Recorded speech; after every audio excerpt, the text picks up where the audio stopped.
You're listening to the audio production of Before We Were Us by Denise Hunter, published by Thomas Nelson and performed by Kim Churchill.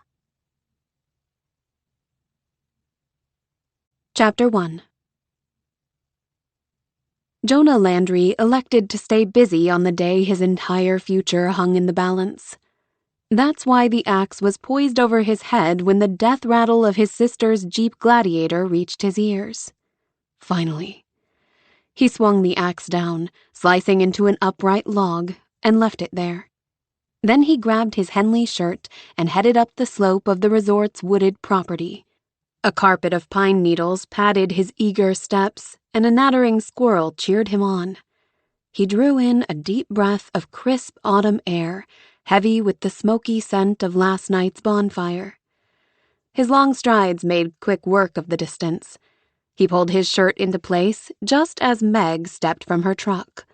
Her shoulder-length auburn waves glinted in the sunlight, and her pale skin was flushed from the trip to Portsmouth in her air-conditioning-free vehicle. "You know we have a log splitter, right? Or were you just hoping Lauren would catch a glimpse of your six-pack and start drooling?"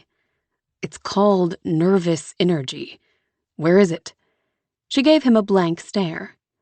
"Where is what?" His heart might have stopped beating. It definitely seized in his chest for a long, panicked moment. "Just kidding," the little brat sing-songed, smiling as if his whole future wasn't on the line here. He was just about to throttle her when she shoved a small cream-colored box at him. He grabbed it and withdrew a rich, blue, velvety box. "You're welcome. I had to park 3 blocks away and wait 15 minutes while they—" "Thank you." The lid gave a quiet squawk as he opened it, and there it was, tucked into a soft blue nest. His irritation lifted like autumn fog off the lake. Lauren had changed a lot in the 6 months since she'd come to work at Pine Haven Resort, but she still had a penchant for sparkly things, and the brilliant oval diamond dazzled.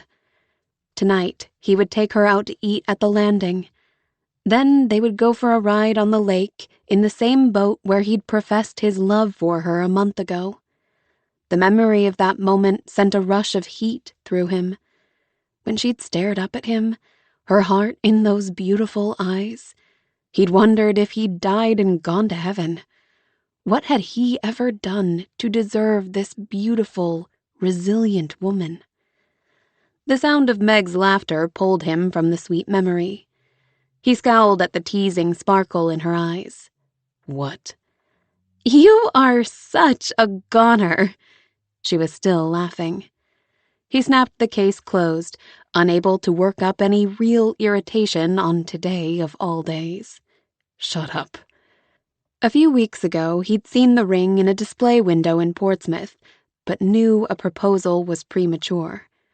Oh, he'd wanted to marry her. He'd known right away she was the one for him. Well, once he'd stopped hating her. But he hadn't been sure Lauren was quite there yet. Until 2 weeks ago, when they'd sat in the gazebo at Bayview Park. Swaths of pink streaked the sky, a glowing stage for the sun's final act of the day. Her head rested on his shoulder, and her hand lay on his chest. "I think I could stay here forever." It wasn't often she was so open, so unguarded. He was careful not to overreact, though he couldn't prevent the way his heart two-stepped in response. "In Pine Haven?" She snuggled closer, burying her face in his chest, uncharacteristically shy. "In your arms." Jonah had called Garrett Jewelers the next day and purchased the ring. "What are you wearing?" His sister's question snagged his attention. "I don't know. Khakis and a button-down, I guess." Meg rolled her eyes, seeming more 16 than 21. "Wear the navy khakis with your camel Oxfords and matching belt, and the blue button-down. She likes the way it matches your eyes." "She does?" "Don't wear a blazer. She'll be suspicious. You never wear a blazer." "You're a little bossy." Sometimes he forgot his sister was all grown up. Hard to believe this was the same freckle-faced little girl he used to help with algebra and chemistry. You made a reservation, right? The landing fills up on Saturday nights. Give me a break. He spared her a look. What time should I bring the boat to the marina? As soon as we leave for supper. What would Lauren think when she saw their boat just steps from the landing? Would she realize what was about to happen? How would that make her feel? Would she be excited? Nervous? You know what you're gonna say, right? I believe, will you marry me is traditional. Meg sighed. You'd better come up with more than that. This should be the most romantic moment of her life. A knot of worry tightened in the pit of his stomach. No pressure there. Just tell her how you feel. Is that so hard? He'd given this plenty of thought already. He had a few ideas swimming in his mind. But he didn't want to memorize some speech. Didn't want this to be scripted. It should come from the heart, in the moment. Hopefully his heart wouldn't go blank. And when he was finished, she'd give him that wide smile, green eyes lit and happy, and perhaps glazed with a sheen of tears. And she'd say yes. His thoughts slipped gears. The ground dropped from beneath him. She would say yes, wouldn't she? They hadn't dated very long, but he was sure. That didn't necessarily mean she was, though. Maybe she needed more time. She hadn't been raised in a warm home with a solid example of love and marriage. His hand shook as he pocketed the jewelry box, which missed the pocket entirely. He fumbled with it before it plunked to the ground. Meg chuckled as she retrieved it. Look at you. You're a mess. Relax. It's gonna be fine. She doesn't suspect a thing. Hardly his biggest concern at this point. Was he rushing things? Why hadn't he put more thought into this? What if his proposal scared her off for good?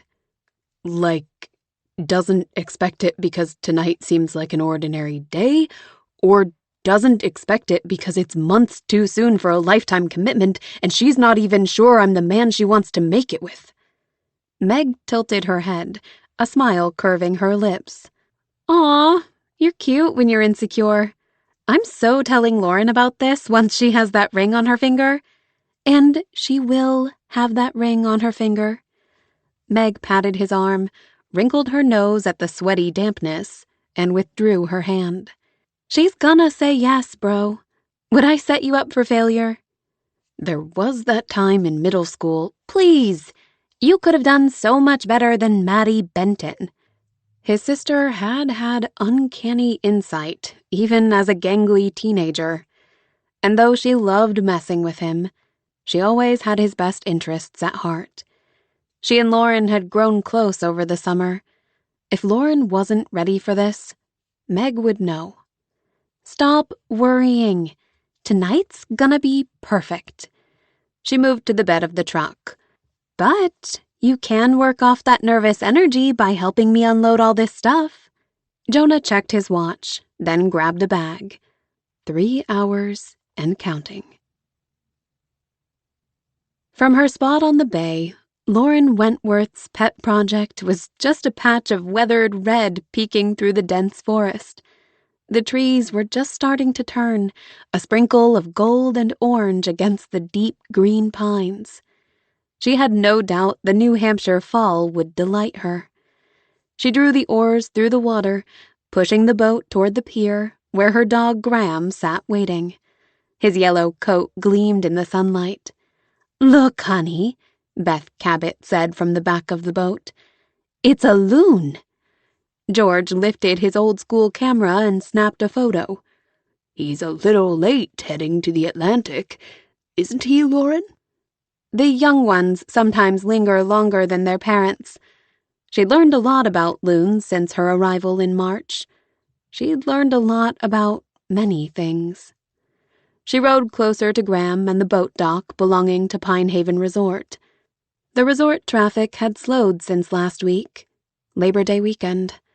High season was officially over, and their guests would now consist mostly of older couples, some of whom couldn't get out on the water without assistance.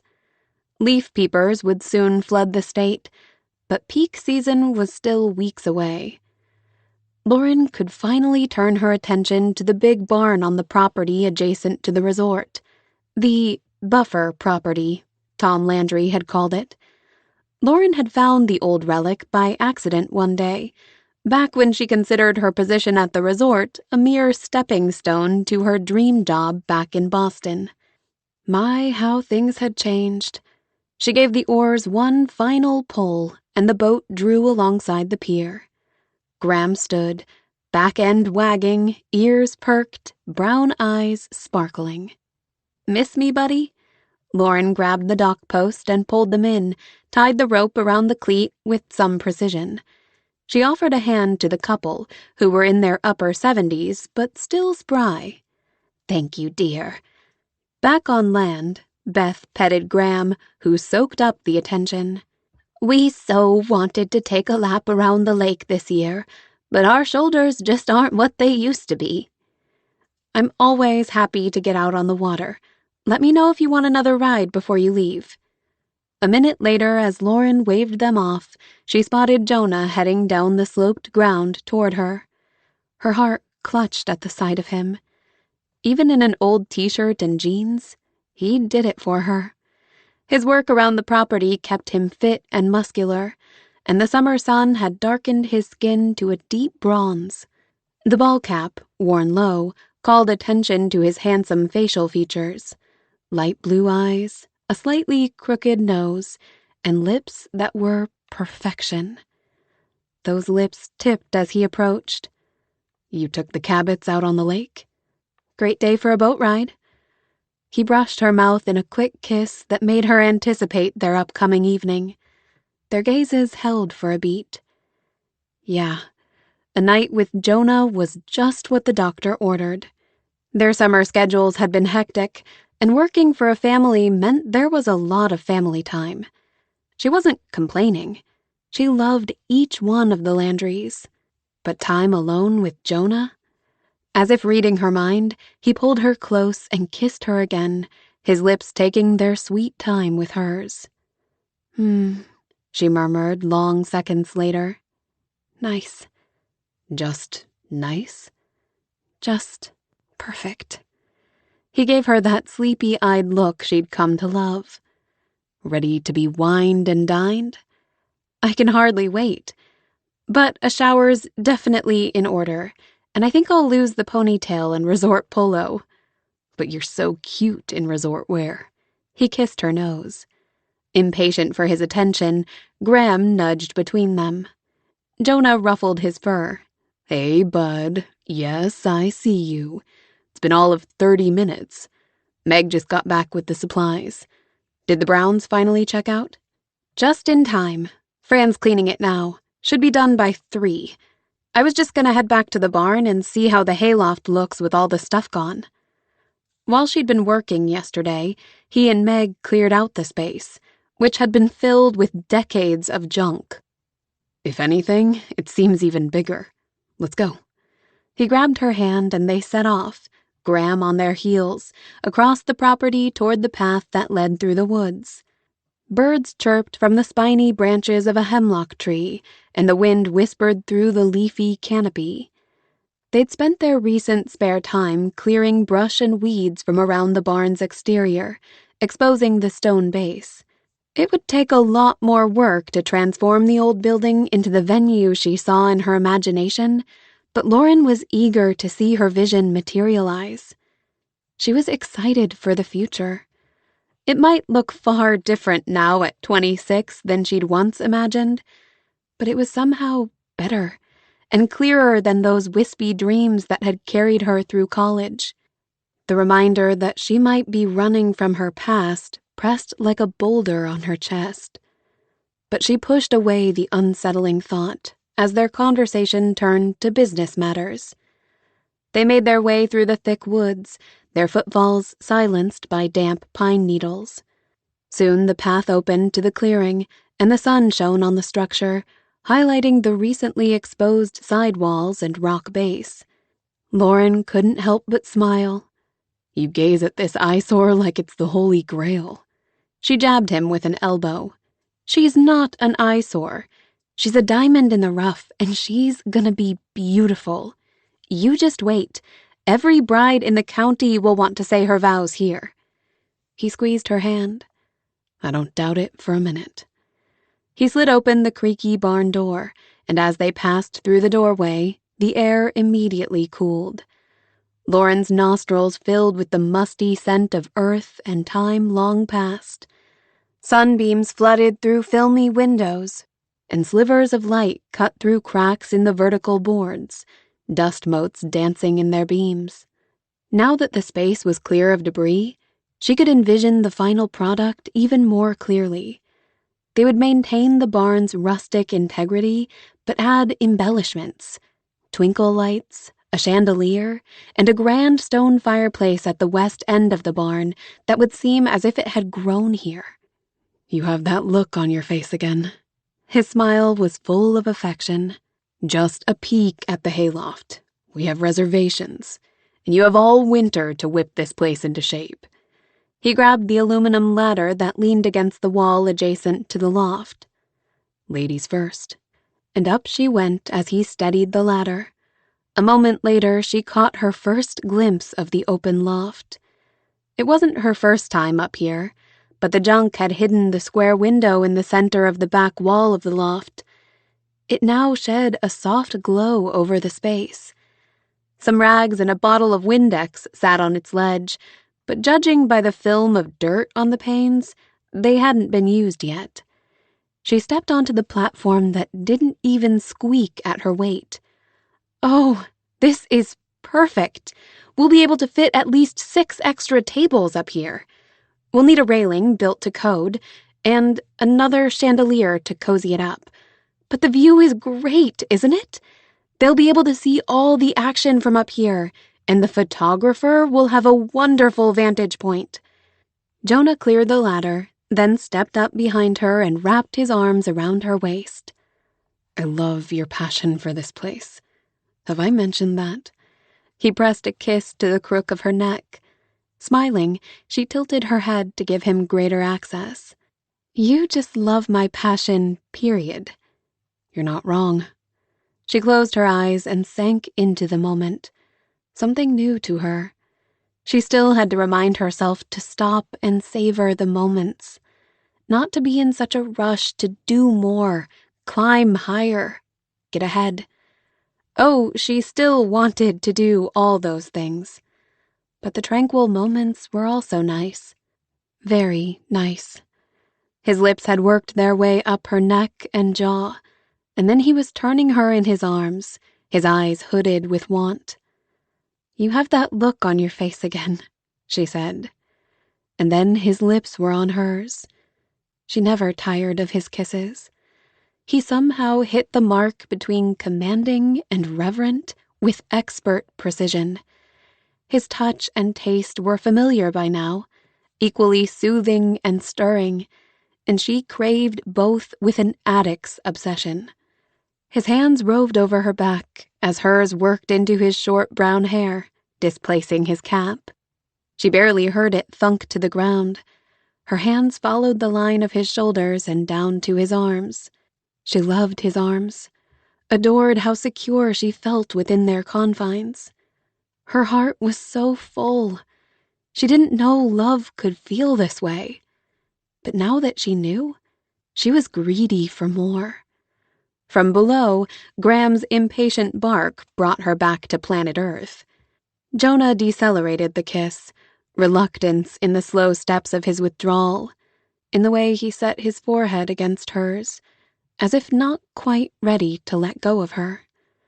Their breaths came heavily, mingling together. Reservations. She took delight in the ragged edge of his voice. I know. And now that her brain was starting to function again, she remembered she'd planned to wash her hair, blow-dry, and curl it. The whole deal. Not to mention her nails. They were in terrible shape. I can't wait to have you all to myself tonight, he said. Me too. Also the black and blue fillet, if I'm honest. He chuckled, pressed a kiss to her forehead before he drew away. That's my girl. He glanced back at the window. I'm gonna clean that window before I head home to shower. Ran out of time yesterday. All right. I'll meet you in the lot a little before 7. No way. I'm coming to your door like a proper gentleman. Have it your way, she said, secretly delighted. She gave him a peck on the lips and tossed him a smile before she stepped onto the ladder and began her descent. Her gaze took in the spaciousness of the barn from above. She would almost hate filling those cracks where the sunlight sneaked through. It would be such a beautiful place for a wedding. Perhaps someday, in the not-too-distant future, she and Jonah would... Her weight-bearing foot slipped. She grasped the sides. Too late. Gravity took her. Panic stole her breath.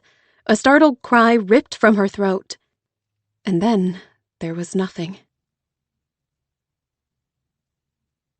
Chapter 2.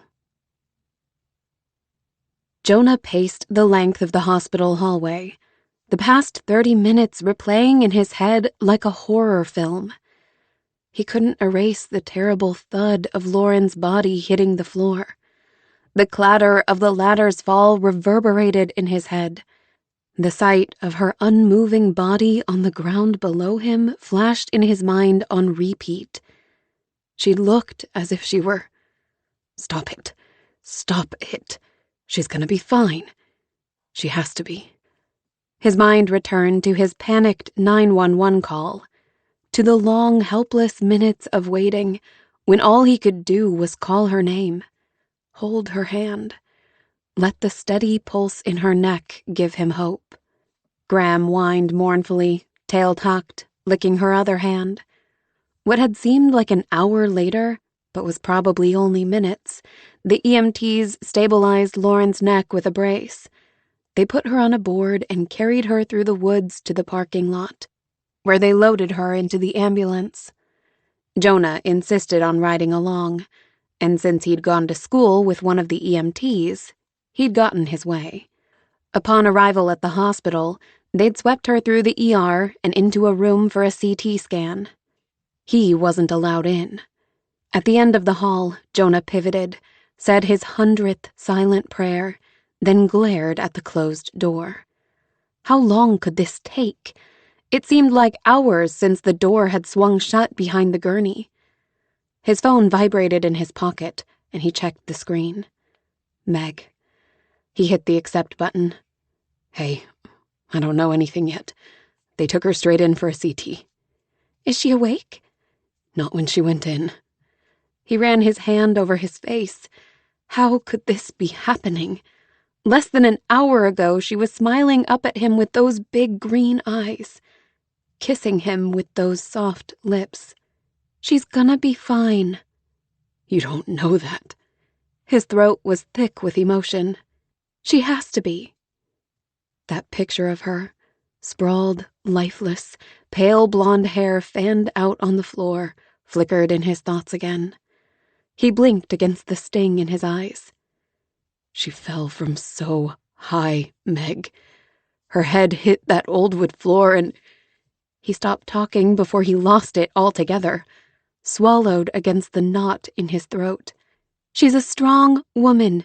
She's gonna wake up and she's gonna be fine. You'll see. I should have gone down first. I should have held the ladder. He squeezed his eyes shut. Why didn't I hold the ladder? Honey, it's not your fault. It was just an accident.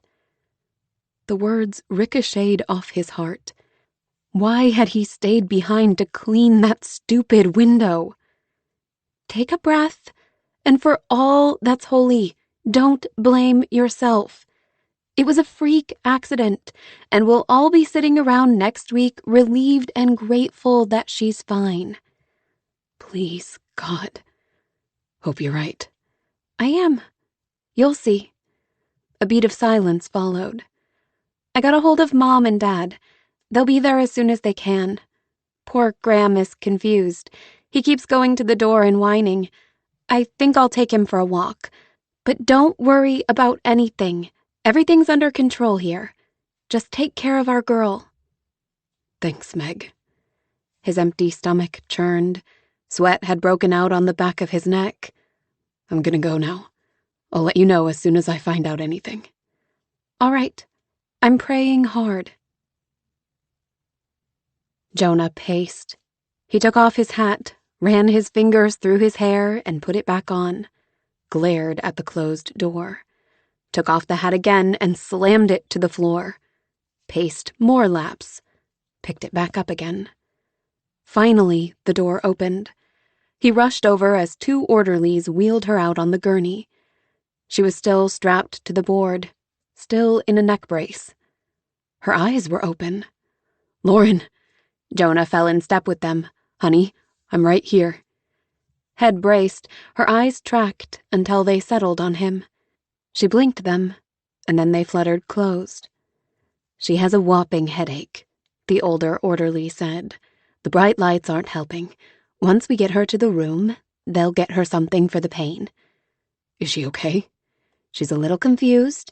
We'll know more once the doctor examines her and we get the results of the CT. Everything's gonna be okay, Lauren. If she heard him, she gave no indication. But the frown line across her brow indicated she was still conscious. That was good, right? Conscious was good. The orderlies wheeled her into a room and transferred her on the backboard onto the bed. A nurse will be in shortly. Jonah moved to her side, took her hand. You gave me a scare. How are you feeling? Do you need anything? She tried to open her eyes, squinted against the lights. Then she pulled her hand from his and put it over her eyes. I'll turn them off. He moved away, swiped at the switch, and the fluorescence extinguished. The room was still plenty bright with the light flooding in from the hallway. He returned bedside. Better? When she lowered her hand, he took it again, needing to feel her skin, warm and alive beneath his. What happened? She croaked. Why am I in the hospital? You don't remember? We were in the barn, checking out the hayloft. You fell off the ladder. I'm sorry. I should have been holding it for you. You fell from pretty high up. An ambulance came and brought you to the hospital. She pulled her hand from his, blinked up at him. What barn? Before he could register the question, Carson McConnell swept into the room, wearing teal scrubs, a white lab coat, and a stethoscope slung around his neck. He was a friend from church and a pediatrics intern at the hospital. His brows pinched when he spotted Lauren. Hey, one of the nurses told me you took a fall. What rotten luck. Lauren's eyes swung his direction. Hi. Her hand trembled as she tried to smooth her hair. Carson greeted Jonah and they shook hands. Then Carson approached the bed. How are you feeling? Nasty headache, I'll bet. The tips of her ears pinkened as she met Carson's eyes, reminding Jonah of the crush she'd had on the man when she first arrived in town. It's pounding. I'm a little foggy. No doubt. I'm just coming off my shift, but I'll see if I can get you bumped up in line. Jonah moved closer to Lauren, took her hand in both of his. We'd appreciate that. She just had a CT scan. She could use something for her headache. I'll see what I can do. Can I call anyone for you? Your dad and mom? He glanced at Lauren. Your family? The guy was already attractive. Did he have to be thoughtful, too? Never mind that Lauren didn't have any family to speak of. He'd call her best friend Sydney later. Thanks, but it's taken care of. Carson gave Lauren his anchorman smile. All right, then. I can see you're in good hands. Just wanted to stop by and check on you. I'll see if I can get someone in here quickly. Thank you. Lauren's lips lifted. Very kind of you. Least I can do for a friend. Let me know if I can do anything else, Carson said to Jonah on his way out. I will. Thanks. Lauren watched him go, then closed her eyes. Hopefully they'll be in soon to check you over. Jonah recalled the way she'd smiled at Carson. Something seemed off. She didn't seem her usual self. She wasn't particularly demonstrative, but she'd hardly glanced at Jonah since she'd awakened, and her hand was lying as limp as a dead fish in his. Her chest rose and fell slowly. Her finely arched brows were drawn together over eyes that moved behind closed lids. Her tangled lashes fanned out above pale cheeks. Her eyes flashed open, and her gaze darted wildly around the room before jerking to him. Her chest rose and fell with quick breaths. "Hey," he squeezed her hand. "It's gonna be okay. I'm here. I'm not going anywhere." Confusion flickered in the depths of her eyes. "What happened? Where am I?" Chapter 3. Lauren couldn't think. Her head was full of cotton, and her pulse thrummed in her temples. Something was around her neck. She couldn't move her head. She didn't remember coming here. Didn't remember any of this. "What's happening to me?" "Hey, it's okay." Jonah squeezed her hand. "We're at Pine Haven Hospital. You took a fall. That's why you have a neck brace. Just a precaution. You've had a CT scan and we're waiting for the doctor." "I hit my head?" She removed her hand from his and raised it to the back of her head. Winced at the tender lump. Her stomach roiled. She lowered her hand and closed her eyes against the pain. She didn't want to see Jonah. Where was his mom? She'd rather have Tammy at her bedside. Would rather have anyone here, even Carson, though she must be a fright. Good grief, how vain could she be? And why wouldn't someone come in and give her something for this awful headache? "That's it. Close your eyes. Rest a bit." At least Jonah was being nice for a change. Sad that she had to get whacked upside the head to wring a smidgen of kindness from him. She opened her eyes. He looked different. He'd cut off all that long dark hair and shaved his scraggly beard. When had he done that? "Who's at the resort?" she asked. "Don't worry. Meg's taking care of everything. Mom and Dad will be here soon. Graham's worried about you." Graham. Did he have a grandmother she hadn't met? And why would the woman be worried about Lauren? Who? Graham. Graham. Still didn't ring a bell. No idea who you're talking about. All this thinking was making her head throb. Why couldn't he just leave her alone? "Lauren, you don't remember your dog?" "I don't have a dog." His lips slackened, his brow furrowed, and he took her hand again. Her hand. She homed in on her fingers. The calluses weren't concerning, though she didn't remember them. She was a hard worker and was employed as a manager at a rustic resort. It was her nails. She always kept her nails manicured and painted. Currently, they were bare of the polish she'd last used. Ballet pink, if memory served. And her cuticles were an abomination. What was going on? Why weren't her nails painted? Why did Jonah think she had a dog? And why, in heaven's name, did he keep touching her? Her breath felt stuffed in her lungs. They, too, were filled with cotton and unable to draw in a breath. She ripped her hand from his. "Stop touching me. Stop talking to me. Why are you even here?" He leaned forward, gaze sharpening on her. "Lauren, what's going on? It's me, Jonah." "I know who you are. I'm not stupid." Why was he being so weird? She needed Sydney. She'd be trying to make her laugh, not confusing her. She'd help Lauren make sense of all this. She would go out there and demand someone get in here. She wanted to talk to Sydney. Never mind that her friend was back home in Boston. Lauren felt for her pocket, but she wasn't wearing her jeans. She was in a hospital gown. "Where's my phone? Get me my phone."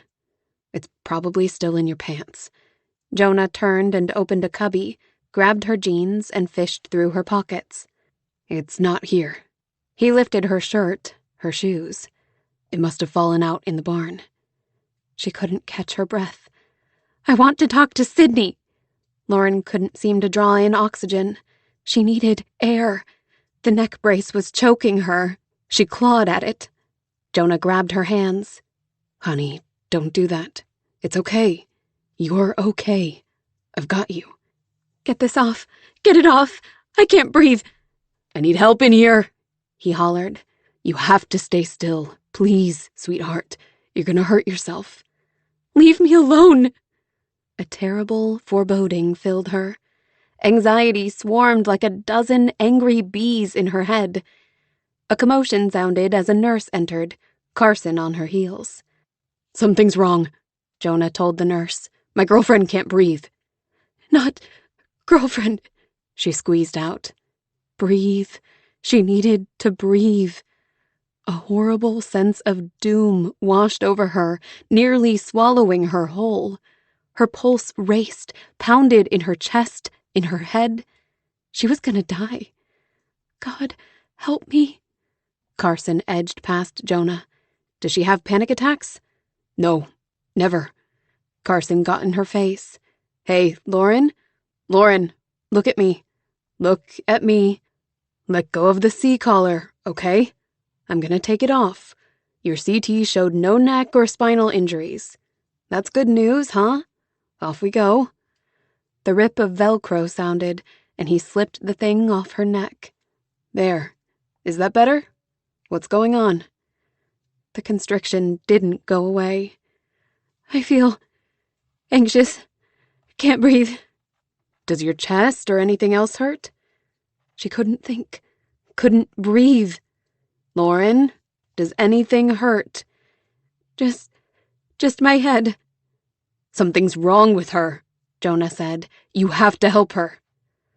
Her brain appeared normal on the CT. Lauren, I know you're scared, but I think you're having a panic attack. I want you to focus on breathing slowly and deeply. Watch me. Lauren's gaze clung to Carson's. She pushed away the panic and shifted her breathing to match his. One breath at a time. That's it. You're doing great. She took 3 more deep, slow breaths. Okay. She could breathe. Maybe she wasn't dying after all. Jonah's hands knotted into fists. He felt so helpless. He'd never seen that wild look in her eyes before. Never seen the complete and utter panic on her face. Lauren was cool and calm, not flustered and fearful. Lauren, try counting back from 100. Carson's voice was soft and measured. Can you do that for me? 100, her voice quavered. 99, 98. There you go. Keep it going.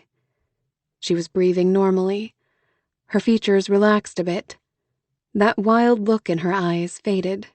Relief swamped Jonah, making his legs go weak and wobbly.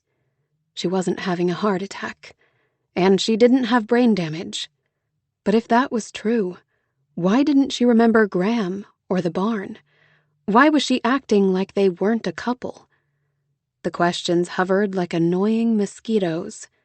It was as if she didn't remember him, or at least remember them. But that couldn't be true. Could it? The possibility punched the air from his lungs. You're feeling better, right? Carson asked a few minutes later. Lauren nodded. Hang in there. You got this. Carson edged away while the nurse stepped in and took her vitals. He joined Jonah at the edge of the room.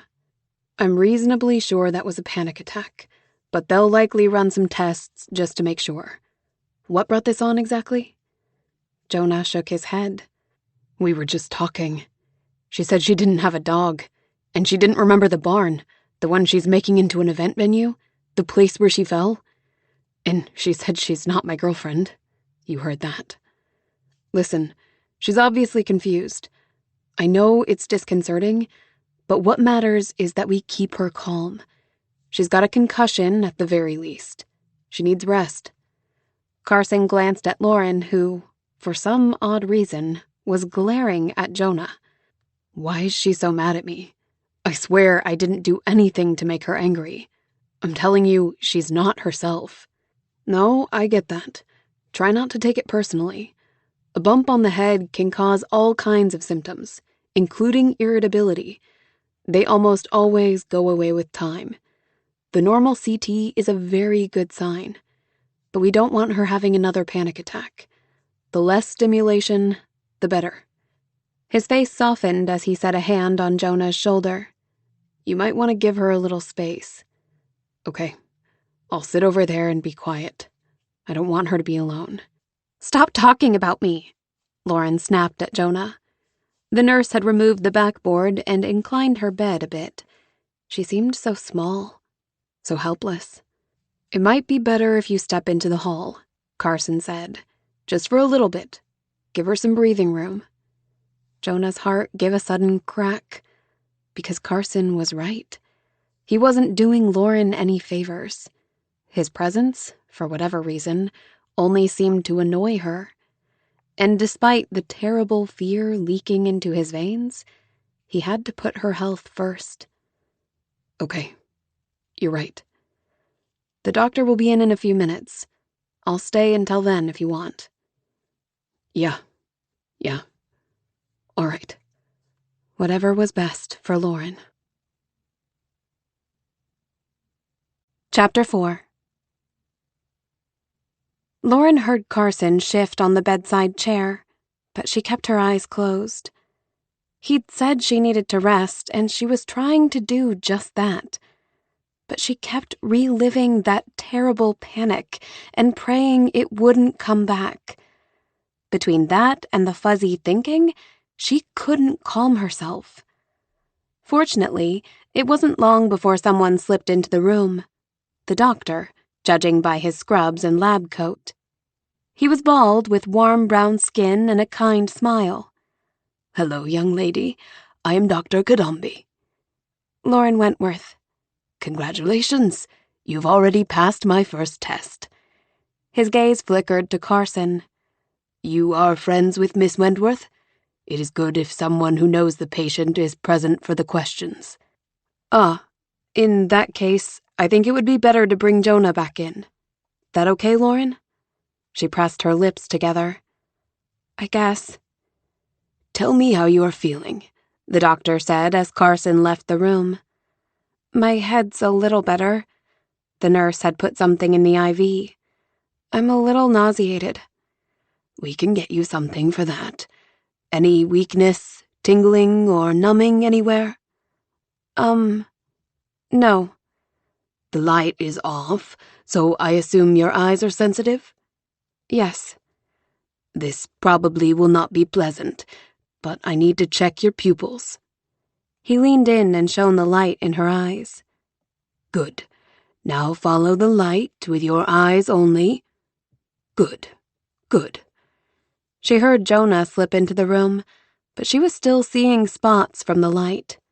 Come in, Jonah. I am Dr. Kadambi, and I will be asking Lauren some questions. We may need a bit of help. Okay. Jonah came as far as the chair and perched on the edge of it. Lauren, can you tell me where we are? At the hospital. Pinehaven Hospital. What happened to bring you in today? I fell. I told you that, Jonah said. I had to tell her that twice. She didn't remember falling. Dr. Kadambi raised his brows at her. She thought hard. Back to the last thing she remembered. She wanted to prove Jonah wrong, but she couldn't recall the accident. I don't really remember falling. That is not unusual with a concussion. You might never remember the moments before the accident. What is the last thing you remember? She thought back. We were on the pier. I just came back from a boat ride. That's right. Jonah's voice was laced with excitement. That was this afternoon. We argued. Who argued? Dr. Kadambi asked. Her eyes flickered to the corner. Jonah and me. That's not true. That didn't happen. She nailed him with a look. Yes, it did. I remember very clearly. What did we argue about then? He searched her face. Where was all this warmth and concern coming from all of a sudden? I didn't wear a life jacket. You got all bent out of shape. His lips parted. Otherwise, his features froze. Then he glanced at the doctor, who in turn glanced at her. "What?" she said. "It's true. I know I'm a little fuzzy, but the memory's very clear." Why was Jonah disputing this? Is that what happened, Jonah? He blinked. Yes. He stared at her again, those blue eyes holding secrets she was suddenly sure she didn't want to hear. He cleared his throat, his focus like a laser beam on her. The argument on the pier did happen, but it didn't happen today. The doctor returned his attention to Lauren, and his gaze sharpened on her. Can you tell me the date? Seriously? She huffed. What kind of trick was Jonah playing on her? She glared at him. Humor me, Lauren, the doctor said. It's Sunday, April 28th. She rattled off the year for good measure. A beat of silence passed. The clock ticked away the seconds. Something shifted in the room as the doctor made eye contact with Jonah. What? I know it's Sunday, but it could be the 29th, I guess. I'm a little foggy, remember? Cut me some slack. She sometimes lost track up here, something she'd never done in the city. But why had Jonah insisted they hadn't argued that very day? She was still peeved about it. He could be such a pain, a real stickler for the rules. She was a perfectly good swimmer, for heaven's sake. The doctor touched her arm. Lauren, you seem to have lost a bit of time, which can happen with a concussion. We'll need a few more tests, and I'd like to keep you overnight as a precaution. Her thoughts got hung up on his first sentence. How much time? Her gaze toggled between the doctor and Jonah. Had she lost a few days? Was that why Jonah said they hadn't argued that day? That made sense, didn't it? When thinking was like slogging through mud, it was hard to tell.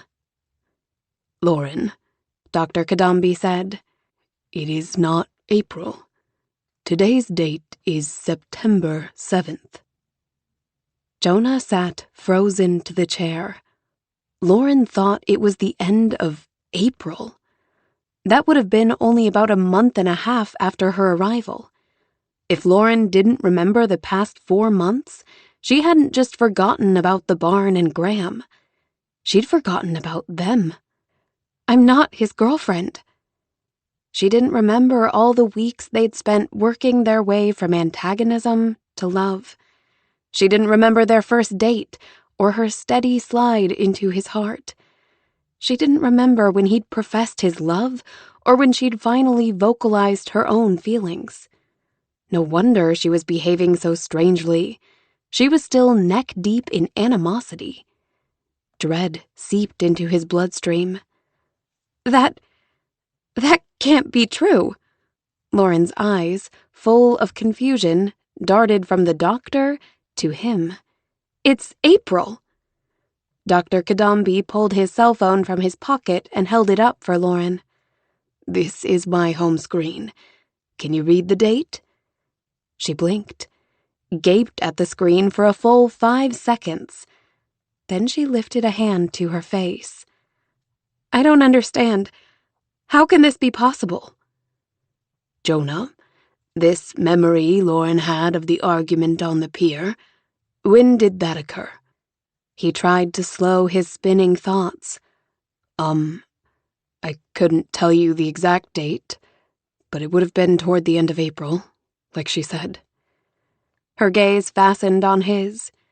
disbelief warred with fear in her familiar green eyes, and he hated that he'd helped put them there. The doctor laid a hand on Lauren's, his voice softening. I know this must be unsettling, Lauren, but you seem to have what is called temporally graded retrograde amnesia. It is a form of memory loss that can sometimes occur after a traumatic brain injury. Her fingers tightened on the sheet. Traumatic brain injury? Jonah popped to his feet and approached the bed. I thought her CT was normal. A concussion is a traumatic brain injury, and the brain is a very complex organ. An injury that damages the region where memory is stored can cause this type of amnesia. He had to ask the question that was surging up from the deep, sludgy well inside him. Will she get her memory back? I cannot say for certain, but often memory is restored within days or weeks. Weeks? Her breath rushed out. She blinked back tears. This can't be happening. It's gonna be okay. Jonah started to grab her hand, grabbed the railing instead. She wouldn't welcome his touch.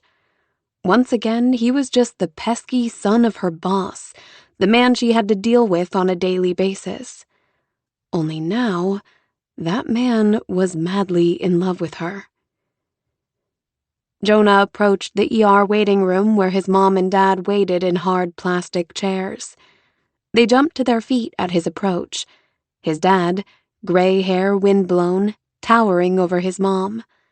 His mom's dark hair was caught up in a youthful ponytail, but worry lines marred her forehead, and empathy filled her brown eyes. How is she? He found himself swallowed up in his mother's embrace. His dad's beefy hand settled on his shoulder, gave a firm squeeze. Physically, she seems okay. The CT scan was normal, and they're running more tests. That's good news, Dad said. She hadn't wanted him there for the tests. It was written all over her face. Since Mom had texted that they'd arrived, he used that as an excuse to slip away. Plus, he really did need some time to absorb all this. April. Mom's intelligent eyes homed in on him. What aren't you telling us? He opened his mouth to relay what had happened. He could hardly believe this was happening. It felt so surreal. Maybe saying it out loud would help. She's lost some of her memory. When the doctor asked her the date, she thought it was April. But she understands now it's not. She's reeling a bit. Mom gasped. April? That's a lot of time to lose. Her eyes flashed with a succession of emotions, putting it all together. Then they filled with compassion. Oh, honey. She doesn't remember. No. She'll get it back, though, right? Dad asked. The memories will come back. Jonah swallowed around the boulder in his throat. The doctor seemed optimistic they'd return in days or weeks, but he couldn't say for sure. Hopefully they'll know more after the tests. Mom squeezed his arm. They'll come back. They just have to. We'll be praying hard. We'll do everything we can to help with her recovery, Dad said. Whatever she needs. I have no idea what that'll entail. Doesn't matter, Mom said. She's family, and we'll be here for her. Now you should go be with her. She must be scared and confused, poor thing. Jonah squeezed his neck as another piece of his heart cracked off. She, doesn't really want me in the room, Mom. Her eyes watered. Oh, honey. You remember how things were between us in April? She had some kind of panic attack earlier. It was awful. I don't want to put her through that again. But you should go back. A friendly face would probably be comforting just now, and I don't want her to be alone. The plastic chair was hard. Jonah shifted regularly, got up and paced. People came and went. The TV screen mounted to the wall played Wheel of Fortune and Jeopardy! He had no idea how much time had passed when his parents returned to the waiting room, but his mom's face was tight with worry, her ever-present smile nowhere to be seen. His dad lumbered behind her. Apparently, Lauren's memory hadn't magically returned. Jonah met them near the check-in desk. "How's she doing?" "Holding her own," Mom said. "But losing all that time, it feels like we've gone back to square one in our relationship. They were just starting some tests, and I didn't feel she wanted us there." She wrapped an arm around his waist. "I can't even imagine how this feels to you." "They're keeping her overnight," Dad said. "They'll be moving her upstairs soon." "Thanks for going back there. Being with her." "Of course, sweetheart." He longed to be with her himself. It was killing him to stay out here. But the memory of that panic attack, or whatever it was fresh in his mind. He could still see the raw fear in her eyes as she struggled to draw breath. He never wanted to see that again. Never wanted her to feel like that again. "I'm gonna stay here." "All night?" Mom asked. "Yeah." He couldn't leave her. And if her memory came back, she'd want him. "Would you guys check the barn for her phone? She wanted to call Sydney earlier. It must have fallen out of her pocket. I'd call her myself, but I don't have her number in my phone." "I'll do that soon as we get home," Dad said. "And we'll bring your truck and leave it for you." "I'll gather a few things she'll be wanting. Toothbrush and whatnot." "Thanks, Mom. I'm sure she'd appreciate that." They left a few minutes later, and Jonah resumed pacing. He hadn't realized how much he'd been hoping they'd come out and report that Lauren's memory had returned, that she was asking for him. If he deflated any more, he'd be a limp, airless balloon lumped on the floor. He got water from the vending machine and stared sightlessly at the TV screen until his parents returned with a bag for Lauren and a backpack for him. Dad handed him the keys to his truck, and they talked for a few minutes. Offered to stay. Jonah insisted they go home and get some rest. They wanted to be updated of any changes no matter the time of night, and Jonah promised he'd call. Then they left. He asked the desk attendant to take Lauren's things back to her. Then he resumed his long-distance vigil, only remembering belatedly that he hadn't used Lauren's phone to call Sydney. But she'd no doubt do that herself. He hoped Sydney would come, because Lauren needed someone she could trust. But then he remembered the woman was flying to Florida this week for her brother's wedding. What terrible timing. Sometime later, he opened the backpack and found a small blanket, toiletries, water bottles, protein bars, and homemade cookies. The sight of food reminded him he hadn't eaten supper. Then he remembered the reservations at the landing. He glanced at the utilitarian wall clock. 10:26. Had the night gone as anticipated? Right now, he would have been engaged to the love of his life. Chapter 5. All the words the doctor had said this morning swirled around Lauren's head like debris in a hurricane. The woman came in just after 6, awakening Lauren from a dead sleep. She hadn't had time to orient herself, much less have coffee, before the talking started. The only thing she knew for sure was that she'd be discharged soon. She inclined her bed, sat up, and turned until her feet hung over the side. Were those her socks? Her nails still looked like someone else's. The headache was better at least, but her thoughts were still fuzzy. If she'd been awake and coherent, she would have asked the doctor how long that would last.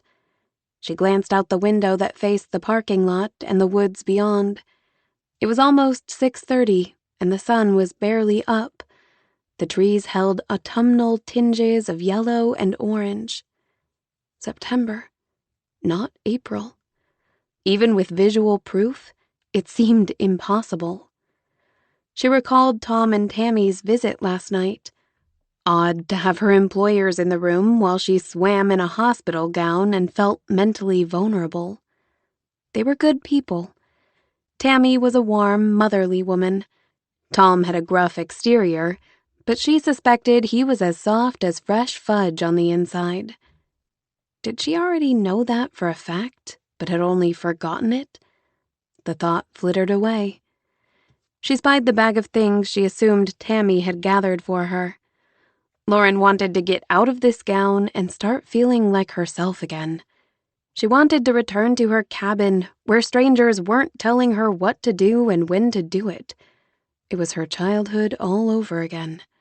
Why could she remember her miserable childhood and not what had happened 2 days ago? She came to her feet and hesitated until she was certain the room wouldn't spin. Then she grabbed the bag off the corner chair and rooted through it. Toothbrush, toothpaste, a change of clothes, her hairbrush. She wanted to weep at all the familiar things. She wanted to hug the entire bag. And that was before she found her phone in the side pocket. She needed a lifeline. She needed her best friend. Sydney would be up torturing herself in the gym at this early hour.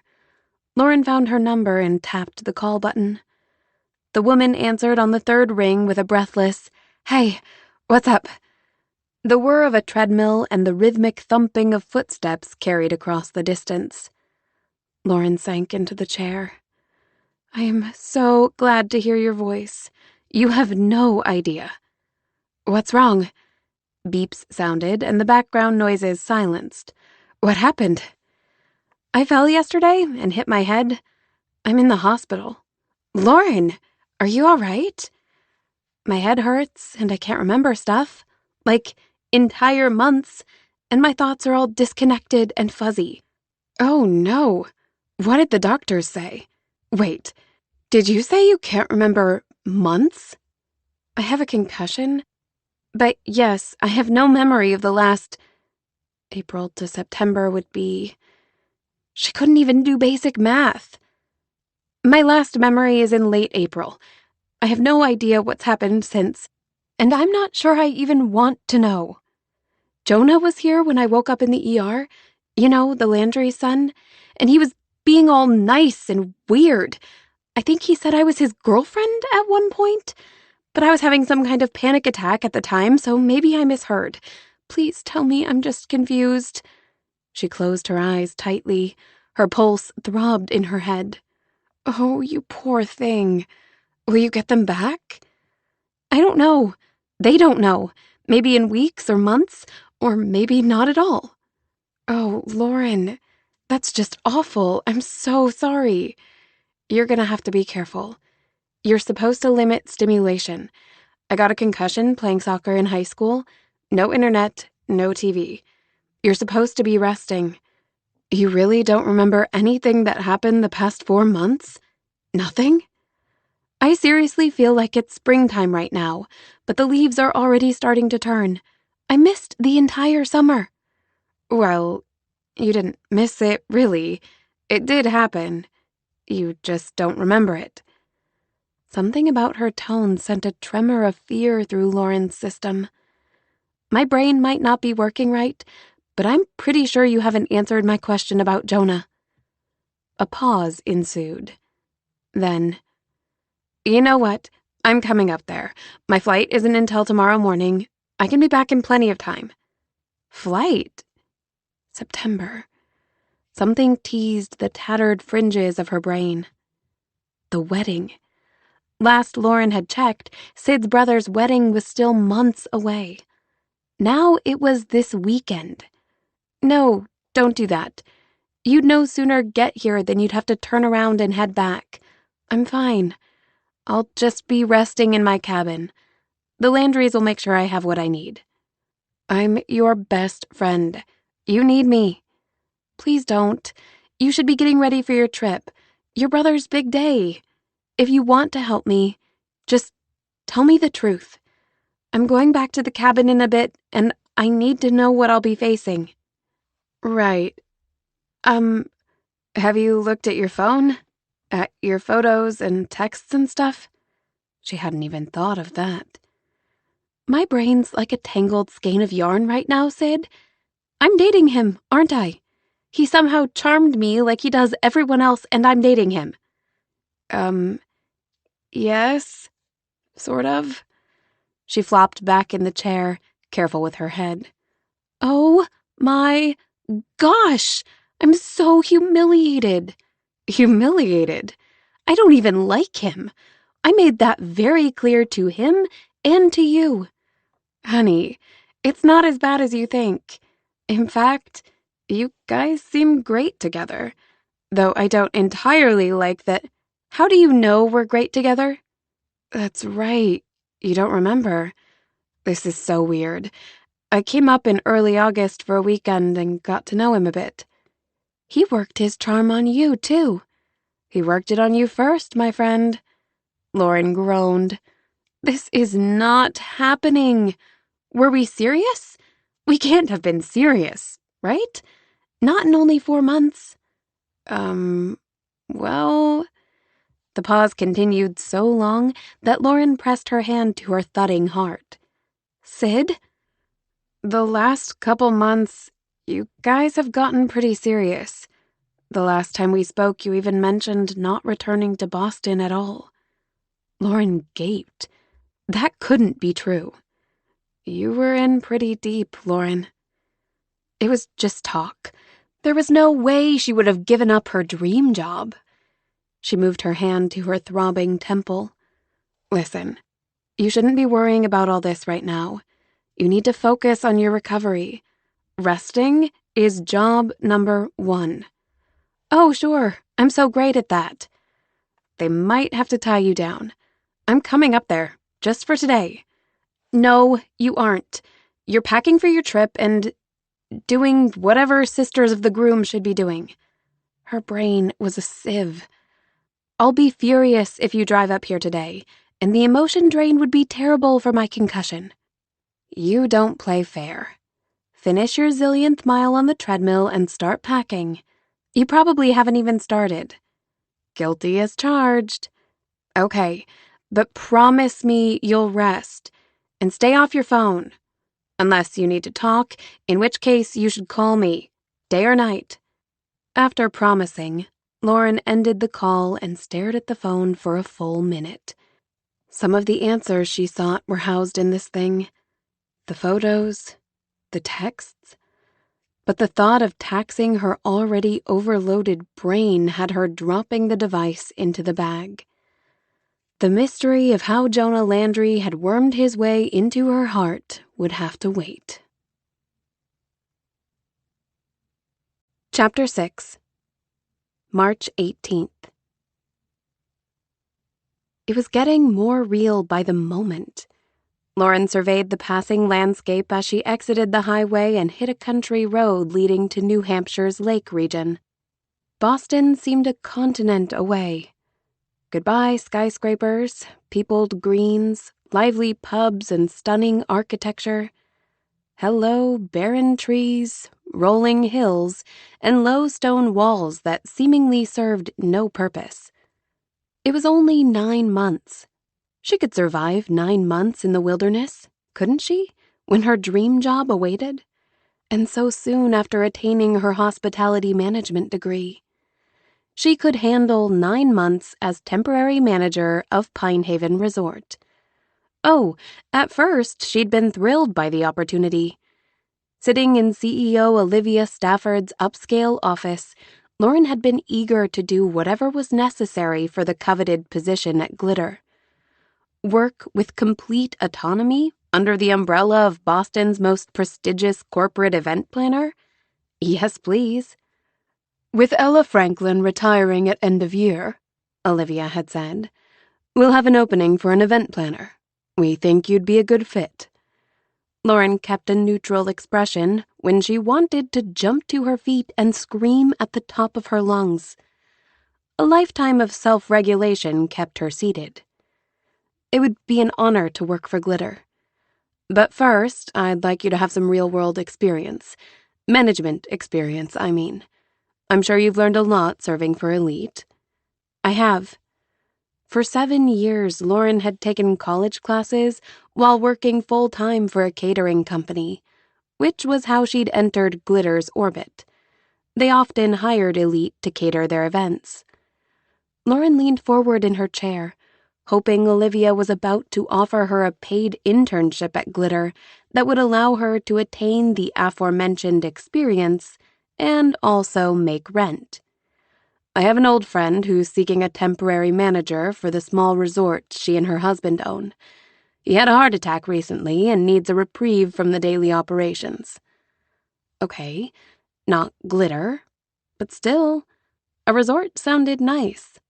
Wealthy clientele, spacious suites, a spa, perhaps a restaurant that required French fluency. Lauren beamed. That sounds right up my alley. It would be a good experience for you. Running Pinehaven Resort would be very different from the position here at Glitter, but I consider that to be a good thing.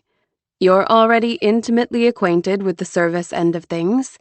This would give you the chance to oversee something. And if all goes as well as I expect it to, the event planner position would be yours come January.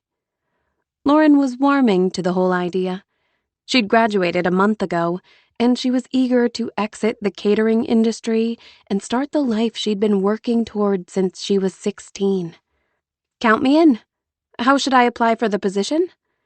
Olivia had already spoken with Tammy Landry, and the job was Lauren's if she wanted it, on Olivia's strong recommendation. A Zoom meeting would be scheduled, but it sounded like a formality. The job would require a move, as the property was in New Hampshire. The pay was on the low side, but they would be providing her accommodations. Her lease was about up, and she could simply store her furnishings for the rest of the year. Full of optimism, though lacking in details, Lauren took Tammy Landry's contact information. She rushed home to her studio apartment in Lynn and went straight to her laptop. As the resort's homepage opened, her jaw dropped. And not in a good way. The header showed a group of 8 tiny cabins along a lake shoreline. The main lodge boasted a stone fireplace. The activities offered were boating, swimming, fishing, basketball, and canoeing. Heart dropping to the floor, she clicked on Cedar Cabin. Each was named for a type of tree. The interior was very rustic. Small bedrooms, wood floors, wood furniture, a kitchenette, and a bathroom that looked as if a person could shower, use the toilet, and brush one's teeth simultaneously. So no lavender-scented spa, snooty concierge, or 5-star restaurant. Or even a vending machine, apparently. Just a group of country cabins on a lake in Podunk, New Hampshire. She slumped in her chair, measuring her breaths, and allowed herself a moment to process. Okay, so the place wasn't quite what she'd expected. Her second-hand Jimmy Choo's and Givenchy bag were definitely headed for storage. For a while. But it was only 9 months. She'd shared a childhood bedroom with 3 spoiled kids, lived under the roof of an autocratic foster father, and survived the jealousy of a foster mother for longer than that. She could survive 9 months at Pinehaven Resort. The memory evaporated when she passed a sign that read, Pinehaven, prettiest lake town in New Hampshire. As she crested a hill, she caught sight of Loon Lake, the afternoon sun gleaming off its frozen surface. She tried to imagine how the lake would look in the summer, teeming with pontoons, fishing boats, and kayaks, but failed. She slowed to navigate the potholes as she entered town and scanned for a place to stop and freshen up before she reported to the resort. Most of the shops lining Main Street seemed locked up tight. There, ahead, an open flag waved from beneath a red canopy. The sign on the window read, Birdie's Deli. Perfect. She was too nervous to eat, but a Diet Coke and a change of clothes would hit the spot. She may have Olivia's recommendation, and the Zoom with Tom and Tammy had gone well, but she knew the value of a good first impression. She parallel parked, then removed the clothes she'd hung in the back seat of her Camry and carried them into the deli. The delicious aroma of baked bread made her stomach rumble. Maybe just a slice of that bread to tide her over. Since there was a line, she headed for the restroom and changed. The navy cashmere sweater she'd purchased from her favorite Goodwill in North End seemed brand new and flattered her blonde hair. Though jeans might be the uniform of choice for her job, she'd chosen a pair of quality khakis, bargain basement, for today, as well as her prized Prada suede ankle boots, Renew, in camel with a matching belt. Her makeup was fine, but she fluffed her hair. Stepping back, she surveyed the overall effect. She appeared competent and put together, if a little nervous. Relax. You've got this. Now that her initial disappointment had faded, she was eager to step in and run this resort through the high season and beyond. Tom and Tammy hoped she could help bolster their flagging business, which had suffered since a new upscale resort opened across the lake last year. It was time to put her education and ingenuity to work. And the woman in the mirror seemed like she could handle the task. She ordered her fountain soda and a slice of freshly baked bread, and a few minutes later she headed out to her car. The day was warming up, and with the sun shining, it felt like at least 50 degrees. She had just enough time to review her notes from the Zoom call as she enjoyed her bread. She looked both ways, then crossed the street, navigating a pothole the size of Australia. At her car door, she juggled the drink, sack, and hangers of clothing as she rooted through her pocketbook for her key fob. There it was. A wave of cold water hit her. She gasped. A guy called out of his blue pickup truck. "Sorry." She caught a glimpse of his twinkling eyes in his rearview mirror. Then she glanced down. Her pants and boots were drenched with muddy water. 15 minutes later, Lauren followed the GPS to the resort, anxiety building because now she was running late. She'd had to change into wrinkled clothes from her suitcase, since even the outfit she'd driven up in had been soiled by the jerk in the pickup truck. Her Pradas were probably ruined. Following the verbal directions, she turned onto an unpaved road. This hadn't been the recommended route, but since she was running late, she'd chosen the quickest one. Judging by the mud, Pinehaven must have recently survived a monsoon. So much for her clean car.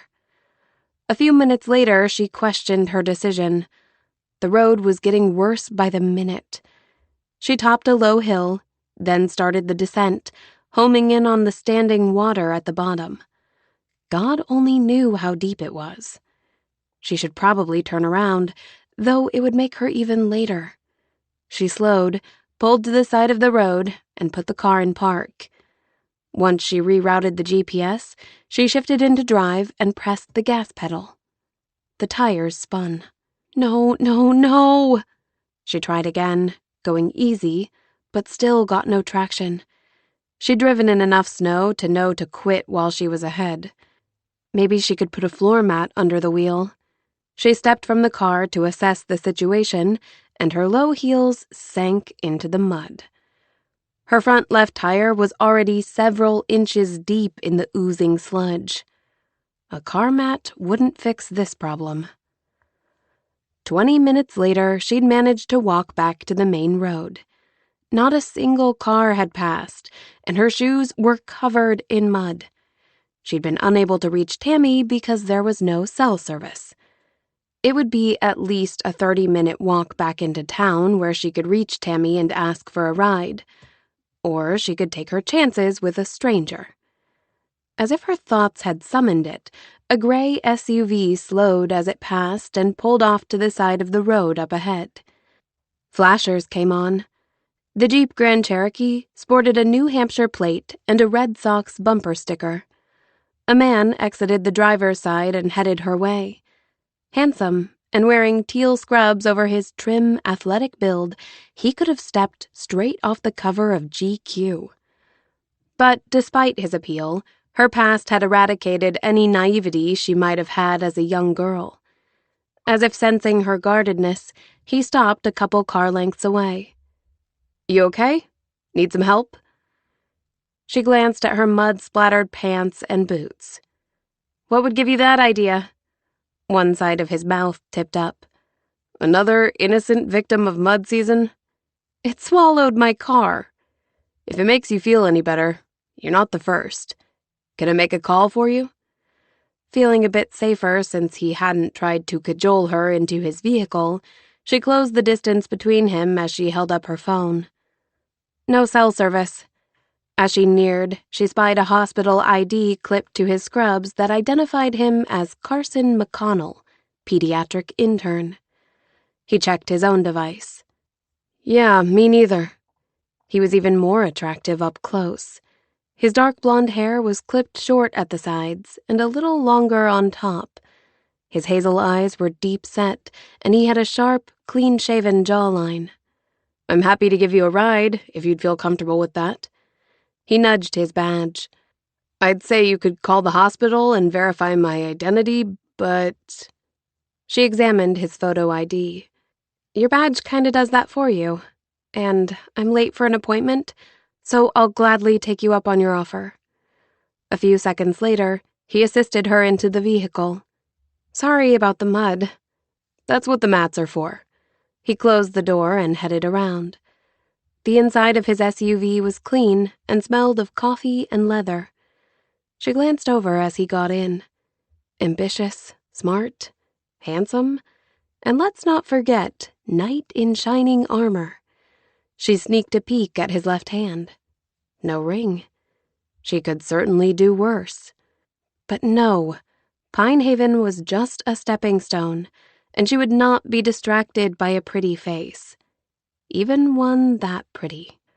Career first, then home ownership, complete with her very own dog, then husband and kids.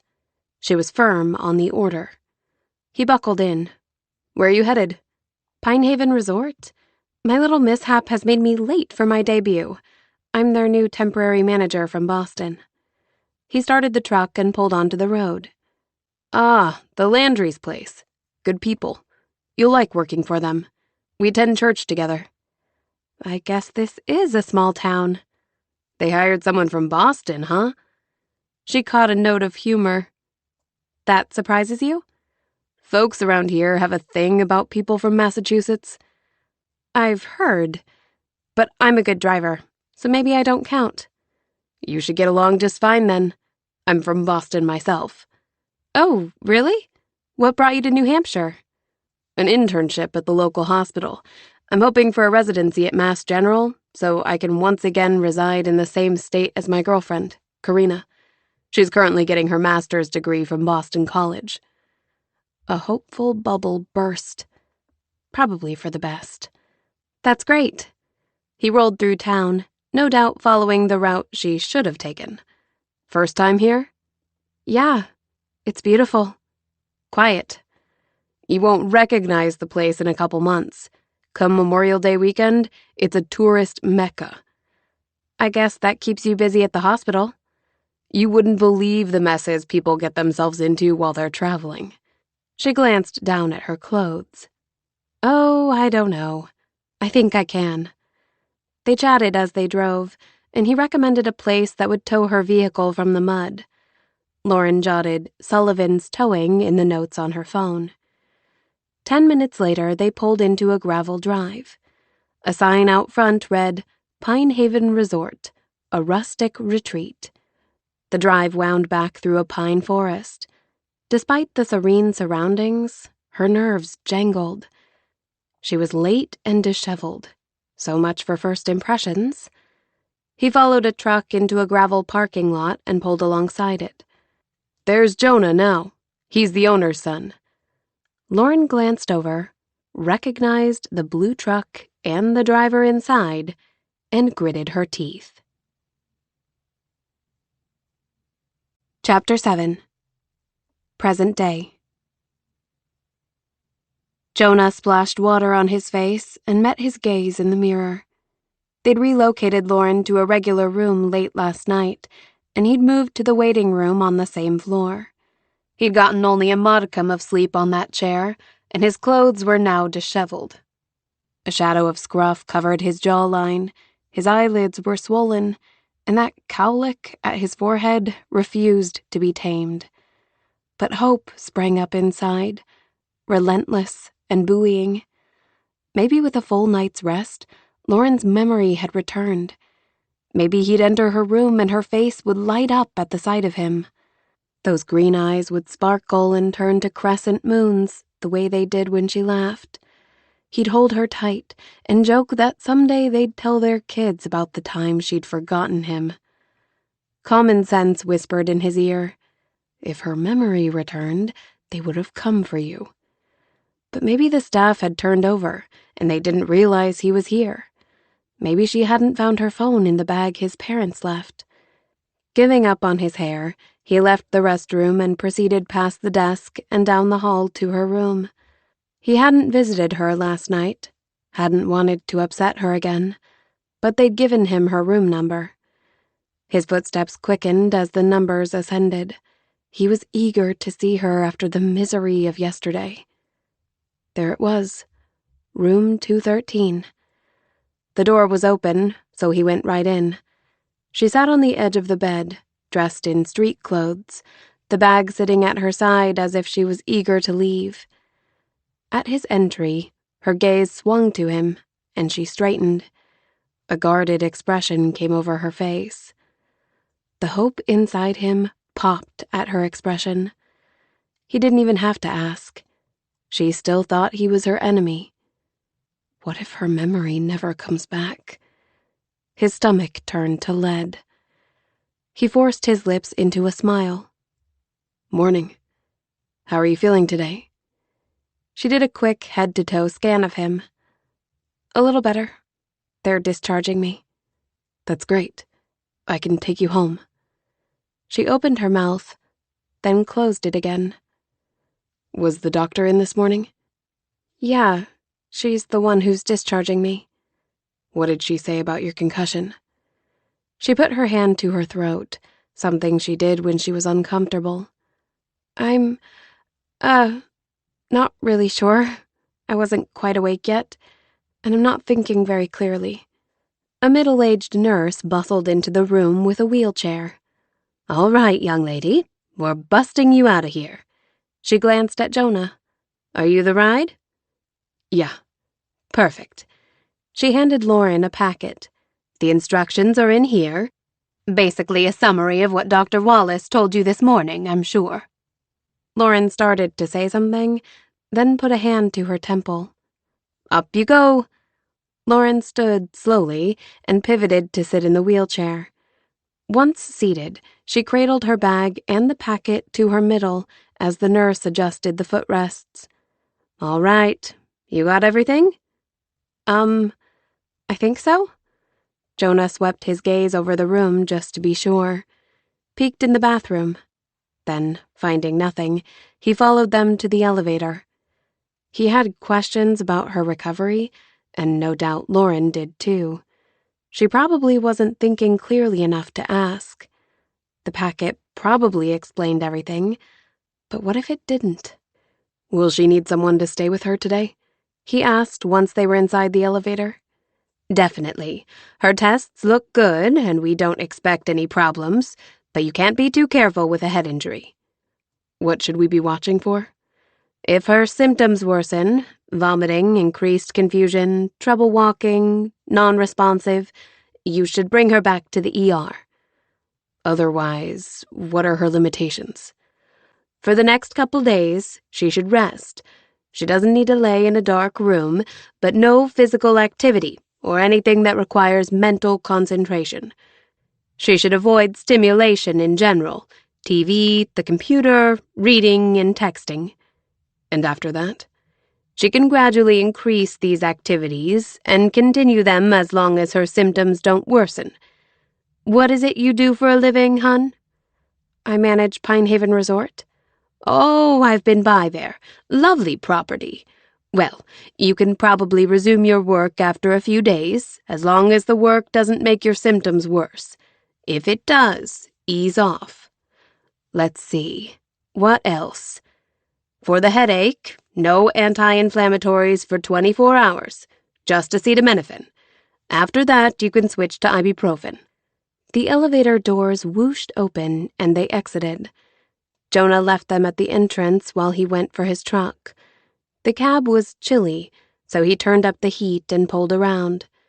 By the time he got to the passenger door, the nurse had already assisted Lauren inside. "Thank you for your help," he told her. "Of course. Take care now."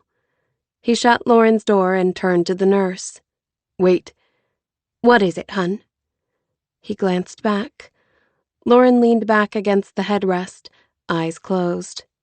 He lowered his voice. "I wanted to ask about her memory, but I don't want her to feel pressured to remember." "You're her boyfriend?" "Yes." He grimaced. "Or at least, I was. I don't know what I am now." She set her hand on his arm. "Bless your heart. Well, no one can say for sure if she'll get her memories back. Some people do and some don't. It might help to be around familiar things and people, though. Be patient. The most important thing is that she takes it easy the next few days. After that, you'll just have to wait and see." Lauren shifted in the truck's cab, her headache throbbing in her temples. Jonah had slept in the waiting room last night. No one had to tell her that. It was apparent by his rumpled clothing and unkempt hair. He appeared so different now than he had when she'd arrived at Pine Haven. He'd looked like a lumberjack, with his longish, wavy hair and scruffy beard. She'd always preferred professional men, tidy haircuts and a clean-shaven jawline. Had he changed those things for her? She tried to reconcile the Jonah who'd slumped in a waiting room chair all night with the one who'd been a thorn in her flesh. It didn't compute. The driver's side door opened, and Jonah got in and buckled up. "I bet you'll be glad to be home." Home. She barely felt acquainted with the place. Yeah. It was a nice enough cabin. Clean and kind of cozy, even if the decor was a little primitive for her taste. The stone fireplace was nice on chilly evenings, and the firewood abundant and free. The mattress was more comfortable than she'd expected, though she was glad she'd brought her own bedding. She still wasn't used to the night sounds. Unknown animals yipped and howled and hooted. It was not the white noise of cars and sirens she was accustomed to. Jonah cut a glance her way. "Did you speak with Sydney?" "Yes. She wanted to come, but she's flying to Tampa today for her brother's wedding." "I wondered about that. If you want, I'll ask Meg to stay with you the next day or so. At least he hadn't expected to take the job himself." "Thanks." She wasn't sure what to say to Jonah. Didn't know how to behave around him. There was plenty of ground between bitter rival and doting girlfriend, but all of it seemed as mushy and treacherous as quicksand.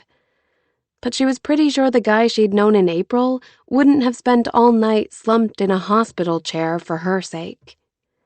She had another wispy thought, but it fluttered away. That was happening a lot. "Listen, Lauren, I realize this must be confusing and awkward for you. You must be wondering about things. Maybe you have questions. There were quite a few changes over the summer." He was still direct. That much hadn't changed. But her head throbbed and was still filled with fog. Sydney explained how things were, but I really don't feel like thinking about that right now. A long beat of silence passed. "All right, fair enough. I don't want to stress you out, and it may end up being a moot point anyway." She strained to connect the dots.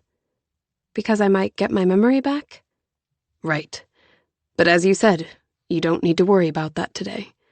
For now, let's just focus on getting you better." She could get on board with that idea. Because if getting her memory back meant she and Jonah were a couple, she wasn't certain she wanted it back at all. Chapter 8. Lauren would have hidden in her cabin all day, but she was bored out of her mind. Meg had stayed with her through the night and left after making her scrambled eggs. She'd been so attentive and affectionate. Clearly, their relationship had progressed over the summer. Too bad Lauren couldn't remember it. Thankfully, Meg had tiptoed around Lauren's memory issue. She just wanted to pretend it was still April and nothing had changed. Her gaze fell on a framed photo sitting on her nightstand. A close-up of Jonah and her.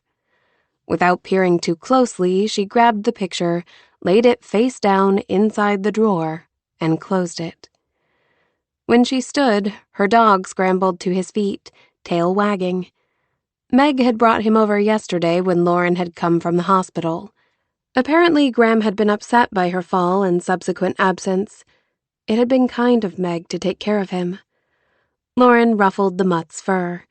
He was a medium-sized dog with a terrier look to his friendly face. "You're a cute little thing, I'll give you that. Sure wish I could remember you." But he remembered her, that much was obvious. He hadn't left her side since she'd returned, except when Meg took him out to do his business. "Are you feeling as cooped up as I am, buddy? Let's get out of here." Her heart thudded as she left the comfort of her cabin, which was at the far end of the property. She could walk a ways and still stay out of sight of the lodge. Tom and Tammy had been by yesterday, bearing food and insisting she take all the time she needed to recover. And Jonah came by this morning, shifting awkwardly on her doorstep, asking how she was feeling. After a couple minutes of stilted conversation, she used her headache to escape. He had an apartment just outside of town and was taking classes at the local college. At least, he had been in April. He'd been planning to take classes throughout the summer to expedite his business degree. 2 days out from her concussion, it still seemed surreal that summer was already gone. But the leaves fluttering overhead and the slight nip in the air told her it was true. Someone, her, had already decorated the property for autumn. Bales of hay adorned with pumpkins and squash, potted mums in shades of maroon, yellow, and orange, and autumn wreaths hung on the cabin doors. She followed the pine needle path toward the water, Graham trotting beside her. As much as she missed the city, she also liked being lakeside. And now, with the sun shining off its glossy surface, it looked much different than she remembered it. It seemed like only a few days ago that ice out had occurred. Tammy had told her about the significance of the day. Ice out was declared each spring when the lake thawed enough for the shuttle boat to run from Pine Haven to the port in Bailey Harbor. A small plane from Air Tours flew over several times a day until the pilot declared the ice out official. This year it had been April 21st. Now it seemed as if the ice had never been there at all. The pier shimmied beneath her feet as she walked to the end and sat, letting her feet dangle over the water. Graham sat beside her, tongue lolling from his mouth. Her head throbbed from the walk, and she couldn't remember what she'd been thinking about 10 seconds ago. It doesn't matter. Just relax. Rest your mind. But resting wasn't really her forte. She still had a job to do.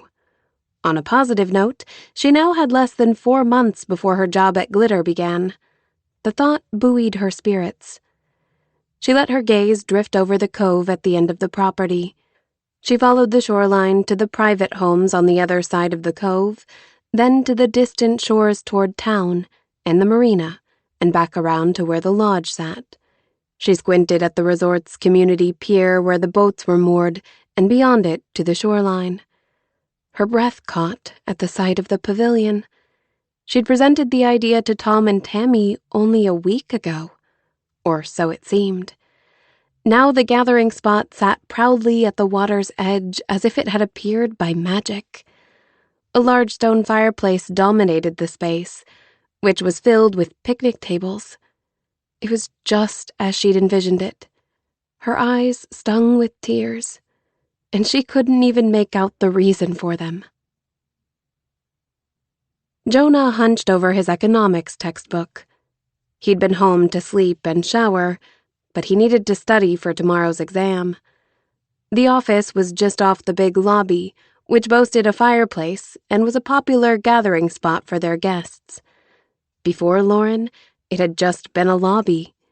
Now it featured cozy furniture, a large screen TV, board games, 2 vending machines, and a Keurig. Each morning they offered complimentary donuts and pastries. During rainy days, guests gathered in front of the fireplace or at the game tables, chatting and laughing. Over the past few months, they'd hosted watch parties for baseball and now football games. The lodge closed at 10 most evenings, since his parents' living space, his childhood home, took up the entire second floor. The office was less impressive. 2 desks, both wooden and age-scarred with nicks and scratches. One was his mom's, and the one he currently sat at was Meg's. It was cluttered with papers, separated into piles only she understood. He'd pushed back the screen of her desktop computer to make room for his books and notes. He focused on the pictures lining the wood-paneled walls. Photos going back to when his mom's parents started the place in the 50s. They'd bought the property for a bargain, intending to make it their homestead. But when a hurricane left the county with massive quantities of fallen timber, they'd decided to mill the logs and build cabins. The resort opened for business in 1954. He loved sharing the history of the place with their guests. It would be an honor to carry on their legacy through another generation. Jonah's gaze shifted to the picture window that overlooked the lake. What was Lauren doing? Was she taking it easy like she was supposed to? He'd been texting with Meg for the past 24 hours, checking on Lauren. Her condition was unchanged. In other words, her memory had not yet returned. But he'd figured that out for himself an hour ago. That black cloud of fear enveloped him again, the one that threatened to smother him every time he realized anew that Lauren didn't remember falling in love with him, that her memory might never return. God, please, you have to bring her back to me. I can't lose her. He swallowed hard against the knot in his throat. A sound came from out in the lobby, and minutes later, Meg entered the office and stopped at the sight of him. "Hey, what are you doing here?" "Studying." Her face softened. Because Jonah studied at his apartment or at the campus library. Never here on property, where there were so many distractions. He was doing so now only because he had to be close to Lauren. "It's only been 2 days." "I know." He was trying to be patient, but that wasn't his strong suit. And it was especially hard when his whole future with Lauren was on the line. "You should go see her." I did. He'd made it as far as her doorstep. She hadn't invited him in or given him any indication he was welcome. Heat washed over him. "She doesn't want me around, Meg." It hurt to say that, like an actual physical ache in the vicinity of his heart. Meg perched on the desk. "I'm sorry. I can only imagine how hard that must be." He kept telling himself her memory would return, and they'd look back on this with gratitude. But what if that didn't happen? What if she finished the year and returned to Boston? A terrible thought occurred. "Is there anything I can do for you?" "Just be there for her, I guess, since I can't." "Of course I will. I love her too. She's not the same, even with me, you know." "Meg, Lauren doesn't remember turning down that position with Glitter a couple weeks ago. She thinks she's gonna finish out the year here and start that job. Unless Sydney told her what's happened. She called her from the hospital." "Lauren and I talked quite a bit yesterday. I think she would have said something if she knew. She would have been upset about losing the opportunity." "You know, she may not have told Sydney at all. She only told me a couple weeks ago, and she never mentioned telling her. We'd been pretty busy with the resort full and Labor Day weekend upon us. He tried to remember the Lauren he'd met in the spring. She'd been so driven, so determined to excel here so she could get that job back in Boston. She'll be devastated that the opportunity's gone now. But she seemed so fragile. He pictured her standing in her cabin doorway, blinking against the morning light, eyes searching for a safe landing spot. The memory of that panic attack was still fresh. It probably wouldn't be good for her to find out just yet. She's still pretty shaky. Her take-home papers did say to avoid stimulation. Meg huffed a laugh and waved at the air. Shoot! She'll probably get her memory back soon, and it'll be a moot point anyway. No sense upsetting the apple cart. Right. She has a brain injury. It's a big deal. We don't want to make it worse. I'll let Mom and Dad know, just to make sure we're on the same page. Chapter 9. Day 3 was Lauren's breaking point. She'd napped and rested until she was about to turn into a zombie. Jonah had stopped over both mornings, once with a load of firewood, once with a box of maple donuts from the sugar shack.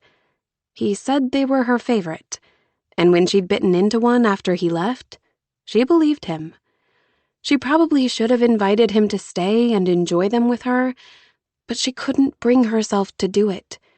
She felt so awkward around him, caught in some weird dimension between enemies and lovers.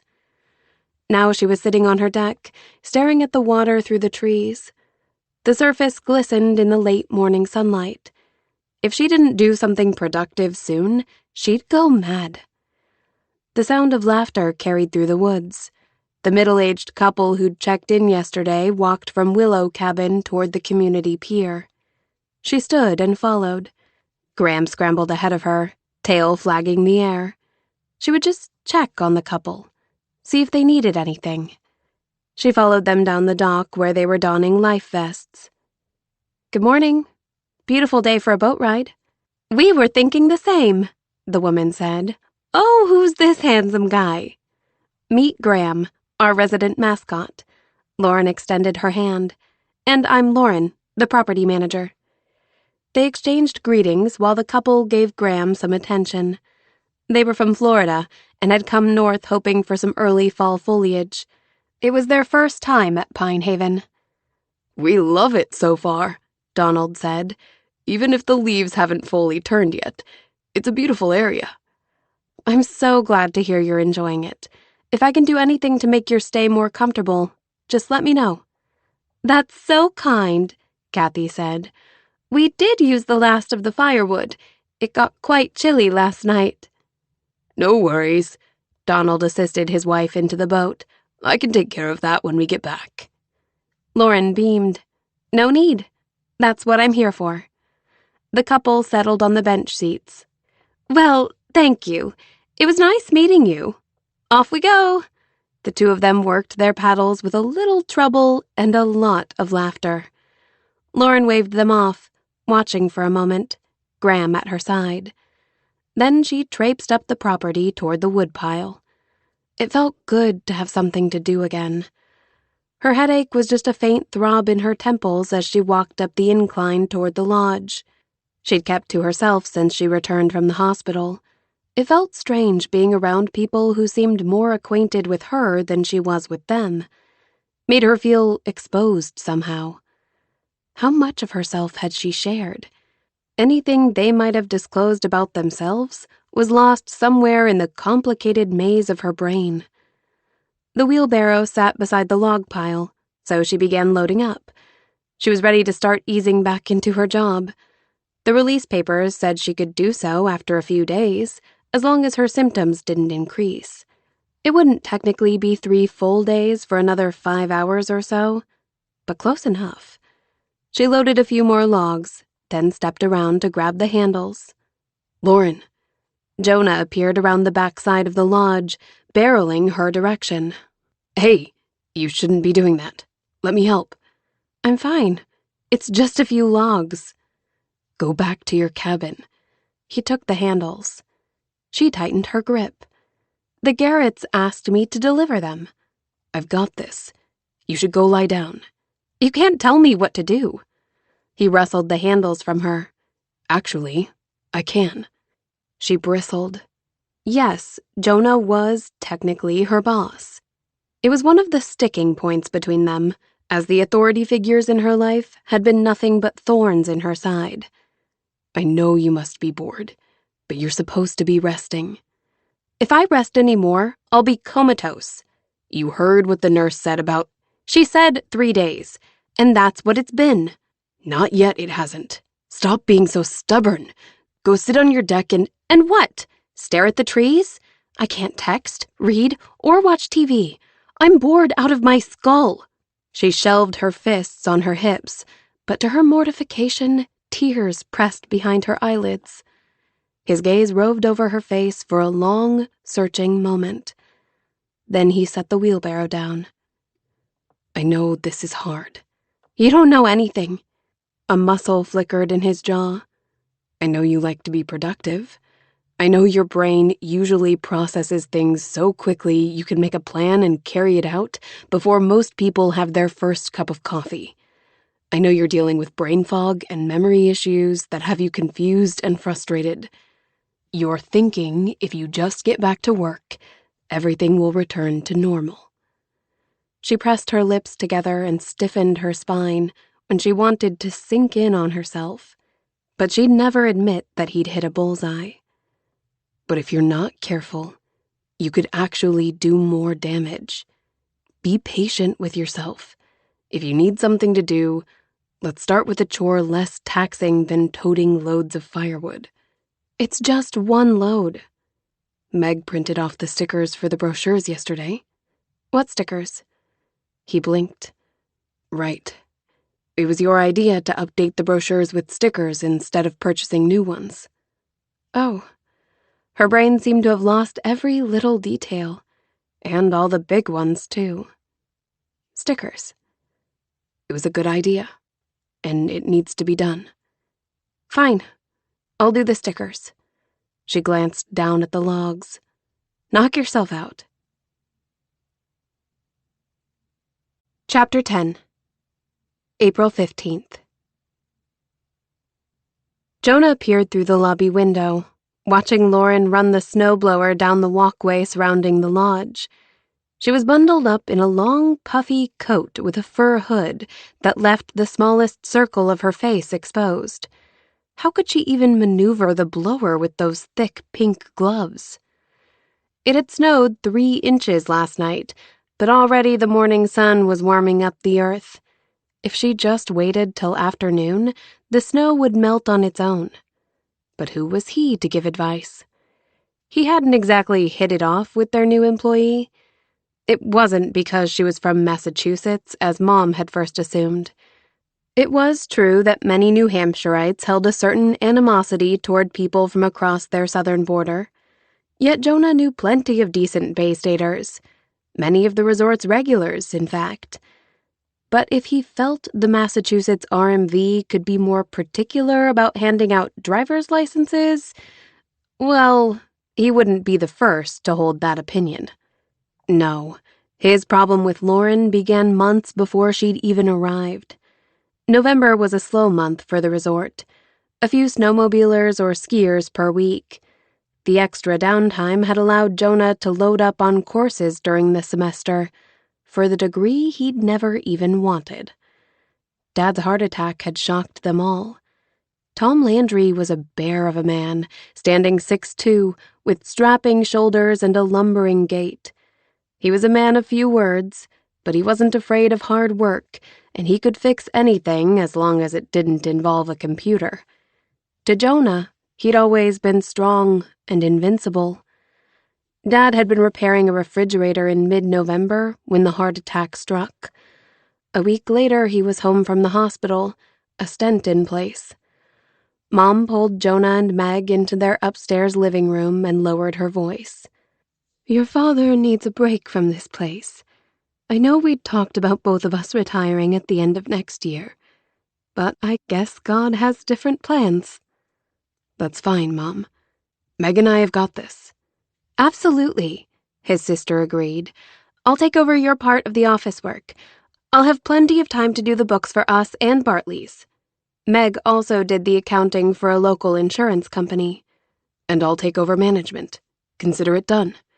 Jonah had been planning to do so in just over a year anyway, right after graduating. Mom set her hand on his arm. That's not what your dad and I want, honey. You need to finish your classes. I can do that later. If you take them 1 or 2 at a time, it'll take forever. We want you to finish up. Jonah pressed down the frustration this topic always brought to the surface. After Meg, who'd always planned to help run the resort, had discovered a love of accounting midway through her business degree, she'd shifted course. And this had made his parents worry that perhaps Jonah wasn't considering all the options for his future. They'd insisted that he, too, get a college degree before committing to managing the family resort. But with just over a year left, he felt as strongly about it as he always had. Just because he was a good student didn't mean he had to aspire to something more intellectual. He loved this place, loved the steady coming and going of familiar people, loved taking care of a place that was a beloved annual tradition for dozens of families, loved feeling connected with the family history. It was like opening his home to people who loved it just as much as he did. He cleared his throat. I will finish my degree, Mom, but I'm needed here now. I want to do this. Mom's brown eyes softened. She'd aged 10 years in the week since Dad's heart attack. I know you do, but your dad and I thought it would be good to get some fresh blood in here for a while. Just till you graduate, a temporary manager who might bring new ideas. And come the end of next year, if you still want to run the resort, it's yours. That hasn't changed, and it's not going to. Mom had it stuck in her head that he should be a school teacher like his biological mother and grandmother. Sure, maybe he'd entertained the idea as a kid, but he was 28 now, a man who knew what he wanted. For the 100th time, he wondered if she secretly hoped Meg would change her mind. Did Mom want to pass the resort to her biological child? After all, he wasn't technically related to Mom, or her parents by blood. We've already decided. We're hiring a temporary manager as soon as possible. We can probably muddle through for a few months on our own, but we'll need someone full-time for high season next year. Once he or she is trained, your dad and I'll do some traveling. Heaven knows it's the only way I'll keep him from returning to work. This health crisis has reminded us we won't last forever, and your dad and I want to see something of the world. We were gonna do that the year after next anyway. We're just getting an early start. In the following weeks, Jonah tried to talk them out of the new hire several times, but they were set on it. He had, however, talked them into letting him train and oversee the new hire. That gave him some measure of control, and made sense since they'd be traveling a lot. He applied himself to his classes, and the next thing he knew, they'd hired someone fresh out of college. As if a few courses could teach someone more about this place than a lifetime here had taught him. He'd 100% rather be running the place than taking a full load of classes during the high season. But this was what his parents wanted, and he respected them too much to do anything but honor their decision. Then, 4 weeks ago, the woman he'd splashed with mud stepped out of Carson's SUV. Judging by her rigid spine and the flat line of her lips, she recognized him instantly. And in that fleeting second, he'd felt sorry for the incident and opened his mouth to apologize again. Then he realized why she was here on his property. She was the new manager, coming to settle in for the next 9 months. She must have changed clothes, no hint of mud splatters. She reminded him of his ex-girlfriend Monica, with her designer pocketbook, heeled boots, and manicured nails. And her name, Lauren Wentworth, Sounded like old money. He gave the princess a week.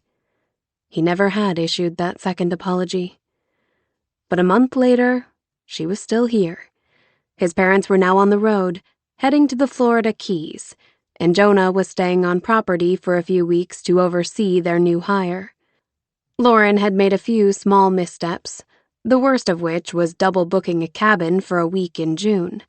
But his mom had caught the mistake quickly. Jonah would give Lauren credit for a surprisingly good work ethic. She was up and about at sunrise, always busy doing something, and didn't seem to mind being on call 24/7. Of course, she hadn't lived through high season yet. "She's not so bad, you know," Meg said. Jonah let the curtain flutter closed. "Didn't say she was." "It was the smirk on your face. You could at least tell her the snow's gonna melt." "Where's the fun in that? Don't you have some numbers to crunch?" Meg crossed her arms, giving a smirk of her own.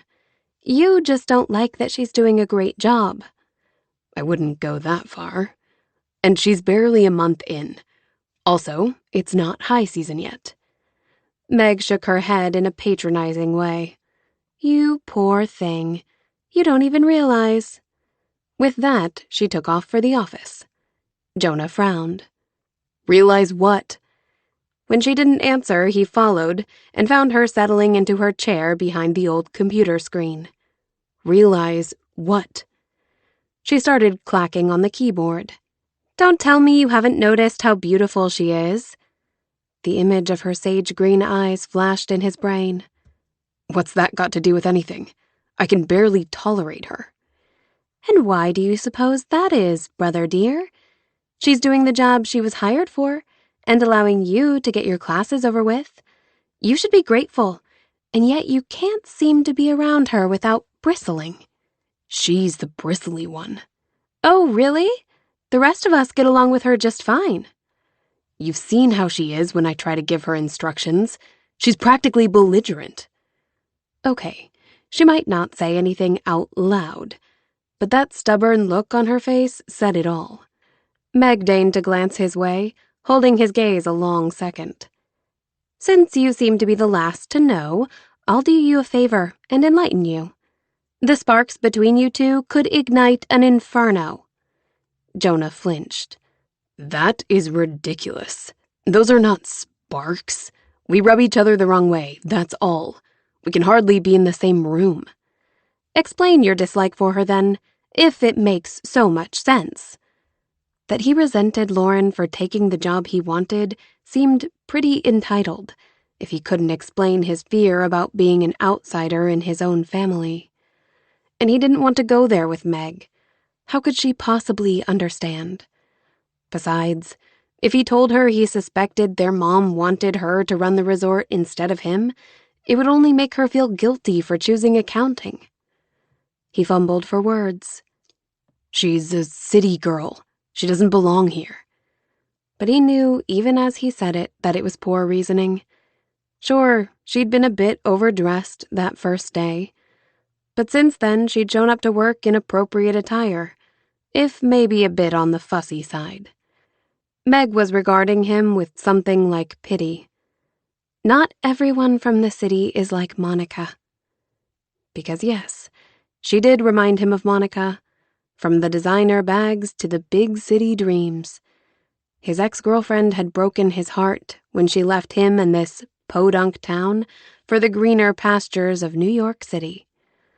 It wasn't fair to take his hurt feelings out on Lauren, but somehow, when she tipped up that stubborn chin or pressed her lips in mutiny, all common sense went right out the window.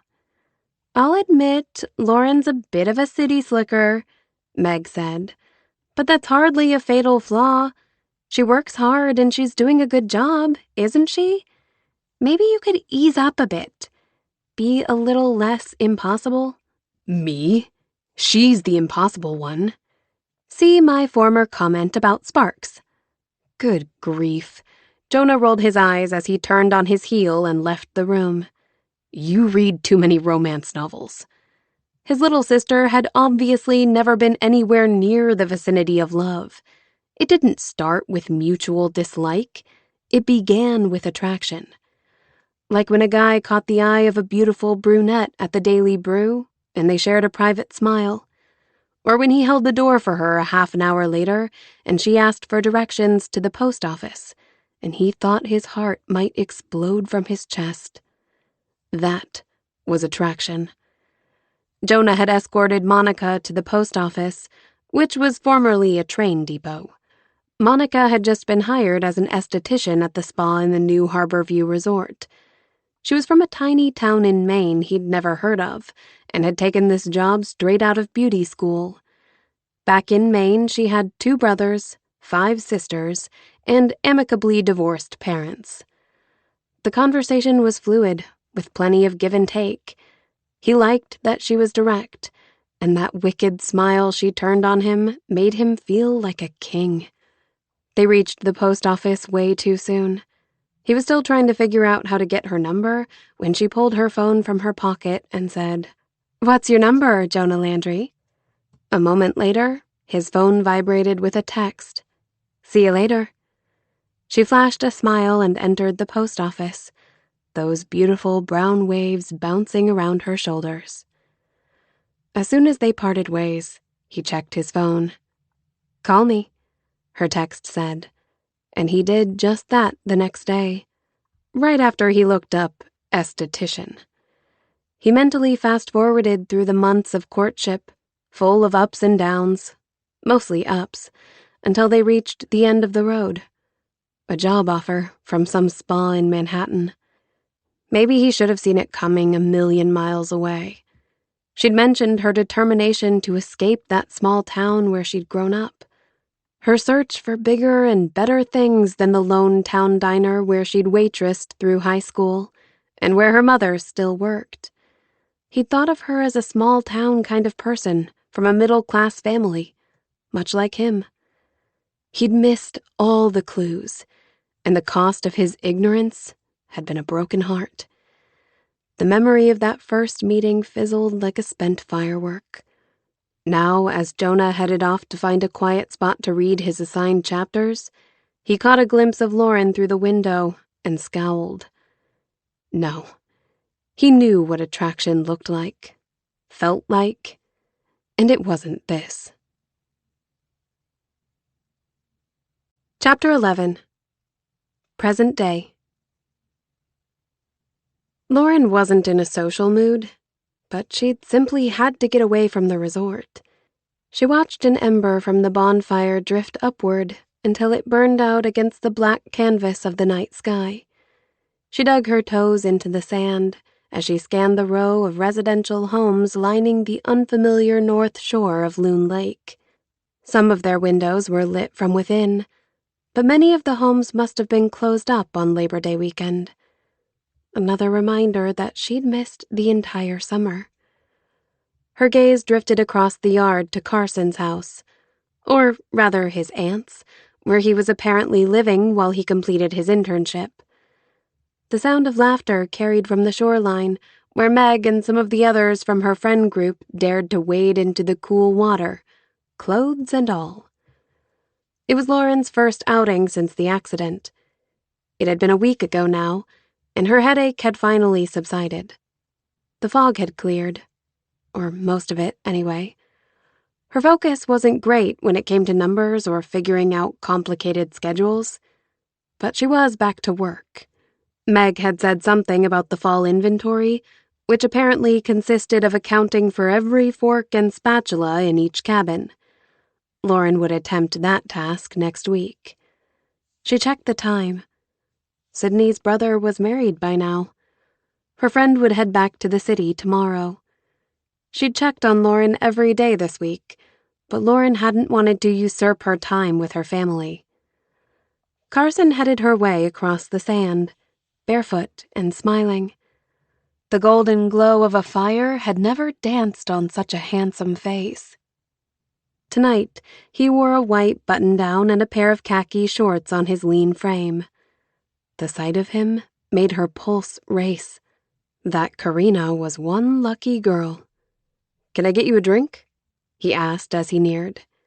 "No thanks." She held up her Diet Coke, then took a sip. He sank onto the other end of the log. How have you been feeling? Meg said you've returned to work. Nothing too strenuous, and I'm feeling much better, thanks. That's good. Just take it easy. You don't want to rush it. Believe me, they're not about to let that happen. Jonah was like Big Brother, popping up every time she tried to so much as pluck a weed. She watched the others at the shoreline. Meg, Tori and Lori, fraternal twins, and Sam, a guy who appeared to be a few years younger than the rest of them. They all attended church together, apparently. Lauren and Jonah had been included in the outings throughout the summer, but she remembered none of it, of course. She'd only agreed to come tonight because Jonah had other plans. How's the memory coming along? Carson asked, as if reading her mind. Anything coming back to you yet? She shrugged. Not a thing. She hadn't exactly done anything to encourage the resurfacing of those memories. Hadn't looked at the photos on her phone, or read the old texts. Well, give it a little time. The brain's an amazing organ.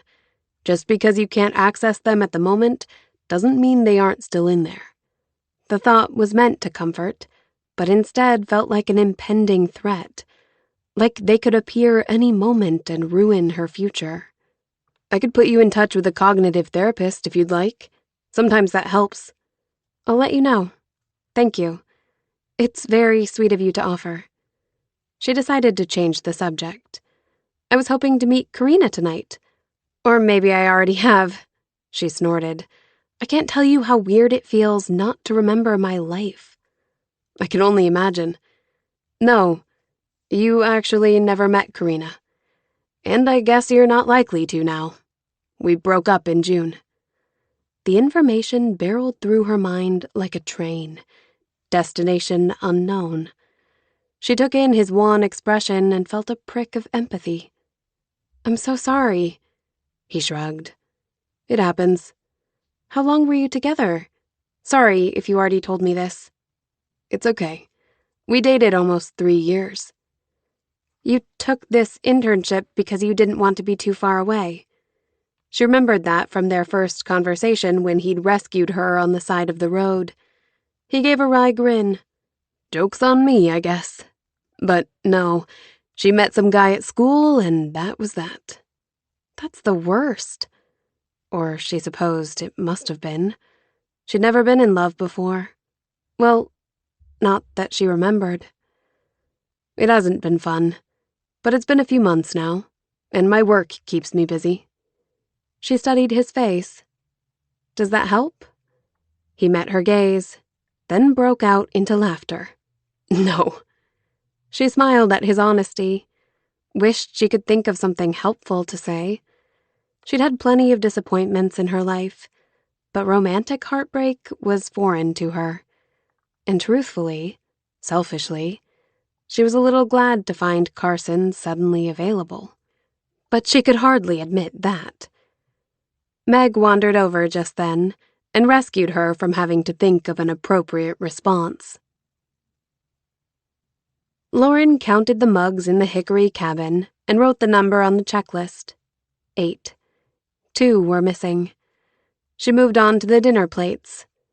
This kind of work, simple though it was, now took her full concentration. This was her 5th day doing inventory, and she was only now on the last cabin. Of course, she'd had other tasks requiring her attention. Preferred tasks. She dreaded returning to this counting and math and spreadsheets. Jonah had offered to help, but he'd no doubt insist on working side by side, and that would make the chore even harder. Because avoiding Jonah had become job numero uno. He made her uncomfortable with his steady gazes and concerned looks. He was so different from the Jonah she remembered. It wigged her out, and she didn't know how to respond. A text message vibrated her phone. Seeing it was from Sydney, she finished accounting for the plates and took a short break.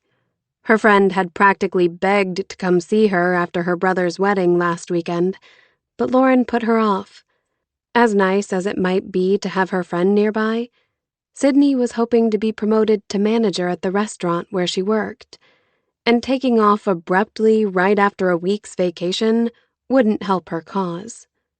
"How's it going?" her friend had asked. "Fine, I guess. Doing inventory on the kitchen supplies at the moment. So, thanks for saving me from that. What are friends for? Still foggy?" "Math has never been my friend. How's everything else?" She hadn't really opened up to Sydney about everything. Hadn't opened up to anyone. Maybe it was time to unload. "Everything feels so weird. Jonah keeps coming around, staring at me with these hope-filled eyes. I feel so much pressure to remember. Like everyone's just looking at me wondering, do you remember anything yet? No, I don't. And you know what? I don't even think I want to." "Oh, honey, I'm sorry. That's gotta be tough." "The Lauren everyone expects me to be? I don't even know who she is. She fell for someone I don't even like. I can't help but hope she's gone for good. I feel like a stranger in my own life." "Maybe you should come home, Lauren. Escape the pressure. Maybe you'll feel more like yourself." "Tempting. You can stay with me till your job starts in January. I'm sure your new boss will understand." But Lauren had committed through the end of the year. She couldn't risk losing the job at Glitter. She had to finish well here. She wasn't a quitter. And maybe Olivia would understand if she explained about the brain injury, but she didn't want to give the woman cause to worry about her mental health. She'd asked Tammy not to mention it to her friend. It didn't sound as if they kept in close contact anyway. "That's sweet of you, but I only have a few more months here. The family has been so nice to me. I'd hate to desert them. There are good things, too. They've made a lot of the changes I've suggested. Meg says they're very happy with the increase in revenue, and she's been a good friend through this." "I had no doubt you'd do a great job. But just know, my door is open if you change your mind about coming home or about me coming there." "Thanks. It helps knowing that." She thought about this morning when Jonah had asked if she wanted to see the barn she'd apparently begun renovating. "You were really excited about turning it into a venue," he'd said. "We got it cleaned out and tore away all the scrub brush from the exterior. I thought you might like to see it." He was obviously eager to spend time alone together, and maybe he hoped her seeing it would spark a memory. She wasn't interested in either. She told him she wanted to finish inventory today. The disappointment that spread across his face made her heart squeeze a little. She stared down at the cursor in the text box. Then she began writing. "Did I talk to you about Jonah? What did I see in him?" Before she could second-guess herself, she sent the message, then wished she hadn't asked, because she didn't want to have feelings for Jonah. "Once you got to know him, you thought he was sweet. You said he made you laugh." That just didn't compute with what she remembered of him. "It doesn't seem possible. I was a first-hand witness. I've never seen you like that before." "Like what?" "So happy. Unguarded. You don't drop your guard for just anyone. I was skeptical at first, but after seeing you together those few days, I could tell it was the real thing." "It doesn't feel anywhere close to real." "Trust me, it was. I was jealous." Laughing emoji. "Here I am on every dating site in existence, going out on multiple dates a week, and I can't even find a guy worthy of a second date. And you happen upon some prince in backwoods New Hampshire." But where was it all going? We were presumably in love, but my life is in Boston, and his is here. You were mulling all that over the last time we spoke in mid-August. I don't think you and Jonah had talked it through yet, but you thought he might expect you to change your plans, and you admitted that you were actually considering it. This is such a mess. Hey, it's gonna work out. Hang in there. Thanks for chatting. I should get back to the spreadsheets. Don't overdo it. Yes, Mommy. Chapter 12. The following Monday morning, Jonah found Lauren sweeping off her deck. He probably should have been home studying. His grades had gone to crap the past 2 weeks. But it was her day off, and he hoped to spend time with her. He caught sight of her through the pine forest, face freshly washed, hair still mussed from sleep. She nudged Graham playfully with the broom. The dog snapped at the bristles, then jumped to attention, tail wagging. Lauren brushed at his feet. "Take that, puppers." Graham barked. "Mr. Broom's gonna getcha." She let him grab the bristles, then tugged it away again, laughing. The dog bowed on his front legs, back end in the air, and barked. Jonah's heart twisted painfully. She didn't remember the dog any more than she remembered being in love with Jonah. Yet she was obviously letting Graham in. She'd taken him back under her wing. She was playing with him, affectionate with him. I'm jealous of a dog. It was an all-new low. But seeing her guard down made him miss her so much. Whenever Jonah was near her, Lauren was present, but she wasn't. The Lauren he'd fallen in love with was somewhere in there. But she wouldn't drop her guard with him, and he didn't know how to convince her to let him back in. Before, he'd gradually won her over by spending time with her on the job. It had taken months for her to open up about her mom's abandonment, her difficult childhood. But she wouldn't even give him the time of day now. And she'd probably be horrified to realize all the private things he knew about her. Had she seen the photos on her phone or read their texts? If she had, she'd surely see how happy they'd been together. Or would the images only make her grimace? She must have heard his approach because her head snapped his way. And just like that, her playful expression disappeared, and her eyes grew guarded. He battled disappointment and lifted his lips. "Morning. How are you feeling today?" "Fine. Just catching up on some chores." He reached the deck and stopped to pet Graham, who'd come to greet him, his entire back end wagging. "Want some help? I need a break from studying." Did that sound like the pathetic lie it was? "Thanks, but I've got it." Lauren was nothing if not fiercely independent. That much hadn't changed. "I thought I'd see if you wanted to go for a bike ride on the rail trail." "The rail trail?" Right. She wouldn't remember. It's an old railroad track they turned into a trail. It runs for 12 miles along lakes and pastures and through the woods. You used to like it. Used to drive me crazy, reading every single informational sign explaining the trail's history. She didn't return his wistful smile. She didn't remember any of those moments they'd spent together, or the laughter they'd once shared. Didn't remember their first kiss at the gorge, or the first time he'd professed his love. Her gaze flickered to her cabin as she put a hand to her throat. Thanks, but I've got a lot of chores to do today." He was the last person she wanted to spend her day off with. Message received. He pushed past the hopeless feeling welling up inside and dredged up another smile. "I should probably get some stuff done too. If you need anything, I'll be around." "Okay, thanks." She resumed sweeping. He gave Graham a final pat and headed back toward the lodge. His steps weighted with despair. They were 16 days past the accident, and she obviously remembered nothing. He kept coming around, trying to show her he cared, but the door to her heart was closed to him, and locked, and boarded over. She'd let Meg in a little. They'd gone to that bonfire together, had a coffee date last week on her day off. Even his mom and dad had made some headway in regaining her friendship.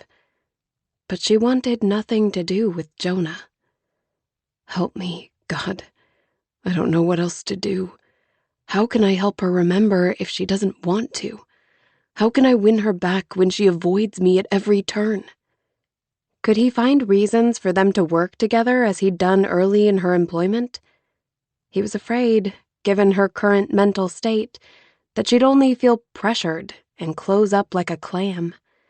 He couldn't help but feel there was only one solution, and it was out of his control. Please let her remember. I can't lose her for good. I just can't. He swallowed against the lump in his throat.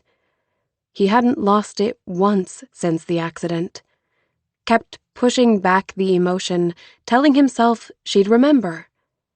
But he was starting to lose hope. The lodge was blessedly quiet when he entered. He should study, but he'd never be able to concentrate.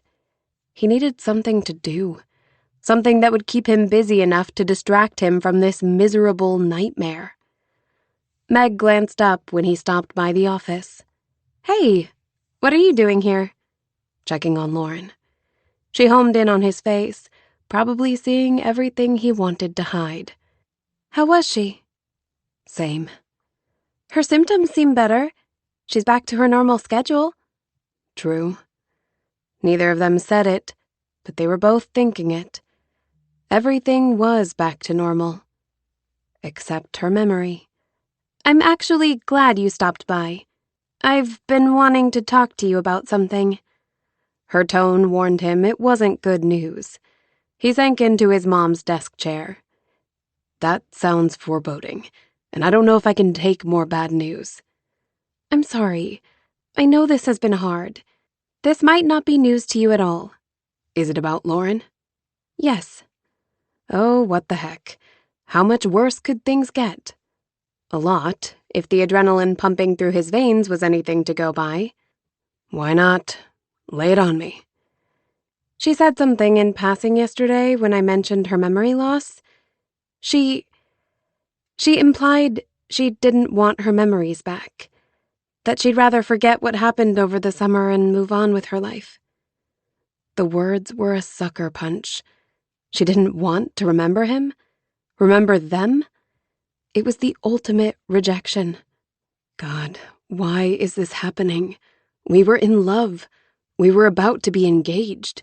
She's the love of my life. "I'm sorry, but I felt you should know what you're up against." For all the good it does me. She won't even talk to me. As far as she's concerned, we're over, and that's the way she prefers it. Feel like I'm in waiting mode, and we both know that's not exactly my specialty. I'm just sitting around waiting for her to get her memory back. This must be so hard.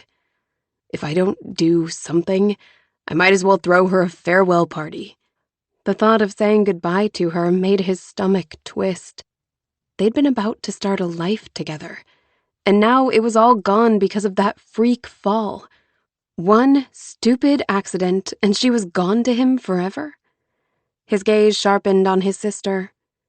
I have to do something. I can't lose her, Meg. I can only imagine how hard this is, honey. But Lauren's not one to be pushed. You should know that better than anyone. He pounded his fist on his thigh. Then what the heck am I supposed to do? I don't know. Maybe she'll get her memory back soon, and this whole problem will go away. But what if she never gets it back? The question hung in the silence between them. 15 minutes later, the conversation still plagued Jonah as he dribbled the basketball on the concrete pad attached to the old garage that now served as the laundry facility. He put up a shot, and the ball swished through the net. He collected the ball and took it back to the invisible foul line. Shot again. All net. His body went through the motions as he recalled his discussion with Meg. He felt stuck. He couldn't just do nothing while Lauren moved on with her life alone. But she clearly wanted nothing to do with him, and pressuring her would get him nowhere. Stuck. He was gonna lose her. Memories flittered through his mind. Lauren smiling at him as he rowed them to the cove the first day they'd gone swimming together. The shy way she bit her lip when she was thinking about kissing him, but didn't want him to know. The way she sometimes burrowed into his side, like she wished she could climb inside him. He missed the way she felt, her back pressed against his chest as they watched the sun sink below the horizon. He missed her passionate kisses and her contagious laughter, the way she'd quirk a brow at him when he teased her about her shoe collection, or the rainbow assortment of nail polish on her bathroom windowsill. That heat flushed his skin again, and the back of his eyes burned, and still he put up a shot, and another, and another. As luck would have it, the laundry building was clear on the other side of the property. When Lauren had arrived at Pine Haven, ping-pong and foosball tables had been crowded in with the washers and dryers. But Lauren had suggested converting the upstairs of the boathouse into a game room for the teen guests. And, at some point over the summer, the Landrys had implemented that idea. Meg had taken her up to the hideout and raved about how popular it had been over the summer. They'd spent over an hour up there playing games that day, until they'd laughed themselves silly over their lack of coordination. Lauren had also suggested renting out pier space to local boat owners, and that idea had apparently netted $24,000 over the course of the season. Easy money for the Landrys. Another of Lauren's ideas that was in the works: resort for a day. Starting next season, they would make their property and its equipment available on a limited basis to tourists staying off-site. It felt great that they were taking her ideas seriously, and that they were apparently paying off in spades. Lauren needed that little punch of validation right now because she felt so off. She shifted the laundry basket to her other side, and as she neared the building, she heard a thumping sound. Someone was playing basketball on the far side of the building. She entered the facility and set her basket on the dryer. But before she opened the washer, she headed to the window as if drawn by some invisible force. Standing to the side, she peeked through the curtains. Just as she suspected, Jonah was making use of the court. He wore only a pair of worn jeans and tennis shoes. Her gaze locked on him as he spun, darted, and pivoted with precision born from years of experience. He hit every shot as he played imaginary foes. His muscles rippled across his back as he came up for a hook shot, grabbed the rebound, pivoted, and put up another. Sweat gleamed off the defined ridges of his abdomen and the honed curves of his biceps. He was lean and fit, and more muscular than she'd realized. His calves bulged on a jump shot, and his thighs flexed as he juked one invisible opponent, then dodged another. He scrambled toward the basket and jumped for a dunk. The ball went through the net and hit the pavement with a whump. She'd been so busy admiring Jonah's skill, and his physique. She didn't notice anything amiss until he braced his hands on his knees, breath heaving. Until the sunlight, dappling the court, glimmered off his face. At first, she thought it was sweat. But no. Tears trickled from his eyes, running in rivulets down his face. His jaw was clenched, his eyes closed, as if against some unseen agony. She'd never seen him this way. It was so different from the confident, judgmental Jonah she remembered. So vulnerable and broken. Lauren's heart gave a painful squeeze because she knew without a doubt she had caused this. It was her fault he was hurting like this. She couldn't have helped the fall from the ladder or the resulting memory loss. But she'd been so busy worrying about her own problems, she'd hardly given a thought to Jonah's feelings. They'd been in a happy relationship, and in the blink of an eye, he'd lost her. She'd wondered how the feelings could have been real when she felt nothing for him now. But seeing him out on the court, there was no doubt about it. One glimpse of his suffering removed all questions about the genuineness of his feelings or their previous relationship. She pivoted from the window, unable to bear the sight anymore. Her chest ached. Was this just empathy, or did some small part of her remember her feelings for him? Every morning since the accident, Jonah had checked on her with those hope-filled eyes, and she all but brushed him off. He loved her, and she'd been harsh and uncaring. Her chest tightened. She'd been exactly like so many of the adults who'd reigned over her childhood, and she hated herself for it. Maybe she no longer wanted a relationship with Jonah, but she didn't have to be a terrible human being. Uncertain what to do about the empathy wrenching her heart, she glanced out the window again. Jonah retrieved his shirt from the ground and wiped his face. He grabbed the ball that had settled near the court's edge and headed toward the parking lot. A minute later, heaviness settled over her as he got into his truck and pulled from the lot. She had to do something to make up for how callous she'd been, for how much she'd hurt him.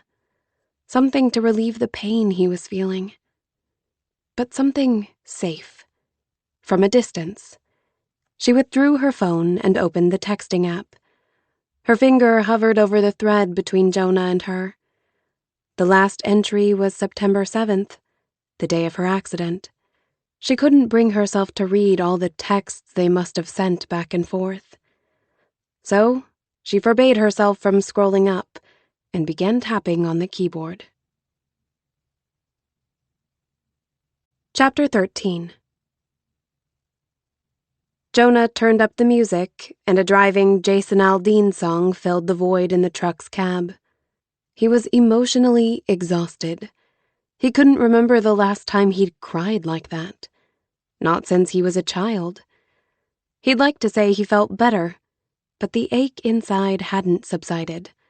The angry, explosive feeling had diminished, but he actually preferred that to this overwhelming despondency. He'd planned to stay at Pine Haven for the day. He'd told Lauren he'd be around. But it wasn't as if she'd seek him out. And with only one guest, they didn't need him on property today. He didn't feel like studying. He could see if his friend Javier was free to grab lunch. He flew float planes for air tours. But Jonah wasn't fit for company today. He passed through town, aimless, not wanting to go home where he'd have nothing to do but think of Lauren. 10 minutes later, the site of the seaplane base appeared as if out of nowhere. He hadn't even known where he was going until he pulled into the parking lot. He'd only been to the business a couple times, and chances were good his friend was airborne. But maybe he'd luck out and find him in the office. Jonah needed to get out of this funk. A minute later, he crossed the gravel lot and cool air washed over him as he entered the office. Javier turned from a conversation, his face lighting up at the sight of Jonah. "Hey, buddy. Long time no see." Javier approached in jeans and a blue Air Tours polo. The ball cap that covered his black hair was worn low on a face that never failed to draw female attention. Javier, however, only had eyes for his wife, Allison. "Good to see you, man." Jonah pulled him in for a hand-clasp shoulder bump. "I was in town and thought I'd see if I could catch you on the ground." "Good timing. A storm's moving in later. Want to catch some lunch next door?" "Let's do it." The bistro's lake view attracted tourists like flies in the summer, but since it wasn't high season, they had no trouble scoring a table on the deck. "How are things with you and Allison?" Jonah asked after they'd placed their orders. She was a radiologist at the local hospital. The two of them worked a lot of hours, and she was also caring for her ailing grandmother. "She's good. We don't see each other as much as I'd like, but things at the base will settle down now that the season's winding down." "That's a good thing. I love her like crazy. I miss her, and I know this is wearing her down too. Hang in there, man." Allison was a strong woman. The four of them had gone out a few times over the summer. The reminder that Lauren wasn't his girlfriend anymore weighted his stomach. "It's just a difficult season. You guys are gonna get through this." "Thanks." Sensing his friend's need for a change of subject, Jonah asked, "How's work going?" Javier was buying out the owner of Air Tours, who was in his mid-60s and looking toward retirement. "Work's great. Summer was busy and profitable. The buyout is obviously going to take a while, but Fred's good with that. That's exciting. Someday it'll be all yours." They talked more about Javier's plans for the business. He seemed to understand that Jonah was avoiding the depressing topic of Lauren. But he only let Jonah skirt it for so long. "How are things going with you and Lauren?" he asked when they'd exhausted the subject of Air Tours. "Any progress?" She hasn't remembered anything, and doesn't seem open to the idea of getting to know me again. His eyes stung at the words, so blunt, so true. He glanced down at the table where his fingers shredded a napkin. "I hate that this happened. I can't imagine what it must be like for you. She's around all the time, of course, but she avoids me at every turn. Not only does she not love me anymore, she doesn't want to love me again." Javier sat back in the booth, seemingly taking a moment to let that sink in. His eyes softened. "That's awful. I don't even know what to say. That makes two of us. I'm thinking back to when you got together before. You were showing her the ropes at the resort, and she came around. I recall you didn't like her much to begin with either. We both know why that is." They'd had more than one conversation about how Lauren reminded Jonah of Monica at first. It had taken a while to sort out his feelings. "But you got to know the real Lauren, and she got to know you when you opened up to her. Maybe you can go through that process again." "I'd love to try, but she turns down every offer to spend time together, no matter how trivial. And she already knows how to do her job, so I can't really fabricate reasons to be together. She'd see it coming from a mile away and push even harder." "There's still the chance she'll get her memory back, though, right? It's been what, a couple weeks?" 2 weeks and 2 days. I literally dream about her memory returning. But then I wake up and everything's the same. I can't just sit around hoping and waiting. There has to be something I can do. I'll be thinking about that. Something that'll put the two of you together long enough to bring her guard down." The food was served, and Jonah was glad the topic turned to benign subjects for the remainder of the meal. He barely tasted the fish and chips. Maybe this was a lost cause. "How's she feeling otherwise? Her concussion and all?" "Most of her symptoms are gone. She's back to her full work schedule." Another thought emerged, one that had been popping up the past few days. Now that her health was stable, it was probably time he told her she'd given up her job at Glitter. She'd be crushed. She'd leave Pinehaven. What reason would she have to stick around then? 20 minutes later, while they waited for the check, Javier took off for the restroom and Jonah checked his phone. His heart stopped at the sight of a text from Lauren. "I'm sorry for what's happening and that I haven't been more compassionate." She'd sent the text over an hour ago, seemingly out of nowhere. He reread the sentence 3 times, tried to temper his hope. She wasn't exactly asking for a new start, but she'd reached out to him. It was something, and something was better than nothing. Javier slid into the booth. "Is it weird that I like those scented sugar scrubs they have in the restroom? Hey, what's wrong?" Jonah stared unseeing at Javier. "Lauren texted me. She hasn't done that since the accident."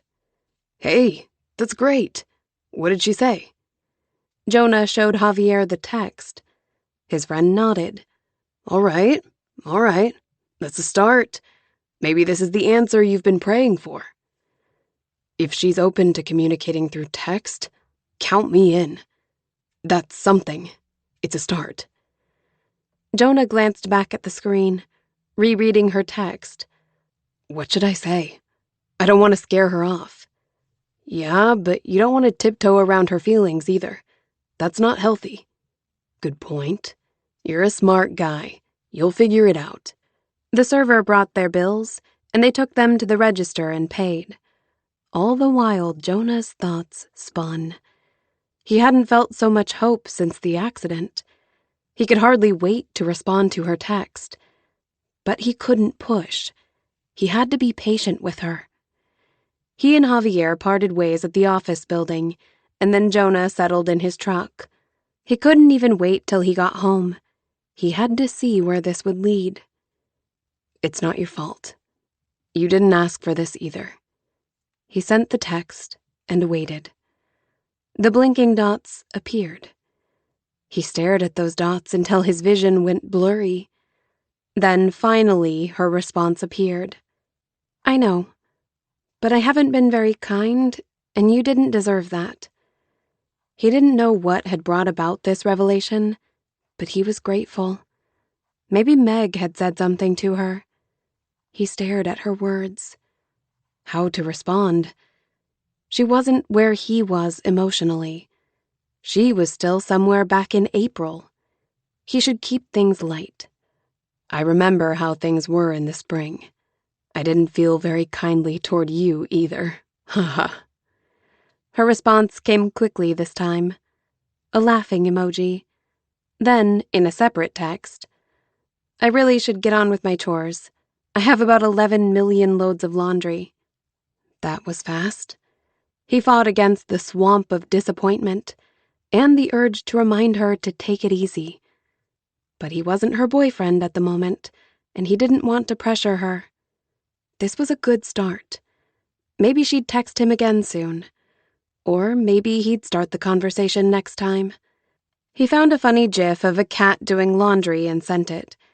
He didn't start up the truck until she responded with a laughing emoji. His heart soared with hope. Lauren was communicating with him again. It was something to build on. It was his chance to make her fall in love with him again. And because of that, he pushed away all thoughts of telling her about glitter. Chapter 14. May 19th. Ever since the ice out, business had slowly ramped up at the resort. Most weeks, at least half the cabins were occupied, and Lauren found herself busier. She embraced the work as an opportunity to prove herself. Not that she'd ever get an attagirl out of Jonah Landry. Last week, she'd presented her ideas to the Landrys. Tom, Tammy, and Meg had loved them. They'd wanted to build a pavilion for years, but couldn't justify the funds. Now that they were renting out boat slips, that would change. Turning the boathouse into a gathering space for teens would cost little more than elbow grease. Jonah was the only one who seemed less than enthusiastic, but she chalked that up to obstinance. He probably wished the ideas had been his. Plus, he didn't like change. That much was obvious. Heaven forbid they move a ping-pong table or change the schedule. The entire world might spin off its axis. Friday was the first day all 8 cabins were occupied, getting the weekend off to a great start. There were 2 returning couples, 2 young families, 3 new couples, and a group of 4 middle-aged sisters. On Sunday, a 40-something husband and wife appeared at the front desk to check in. As Lauren pulled up the schedule, it took everything in her to keep the smile from sliding off her face. She'd put the Lawsons down for 3 nights in Willow Cabin, but it was already occupied. Her heart skittered across the floor as she met their expectant gazes. "I'm so sorry to tell you this, but I'm afraid we've accidentally overbooked the cabin and we're currently full up. But I'm sure I can find someplace else nearby that will accommodate you." A frown pinched Miles Lawson's brows as he stepped closer. "Overbooked? That's unacceptable. We don't want to stay somewhere else. This is where we came for our honeymoon 20 years ago." This wouldn't be easily resolved. The coming conflict racked her nerves. "I'm terribly sorry about the mistake, Mr. and Mrs. Lawson. I know you must be disappointed, but none of the cabins will be available until Tuesday. We'd be happy to book you someplace else. Our compliments, of course. And you could return here if you'd like for the remaining night. Now listen, Honey. Mrs. Lawson set her hand on her husband's arm. This is unacceptable. We left the kids with their grandparents so we could celebrate our anniversary here. Lauren's cheeks heated. How had she made such a terrible mistake? Again, I'm so sorry. Sorry does not fix the problem. No, you're right. There are other lovely resorts where we could possibly get you in. I know it's not the same, but we could comp your next visit here if you'd like to reschedule. He threw up his hands, intimidating her with his 6-foot-something height and formidable glare. What can we do to rectify the situation? You can get us in the Willow cabin where we spent our honeymoon. But since that's obviously not gonna happen, I guess we'll be airing our grievances on social media. Loud and often. Tammy slipped out of the office and joined her behind the desk. Hi there. I'm Tammy Landry, owner of Pine Haven. I couldn't help but overhear the situation. The phone rang, and Tammy turned her warm brown gaze on Lauren. Could you get that, dear? Lauren was only too happy to take the call in the office. It was a potential guest, with all kinds of questions about the resort. The older woman from Maine didn't own a computer, so after a lengthy discussion, Lauren promised to send a packet in the mail. By the time she got off the phone, all was quiet in the lobby. Her skin still tingled with embarrassment. This was her second double booking, but Tammy had caught the first. Lauren didn't know how the woman had resolved the situation, but it would probably be costly, financially, if not publicity-wise. Mustering courage, she returned to the desk and found Tammy restocking the area maps. I'm so sorry about my mistake. I can't believe I did that. Were you able to mollify the Lawsons? Tammy's smile was kind. I wouldn't say mollify, but I don't think they'll blast us on social media. They'll be staying at the Harborview Resort, and I got them in for a couples massage tomorrow. I think Mrs. Lawson was secretly delighted about the mix-up. The Harborview was the most expensive hotel on the lake. I'm so sorry. You can take the cost out of my check. It was more than a week's pay, but this was her fault after all. I'll do no such thing. It's the cost of business, dear. We all make mistakes. I promise I won't let it happen again. Tammy patted her shoulder. You've done a wonderful job, Lauren. Don't let one little mistake bring you down. Despite Tammy's kindness, the day only got worse. The Drurys got stuck on the lake when Pine Haven's motorboat stalled just as they were coming in from the rain. They finally got it restarted, but they were unhappy when they returned, dripping wet, back to the pier. The toilet in the Ogden's cabin overflowed, and by the time Lauren finally managed to clear the plug and clean it up, her jeans reeked of sewage. She returned to her cabin to change, waving at the Gentrys, whose 3 kids were playing in the sand on the beach.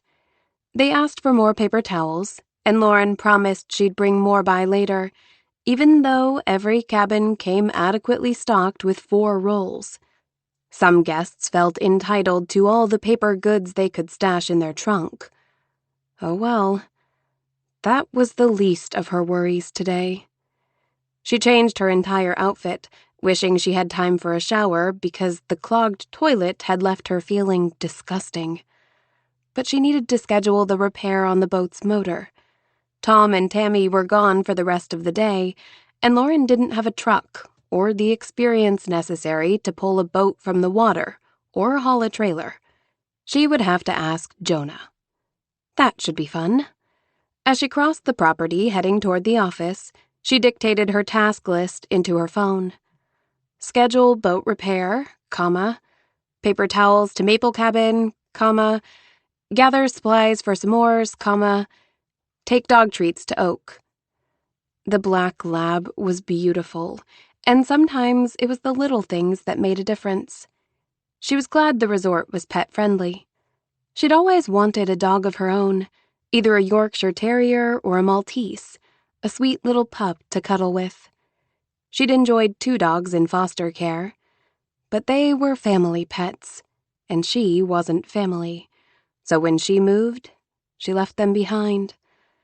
Once she'd aged out of foster care, taking care of herself was enough of a challenge. And by the time she'd gotten on her feet, work and school had kept her away from home for long periods of time. It wouldn't be fair to keep an animal cooped up in an empty apartment, and boarding was expensive. When Lauren reached the office, she scheduled the boat repair for the next day. Then she sent Jonah a text, letting him know the boat would need to be hauled over to the marina soon, please and thank you. She was about to pocket her phone when he texted back. "That's a 2-person job. I'll be over in 30 minutes. Ugh. She didn't want to be trapped in his truck with him, not even for the 30 minutes it would require to take out the boat and haul it to the marina. And of course he wanted to do it right now. But he was her boss. "Okay," she responded. The bell over the lobby entry tinkled, and she met Mrs. Ogden from behind the counter. The woman was in her 50s, with pale skin creased by time and stark black hair featuring a blue streak. She was not smiling. "Hi, Mrs. Ogden. Is the toilet plugged again?" "Please, no." She kept her smile propped. "I'm here about Whiskers. He's not in the cabin, and he was there when we left to go fishing." Lauren frowned. Whiskers was their 13-year-old tabby. "Come to think of it, I didn't see him when I was in the cabin. Could he be hiding?" "He does sometimes get anxious in a new place, but my husband and I have been searching for 20 minutes. He's nowhere in the cabin. He must have gotten out when you left." She delivered the words with the unmistakable tone of accusation. "I'm sure that's not the case, but let me help you search for him." It was a 2-story cabin with lots of nooks and crannies.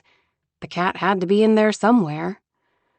There was nothing but silence between them as Lauren followed the woman to the cabin. Mr. Ogden had already given up on the interior search and was hunting around outside. He sent Lauren a withering look. 20 minutes later, they were canvassing the property along with quite a few of their neighbors. Dread was a hard pit in Lauren's stomach. Was it possible Whiskers had slid quietly out the door when she'd left? She'd been distracted with her to-do list, but surely she would have noticed. What a terrible day. She couldn't believe this was happening on top of the booking error she'd made earlier. When she rounded the laundry building, searching high and low, she almost ran into Mr. Ogden, who was checking the woodpile by the basketball court. He pulled himself up straight. "If we don't find him, we're suing this place. He's like a child to us. We've had him since he was 3 weeks old." The back of her eyes stung, but she'd never cried on the job and wasn't about to start now. "I'm so sorry, but I truly didn't see him the whole time I was in your cabin." "But you knew he was there, and you were careless when you left, and now he's lost." "I'm doing everything I can to—" "He's an indoor cat. We don't let him wander around outside, and if we don't find him, you're gonna pay for this." "What's going on here?" Jonah was suddenly there, towering over her with a scowl. "This woman lost my cat. That's what's going on." Lauren's skin flushed under the full weight of Jonah's stare. "Whiskers is missing. I was in their cabin a while ago, unclogging a commode, but I didn't see the cat while I was there." "He had to have slipped out when she left." Mr. Ogden's face was red clear up to his receding hairline. "That's the only way he could have escaped." "You've searched the cabin thoroughly?" Jonah asked. "We've looked everywhere." Mr. Ogden glared at Lauren. "This is her fault, and if something happens to him, I'm holding this property responsible." "Mind if I have a go at searching the cabin?" "Have at it." Jonah turned to Lauren. "There are some cans of tuna in the lodge pantry. Go get them and set them out around the property. Maybe we can coax him out." Lauren nodded, then took off toward the lodge. They'd been searching for at least 30 minutes. What if some animal had gotten Whiskers? What if these people lost their beloved pet because she'd been distracted? 2 huge mistakes in one day. She felt like such a failure. Her whole life, she'd been champing at the bit to run a business, to run her own life. Was this what happened when she was in charge? What if she was no good at this job? At life? What if she wasn't meant for anything more than the trailer park from which she'd come? What if all the people who'd told her she wouldn't amount to anything had actually been right? Had she been fooling herself all along? She blinked back tears. She had to focus on the task at hand. She could spiral later in the privacy of her cabin, hopefully after Whiskers had been found. In the lodge, she made her way to the kitchen pantry and found 3 cans of tuna. She opened them and took them outside, leaving one on the basketball court, one on the edge of the pavilion, and one on the Ogden's deck. She joined the search party, keeping her distance from the others. She ventured into the woods, combing the ground and trees for the cat, calling his name. A lifetime later, she heard Jonah's voice calling through the woods. "Found him!" Her breath released in a whoosh. Thank God. The cat was okay. If she'd made a mistake, at least it hadn't ended in disaster. By the time she made it back to the Ogden's cabin, only Jonah was around. "Is he okay?" she asked. "Where was he?" "He's fine. Mr. Ogden found him inside somewhere. He let me know, then slammed the door in my face." Jonah shrugged. Relief washed over her.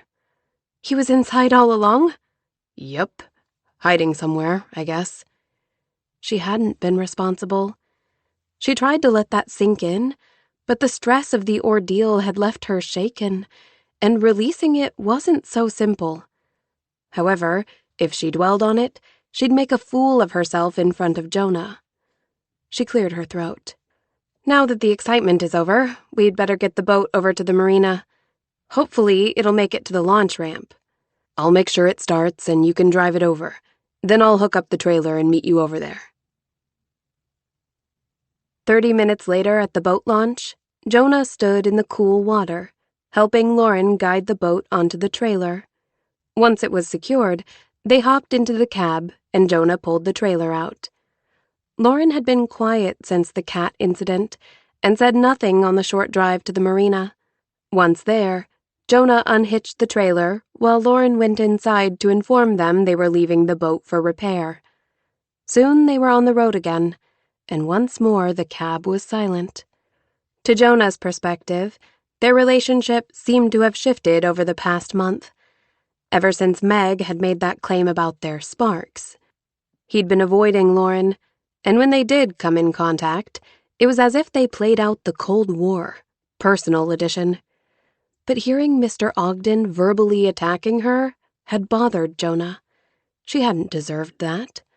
Nobody deserved to be treated with such disdain. When he'd heard the man yelling at her, he'd wanted to slug the guy. And yet, Jonah hadn't treated her much better. Guilt pinched hard at the thought.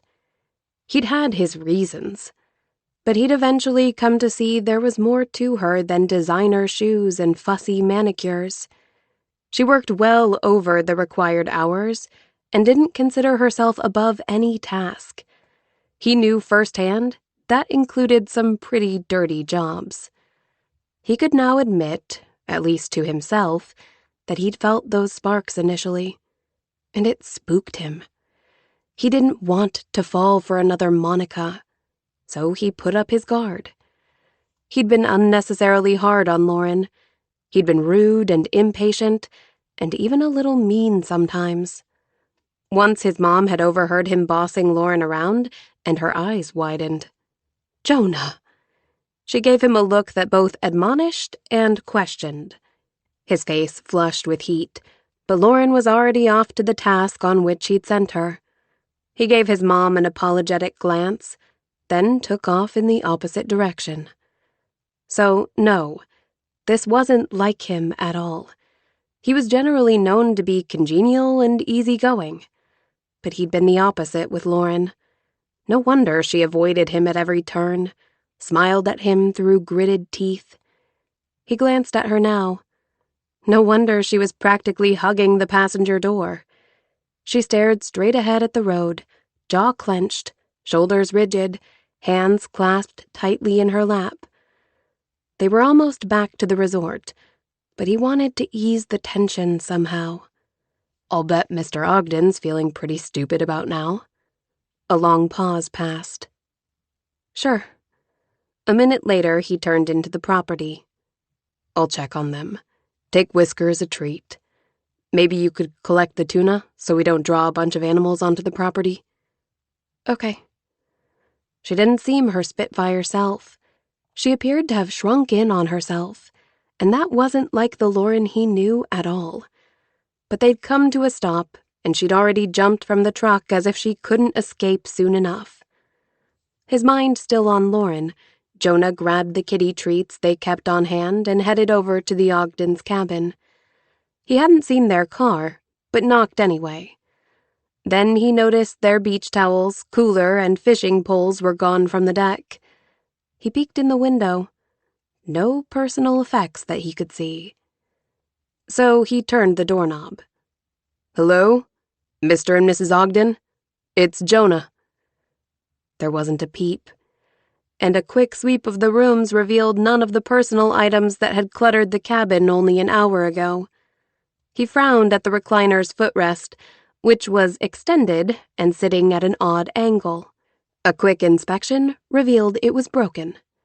He sighed as he left the cabin, then headed to the lodge to inform Lauren about the departure so she could notify the cleaners. He'd take a closer look at the recliner later and see if it could be repaired. He removed his muddy shoes at the door and padded to the office. But Lauren wasn't there, so he headed to the kitchen and found her at the sink, facing the window. Seems like the Ogdens decided to leave early. She jumped, but didn't turn. Sorry, didn't mean to sneak up on you. That's okay, she said over her shoulder, then busied herself with dishes. There was something in her voice. She sounded as if she had a cold, but she hadn't sounded like that earlier. Was she crying? Lauren? He stepped cautiously into the room. I think they found Whiskers up inside the recliner and broke the footrest to get him out. I'll bet Mr. Ogden was embarrassed about the way he treated you. He should have been. Then why were you scowling at me? He blinked. I wasn't. I was scowling at him. Whatever, she sniffed. I'm just glad the cat's okay. Definitely crying. Jonah shifted on his feet. He was no good with crying women. You'd think having a mother and a sister would have prepared him better, but no. It wasn't your fault, you know. I know that.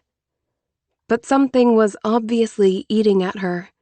She was scrubbing a plate like she might find gold beneath the porcelain finish. He wanted to do or say something to make her feel better. But what? There were two things that lifted his mood when he was upset, and she probably wouldn't enjoy shooting hoops. Do you know how to ride a bike? She huffed. Doesn't everyone? Come on then. We're going for a ride. She set the plate in the dishwasher. There's nobody to watch over things. We won't be gone long. She cut him a glance. Since when do you want to hang out with me? He definitely deserved that. Since now. Come on. Is that an order, boss? Her voice held some of that spunk that usually annoyed him. This time, it made his lips twitch. If that's what it takes, leave the dishes and let's go. Fine. She closed the dishwasher and followed him to the bike shed. 20 minutes later, they were riding along the rail trail, pebbles popping beneath their tires. He led the way since he knew the route. The train tracks from 1872 created a bit of an obstacle for bicycle tires. In some places, the path ran between the tracks, in other places beside the tracks, and on some portions of the trail, the tracks weren't visible at all. They passed the lake on the right and soon entered the forest's shade. The woods were replete with spring-green aspens that would turn gold in the fall. The temperature was a pleasant 70. The sun was low in the sky and would set in a couple hours. He hoped Lauren found biking as calming as he did, even though he suspected the reason she was upset was because of the way Mr. Ogden had treated her. Guilt bubbled up from some place deep within him. Jonah owed her an apology for the way he'd behaved since her arrival, and it would be difficult to explain without mentioning those sparks. Along the way, they greeted other bikers and pedestrians walking dogs. Soon, off to the right, the lake glimmered in the sunlight, its tiny islands dotting the surface. He took in the view as he drew in the pine scent. When they reached the turnoff for Albee Beach, he steered into the parking lot.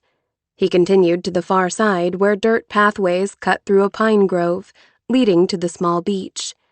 His pulse raced at the thought of the upcoming talk. Would she reject his apology and continue to hold a grudge? If so, it would be a long 7 months, though he could only blame himself. He stopped at the end of the pavement and removed his helmet. Lauren pulled up beside him. "Why are we stopping?" "Thought you'd like to see one of the local beaches. In a couple weeks, this place will be crawling with tourists." She dismounted and set the kickstand, then removed her helmet, her blonde hair falling around her shoulders. He peered at her from beneath his lashes as he removed 2 cold water bottles from his pack. He was glad the lost waif look was gone from her expression and posture. He'd take her jutted chin and flashing eyes any day over that beaten-down expression she'd worn earlier. He handed her a water bottle, then headed through the pine trees toward a picnic table that straddled the woods and beach. They had the place all to themselves today. He sat on the bench, facing the water while she walked out onto the sand and took in the view. The lush forest flanked the crescent-shaped strip of beach. The water was as smooth as glass at the moment, and the low hills on the other side of the lake rose to meet the late afternoon sky. A cool breeze blew, refreshing after the ride. He took a long drink of water. What was Lauren thinking about as she stared across the lake? The wind ruffled her hair and fluttered the sleeves of her pale blue shirt. Her skin was sun-kissed now, after spending so much time outdoors over the past month, and her green eyes popped against her tan. It did a little something extra for her legs, too. He jerked his gaze away as she turned and headed toward him. She stopped 10 feet from the table. "We should probably head back. We're having s'mores tonight, and I need to get everything ready." "That's not till 10. Have a seat. Let's talk." Her back went rigid, and her chin lifted. That guarded look in her eyes returned. "Are you firing me?" He blinked. "No, I'm not firing you. You didn't do anything wrong." "According to you, I do almost everything wrong."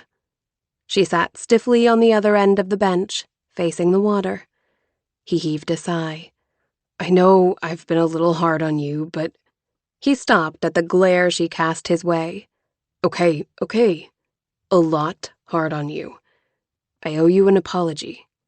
She reared back. "Wow. You don't have to act so surprised. I can admit when I've been wrong." "This is new information." His lips twitched. "Nonetheless, I'm sorry I've been difficult." He scratched his neck. "It had nothing to do with you personally. It was me. I take full responsibility, and I promise to do better from now on." Her gaze sharpened on his face as a long moment of silence passed. He let out a wry laugh. "I've obviously shocked you speechless, but I promise I'm not really an ogre." You surprised me, that's all. People rarely do that." He wasn't sure what that meant. People sometimes surprised the heck out of him. She certainly had. "You're doing a great job at the resort, Lauren. You've exceeded my expectations." She burst out laughing. "Well, they were so low. How could I not?" His face burned even as he chuckled. He'd heard her laugh many times, but this was the first time she'd laughed with him. Okay. That's fair, I guess. I admit I misjudged you. You just came across a little... How to put this without offending? She quirked a brow. Competent? Responsible? Hardworking? Let's just say I thought you might be a better fit for the Harborview. She waggled her head back and forth as if weighing the comment. I'll take that as a compliment. Fair enough. He took a swig of water. I have to say, you jumped right in and did the work. I have no complaints. I probably shouldn't mention the overbooking mistake I made today, but it'll probably get back to you anyway. She explained what had happened earlier with the Lawsons. Between that and the incident with Whiskers, no wonder she'd been so down earlier. Mistakes happen. It's not the end of the world. Yeah, but this was a pretty costly one. Her eyebrows popped suddenly. Hey, now that the Ogdens have left, I can offer the Willow cabin to the Lawsons. He added resourceful to the list of adjectives describing Lauren. Great idea. She jumped up, pulled her phone from her pocket, and seconds later was scheduling an early morning cleaning. When she ended the call, she grabbed her water and headed back through the pine grove. Come on, we need to get back so I can call the Lawsons with the good news. Shaking his head, he followed even as a grin tugged his lips. Anyone ever tell you you're a workaholic? I can think of worse things. True enough. They mounted their bikes and headed back to the resort. Jonah felt like a weight had been lifted from his shoulders. He was relieved the apology was over with, and that she'd handled it so well. But as their conversation replayed in his head, he couldn't help but wonder. Now that the barrier between them had been removed, what would he do about those sparks? Chapter 15. Present Day. 3 days after Lauren had texted Jonah, he was befuddled. There had been no more texts. He'd been busy with schoolwork this week, but he'd seen her in passing. Other than a stiff greeting, complete with an obligatory smile, she treated him no differently than before. Jonah set his phone alarm and got into bed to wind down. The Patriots game played on TV, and he tried to get into it. A few minutes later, his focus fell to the framed selfie Lauren had taken of them at Albee Beach. It had become their favorite place for evening picnics and stargazing. She'd taken the picture one evening in early August, the day before he'd said "I love you" for the first time. She hadn't returned the sentiment right away, but then he hadn't expected her to. Lauren didn't let people in easily, and she certainly wouldn't be quick to divulge her feelings. He was eager to hear her say the words, but she was worth the wait. And anyway, he could see her feelings in the way she gazed at him when they were alone, when her guard was down. She was falling for him, even if she couldn't voice the thought just yet. His attention flickered back to the TV screen, the fond memories falling away like dust from a centuries-old tome. All of that was gone now. He was starting from scratch, and progress was slow, if not stagnant. He recalled their first trip to the beach, that day she'd been so upset and he'd apologized. And that's when it came to him. That had happened shortly before Memorial Day weekend. She wouldn't remember his apology or the change in his behavior afterward. The realization sent shivers down his arms. In her mind, he'd never apologized for being such a jerk when she'd first arrived. Excitement buzzed in his veins, because this was something he could rectify, something he could actually do. He pushed off the covers, eager to talk to her. Then he stopped. What was he gonna do? Run over there and knock on her door at 10 o'clock at night? That would be weird. It would have to wait until tomorrow. But then he thought about how distant she was in person compared to how open she'd been with texting. That extra buffer between them felt safer to her. And though he'd rather apologize in person, maybe she'd be more receptive over text. She was the one who'd opened this avenue of communication, and he was happy to communicate with her any way she preferred, be it texts, letters, or smoke signals. "Go lie down," Lauren told Graham. The dog, head hanging low, retreated to his bedding in the corner of the room and lay down with a heavy sigh. Graham kept trying to get into her bed, but it was a twin, and he sprawled out like a starfish. She must have let him share the bed before the accident, but she needed her sleep. She got comfy under the covers, grabbed her phone, and opened the latest Kristen Hanna novel on her reading app.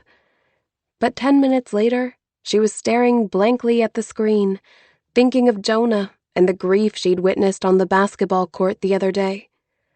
At the thought of his tears, her chest hollowed. She'd hurt him to the core with her inability to remember their relationship, with the way she'd treated him subsequently. She'd tried to do better the past few days, tried to smile and greet him as a friend might, but it was so hard to see him in a different way than the one in which she remembered him. Giving up on the novel, she opened her texting app to the thread she'd started with him the other day.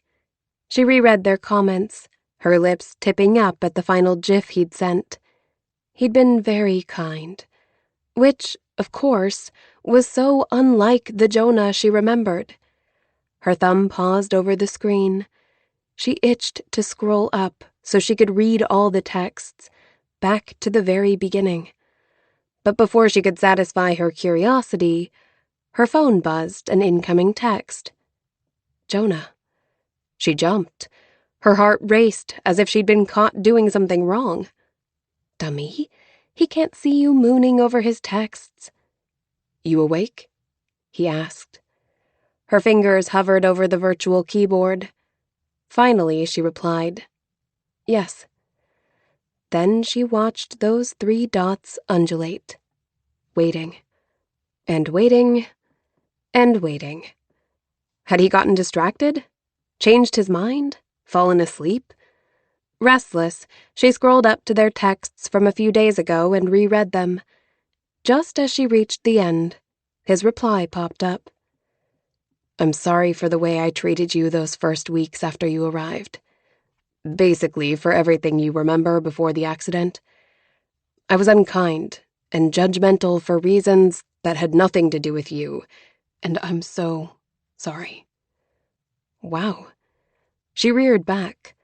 Another text came in before she could reply. "I apologized to you in May, but I just realized you wouldn't remember that." He'd apologized? "You're right. Thank you for apologizing. Again. I was hard on you when you came here, and I shouldn't have been." She was taken aback by his honesty, by his humility. She read through his apology again and responded. "What reasons?" "What?" "You said the reasons had nothing to do with me." While she waited for his response, she reread his apology. Finally, his text appeared. "I had a girlfriend a while back who broke my heart. Let's just say that in some ways you reminded me of her at first. I went on defense to protect myself because, spoiler alert, I was attracted to you." Another text appeared. "So glad you didn't ask this the first time I apologized."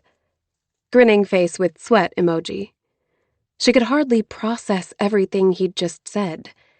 She decided to stick to the easier part of the conversation. "Did you ever tell me about this woman?" "Of course. Pretty early on, actually." "Will you tell me about her again?" A minute passed before his reply appeared. "She was an esthetician for Harborview for about a year. We met at the coffee shop and became exclusive after a month or so. Things were getting serious. And then she got a job offer in Manhattan. She couldn't leave town fast enough." The guy was apparently no stranger to a broken heart. "I'm sorry. That must have been painful." "It wasn't fun." There were no painful breakups in her past she could have disclosed to him. She hadn't dated anyone seriously, had never been in love. She'd been busy making her education and career her #1 priority. But how much had she revealed about her childhood? How much did I tell you about my past? As soon as she typed the words, she deleted them. She wasn't sure she wanted to know, and she sure didn't want to get into it right now. Another text appeared. I'm happy to answer any questions about the past, if you want. She typed her response. Did I do a good job with the resort this summer? Not the kind of question he was probably hoping for, but she sent it anyway. She didn't want to dig into the romantic relationship she didn't remember and could still hardly believe had ever happened. You were amazing. The guests loved you. And you've seen all the ideas we've implemented, thanks to you. I don't recall you thinking they were such good ideas. Shows what I know.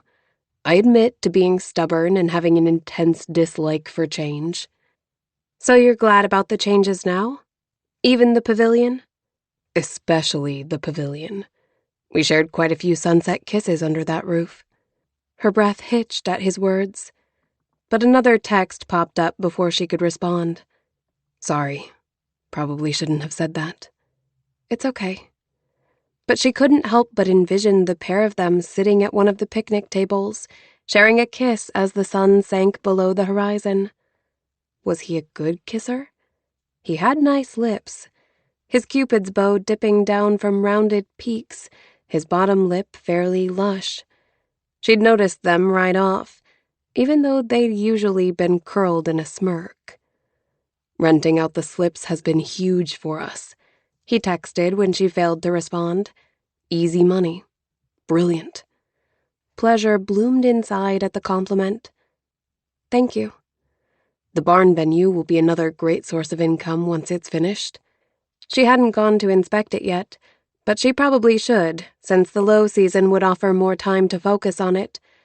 She wanted to have the work completed before she left at the end of the year. And the exterior would have to be finished before winter set in. Do you know what my plans were for the remodeling? We discussed it at great length. You were so excited about it. You even did some sketches. You keep them on the shelf in your closet. I'll take a look at them. Would you be able to go over there with me soon? She paused before sending it. It would mean spending time with him. But she'd apparently spent a lot of time thinking about what the barn would require, and she needed to implement those ideas quickly if she planned to finish it before she left. She sent the text, and he responded immediately. Would tomorrow around 1 work? It was after checkout, and before the weekend check-ins. Sure. I'll be at the lodge. I'll see you then. Good night. Night. Lauren plugged in her phone, shut off the lamp, and settled in bed. If she had the tiniest of smiles on her face, it was only because she was excited about her new venture with the barn. Chapter 16. All morning, Lauren kept glancing at her watch. She had only 2 guests to check out. She'd brought the barn binder she'd found in her closet, but hadn't found time to review it between tasks. Meg and Tammy were working in the office, and Tom, on Tammy's order, had gone fishing. The 3 women ate lunch together, chatting about the resort, Tom and Tammy's upcoming travel plans, and town gossip. They carefully avoided the topic of Lauren and Jonah. Had they approved of her relationship with Jonah? They seemed to like her well enough, but people sometimes hid their true feelings. Maybe Tammy didn't think Lauren was good enough for him. She wouldn't be the first mother to disapprove of her son's girlfriend. After all, Lauren was leaving at the end of the year. Surely she'd been concerned about the possibility of losing Jonah. Since Tom had all but retired, it would put the future of the resort in jeopardy. But then, Sydney had mentioned Lauren was reconsidering her return to Boston. Maybe they were aware of that. After lunch, Lauren pulled out the binder and scanned her drawings. She was no artist, that was for sure. But she got a vague idea of what she'd envisioned for the final product. Of course, without seeing the barn in its current condition, it was hard to know how much effort would be involved. She had made pages of notes, but many of them were half-thoughts, sometimes just a word or two. Even so, she was getting excited about the project. It would be a welcome diversion from her troublesome memory issues. She hoped Jonah could shed some light on her previous intentions. He arrived 5 minutes early, in jeans and a black tee that did nice things for his form. He wasn't a bulky guy, but he had broad shoulders that tapered down to a trim waist. His arms were muscular. Whether from his work at the resort or time in a gym, she had no idea. His face lit up when he caught sight of her behind the counter. Hey, you ready to go? Hi. Yeah. She slapped the binder shut. I was just glancing over my notes. He held the door for her, then followed her down the steps, awkwardness trailing them like an unwelcome shadow. Why could she text him without feeling weird, but being with him felt so uncomfortable? He'd apologized for his behavior, which was now months past. She would just have to get over it. They treaded across the pine needle carpet, passing the cabins. One of the cleaners was shaking out a rug on Hickory's deck. Lauren lifted a hand. Hey, Pam. How's it going? Jonah asked. Pam beamed. Hey, you two. Beautiful day. It's so nice to see you two together again. Lauren's face warmed. We're just headed out to the barn. Everything okay with the cabins? Good as gold. We'll be out of here by 2. Perfect. Jonah gave another wave. Have a great afternoon. If the comment had embarrassed him, he showed no signs. A few minutes later, when they entered the forest's shade on the far side of Lauren's cabin, Jonah broke the silence. How many cabins are full this weekend? Just 3. He nodded. It'll get busier as we head toward peak foliage, but not like the summer was. He cut her a chagrined look. Sorry, I keep forgetting you don't remember the summer. I keep forgetting I even had a summer. He chuckled at her wry tone. This whole thing really sucks, doesn't it? I'm sorry it happened to you. Thanks, she said distractedly, as the memory of him on the basketball court slammed into her heart. He was suffering much more than she was. How kind of him to consider her feelings when he was the one who was grief-stricken. Heaven knew she'd hardly given his feelings a second thought since the accident. They came into the clearing, and there it stood. The big barn was rustic red and in need of a good paint job. But the stone on the bottom was charming, and the structure appeared sound. At least it wasn't falling apart. What do you think? It's got a lot of promise. His eyes warmed about 10 degrees. How did I know you'd say that? When you first stumbled upon it, it was overgrown with brambles. Took us a week to clear it all. The inside was full of junk that had accumulated over the years. She wished she remembered that part. How fun to rummage through someone's old things. Anything old and interesting? You were disappointed to find it truly was just a bunch of junk. Wooden crates, ancient cans of paints and supplies, mechanical parts of machines that probably don't exist anymore. Most of it went to the trash heap. He unfastened the barn door, and it gave a loud creak as he rolled it open. The plan was to seal the boards, paint the exterior, repair the rock mortar, replace the windows, and re-shingle the roof before snow comes. Then spend the colder months on the interior. Exactly. She stepped into the barn and stopped. Sunlight seeped through cracks in the siding and through the window panes, giving the interior an ethereal glow. The building was spacious, and beyond the thick overhead beams, it opened up to a lofty ceiling. She'd been right in her notes. The space would easily seat 100 people. She'd catered similar-sized venues for elite. An old hayloft jutted out on one side of the building, about a quarter of the barn's length. In her mind's eye, she could see the space finished. Add new wood plank flooring, some fairy lights, and a swath of white tulle draped overhead, and this place would be beautiful. It'll make an amazing wedding venue. That's what you said before. You'd already picked out the flooring, and you'd gotten bids on the exterior work. I saw them in the binder. Mom and Dad already approved them, so you can schedule the work whenever you want. Sooner than later, if we're going to beat the weather. When he didn't respond, she glanced back where he'd stopped just shy of the loft's shadow. He was seemingly lost in thought, his brows drawn, his eyes downcast. What's wrong? He blinked up, as if just remembering she was there. Nothing. I haven't been back here since. The accident. She'd been so swept up in her plans for the renovation that she'd nearly forgotten this was where it had happened. Her gaze returned to the spot at which he'd been staring. Is that where I fell? Yeah. He gave her a smile that didn't reach his eyes. Sorry. Didn't mean to go there. It's probably the last thing you want to think about. She'd wondered about the incident, but everyone avoided talking about it, and she'd avoided the topic too. But now curiosity got the best of her. Can you tell me what happened exactly? He stared up at the loft and was quiet for a long moment. We were up there. I was showing you the balcony I'd just cleaned out. A wistful look fell over his face. You were so excited about how spacious it was. You said we could seat 6 extra tables up there. You wanted to hang a chandelier, and you mentioned the railings we'd need to add.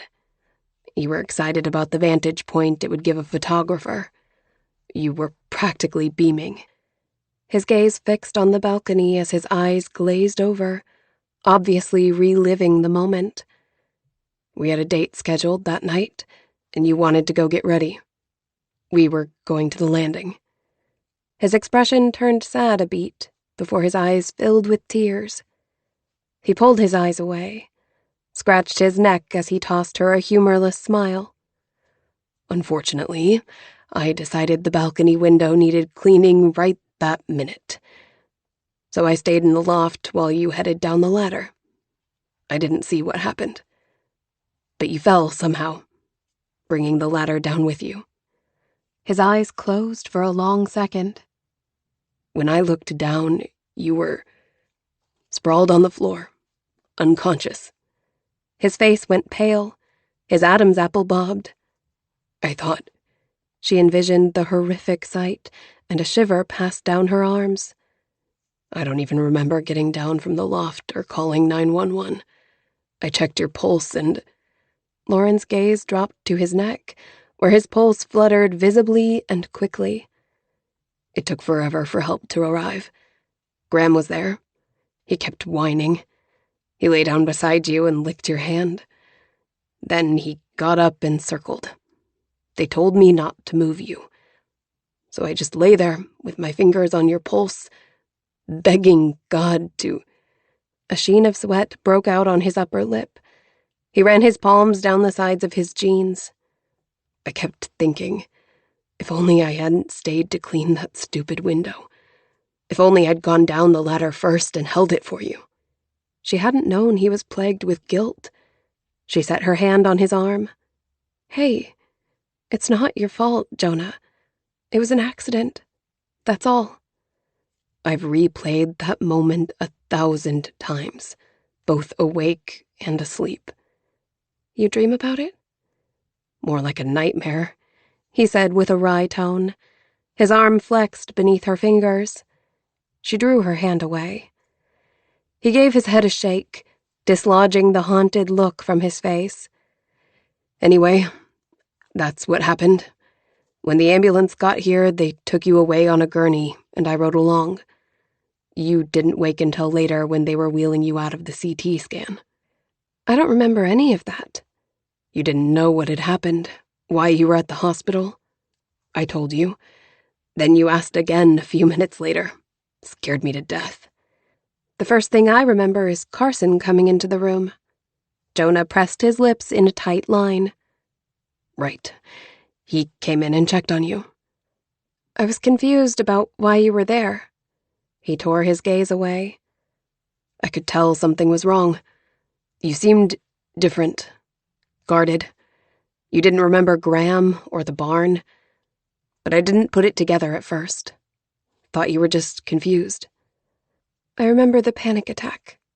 He cupped his neck. Yeah. That was about the time I realized my presence was doing more harm than good. It must have been so hard for him. If he loved her, which he clearly did, leaving her would have been the last thing he'd have wanted to do. But he did it anyway, and stayed away for the remainder of her hospital stay. No, wait. He'd stayed in the lobby, slept in the chair. She'd forgotten about that. She pictured him huddled in a hard chair, trying to sleep while the woman he loved was just down the hall, having forgotten all about him.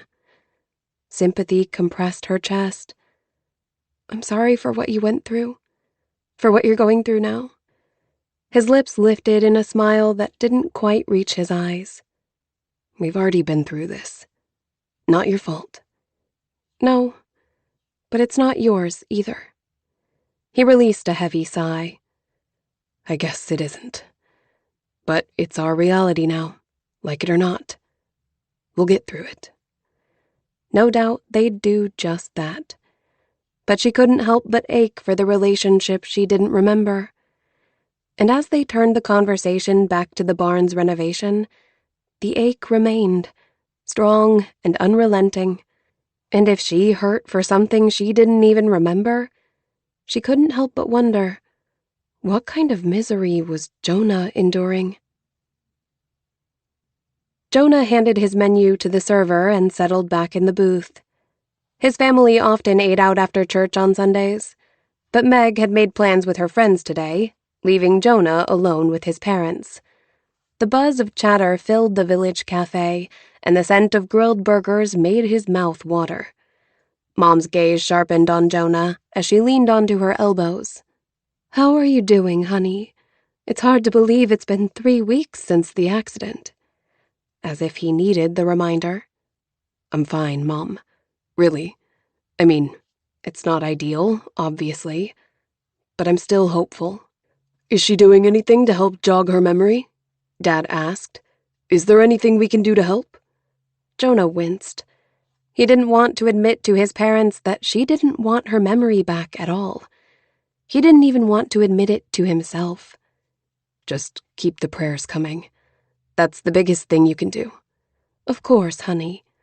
Mom glanced at Dad, then back to Jonah. Lauren seems to be excited about the barn renovation. She is.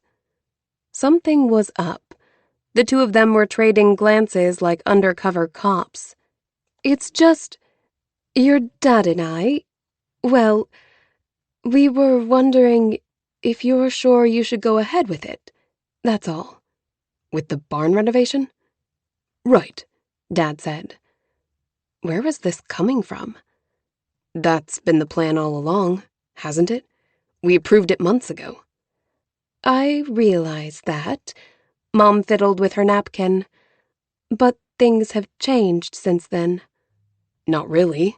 We weren't even a couple when Lauren originally presented the idea. We decided the plan made financial sense for the resort.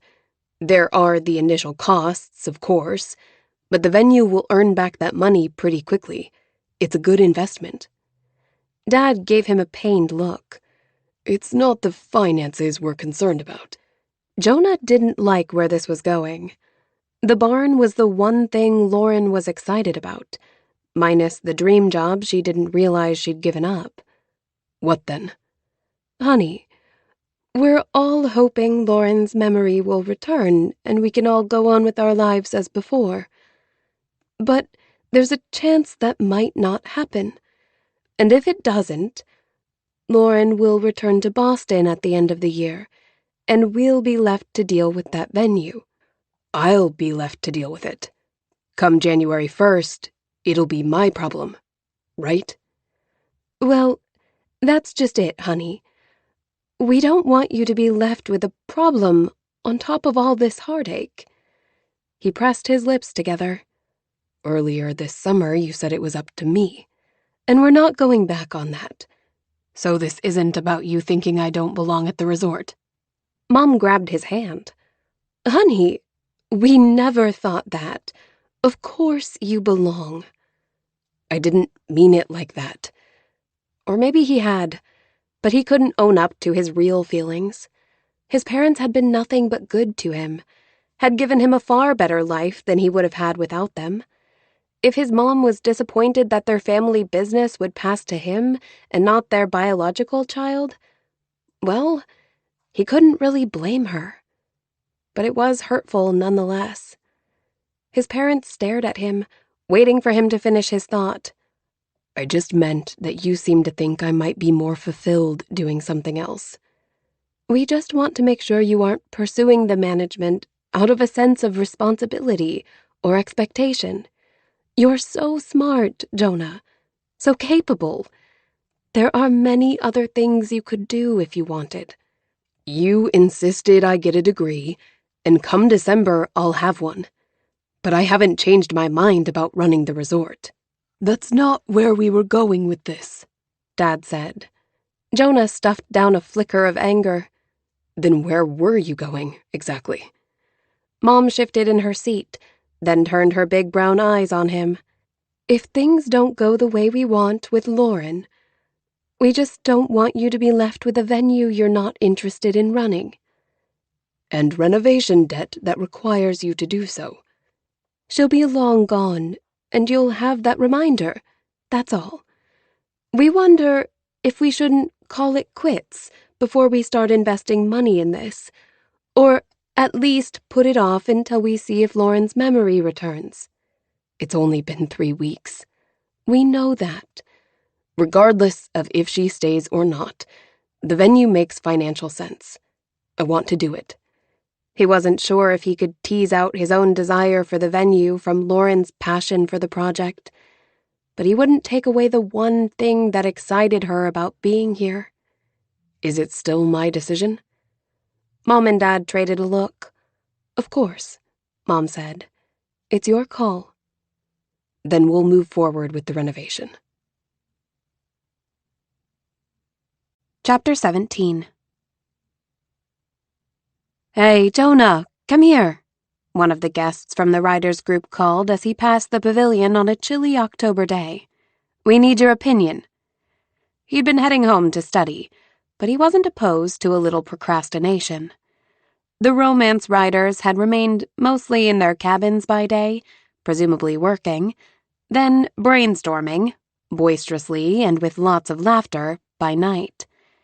He approached the group of 7 women, ranging in age from 20-something to mid-60s.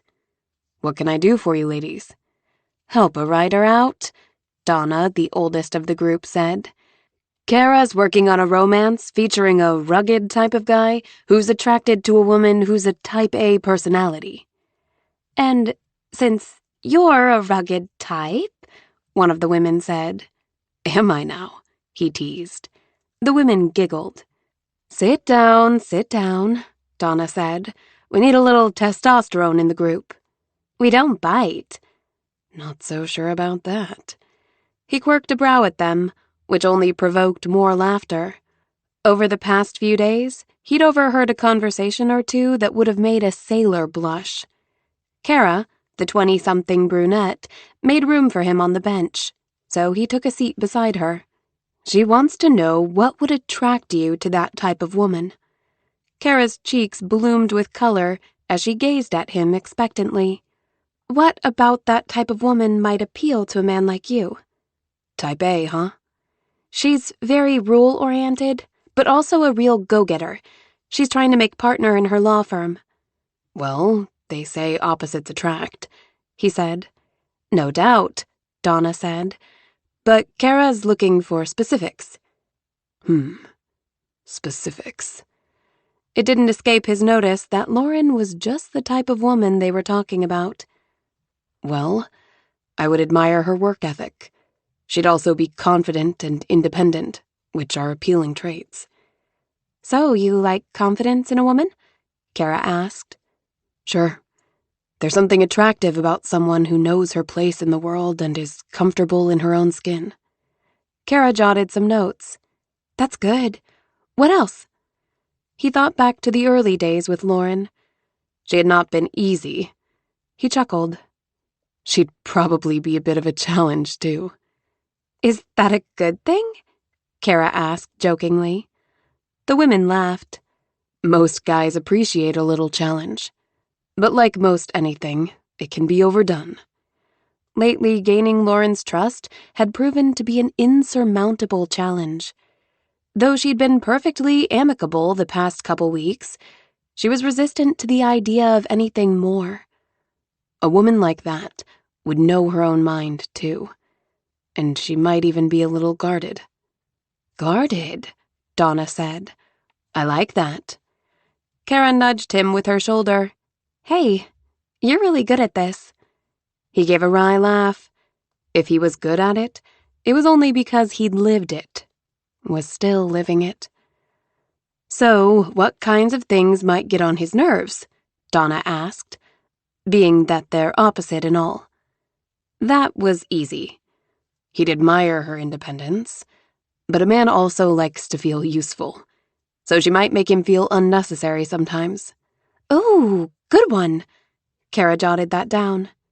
She'd probably be someone who thought out all the steps before she made a move, and he might be more impetuous. That would create some nice conflict, Donna said. Also, since she's ambitious, her work might take her in a different direction than he'd prefer. Boy, could he relate. It had been hard putting his heart on the line when Lauren was so determined to make her life in Boston, especially after the way Monica ditched him. Like, to another state? Someone asked. Or another planet? Kara shared a smile with him. My Wright's romantic fantasy, in case you couldn't guess. He gave Mai a nod. Or another planet. Also, your character would like to win, so she'd probably be competitive. You could have the hero and heroine shooting for the same goal, and only one of them could win. Sparks would definitely be flying then. Ooh, Kara said, you are so good at this. Do me next, Donna said. Lauren took a bite of her grilled cheese sandwich as she sorted through the barn binder in her cabin. In the past 2.5 weeks, work on the barn had begun. The mortar on the stones had been fixed, and the paint job was already underway. The roof was scheduled for next week. It was coming along. Her time here at Pine Haven would finish nicely. Only 2.5 months left. None of her memories had returned, but that was probably for the best. She saw Jonah often in passing, or when he checked on the barn's progress. They seemed to have found a comfortable way to coexist. The awkwardness had faded, and a tentative friendship had begun. What had she been thinking before the accident? A serious relationship with a New Hampshireite shouldn't have factored into her plans. Jonah seemed rooted here at his parents' resort, and Lauren was this close to that job at Glitter. Truthfully, Carson, with his big city dreams, was a more likely match, since once he finished his internship, he hoped to secure that residency in Boston. They'd talked a time or two when they'd gone out as a group. He even texted her sometimes to check on her. A relationship with him was probably a bad idea anyway, at least for the time being. She wouldn't want to hurt Jonah any more than she already had. Besides, what if they started dating and she fell for him, and then got her memory back? The thought of that romantic quandary made her head pound. Besides, between managing the resort and overseeing the renovation, she had plenty to keep her busy. Lauren took her last bite, closed the binder, and checked her watch. They were doing s'mores tonight, but she'd already gathered the supplies. She went to her bedroom, Graham on her heels, and tossed the binder into the top of the closet. The weight of it unsettled a shoebox on the shelf, and the box dropped to the floor, falling open. She didn't recognize the box, and it didn't have a pair of shoes inside as she'd assumed. Graham sniffed the contents, tail wagging. What do we have here? She knelt and sorted through the stuff. Movie ticket stubs, a rumpled map of Flume Gorge, a pine cone, some notes, a pale pink rock shaped like a heart, and cloth dinner napkins? 3 of them in maroon, ivory, and seafoam green. She unfolded a small piece of notebook paper. Lauren, here's a coffee just the way you like it, sickeningly sweet and laden with heavy cream. Thought you could use it after the late night. Some of us had to get up early for school. XO. Jonah. His printing was small, a little messy, but perfectly legible. She folded it carefully and opened the next. Found this out by Otter's Pond and thought of you. XO. Jonah. She wondered if the heart-shaped rock had accompanied the note. She opened the next message. Have a great evening, sweetheart. Don't give Dave Jones and his unwife another thought. No idea what that meant. It was so weird to know that something had happened to her. Lots of somethings that she had no recollection of. More notes turned up, nice little sentiments, all of them alluding to things she didn't remember. In the age of texting, it was sweet that he'd gone to the trouble of writing notes. She was starting to see that the Jonah she'd first met was perhaps not the real Jonah. Beneath that long hair and dark scowl lay a sentimental, caring man. When she'd read them all, she tucked them back into the shoebox with a sigh, feeling a little wistful about a relationship she couldn't even remember. But Jonah had loved her enough to write them, and she'd cared enough to save them. That said something. As she set the box back on the shelf, the thought weighed on her, leaving her unsettled. With the way those mementos had left her feeling, she was glad she hadn't given in to the temptation to read those old texts or scroll through her photos. She glanced out the window. It was getting dark outside. Time to get the bonfire going. She grabbed the lighter from the kitchen drawer and glanced at Graham. You can go with me, but no begging for s'mores. Got it? Graham gave a happy bark. Good boy. She grabbed the supplies and headed toward the fire pit, opposite the pavilion. The night sounds that had seemed so foreign at first had grown on her. The warbling call of insects, the lonely hoot of an owl, the rustling of the wind through the trees. And soon the sounds of chatter and laughter carried from the far end of the property. The writers' group, which filled most of the cabins, gathered for their evening plotting session. It was a friendly, easy-going group that had demanded little of her. She'd done little, beyond providing hot chocolate and apple cider for their nightly sessions. The property lights that came on at dark guided her way. As she approached the cold fire pit, she caught sight of the pavilion, lit up with white twinkle lights and hosting the lively group. A smile curved Lauren's lips as she listened to their light-hearted chatter. She loved managing a property where people enjoyed themselves, where she could have a small part in making them feel welcome, making them feel as if they belonged, as if they were part of an extended family. It fulfilled something deep inside her. A male voice caught her off guard. Jonah.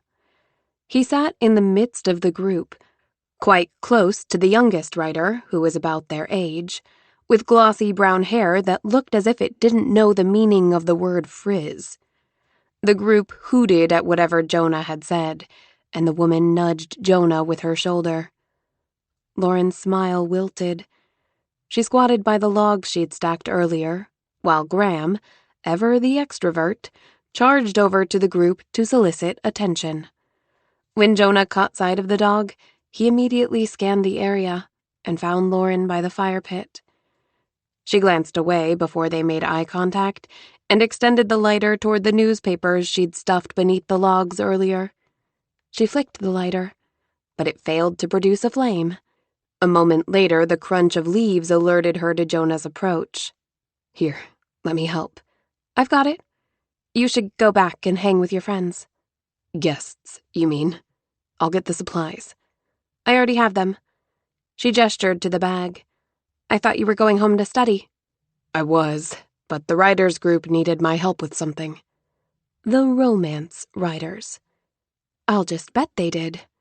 He cut her a confused look. What? They were just getting some advice. I'm sure they were. She gave a wry chuckle. I didn't know you were such an expert on romance. Had that sounded catty? Well, she was feeling a little catty. But that didn't make any sense. Hey, Jonah, Donna called. Kara has another question. The young, pretty woman propped her chin on her hand and smiled boldly at Jonah. Lauren turned her gaze back to him. Kara has another question, she deadpanned. She stood and set off for the other lighter. What was wrong with her? Was she actually jealous? Jonah was only a friend, and that's the way she wanted it. Wasn't it? Yes, she definitely wanted it that way. She'd been over this. If this whole ordeal with the concussion had taught her anything, it was how much she wanted that job in Boston. She'd worked hard to get where she was, and she wouldn't give it up for any man.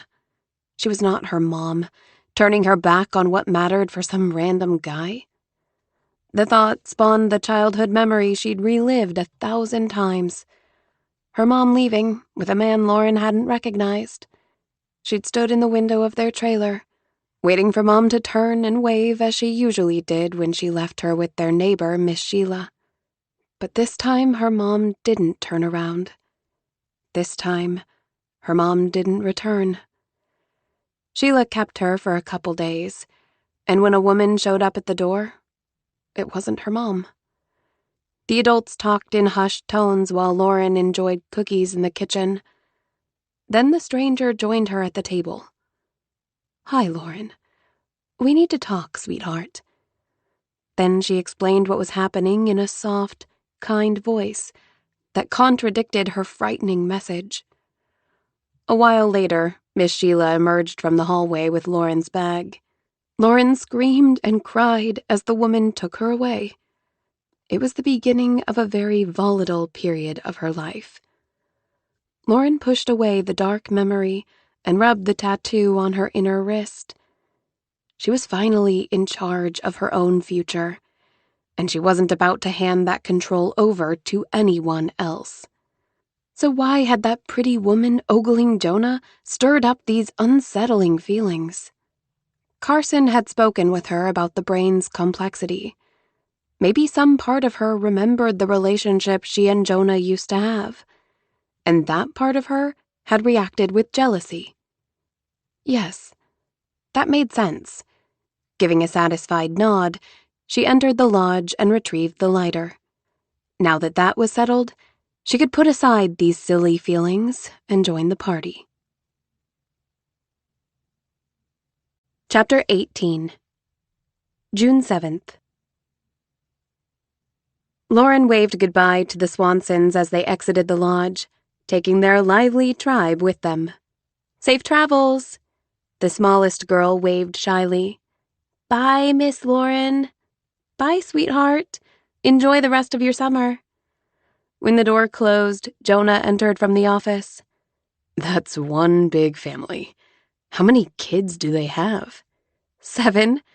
They're so fun, though. I think they had a great time. They want to come back next year. I saw you shooting hoops with them the other day.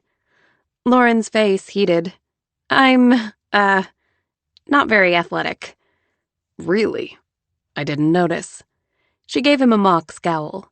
He chuckled, his gaze clinging in a way that made her pulse quicken. Did you stop by just to make fun of me? I actually thought we'd go check out the barn before the weekend guests arrive. She'd stumbled across the structure last week and had the idea of turning it into a wedding venue. Another income stream would be very healthy for the family business. But Jonah hadn't seemed impressed with the idea. Really? You like my idea after all? I just said we'd check it out. It kinda sounds as if you like my idea. He rolled his eyes. Are you free or what? For the moment. Tossing him a cocky smile, She went to let Tammy know where they were going. Then she slipped out the door while Jonah held it open. He was a gentleman. She'd give him that. She had a bounce in her step as she walked. She was thrilled he was giving the barn a look. His parents would never get on board with the idea if Jonah wasn't, since he would soon manage and someday own the place. She'd only peeked through the dirty windows because the door was locked in place. "Hang on," he said as they passed the tool shed. "Let me grab the bolt cutters." She waited outside the building, her thoughts returning to the barn. As ideas and questions filled her head, she dictated them on her phone. Check exterior stone base and roof shingles, period. What is flooring situation, ? Is structure sound, ? Pushy woman with ambitious goals, period. She whipped around. Jonah muttered into his phone. Drags others into folly, period. Won't take no for answer, period. Lauren scooped a pine cone off the ground and whipped it his way. It smacked him in the eye. She gasped, then covered her mouth. "I'm so sorry." His gaze locked on her for a long moment, and then he turned away. "Jonah, seriously, I didn't mean to hit you in the eye." She stepped closer. "Are you okay? Are you bleeding?" He raised his phone. Woman has strong arm, period. Atrocious aim, however, period. Jonah tossed a smirk at Lauren, even as she palmed her heart. "Very funny. I thought you were mad at me." He made a show of squinting from one eye. "I probably would be, if I could see you." "Maybe if your hair wasn't so long," she teased. They started toward the far end of the property and were soon enveloped in the shade of the woods. She gave him a sideways glance. "Seriously, is your eye all right? It looks a little red." "It was only a pine cone, not a butcher knife." "Well, it's not every day you bean your boss in the eye with a projectile. I promise it wasn't on purpose." "No kidding. I saw your athletic prowess on the court yesterday." "Hey, that's not nice." He liked this new playful side of her. "It is, however, true." She pretended to weigh the statement. "Okay, yes, so I'm athletically challenged. I do have other good features, though." "Such as?" Her chin notched up. "I have great hair." "Wow, that was fast." "It's all in the conditioner, my friend." "I'll take your word for it. But I have great hair and I'm athletic." He flung his hair aside with dramatic flair. She laughed as her gaze flickered over his long dark hair and bushy beard. "You may have a lot of hair, boss, but that doesn't make it great." "Ouch," he said through a smile. "I mean, it's summer, and all that hair must get pretty hot. Are you barbershop phobic or something?" "I'll have you know I've been very busy." "Too busy to shave?" "Maybe."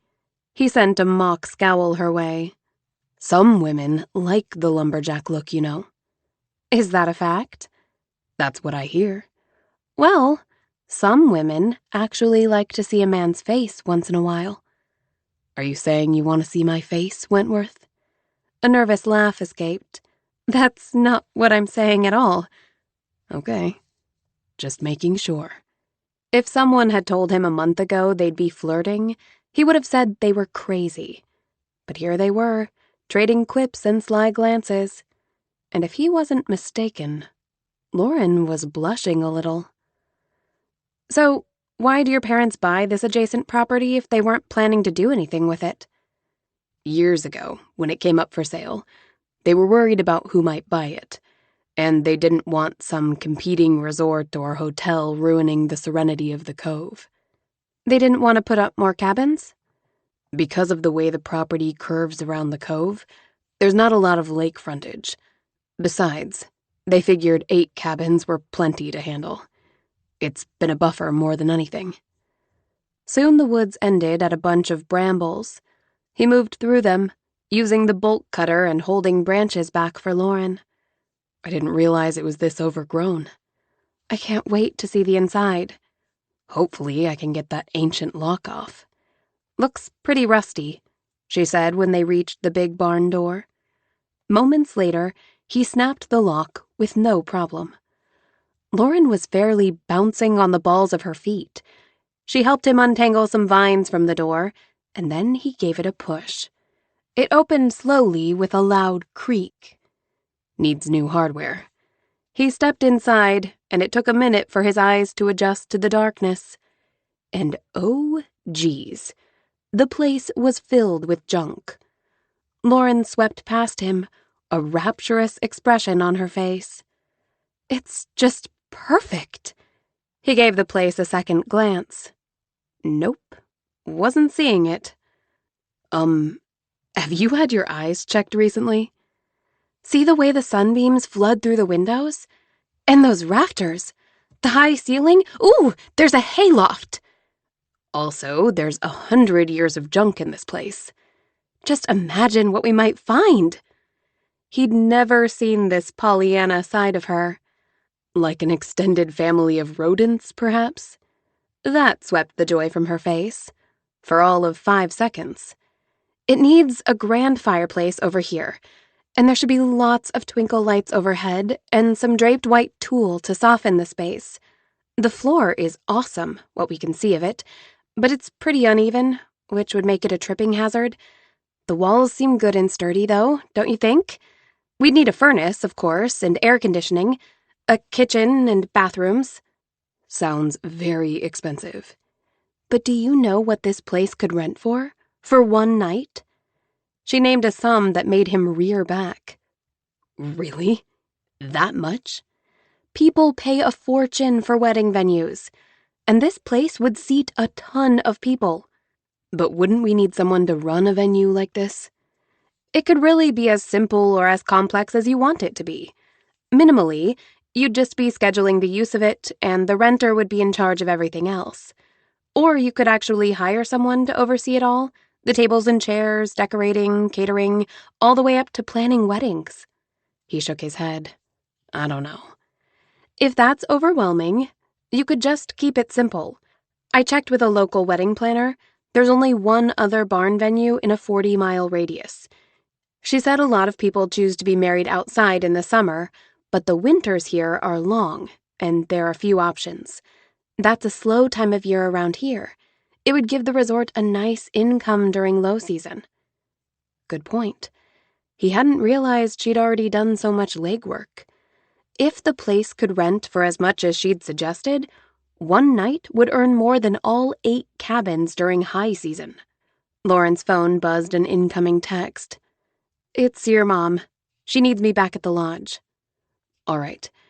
I'm going to stay and sift through some of this stuff. He walked her over to the barn door. So you'll think about it? The venue? Tell you what. Get a contractor over here to check the structural integrity. If that pans out, you can get some estimates on what this place needs, and we'll go from there. Her face lit up like a Christmas tree. Really? Thank you, Jonah. If she kept looking at him like that, he might just sign the whole property over to her. Putting a happy flush on her pretty cheeks made his day. But he only said, Let's not get ahead of ourselves. We're just getting bids. I know, but thank you. I'll get back to you with some answers. On the other side of the brambles, she turned, her pretty hair swinging around her shoulders as she beamed at him. See you, Jonah. At the sight of her beautiful smile, his heart stuttered, possibly interrupting blood flow to his brain, for he went mute for a second. Yeah. See you, Wentworth. Keep up the conditioner. With a wave, she was off. Keep up the conditioner? Idiot. He thumped his head on the doorframe. Chapter 19. Present day. Ahoy, matey! Mr. Cavendish called as he pulled the resort's motorboat up to the dock. Ahoy there!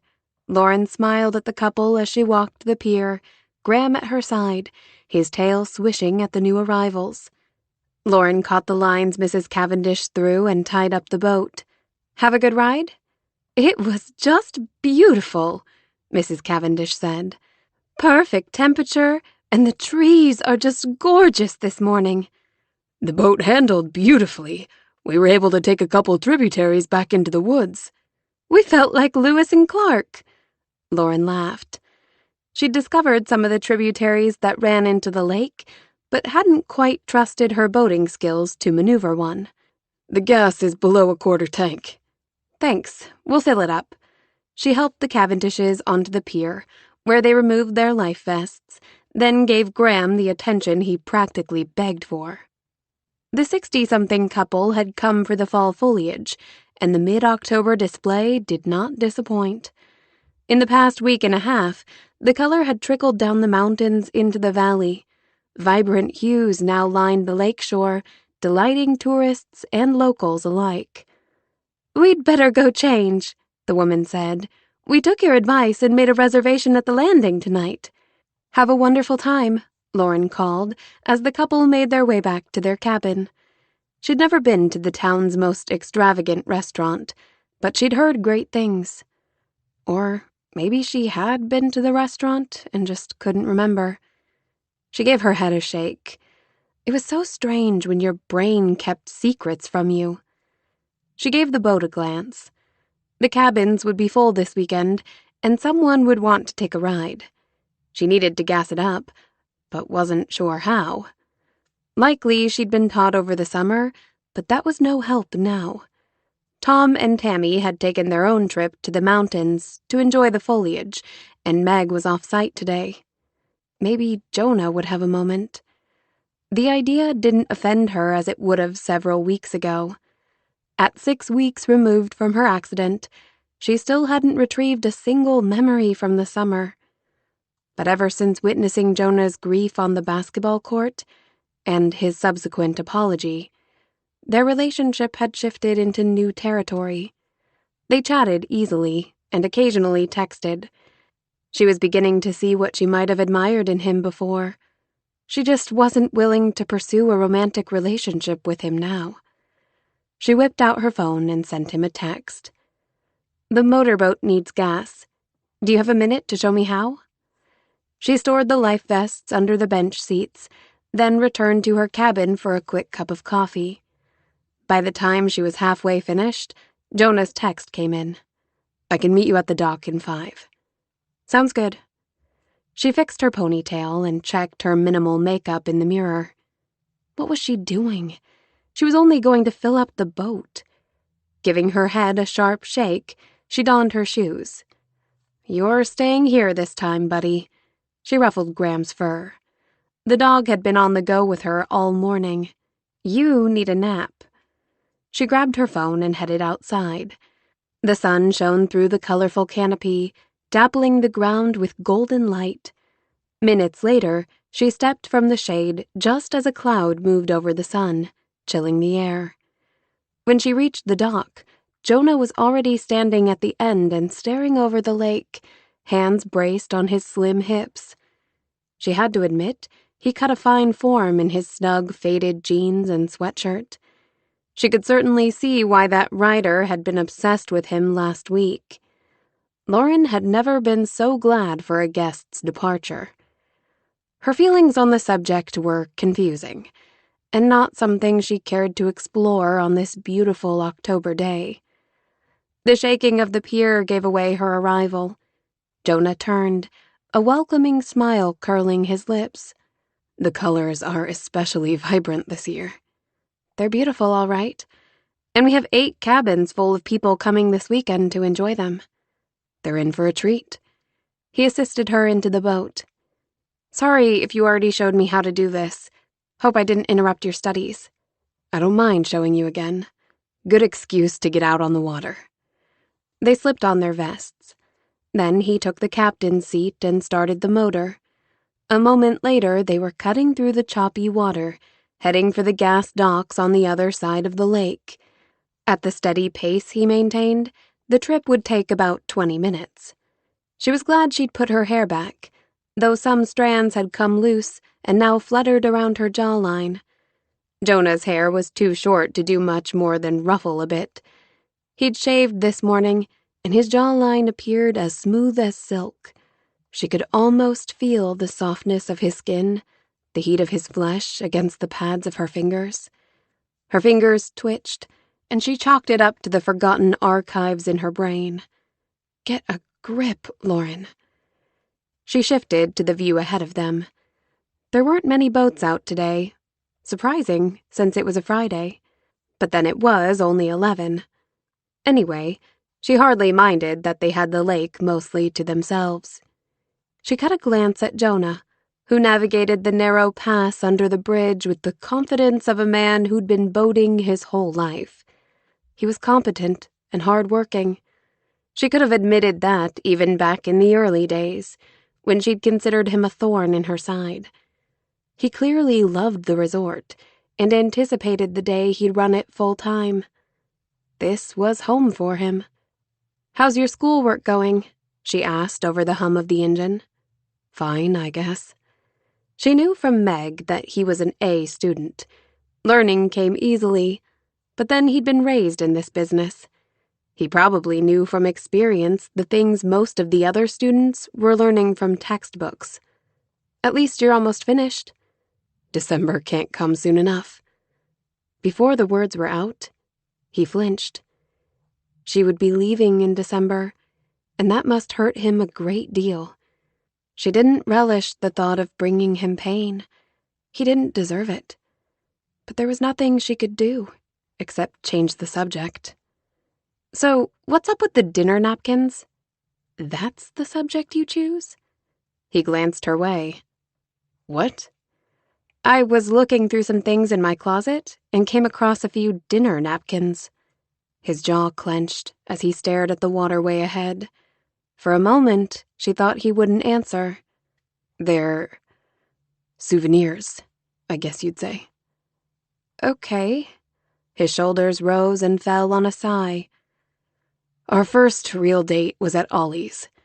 When we got in the truck afterward, you realized you'd accidentally grabbed the napkin along with your sweater. You kept it as a memento. So the next time we went to a restaurant with cloth napkins, I swiped one of them as sort of a joke." "You stole a napkin," she accused. "I left a big tip." And the napkin swiping became a thing. He gave a wistful smile. "Right." A chill ran over her arms. But it wasn't because of their conversation.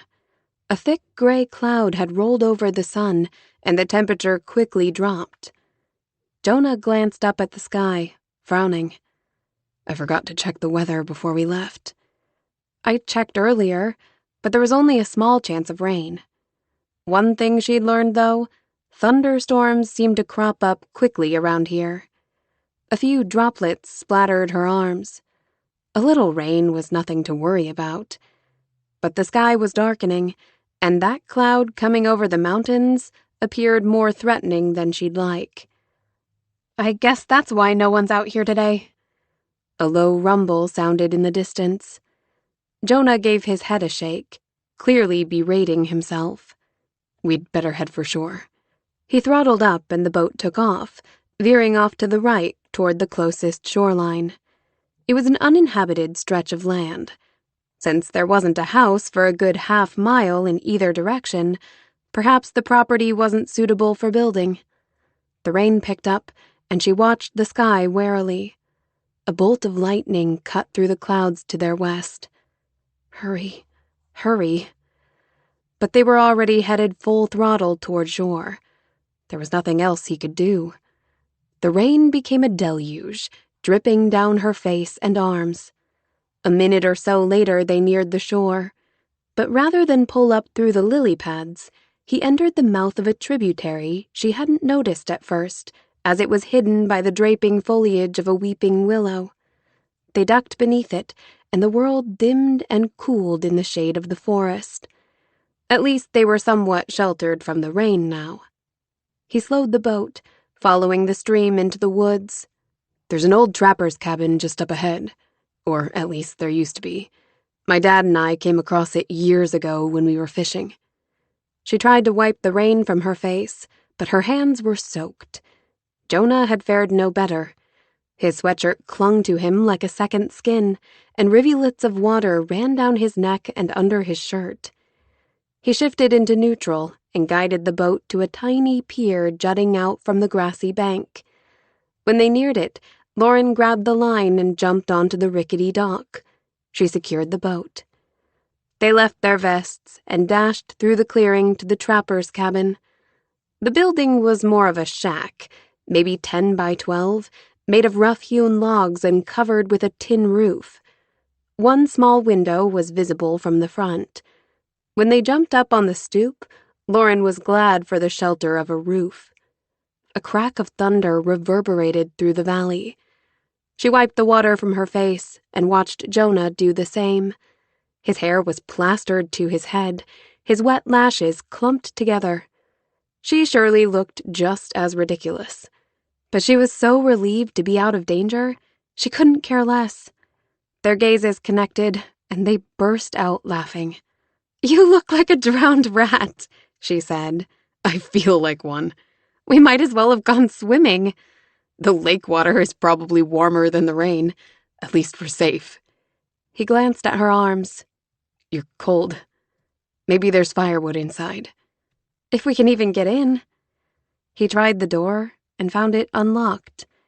It gave an ancient groan as he swung it open. They entered to the smell of must and age and the cacophony of rain on the metal roof. Light from the lone window parted the gloom. The only furnishings were a rustic table with 2 chairs, a wooden bunk, and a fieldstone fireplace. Hallelujah, he said. She spotted the stack of wood just as he did, her gaze homing in on an old pack of matches. And a fire source, too. Thank God. It's been a long time since I've tested my Boy Scout skills. A smile lifted her lips at the thought of him as a boy earning his badges. "I'll bet you were a good one." An Eagle Scout, as a matter of fact. He leaned into the firebox. Let's hope there's not a nest in the flue. At the mention of critters, she scanned the room, relieved to find no evidence of rodents. "How will we know?" The place will fill with smoke. He looked up the chimney. "Great. Maybe we'll be subjected to all the elements today." I see daylight. That's good news. He started stacking the logs. She spotted an empty cardboard box in the corner and tore it into pieces. Good thinking. He lit one of the sections and held it inside the fireplace. Great news. The smoke's going up. She handed him the rest of the cardboard. "Since you're the Boy Scout." The logs are pine and they're good and dry, so they should light easily. He stuffed the cardboard under the wood and lit them with a match. Moments later, the pile caught fire. Shouldn't take long to warm this place up.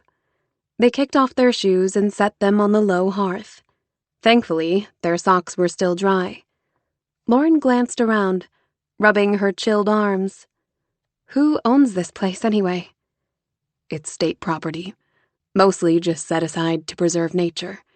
Otherwise, we humans tend to put up buildings on every square inch. She walked to the gridded window. Outside, the trees shimmied under the wind and rain pelted the ground. The sky was a gray abyss.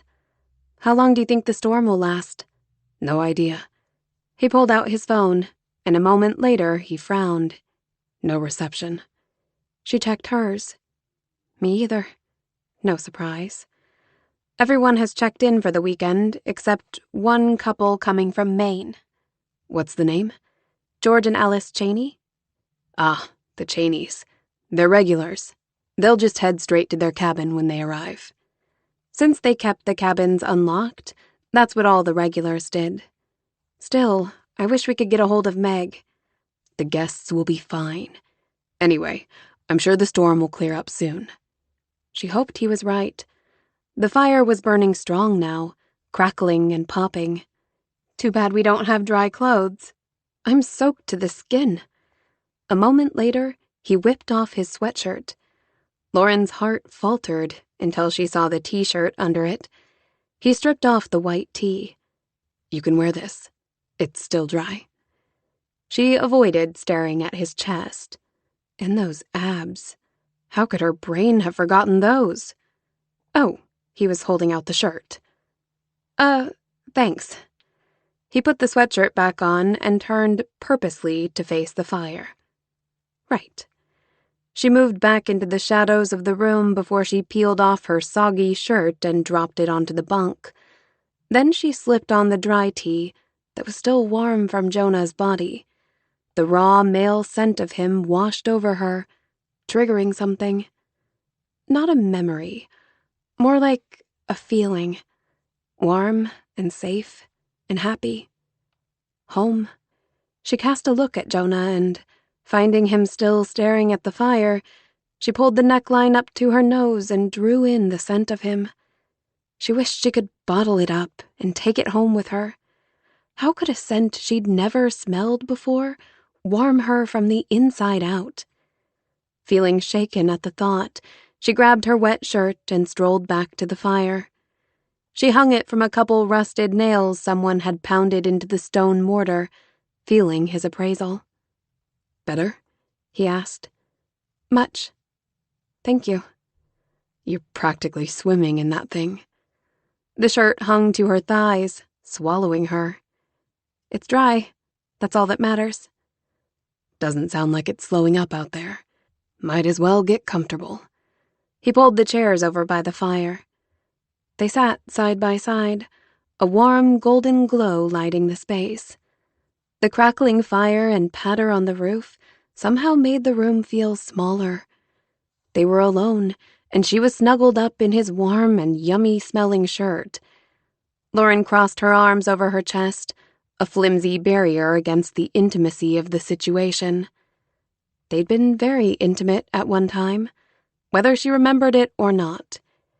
How much had she told him about her childhood? It wasn't the first time she'd wondered. It wouldn't change anything if she asked the question. "I've been wondering." After a moment, he glanced her way, patient and waiting.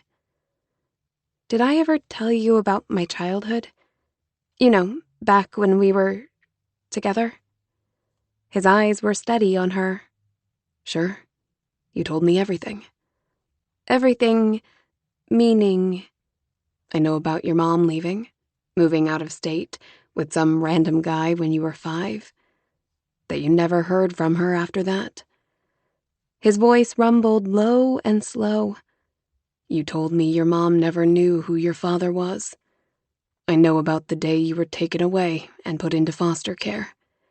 You had brief stays in 3 good homes and 4 stays in not-so-good homes.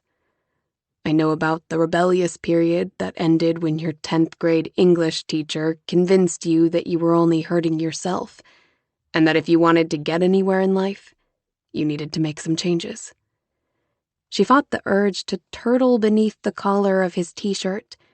He probably knew about much more than that. Had she told him about the Stinsons, who'd viewed her and their other fosters as a paycheck?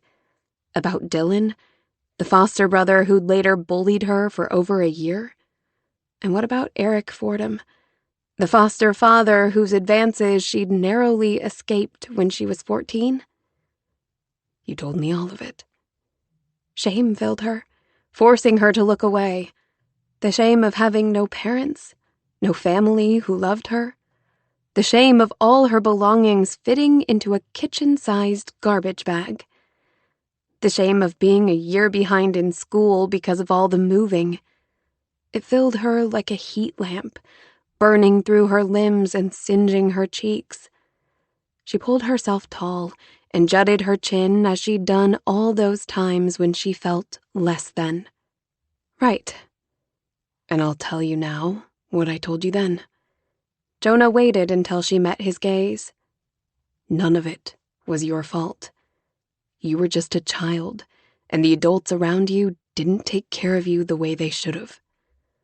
This whole subject took her back to that feeling of being trapped, of having no say in her own life, of being subject to whatever the adults in charge wanted.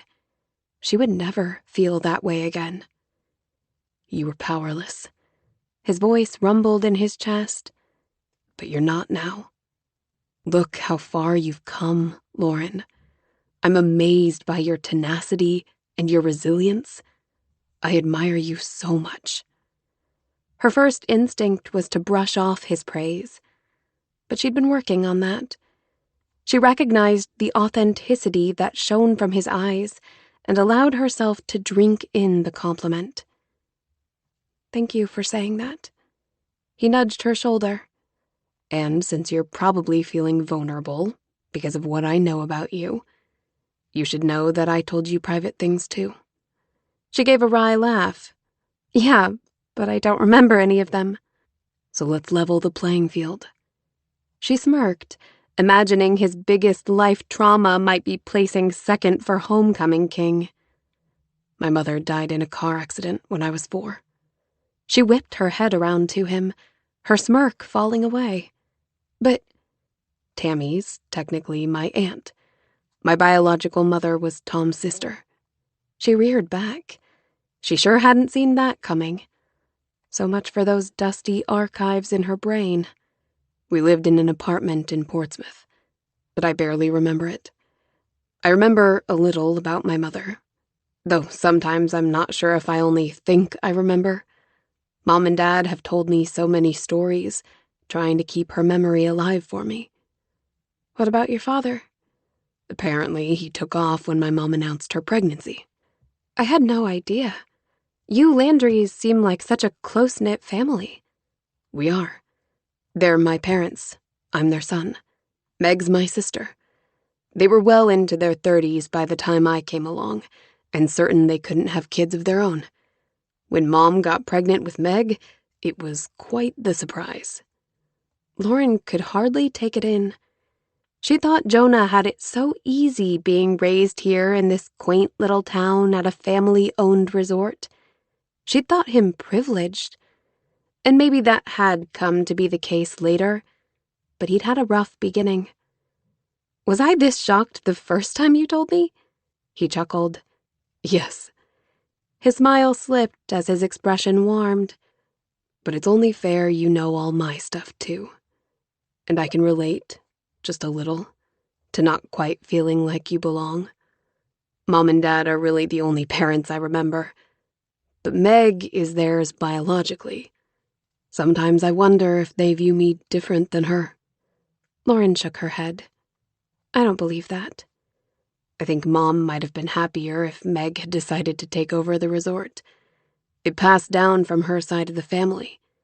It isn't my family's history." "But Meg loves what she does, and family is a lot more than blood. Trust me, I would know." "Fair point." "You should tell them how you feel. Get it out in the open." He glanced down at his hands. "I wouldn't want to put them on the spot, or seem ungrateful for all they've done." Lauren got the feeling he was really afraid of finding out his fears were true, but she suspected they weren't. "The Landrys are your family in every way that matters. They obviously love you very much." "Oh, I know that. I guess the mind plays games sometimes." It was true. Right now, hers was telling her that Jonah knew her much better than she knew him. She must have trusted him implicitly to have divulged her painful past. Sydney was the only other person in which she'd confided, and that had taken 3 years of friendship and 2 glasses of Merlot. What kind of magic did Jonah possess to have worked his way into her heart so quickly? Chapter 20. Jonah would have walked across hot coals to put Lauren at ease. Relaying his own history didn't cost him a thing. He'd mostly come to grips with his unconventional family long ago. But doing so had seemingly given her the security she sought. He tried not to stare at her, but it was hard not to when she was so beautiful. And seeing her in his shirt gave him some kind of primitive thrill. The firelight licked her delicate features, giving her face a golden glow. He knew every curve, every slope of that face. He traced it with his eyes, with his fingertips. He knew the softness of her fine hair, the taste of her perfect lips, and the sound of her breathy sigh. And all of that was off limits to him now. God help him. He fisted his hands to keep from reaching out and touching her. She'd fly across the room, and the last thing he wanted was to scare her away when they were finally communicating. Thunder rumbled through the room, rattling the window pane. He ran his hand through his wet hair. His cowlick was probably sticking up. One of the reasons he'd let it grow out was so that he could control it. "When did you cut your hair and shave your bushy beard?" Lauren asked, as if reading his thoughts. "Back in June, I guess." He arched a brow. "Miss it?" She rolled her eyes. "I was just going to congratulate you on your excellent decision." He rubbed his bare jaw. He'd stopped shaving when Monica left. Just didn't feel like bothering. Okay, maybe he'd been a little depressed. She shot him a quick look, eyes teasing. "You did it for me, didn't you?" "Absolutely not." She laughed. "You did too." "Did not." "All right, Pinocchio, whatever you say. Tell me who the Joneses are." "What?" "Mr. Jones and his unwife?" He chuckled. "Oh, them. Who told you about that?" "You mentioned them in one of your notes." He dropped his head back. "Ah." So, along with the dinner napkins, she'd found his notes. He used to leave them on her deck railing, weighed down with a rock or a coffee. What other keepsakes might she have stumbled upon? "Hello? Mr. and Mrs. Jones?" They were a couple who came to stay for a few days back in, let's see, I think it was July. He left behind an expensive pair of sunglasses. You knew the brand name, and you called to let him know. You were going to ship them, but for some reason you didn't have an address on file. She leaned forward, peering at him, and a damp strand of pale blonde hair fell forward. He resisted the urge to tuck it behind her ear. Anyway, when Mrs. Jones answered his cell phone, you explained what had happened. He lifted a brow. Unfortunately, it wasn't Mrs. Jones who had accompanied him on the trip. Lauren gasped. The real Mrs. Jones thought he'd been at a podiatrist convention in Boston. "Oh no! What did I do?" You apologized profusely and promised to smash the sunglasses to smithereens. Lauren laughed. "I did not." "You absolutely did. She was pretty upset, but you took the time to talk to her. She'd had her suspicions, and it was the last straw for her. She said she was going to leave him." "I feel so awful." You felt terrible at the time, too. But you weren't the one in the wrong. "Did she ask me about the woman?" "I don't think so. She probably already knew who it was." "Remind me to never call a guest about something they've left behind." That's actually a good takeaway. "Did you suspect when they were here that she was his mistress?" I wasn't around much that week. An easy silence passed as Lauren warmed her hands in front of the fire. "How did we become a couple?" He barely stopped himself from rearing back at the question. She'd been pretty careful to avoid the subject. Maybe she was just tired of not knowing. Or maybe, now that she knew him better, she wondered how in the world she'd ever fallen in love with him. Currently, she avoided eye contact, as if afraid of engaging too much.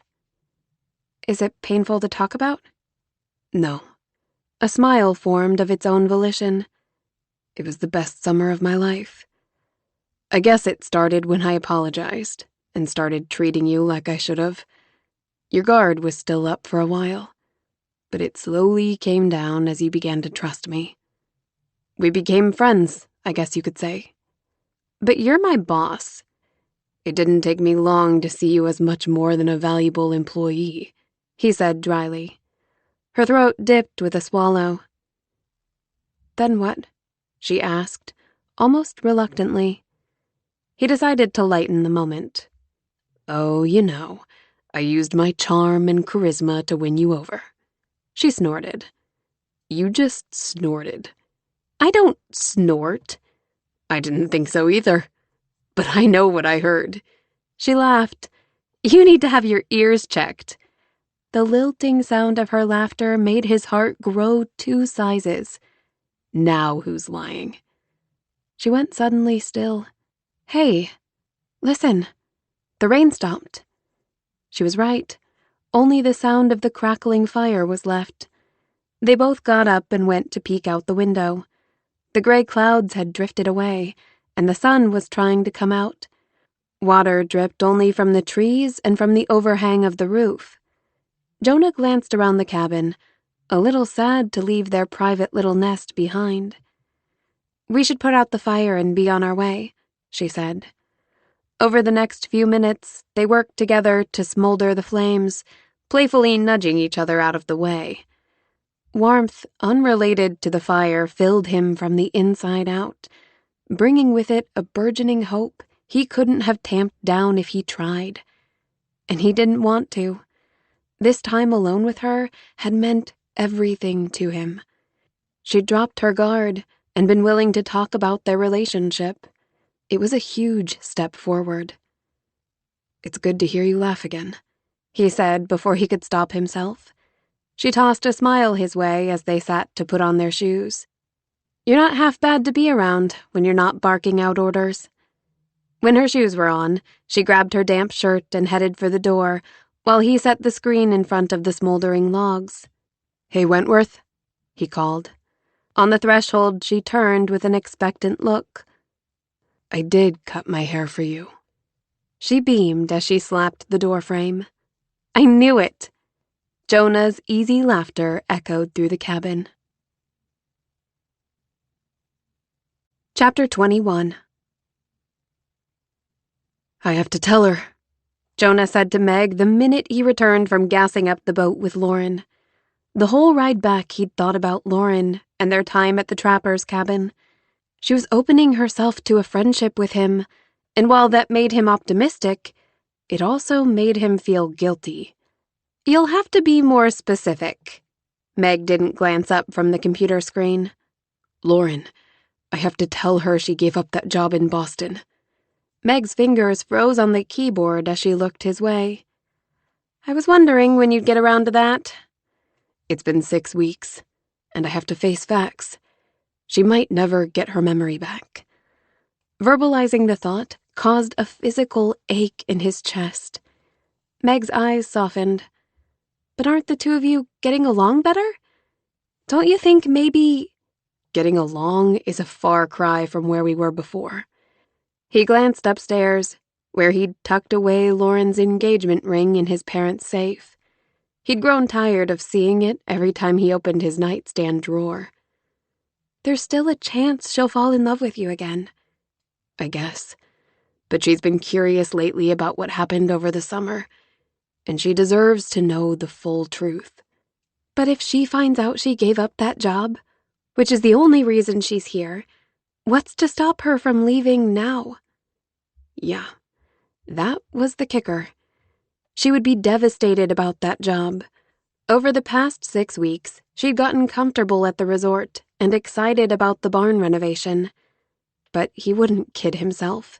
She was a city girl at heart, and without those feelings of love rooting her here, he didn't stand a chance of keeping her till the end of the year.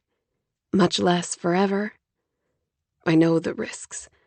But even though her memory's still gone, her concussion symptoms have faded. I can't justify keeping the truth from her any longer. She's gonna be really upset. I know. She'd probably blame him, hate him. All the progress he'd made toward winning her over would be forfeited. He'd be back to square one, if not worse. But he couldn't keep the truth from her any longer in the hopes her memory would return and make the disclosure unnecessary. It wasn't fair to her. "When are you telling her?" He should tell her now. Just get it over with. But it wouldn't be fair to dump it on her at the start of a busy weekend when they were full up. Better to wait until her day off. Monday. He swallowed hard. Do you think she'll go back to Boston? I don't know. I mean, she won't have a job to return to. At least she's got this one for now. True. It wasn't the way he wanted her to stay, but at this point, he'd accept any reason that kept her here. Was that selfish? Maybe. But she'd once been happy here. Happy with him, even if she didn't remember it. Heartbreak aside, if she left, it would put us in a real bind around here. That was the least of his concerns. I'd gladly drop my classes and take over. I'm not sure Mom would agree to that. Maybe Dad could persuade her. She needs to understand that this is where I want to be. You only have a couple months until graduation. She agreed to let you take over at that point, and she never goes back on her word. I'm counting on that. There was precious little he could count on right now, with his future so up in the air. His nerves rattled as his thoughts turned to that conversation he needed to have with Lauren on Monday. I'll be praying it goes well. Is there anything else I can do? Just be there for her, I guess. She probably won't want anything to do with me after this. He wished he'd told her sooner. But he'd been legitimately concerned about her mental health after that panic attack in the hospital. And then he'd foolishly counted on her memory returning. He might have lost her forever. Chapter 22. June 10th. Lauren's day off found her sitting on her deck with her laptop. With her cabin on the far side of the property, the guests didn't wander out her way too often. She might just have to stop by the Hollinsworths' cabin today, though. They had the cutest golden doodle puppy. Maybe she could talk Jonah into getting a resort mascot. Perhaps that was short-sighted, since she'd only be here through the end of the year, but it would be nice to have a little company in her room at night.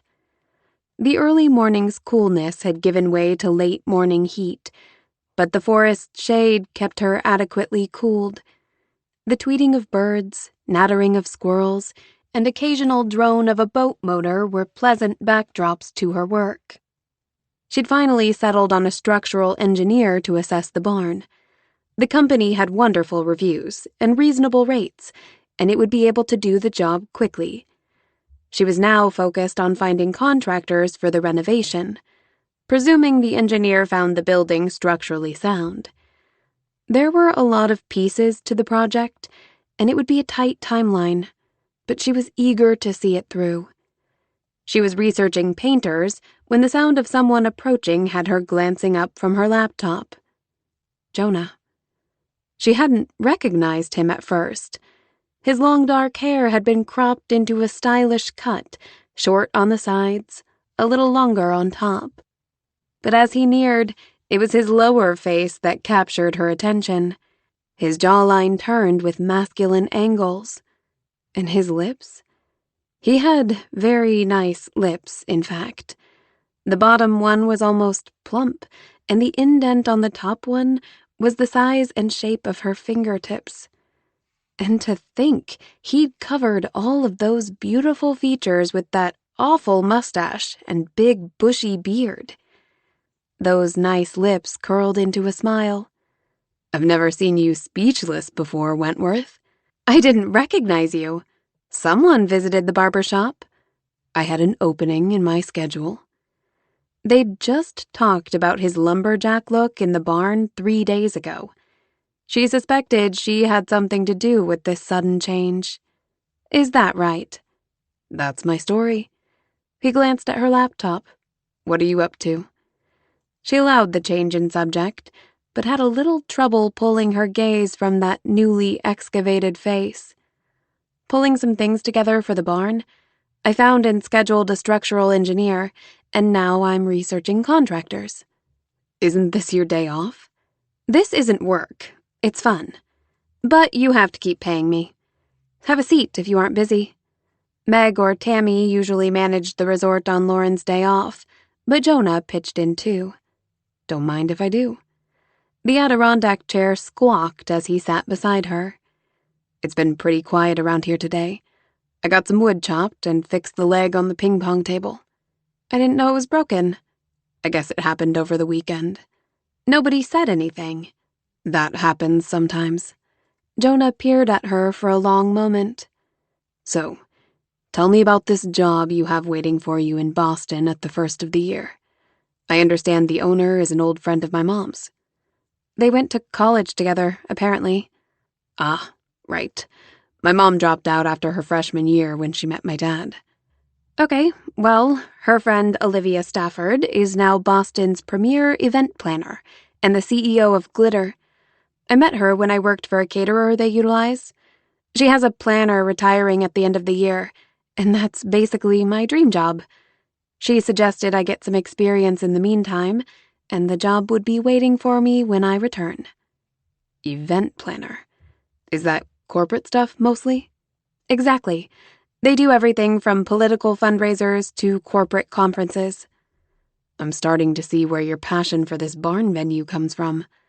What made you want to be an event planner? She smiled at the memory his question invoked. When I was a sophomore in high school, I was invited to a Sweet 16 party of this wealthy classmate. We weren't close or anything, but the whole class was invited. It was amazing. While all the other girls were going gaga over each other's dresses, I couldn't peel my eyes from the spectacular venue, the amazing decorations, and the acres of food. I'd never been to a party like that. It was quite the production. And then I saw this woman in a red wrap dress and realized she was running the whole show. She had a headset on and I just observed her, cool and confident, overseeing every detail from food presentation to service to music and announcements. It was the first time I realized that behind a successful party was a lot of structure and a very savvy person running the whole show. And you wanted to run the show. I so wanted to run the show. I did some research and found out what it would take to get that job, and that's what I've spent the past 7 years of my life doing. You needed a bachelor's degree. You can become an event planner without a degree, but I wanted to work for the best, and Glitter requires a degree in hospitality management. I admire your ambition. She tossed him a glance and got caught up staring at that face. Really? It's very attractive. Does that surprise you? She huffed. Most of the men I've been around consider it more of a detraction. I admire people who have goals and go after them. Men and women.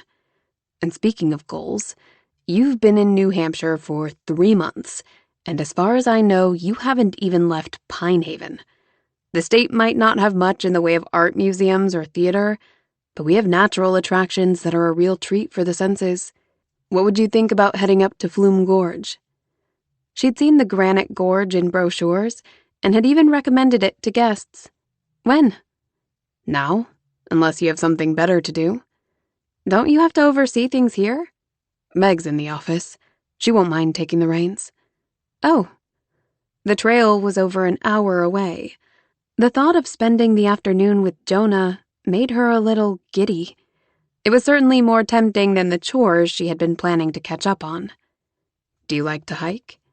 I have no idea. Well, it's not too rigorous, and the mountains are beautiful. It'd be a shame if you came to New Hampshire and never visited the White Mountains. Good point. Plus, there was that whole giddy thing. The hopeful smile he sent her way was her undoing. All right, but I'm paying my own way. Deal. An hour later, they were well on their way, chattering about this and that on the drive. Jonah shared a bit about his mom's reluctance to believe he truly wanted to run the resort. He'd also mentioned that Tom and Tammy were actually his aunt and uncle, who'd adopted him after his mom passed. He mentioned it so offhandedly, but it surprised her. But then, most people probably wouldn't guess she'd been raised in foster care. That was the goal, to rise above her upbringing, such as it was. She was becoming comfortable with Jonah. He was easy to talk to. He was smart and funny, and she couldn't stop herself from stealing glances at his freshly shaven face. Who knew there were such attractive features under all that hair? Not that his appearance mattered. They were friends, and it had been a long time since she'd had a male friend. The drive passed so quickly that she was surprised when they turned into the parking lot. After buying tickets, they entered the forest, walking side by side on the wide, pebbled path. It was quiet back in the woods, except for tweeting birds and an occasional rustle in the underbrush. They'd only passed one couple so far. Hemlock trees stretched to the sky above them. The earthy scents of pine and decaying wood filled her nostrils, and soon the distant sound of rushing water reached her ears. As they hiked down a slope, a red-covered bridge came into view, and she gasped. You can't come to New Hampshire without seeing at least one. She stopped and snapped a photo. I have to send this to Sydney. She loves to paint covered bridges. Run up ahead and I'll get one with you in it. She handed him her phone and ran down to pose in front of the bridge. A minute later, he met her on the boardwalk where she snapped a shot of the creek running beneath the bridge. The water tumbled over boulders, making the most relaxing sound. Just listen to that, she said. I need that sound effect on my phone. Technology can't quite capture it. As they moved on, past Table Rock, the sound of rushing water grew louder. Then the trail opened to the bottom of the gorge. A narrow boardwalk protruded from a granite cliff, ascending from the floor of the ravine. The granite walls shimmered with dampness, and moss clung to their faces like green whiskers. The narrow creek tumbled downhill over boulders, and mist hung in the air all around them, making the boardwalk slick. The roar of the waterfall made conversation almost impossible. They followed the boardwalk upward, admiring the views. Then, finally, they reached the upper end of the gorge where Avalanche Falls cascaded some 45 feet into the ravine below. She snapped shots of the beautiful sight, including one of Jonah leaning on the rails, taking in the panorama. Once she finished taking pictures, they continued until they reached the top of the gorge. Her thighs were burning, and her lungs struggled for breath, but it had been worth the journey. She paused at the top and perched her hands on her hips, glad she'd worn her hair in a ponytail. Jonah didn't seem out of breath, but he stopped and took in the scenery. That was really cool, she called over the roar. Now when I recommend a visit to Flume Gorge, I'll know whereof I speak. We're lucky we practically have it to ourselves today. On summer weekends, it's almost as crowded as an amusement park. They'd only passed a few families along the way, and now not a soul was in sight. She was glad he'd suggested this little outing. She might never find herself back in New Hampshire. She should soak it in while she was here. They continued on the trail, passing through forests thick with trees and the smell of pine. I'll bet this is beautiful in the fall. The White Mountains are popular that time of year. Did you know the Appalachian Trail runs across the state? I learned that a few weeks ago. We had a couple guests who were planning to hike a section of it. Have you ever been on it? I hiked the New Hampshire portion with some friends the summer after I graduated. My mom was hoping I'd change my mind and go to college. I guess she had her way after all. She means well. Do you like to travel? I love it. My friend Javi and I used to take at least a couple trips in the winter. But then I started taking classes and he got married. We went to Miami, New Orleans, San Diego, Seattle. So you're a city boy at heart. He gave a wry grin. Not by a long shot. Love to visit, but wouldn't want to live there. Exactly how she was coming to feel about the backwoods of New Hampshire. They passed a wooden shelter with a bench and continued on through the forest until they came to an overlook jutting out beside the path. They headed toward it and stopped at the split-rail fence. Just beyond the railing, the ground dropped away, and over the treetops below, the distant mountain range hunkered on the horizon. Clouds hovered overhead, casting cotton ball-shaped shadows on the mountains. Beautiful. She snapped a couple photos. He stepped back and took one of her taking a photo. Turn around. She did as he suggested and gave a cheesy smile. He laughed. Now a real one. She complied. Then he joined her at the railing and she pocketed her phone and let herself just be in the moment. It was something she'd been working on since she'd been here. She tended to hyper-focus on her job. When she wasn't working, she was making plans. Something about the resort, the slower pace and the nature surrounding her, had made her realize she should stop and soak in the moment every now and then. Live. Breathe. She feasted on the view, inhaled the scent of pine, gloried in the cool breeze sweeping across the valley. It was all so beautiful. Everything in view was God-made, not man-made. Completely opposite of the balcony view she'd had in Boston. A few months ago, she might have knocked this rural vista, but she was coming to appreciate nature, coming to have a different perspective. Oh, she was still a city girl. She loved Boston. But even a city girl could take a trip to the mountains and enjoy the change of pace. Jonah leaned his forearms on the fence rail. I think this is the first time I've ever seen you just being still. I'm not very good at it. Practice makes perfect. I had a foster mom who always said that. The words popped out before she could censor them. He studied her for a long moment. Her face heated, but she resisted the urge to squirm. Foster mom? There was no taking it back now. I was in the system for a while. He wasn't getting any more than that. She never brought up her childhood. It made people see her differently, like some kind of underdog, some kind of pitiful project. Must have been difficult. It made me stronger. That's what she told herself. And it was the truth. He set his fingers on the tattoo at her wrist, his touch stirring every skin cell to life. Is that what this is all about? Most people didn't recognize the Fahodie symbol. They assumed it was some kind of simplified butterfly. I looked it up. The desire to chart one's own course or determine one's own fate. Right. She shifted her weight. She usually just told people it meant independence. His knowing the more specific definition made her uncomfortable. She hoped he wouldn't press her about it. She hadn't much enjoyed her childhood, and she sure wasn't interested in reliving it. You're strong and ambitious, he said. I have a feeling you'll reach all the goals you set for yourself. Relieved he'd shifted the subject, she smiled at him. I won't stop until I do. I'll just bet you won't. Their gazes met and clung. They were closer than she'd realized, their shoulders touching. His fingertips lingered on her wrist. In the shade of the trees, his eyes were the color of worn denim. They softened as the moment hung, suspended and mesmerizing. Awareness crackled between them. His attention dropped to her mouth, and her lips tingled with want. She leaned forward. Or he did.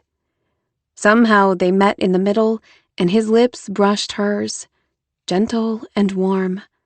Her skin hummed at the touch. He lingered there for just a breath, then brushed her lips again. Testing. Searching. She tilted her head and returned the kiss because she couldn't not. His lips were perfect, his kiss drawing her out. It was a giving kind of kiss, not a taking kind. She hadn't realized there was a difference until now. It was soft and slow, and still somehow managed to send her nervous system into overdrive. Her heart was about to leap from her chest, and her body buzzed with want. She held herself back, just barely, from drawing closer. She wanted to feel his chest pressed against her. She wanted to touch that freshly shaven jaw and see if his skin felt like velvet. What was she doing? He was a friend. He was her boss. She shouldn't develop feelings for someone she couldn't have. She had a job waiting in Boston, and she was only here through December. The reasons this kiss was a bad idea just kept coming. As if sensing her resistance, he ended the kiss. But he didn't move away. Their breaths mingled between them. She kept her eyes closed, unwilling to let go of the magical moment just yet. I'm leaving at the end of the year. December's a long way off. And those were some sparks. She couldn't argue with either of those sentiments. Air stirred between them. She opened her eyes and found his half-lidded gaze as sexy as anything she'd ever seen. But she didn't need a distraction from her work, from her goals. She'd come too far to be thrown off course by an attractive boss. This is a bad idea. He blinked, and that sexy look was gone, replaced by an expression far less threatening. He put space between them, turned to lean back against the railing, as casual as a backyard barbecue. Can I tell you what I'm thinking? Sure, go for it.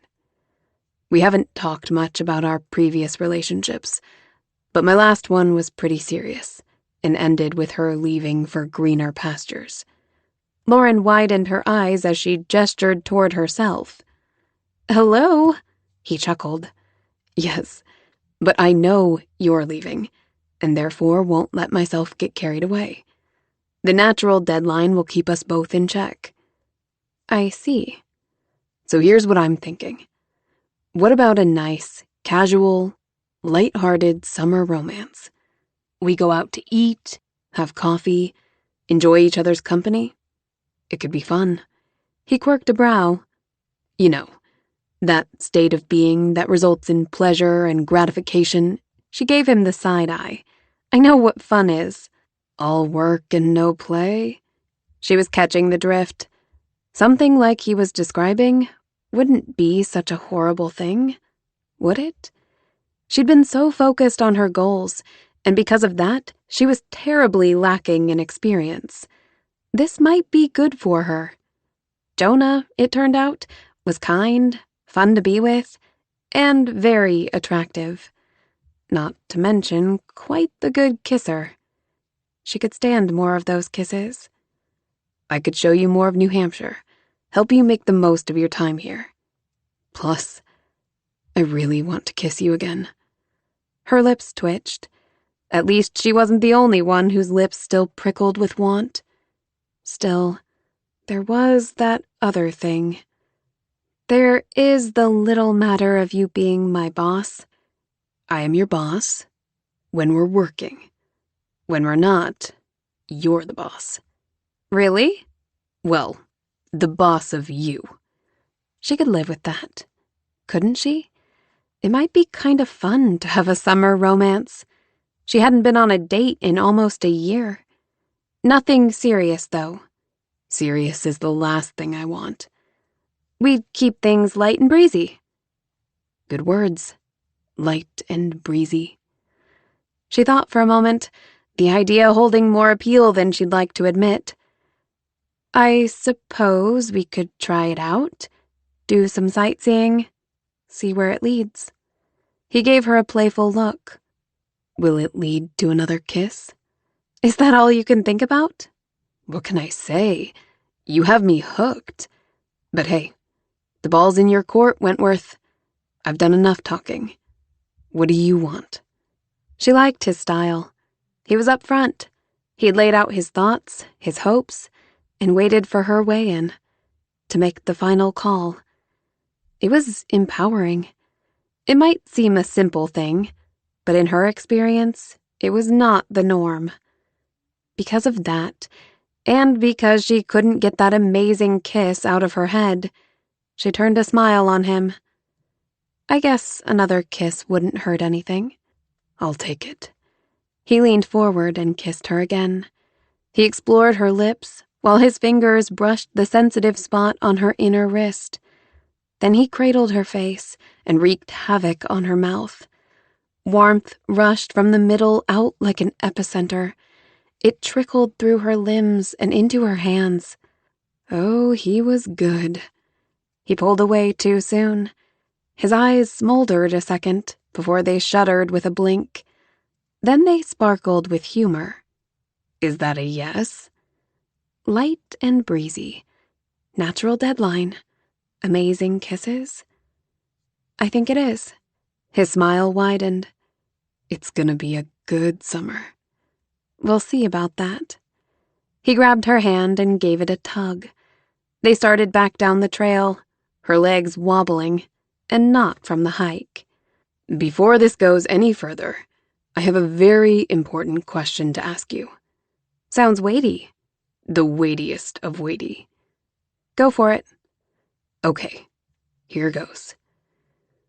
Would you have kissed me if I still had my beard? I'm not sure I could have located your lips. His laughter filled the forest. Chapter 23. Present Day.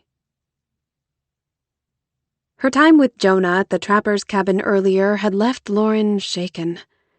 She was beginning to understand how she'd become so sidetracked this summer. He was charming and appealing in all the ways that mattered. She'd taken a misguided step, and before she knew it, she was sliding down a slippery slope. Upon her return to the resort, she poured herself into work. The guests had checked out, leaving the cabins vacant until the weekend guests arrived later today. She double-checked the cabins after the cleaners left and found that firewood needed restocking, as well as other odds and ends that kept her on the move. Also, the same storm that had stranded Jonah and her at the shack had strewn debris all over the grounds. She gathered branches and twigs and hauled them to the burn pile. Then she swept the decks of the vacant cabins. It was late afternoon by the time she finished. She'd missed lunch, so she returned to her cabin with Graham. After filling his dish with fresh water, she fixed herself a sandwich, her future job with glitter heavy on her mind. She hadn't checked in with Olivia since her accident. And who knew when she'd last called the CEO prior to her concussion? She checked her watch.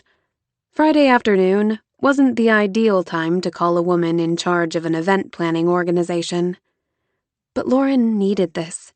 She needed a reminder of her dream. Needed to stay focused on her goals. And not on her all-too-appealing boss. She'd already been close to giving up everything for him once.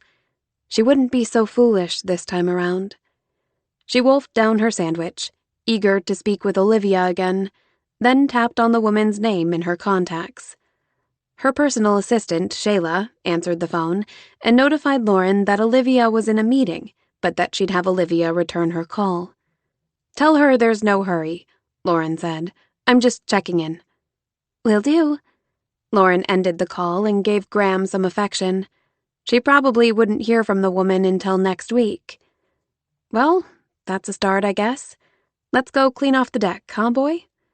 She grabbed the broom and headed outside with Graham. The mums in her window boxes were bright and happy from the rainfall. She swept the debris from her deck and furniture and decided the chairs needed a good cleaning, too. She was almost done with the task when her phone vibrated in her pocket. It was Olivia. That the CEO was returning her call so quickly made Lauren a little heady. Like maybe she was anticipating Lauren's upcoming employment as much as Lauren was. She answered the call. "Olivia, hello. How are you?" "I'm fine, thank you. How are you?" "Doing well." She wouldn't go into her accident concussion. The whole traumatic brain injury thing was not a good look for a future employee. "The weeks are passing quickly. The job here at the resort is going very well. I think the Landrys are pleased, and I'm certainly learning a lot." "Well, I'm glad to hear it." There was almost a question in her reply, as if she was uncertain why Lauren might be calling. Maybe Lauren had reached out to Olivia shortly before her accident, and it was too soon to call again. "Well, I don't want to keep you. I know you're busy. I just wanted to check in. January will be here before we know it." A long pause followed. So long, Lauren feared she'd lost connection. "Olivia? Are you still there?" Yes, I'm here." "As you can imagine, the signal out here isn't the best. You can drop a call right in the middle of town, even." "I'm afraid I'm a little confused, Lauren. When we spoke last..." Trepidation niggled at the back of her neck. She wished she could remember that conversation. "Yes?" "Lauren, I'm not sure why you're checking in with me at all, since you passed on the job. Passed on the job? Lauren's breath tumbled from her lungs. Her grip tightened on the phone. What? Your call back in August? You were very clear about staying in Pinehaven. I was? No. She had not given up that job. It wasn't possible. She had to take it all back. If only her lungs were functioning properly. Listen, Olivia, I should explain. I don't even remember making that call. I had an accident in September that resulted in a concussion. My entire summer is gone. There's a 4-month memory gap. Another long pause followed. You don't remember calling me? I don't remember anything that happened from May to September 7th, when the accident occurred. My goodness. I'm so sorry that happened to you. Are you all right? I'm fine now, except for those lost memories. But the important thing is that I still want that job very much. I can't imagine what I must have been thinking to give it up. Have you already found a replacement? Oh dear. What a mess. I've been interviewing for the position, and yes, I've found a capable candidate. I've all but promised her the job. Lauren grimaced. No, she couldn't lose her dream job this way. I'm so sorry for the confusion. I have to ask, is there any chance you'd still consider me for the position? She pressed her palm against her chest and waited, each second drawing out like a terrible nightmare. This is very unexpected, Lauren. To be honest, I'm a little caught off guard, and I have a meeting in just a few minutes. I understand. Would you at least think it over? I have every intention of returning to Boston as soon as I've filled my commitment here. The position at Glitter would still be the ideal situation for me. A sigh sounded through the phone. All right. I'll think about it over the weekend and call you back early next week. I can't make any promises. I understand. Thank you so much. Lauren disconnected the call, her thoughts whirling. She'd given up her dream job, and she might not get it back. Sydney had told her she'd been considering it, but Lauren never dreamed she'd actually turn down the job. Positions rarely became available at Glitter, and for good reason. And now, she might have burnt her bridge with the CEO of the company. She sucked in a deep breath, but her lungs wouldn't seem to fill all the way. Her pulse raced, heart thumped. Panic swept over her, enshrouding her with a sense of impending doom. She was dying, or something even worse. She paced the length of the deck, trying to distract herself from the awful sensations lighting up every nerve cell in her body. Graham whined, but she couldn't think of anything but the horrible anxiety strangling her like a malignant weed. Breathe. Just breathe. It'll pass. This had happened at the hospital. Carson had helped her. She struggled to remember. Slow breaths. Counting. She slowed her breaths and counted backward from 100. 99. 98. 97. 96. But still, thoughts crashed in. She was counting on that job. It was the only reason she was here. And she'd already signed a lease for an expensive studio apartment near Glitter's headquarters. Would she be able to get out of it? She wouldn't be able to afford it without that big salary. Lauren? Meg approached from the direction of the lodge. You okay? Lauren nodded, but continued pacing and counting. Please, God. Please, God.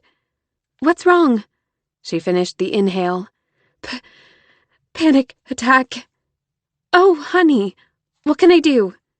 Lauren shook her head. The shroud of panic was slowly receding.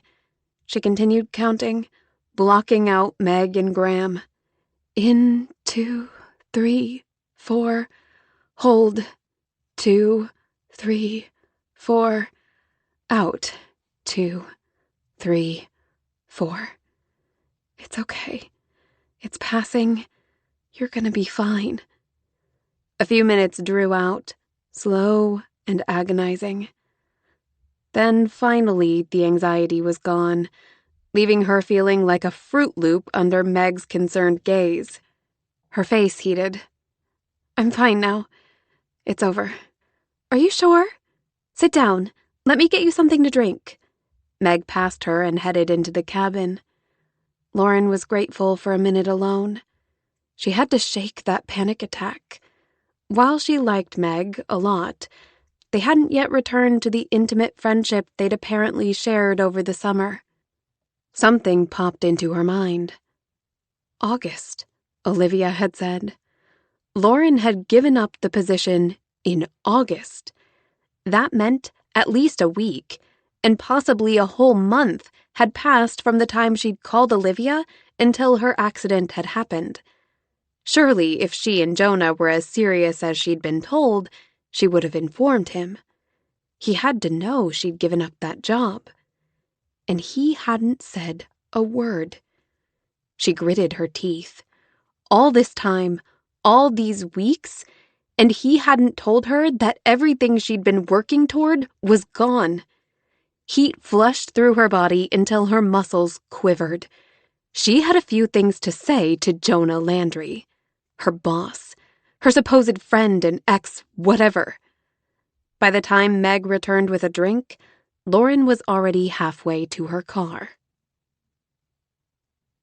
Jonah's big Friday night plans amounted to a Supreme Patty's pizza and reading 2 chapters from his business ethics textbook. Since it was raining again, he called in his order.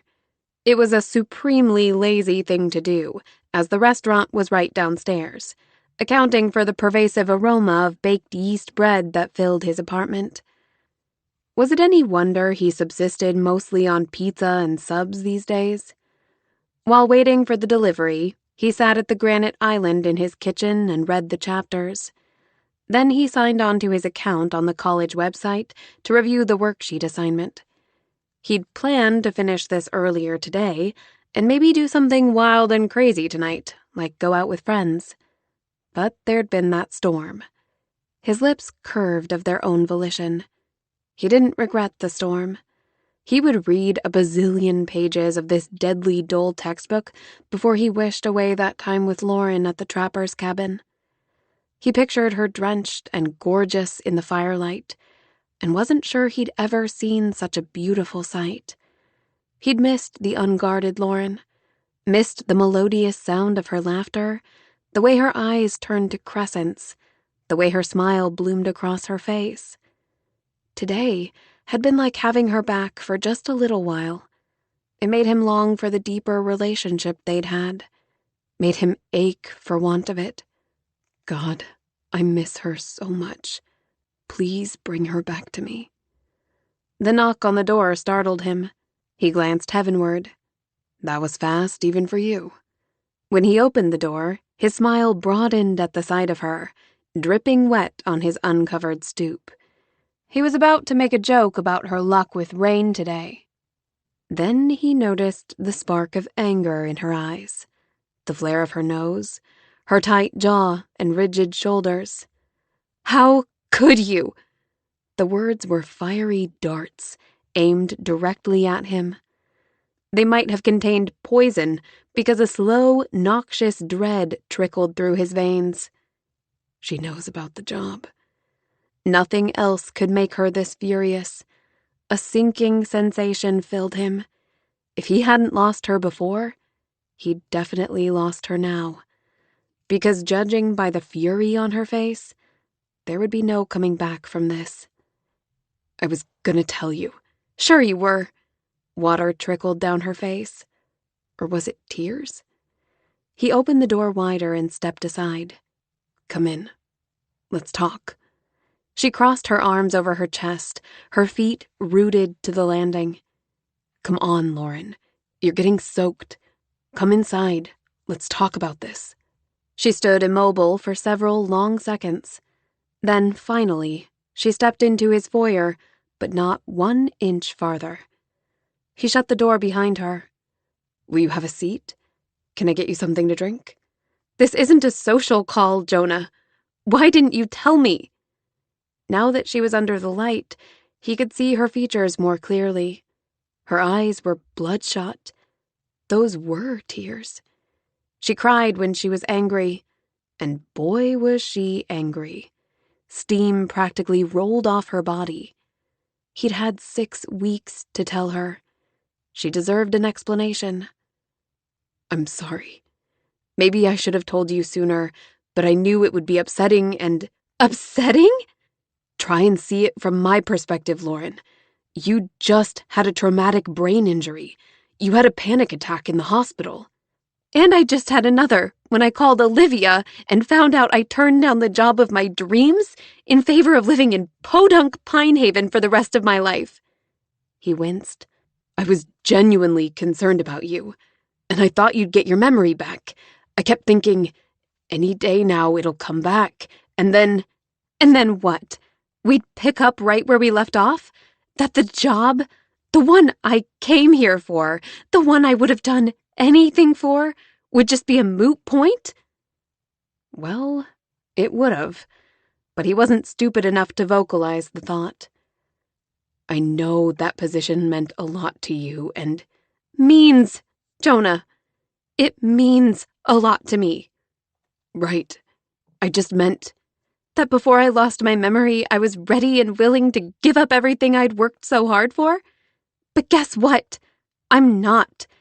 And if I'm lucky enough to salvage this situation, I'm taking that position. Relief and dread jostled for first position. Time enough later to unsnarl those feelings. The job's still available, then? She's considering it. But I've probably alienated her, and she's just waiting till next week to turn me down. Her shoulders heaved, her eyes flashed, a tear trickled down her cheek. His chest tightened painfully. When she hurt, he hurt. Her chin notched up. Even if I get my memory back, I'm taking that job, Jonah. Of course. I would never stand in your way, Lauren.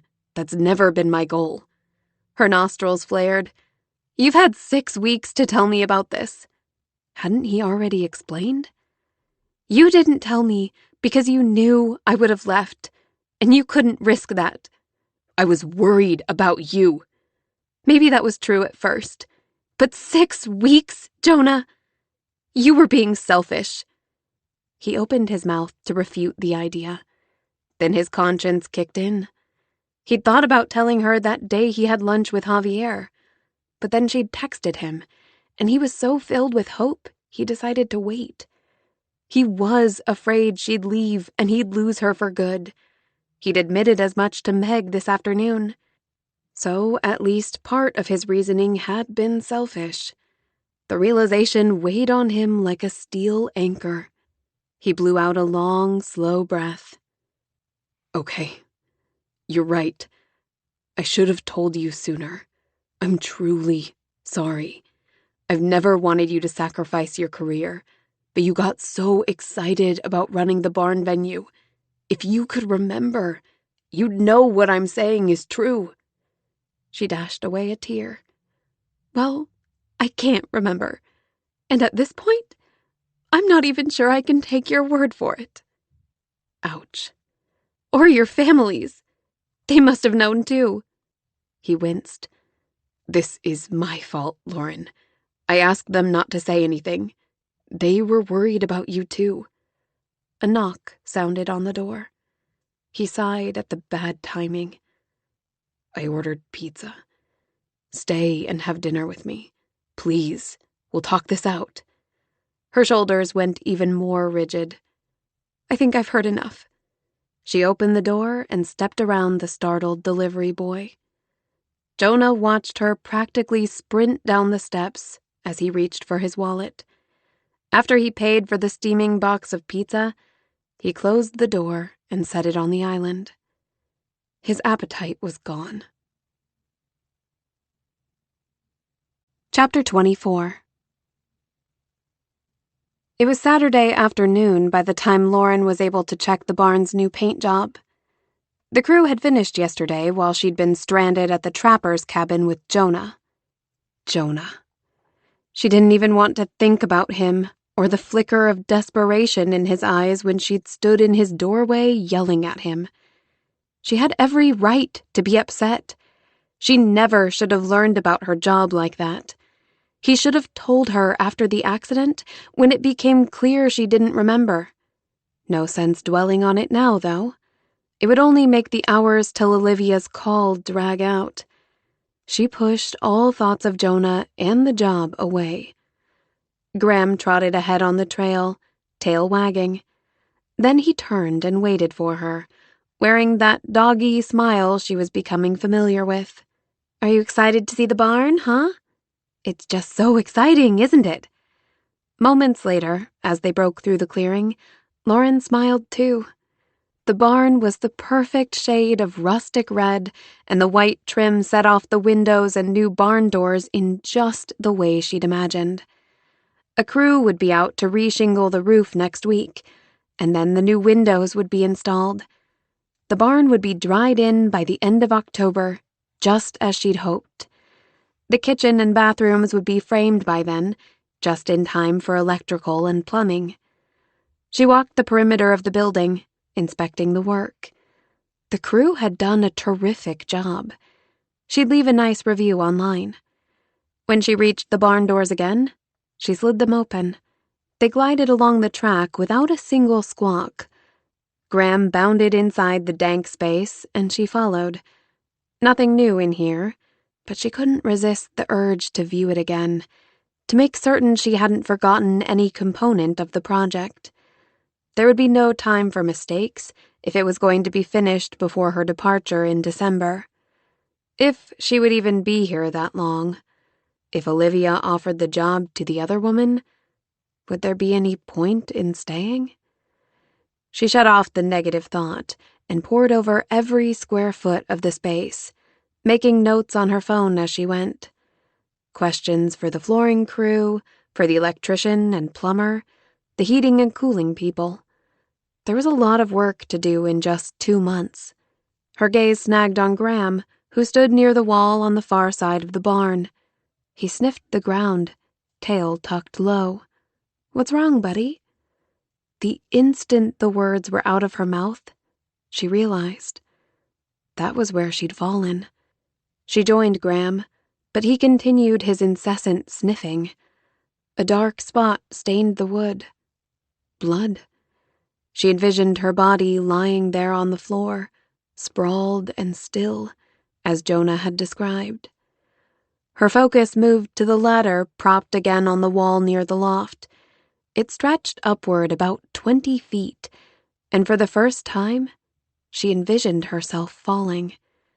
She could almost hear the thud of her body hitting the wood floor, the thunk of her head striking the ground. She winced. A chill swept down her arms.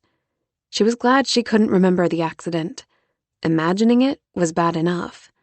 As if he was reliving the accident too, Graham whimpered. She reached down and comforted him. It could have been so much worse. She could have died. It happened sometimes. A hard knock to the head like that.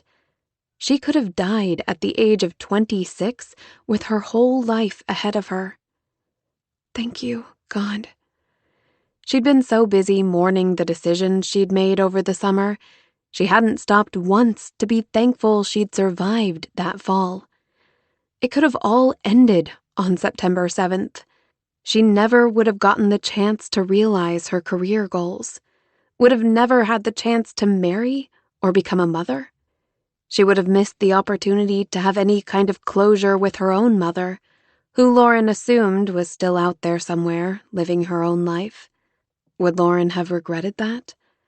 As always happened when she thought of her mother, the boulder returned, weighting her chest. Chapter 25. Jonah avoided the resort until Sunday afternoon. He knew Lauren well enough to realize she needed space. Even after 2 days, he still wasn't sure how he'd be received. That was how he found himself in the lodge, straightening the brochures, adding oil to door hinges, and vacuuming the floor. His truck was in the lot. If she wanted to seek him out, she could. If not, the lodge could stand a little extra attention. Someone tapped him on the shoulder. He turned and found his mom staring at him as if he had 3 heads.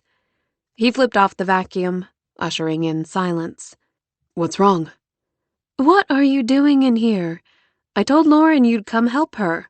Didn't you see how many guests signed up for the pumpkin carving?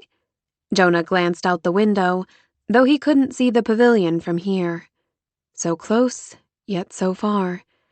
He remembered the anger sparking in Lauren's eyes on Friday, the flaring of her nostrils, the tears trickling down her cheeks. Maybe you should help her. Mom crossed her arms and pinned him with a gaze that made him squirm. Funny, she said the same thing. What happened between you two? You were getting along so well. Lauren found out she gave up the job in Boston. Mom's eyes lit. She remembered? No. She called Olivia. Oh. Mom's brows pressed together. I guess she was pretty upset about it. An understatement. I should have told her right away. He'd been beating himself up all weekend. Now she hates me. Mom put her hand on his arm. Oh, honey, I'm sure that's not true. She's just angry. It'll pass. At least she didn't leave. That's only because she may still have a shot at the position. She's waiting to hear from Olivia. That's great. Or not. Oh, phooey. I don't know what to hope for anymore. Jonah had battled the same emotions all weekend. If that job is what she most desires, then that's what I want. As much as he longed for her, he wanted her to have whatever made her happy, even if it wasn't him. Mom squeezed his arm. Don't give up on her, sweetheart. You made her happy before. You can make her happy again. He'd thought so initially. He wasn't so sure anymore. I love that, Mom, but it takes 2 people to make a relationship, and half of us don't want that anymore. There must be something we can do. Can't we help her get her memory back? Therapy or hypnosis or something? He'd done plenty of research. There are psychotherapies and cognitive behavioral therapies that can help. And yes, even hypnosis can be effective. So can looking at pictures and experiencing familiar smells and sounds. But all of these require a patient who actually wants to access those memories. And that's not Lauren. Mom's eyes tightened in a wince. I'm sorry this is happening to you guys. I keep praying her memory will return. You and me both. His mom regarded him with sympathy for a long moment. Well, how's school going? Are you enjoying your ethics class? It's fine. My grades are good. Just 2 months left. He didn't know what he hoped she would say. Maybe something confirming he'd fulfilled his end of the bargain, and she knew he was the right person for the job. I'm glad it's going well. She glanced out the window and frowned. Are you sure you don't want to assist Lauren? It might help clear the air between you. I think she'd prefer if I didn't. Besides, these floors won't sweep themselves. I'll go on out then. If you change your mind, you're welcome to join us. A moment later, Mom slipped out the door, and Jonah turned the vacuum back on, letting the loud drone of the motor drown out his melancholy thoughts. The day was perfect for carving pumpkins. Too bad Lauren wasn't in the mood. She was a professional, though, and made sure none of the guests knew she'd rather crawl into bed and pull the covers over her head. Jonah was on property somewhere. She'd seen his truck in the lot over an hour ago, but he had yet to seek her out. Those are great eyes, Mia, Lauren told the 8-year-old girl working alongside her father.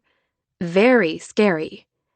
I'm making a friendly jack-o'-lantern, her brother said. I love his smile, Lauren said. Miss Lauren, can you help me with these ears? Janae asked. They're too pointy. Of course. Lauren moved down the table and assisted the teenager.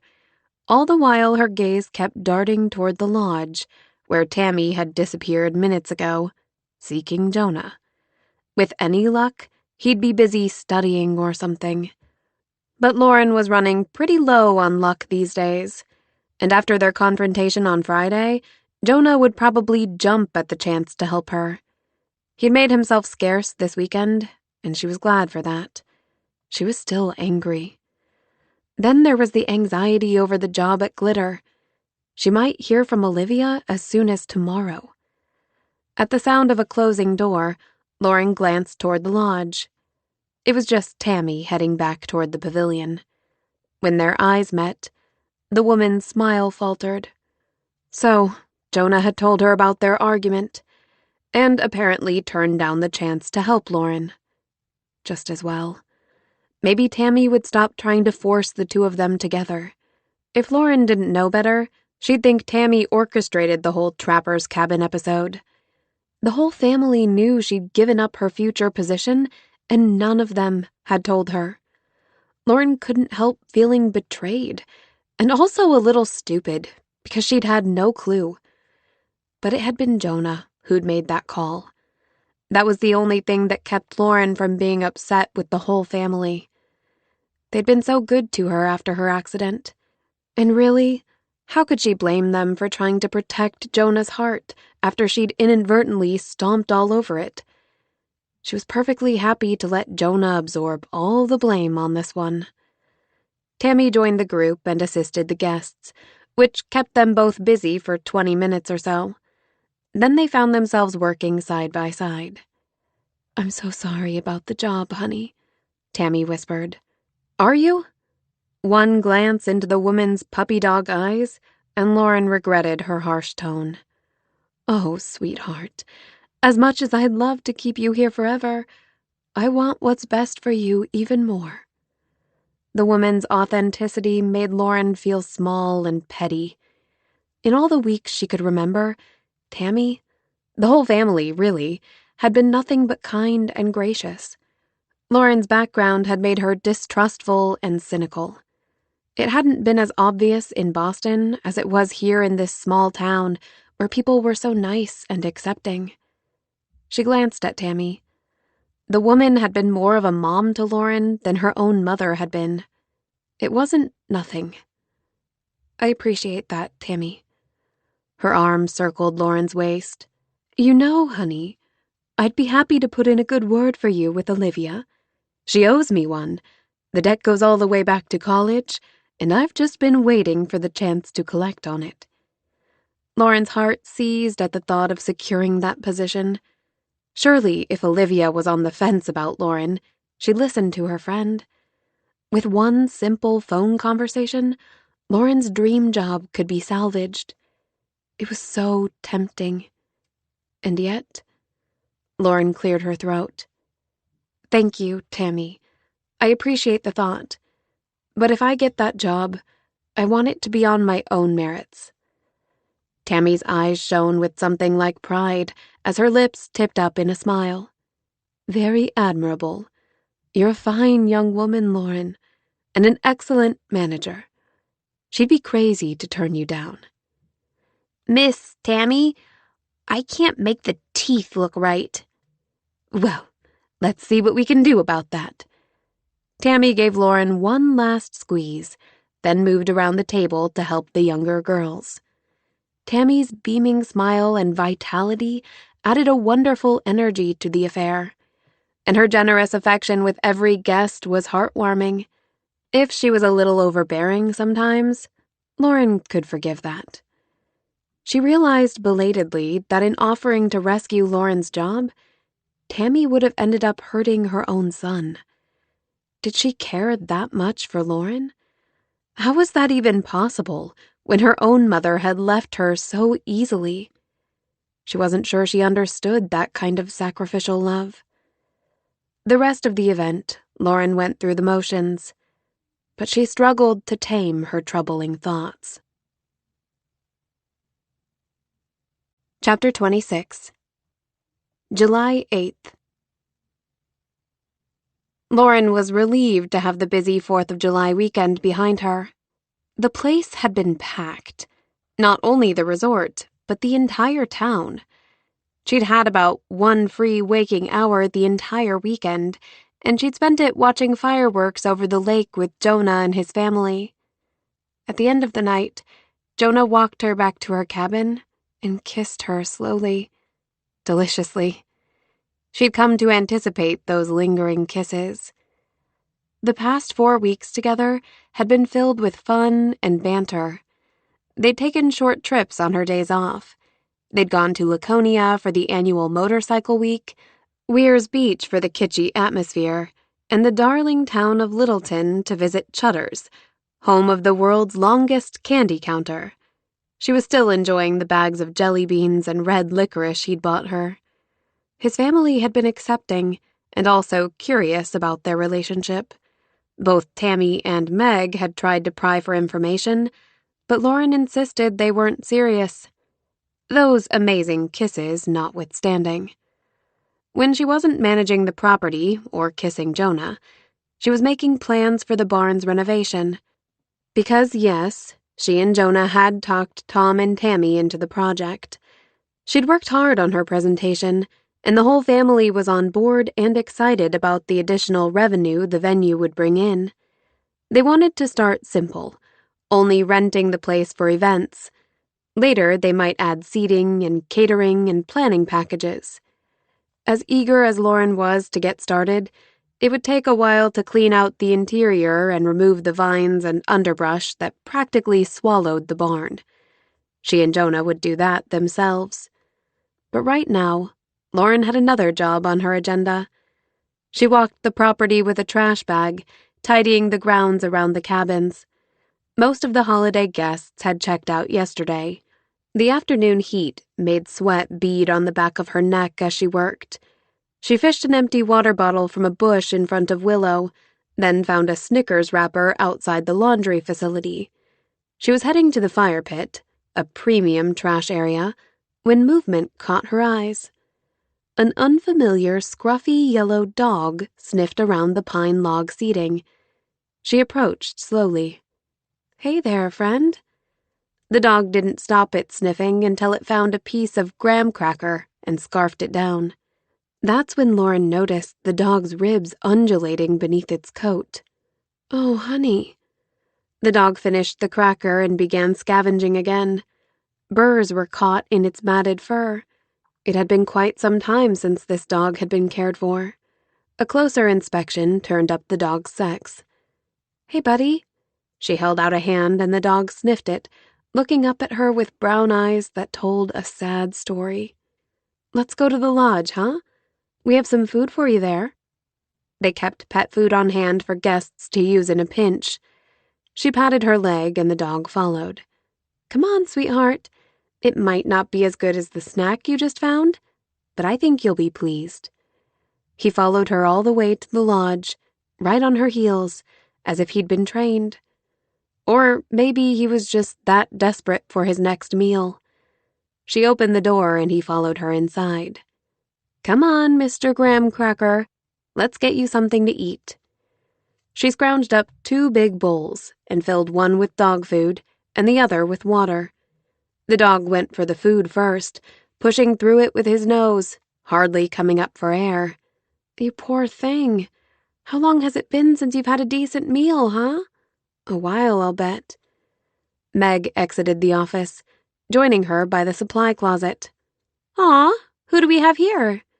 "I found him by the fire pit, scavenging for food." "Look how skinny he is. He must be lost." "He acts like he's starving, poor fella." "He's so cute." Meg ruffled his fur, but the dog kept chewing. "His fur is a mess of burrs."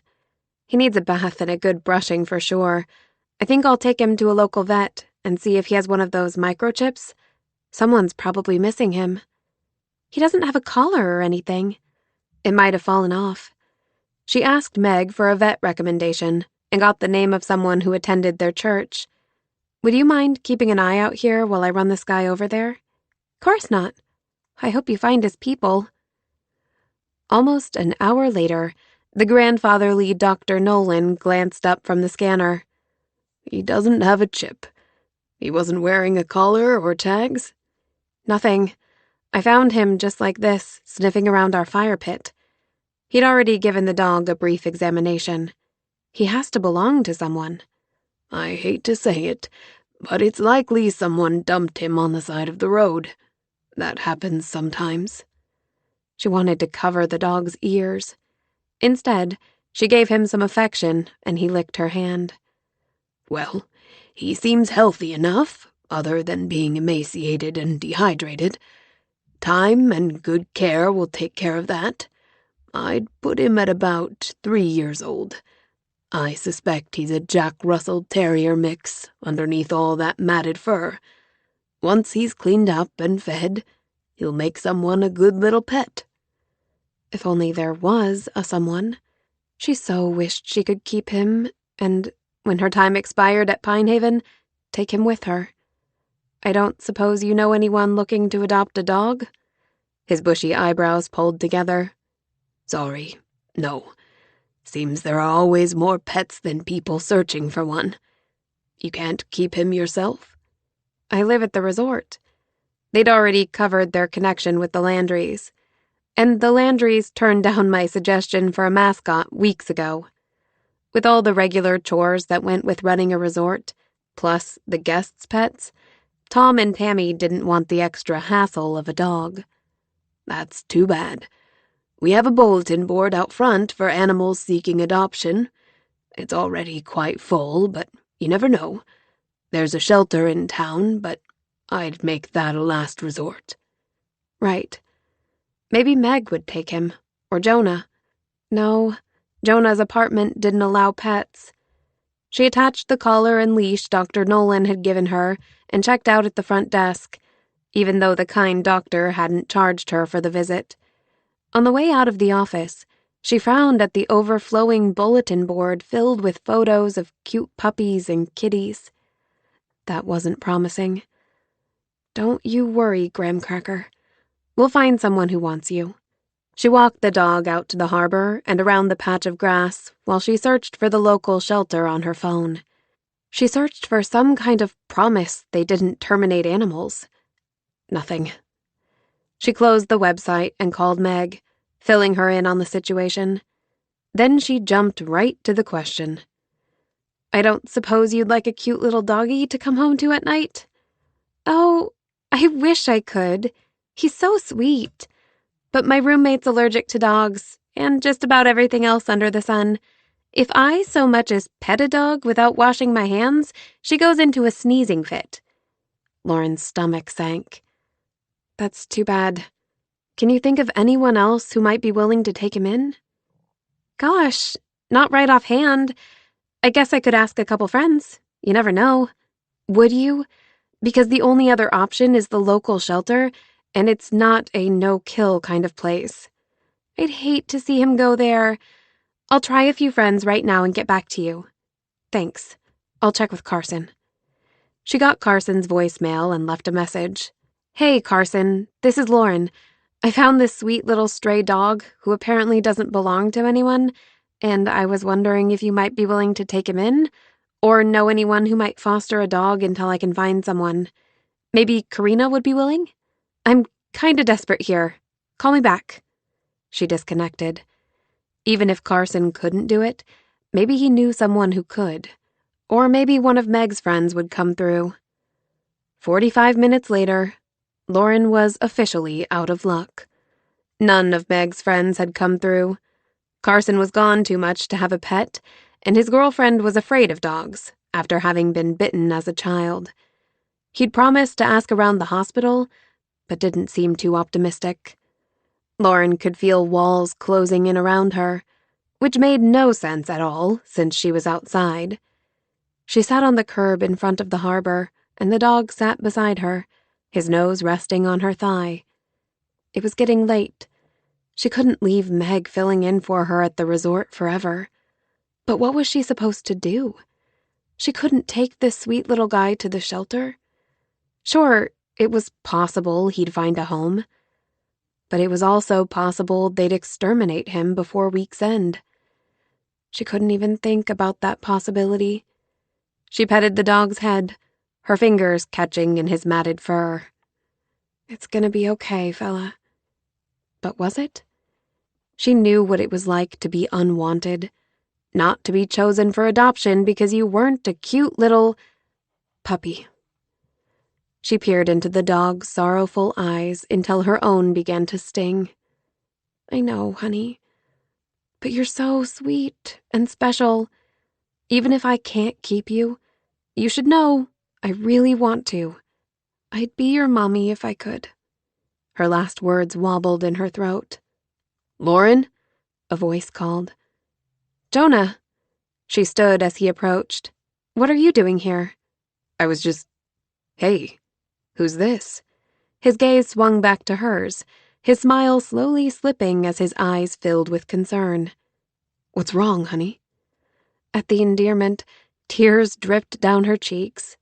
I found him at the resort, and he was starving, so I took him to the vet, but he doesn't belong to anyone, and no one will take him in, not Carson or any of Meg's friends, and the local animal shelter kills dogs. Hey. He tugged her into his chest and wrapped his strong arms around her. It's gonna be okay. We'll figure something out. She snuggled into his warmth, soaking up the comfort. His embrace felt so nice. She couldn't remember the last time she'd been comforted in someone's arms. And she loved that he didn't discount her feelings. But all the understanding in the world didn't solve her little friend's problem. She sniffled. Do you know someone who might take him in? Maybe Javi and Allison? They've got their hands pretty full right now. But I think I have another idea. She leaned far enough away to meet his gaze. What? Tell me. He searched her eyes. Would you like to keep him? Of course I would, but your parents already turned down my mascot idea, remember? Let me see what I can do, okay? Where's your car? She gestured across the town square. Over at the vet's office. Take the dog back home, and I'll track down Mom and Dad. But what if they... He gave her chin a soft pinch. They're not monsters. They'll at least let you keep him until we can find a home for him. Really? You think so? He swept her tears away. Of course. If all else fails, I'll hide him in my apartment for a few days. Now head on home, and I'll give you a call in a bit. Okay. She gave him an extra tight squeeze. Thank you, Jonah. She started for her car, tugging the leash. Come on, Graham Cracker. Graham Cracker? Jonah tracked down his parents at the town hall. He waited on the steps until the Chamber of Commerce meeting adjourned, then pled his case before they could even reach their car. He didn't even mention fostering the dog until it could be adopted. Remembering Lauren's tears and the way her voice had wobbled, he went straight for the big ask. He used all the persuasive tactics he learned in speech class to convince them. The guests will love having a pet around, and he'll be no extra work for us. And you know Lauren, he won't distract her from her work. Besides, she'll be leaving at the end of the year and taking the dog with her, so it's just a short-term situation. His mom had been the first to waver, and then his dad crumbled like a crooked Jenga tower. Later, Jonah arrived at the property, then traipsed across the grounds toward Lauren's cabin. He couldn't wait to tell her the good news. To see her face light with joy, her eyes curved to half moons. He took the steps to her deck and knocked on her door. It was after dinner time, as it had been a few hours since they'd parted ways. The door swept open, and Lauren gazed at him, hope in her eyes. Well? He beamed at her. The dog can stay. Oh, Jonah, for how long? I don't know how long it might take to... He's yours for keeps, if you want him. Her mouth gaped. What? Really? I can keep him here? He's mine? Jonah chuckled. He's all yours. She threw herself into his arms so hard he had to brace himself to keep from stumbling backward. Thank you, thank you, thank you. It was nothing. It was everything. I can't believe I get to keep him. I have a dog. He's mine. He held her tightly, his heart kicking up a few extra notches at her nearness. She felt so good against him, so right. She'd quickly become a constant in his life. When he was at home, he texted her often. He made mental notes to take her to this place or that. When he wasn't with her, he craved her. It had been harder and harder to tear himself away when they said goodnight. And when he woke up, she was his first thought. Those initial sparks had ignited a fire. You're getting in deep, Landry. Who was he kidding? He was already over his head. Just making her happy was the best feeling in the world.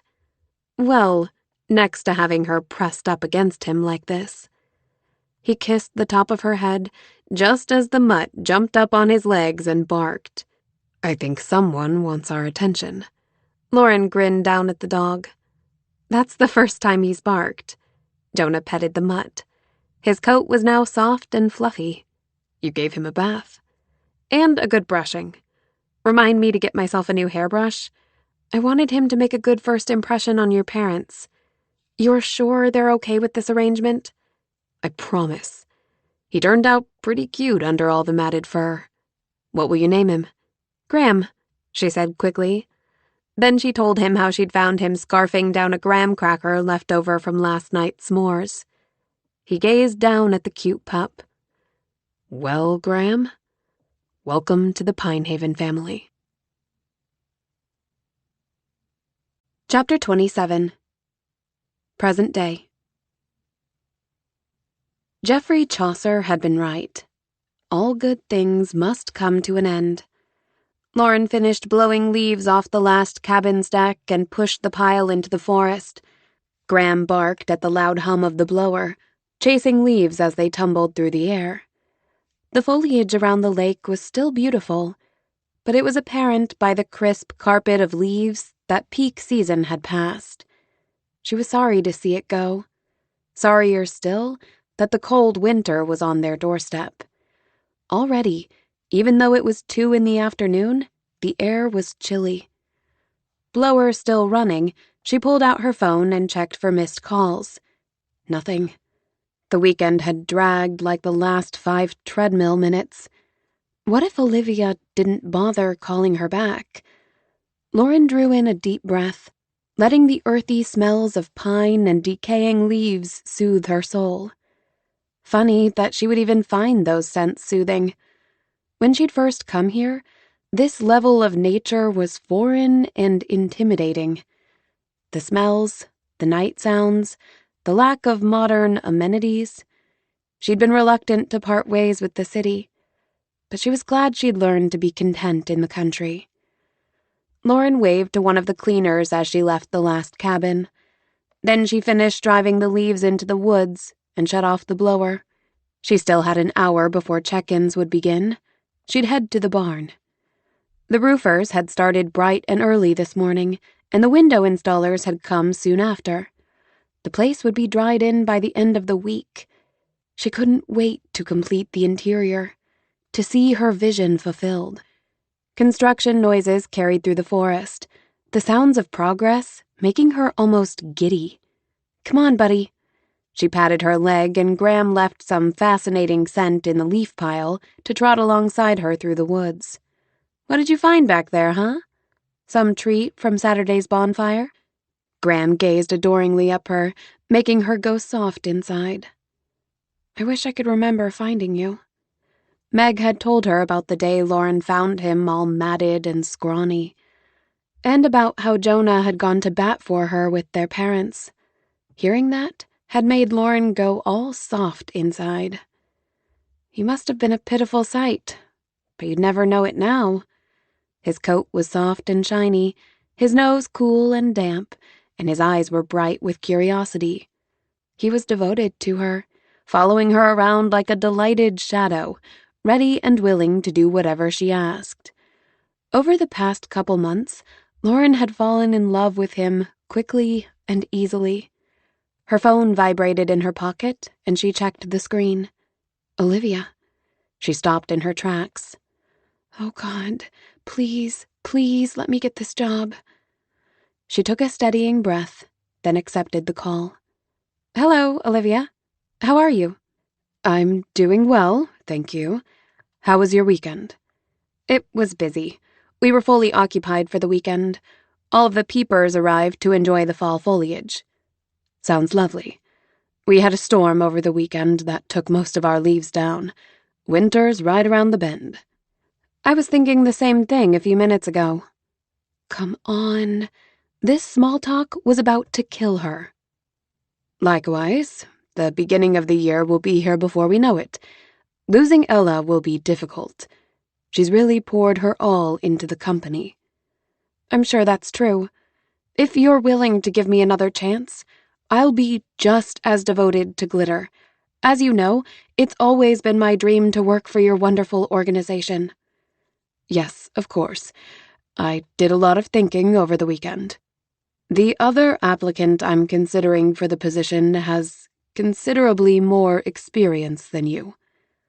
Well, Lauren was fresh out of college. Everyone had more experience than she. I see. She has enthusiastic references, and turning the position over to her would be very easy for me. Lauren waited, breath held as she sensed a but coming. I like your passion, Lauren. I like your grit. You've worked your way through college, holding down a full-time job for a demanding boss.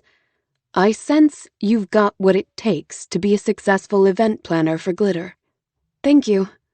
Lauren sensed another but, and this was a terrible place for one. But your indecisiveness makes me a little hesitant. When you reached out back in August, you gave up the position. Reluctantly, but you gave it up. And then suddenly, weeks later, you want to be considered again. I assure you, I'm not normally indecisive. It was the accident. She could hardly be blamed for her memory loss. I understand, and I even sympathize with your situation.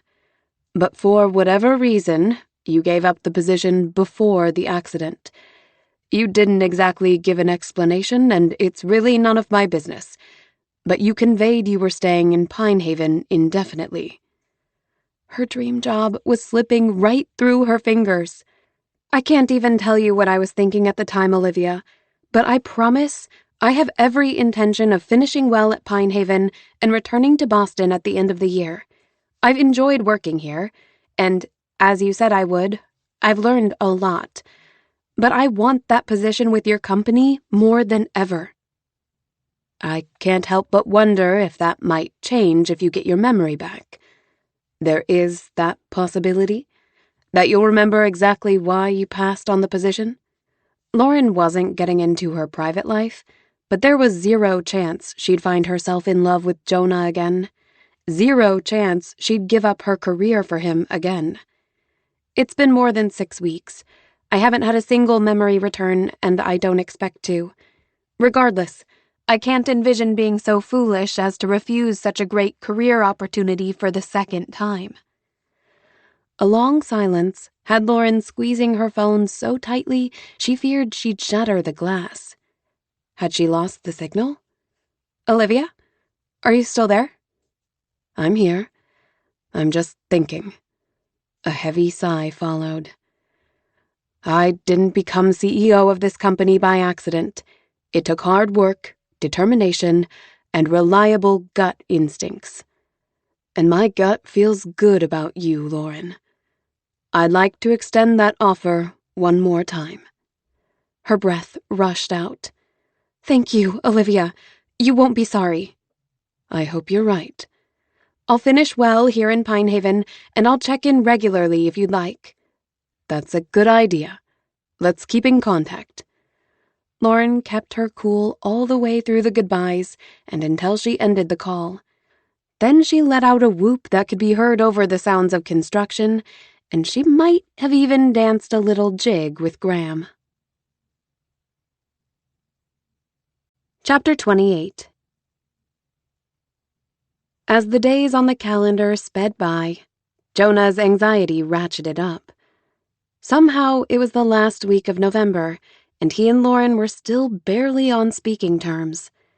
He'd hoped that since she'd recovered her dream job, she might let him off the hook. But no. In the 5.5 weeks since she'd confronted him on his doorstep, she avoided him whenever possible. When she did speak, it was with that overly polite tone he remembered from her early days at Pinehaven.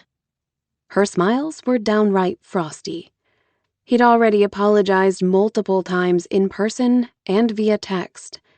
She had a right to be upset. But the longer it dragged on, the more he suspected her anger was just a convenient shield.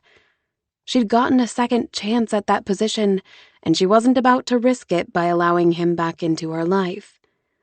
His bruised heart gave a pitiful thump. Sure, she couldn't recall what they'd had before, but it hurt just the same. Surely there was some part of her, deep down, that remembered the love they'd shared. He couldn't imagine all those amazing feelings and wonderful memories being completely eradicated, as hers apparently had. It was impossible not to take it personally. Especially when she seemed to have drawn closer to the rest of his family, Meg in particular, during the impasse. He could hardly resent her for it, though. On the contrary, he was glad she had people here who loved her, people she could care about in return. He arrived at the resort, stepped from his truck, and dashed through the blustery cold. The deciduous trees had shed their fall flesh, revealing skeletal fingers that pointed skyward. Already a few inches of snow had fallen, though it had soon melted away. As he entered the lodge, a crackling fire and the strains of winter wonderland greeted him. His mom started with the Christmas music the second Halloween passed. She also went over the top with decorations, though she wouldn't put them up until the day after Thanksgiving, since she used live garlands and trees. Yes, trees. A giant one in the lodge and a small one in each cabin. She loved when the smell of pine permeated the lodge, and their regular December guests anticipated seeing the decked-out property each year. After hanging his coat on the rack, Jonah peeked in the office and found it empty. His parents' SUV was outside, but they were probably upstairs in their living quarters. He headed through the lobby and toward the kitchen for a snack. Sustenance before facing his long-lost love. But, as luck would have it, Lauren was in the kitchen. He stopped on the threshold, words jamming his throat. She glanced up from the sandwich she was making on the island and smiled. An 8 on the frosty scale. "Hello?" "Hi." He stuffed his hands into his jeans pockets. An awkward silence ensued. "How's your week going?" "Pretty slow. Only 2 cabins occupied." "It'll pick up in December." She would leave on the 20th, less than 4 weeks away. "That's good." "How's the barn coming along?" It had always been a favorite topic, and he longed to see her eyes light up the way they used to. "Fine." Her eyes were as flat as a skipping rock. "We're on schedule." In other words, it would be finished before she hightailed it out of Pinehaven. And then he would be left with a ginormous red reminder of the one who got away. I'd love to see it. Yes, he was fishing for an invite. He was that desperate. If they could just hang out a while, surely he could lower those walls yet again. She capped the mayo. "Be careful of the wiring. The electrician isn't finished yet." Well, no invite then. She wasn't taking any chances, was she? Heaven forbid she let him in even a little. She might end up stuck here in Pinehaven for the rest of her life. He dredged up a smile. "Anything you need?" "Don't think so." Okay, then. He tried to think of something else to say. Something work-related, just to keep her talking. Wow, he'd sunk so low. "You're pathetic, Landry." "Hi, honey." Mom entered the kitchen, slipped her arms around his waist, and gave him a squeeze. "What brings you out today? Don't you have a class?" "Just finished." Came to check out the barn's progress. And also to see if he could eke a few words and a brittle smile out of Lauren. Oh, it's coming along great, isn't it, Lauren? She aimed a tropical smile at his mom. I'm very pleased with the work so far. I can't wait to see the floor finished. They're starting it next week. Fingers crossed the electric and plumbing will be complete by then. The ductwork is finished. Did you see the size of that furnace? Wow. That was more words than she'd said to him in all of November. Well, it's a huge space. I love the ceiling fans you picked out, and the chandeliers. You have exquisite taste. I can't wait to see them hung. Thanks. They were a real bargain. She'd gotten them second-hand from a hotel on Squam Lake that had gone out of business. He'd extracted that bit of info from Meg. We appreciate the way you watch every dime as if it were your own. Lauren's smile warmed another 10 degrees. I enjoy scavenging for deals. It's second nature to me. Mom headed to the freezer and opened the door. Your dad's craving ice cream. If I keep it upstairs, he'll eat the whole container when I'm not looking. Ever since his heart attack, Mom monitored his diet, a service to which his dad reluctantly submitted himself. She grabbed the container, shut the freezer door, and headed from the room. At the threshold, she turned, meeting Lauren's gaze. Oh, honey, I almost forgot to ask. Are you busy tomorrow? Not really. Only 2 cabins are occupied and no one is checking in or out. Why? I was going to scout out some white, gauzy material to drape from the barn ceiling, but that could wait. Oh, good. I have a lady near Colebrook who's painting some Christmas decorations for me, and they'll be ready tomorrow. I'm so eager to see them. But in the morning, Tom and I are heading to visit friends in Bartlett, and I want to put them up Friday. The day after Thanksgiving. I'd be happy to pick them up for you. Just text me the address. Thank you, honey. I'll see if Meg can work from the office tomorrow, in case one of the guests needs something or we have a last-minute check-in. Lauren beamed. Perfect. I can't wait to see this place all decked out for the holidays. I just love Christmas. Oh, Jonah, you'll need to tag along with her. You don't have classes tomorrow, right? Those decorations are going to be heavy. Jonah perked up. Way to bury the lead, Mom. He would have grabbed this opportunity even if he'd had to ditch a final. No problem. Lauren's smile had faltered. I'm sure I can handle it. I'm stronger than I seem. Oh, they're much too unwieldy for one person, dear. They're large wooden cutouts. Mr. and Mrs. Claus, cute little elves, Rudolph, a sleigh, and a toy factory. She's making me a nativity, too. They're so darling. Meg found her online, and since we had such a great year, I decided to go all out. The kids are gonna love it. Oh, okay. I'll send you both the address. You can take the property truck or Jonah's, whichever you prefer. I'll leave the check in the office tonight. She glanced down at the container. I'd better get this ice cream to your dad before it melts. Have a good afternoon, kids. As soon as she cleared the doorway, Lauren glared at him. He held up his hands, palms out. Don't look at me. I didn't have anything to do with this. There was no smile on her lips, frosty or otherwise, as he slipped from the room, following his mom. He had an idea to run past her.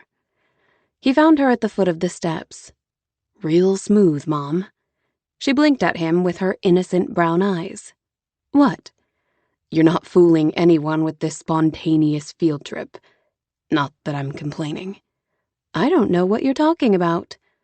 Okay. Well, listen. I was thinking about the barn venue. What would you think of having a New Year's Eve party out there for the community?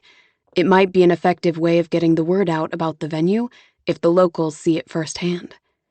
Not to mention distract him from the fact that Lauren was gone.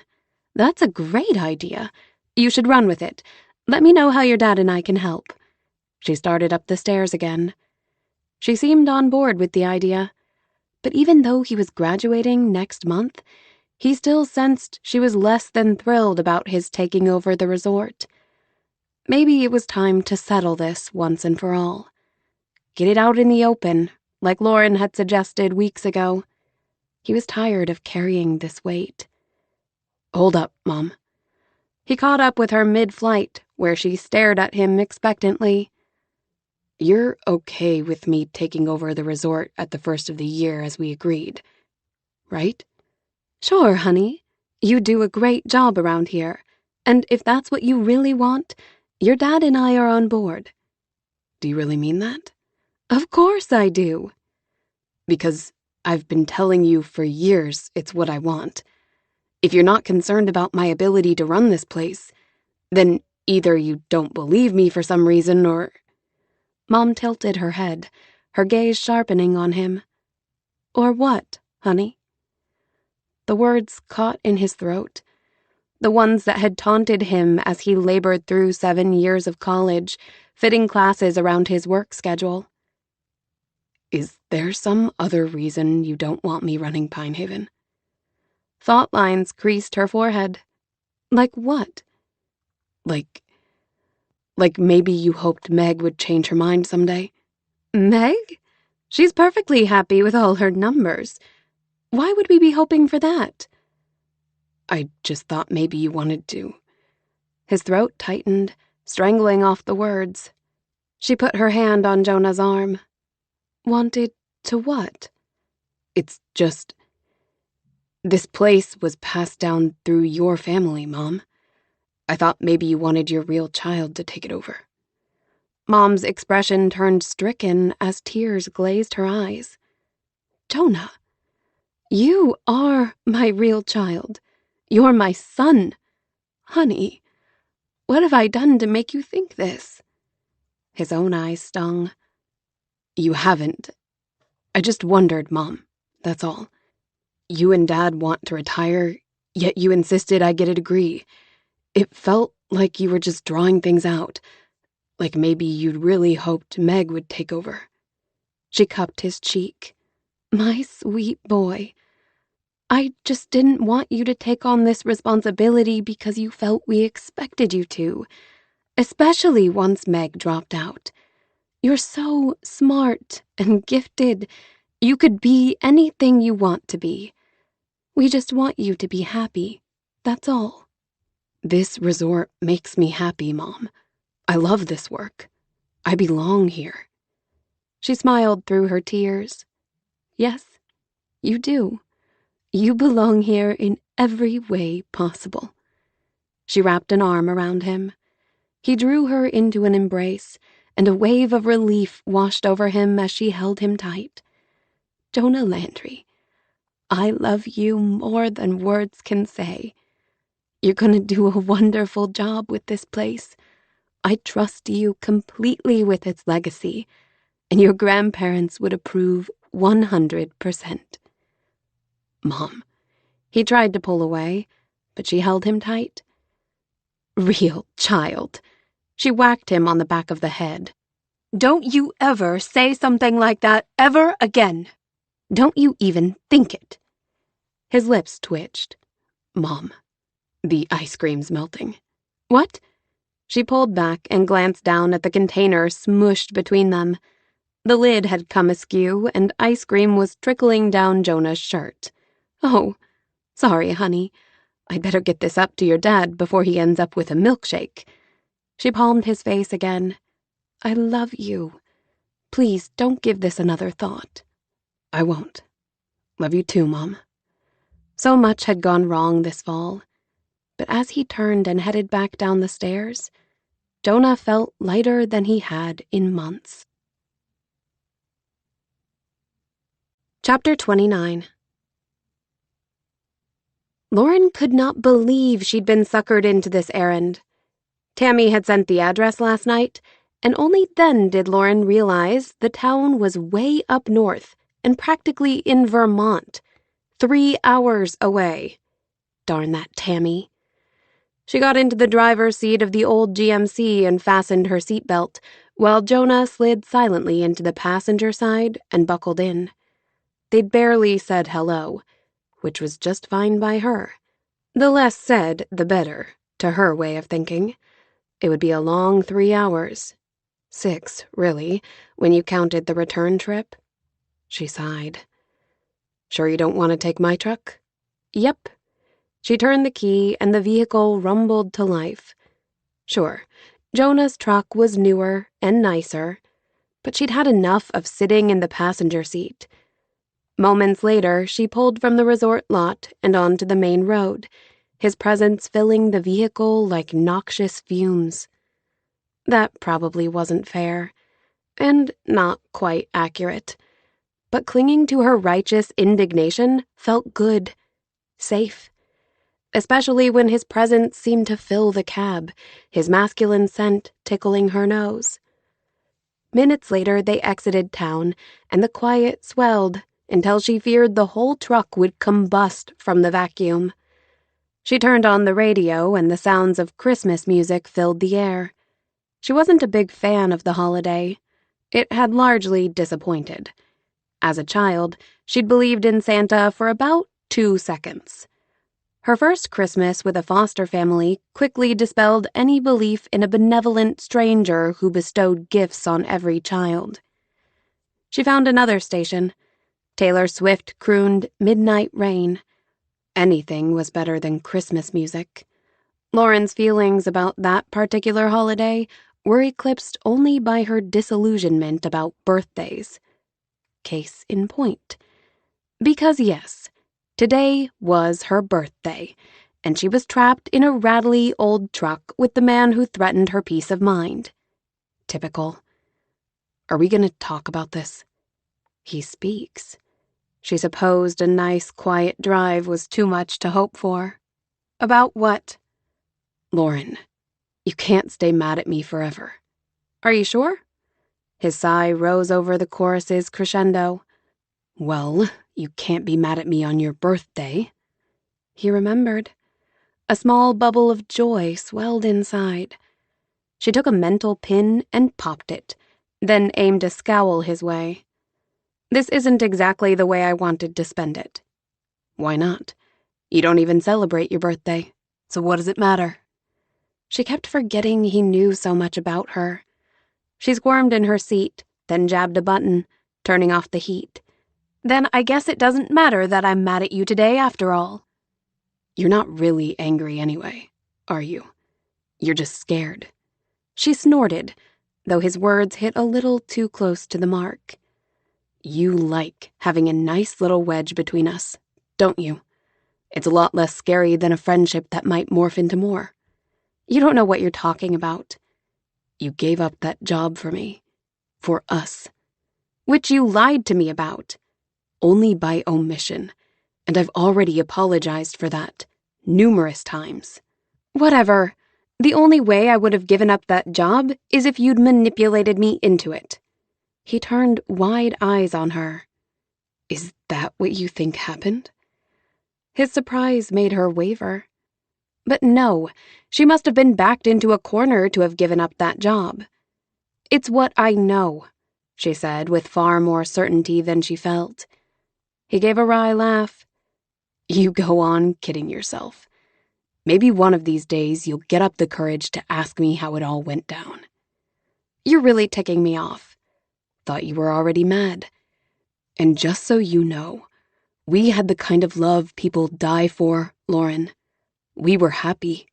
You lit up like the sun when I kissed you and squirmed with want when I touched you. It was pure magic. Her knuckles blanched on the steering wheel as her internal temperature rose 10 degrees.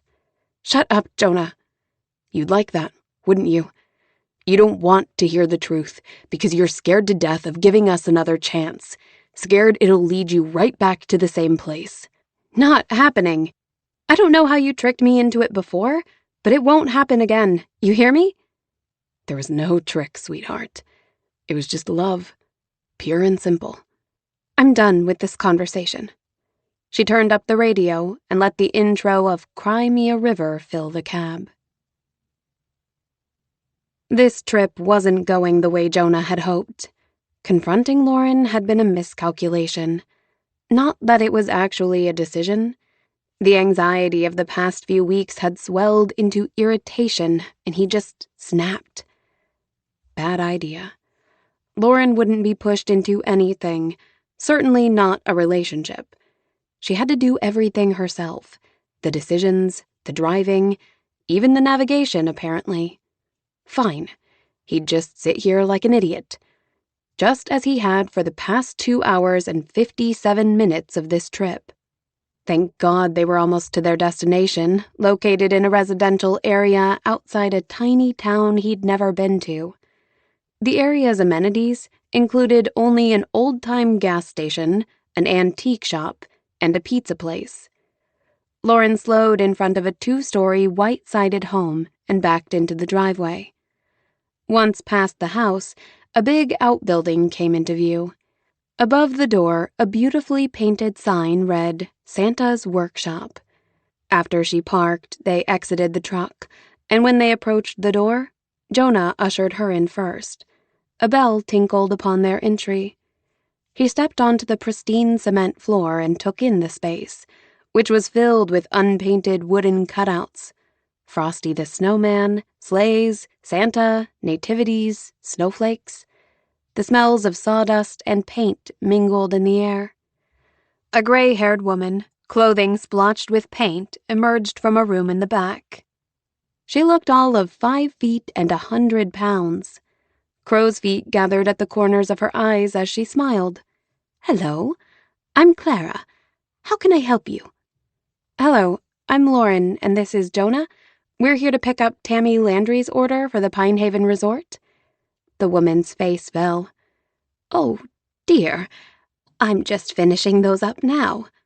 "We don't mind waiting," Jonah said.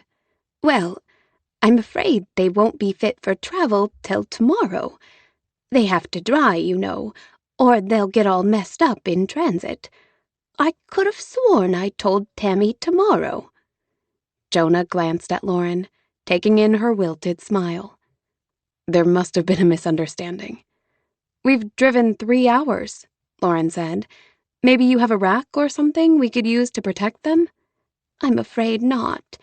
You wouldn't want road dust and whatnot settling into the finish anyway. I'm so sorry for the trouble." He could see Lauren's wheels spinning for ideas and coming up blank. See her shoulders going rigid at the thought of more time with him. "Thank you, Clara," he said. "We'll come back tomorrow.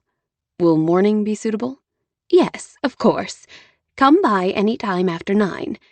Again, I'm so sorry about the mix-up, but I think you'll be very happy with the pieces." "I'm sure we will. We'll see you in the morning." He ushered Lauren outside. As soon as the door closed, she turned to glare on him. "Are you going to tell me this was a mistake? Because I'm not buying it." "I have no idea. But if it was, I had nothing to do with it." She crossed her arms, steam practically rolling off her flesh. "I'm not doing this all over again in the morning." "Of course not. We'll find a hotel and stay the night." She snorted. "I didn't exactly spot a Holiday Inn on the way into town." "We'll find something nearby. We're not making that drive again." He was already tapping away on his phone. There was service, but it was very slow. Lauren strode toward the truck and got in, shutting the door with more force than necessary. Because, yes, his mom was no doubt up to her tricks. Sometimes she interfered, but her heart was in the right place. At the moment, he wasn't sure whether to be thankful or resentful for the extra time with Lauren. He was leaning toward resentful. The map finally opened, showing nothing in a 20-mile radius except for a place called the Timber Ridge Motel. He clicked on the lone photo as he headed toward the truck and grimaced. Beggars and choosers. He put on a good face as he got in the truck. "Good news. There's a place 4 miles away. It appears they have vacancies." Mainly because who'd want to stay there? Scowl in place, she started the truck. "Go north out of the drive." She stopped at the end of the drive and gave him a withering look. Right. She didn't do north and south. I mean left. Then right at the stop sign. And that'll take us into the next town. He glanced at his phone. There were no reviews of the motel. But that was good, right? People usually left them only when they had something negative to say. Minutes later, Lauren slowed in front of a one-story motel that squatted on a slab of concrete. It boasted, and he used the verb lightly, about a dozen exterior rooms. The sign protruding from a rusted pole appeared to be from the 70s and advertised color TVs. A fenced-in pool sat in the middle of the paved lot, but it was dry and seemed to be sprouting a garden. Lauren pulled into the lot and parked in front of the office. Well, happy birthday to me. Chapter 30. This had better not be one of those stupid only one room left scenarios, Lauren snapped as they approached the motel's interior service window. She inhaled, filling her lungs with the nicotine from a lifetime supply of smoked cigarettes. There are only 2 cars out front. That's not making me feel better. She couldn't believe Tammy had done this. It had to have been on purpose. She certainly wouldn't put it past the woman. And maybe Jonah had been culpable too, despite what he claimed. After all, he'd lied to her before.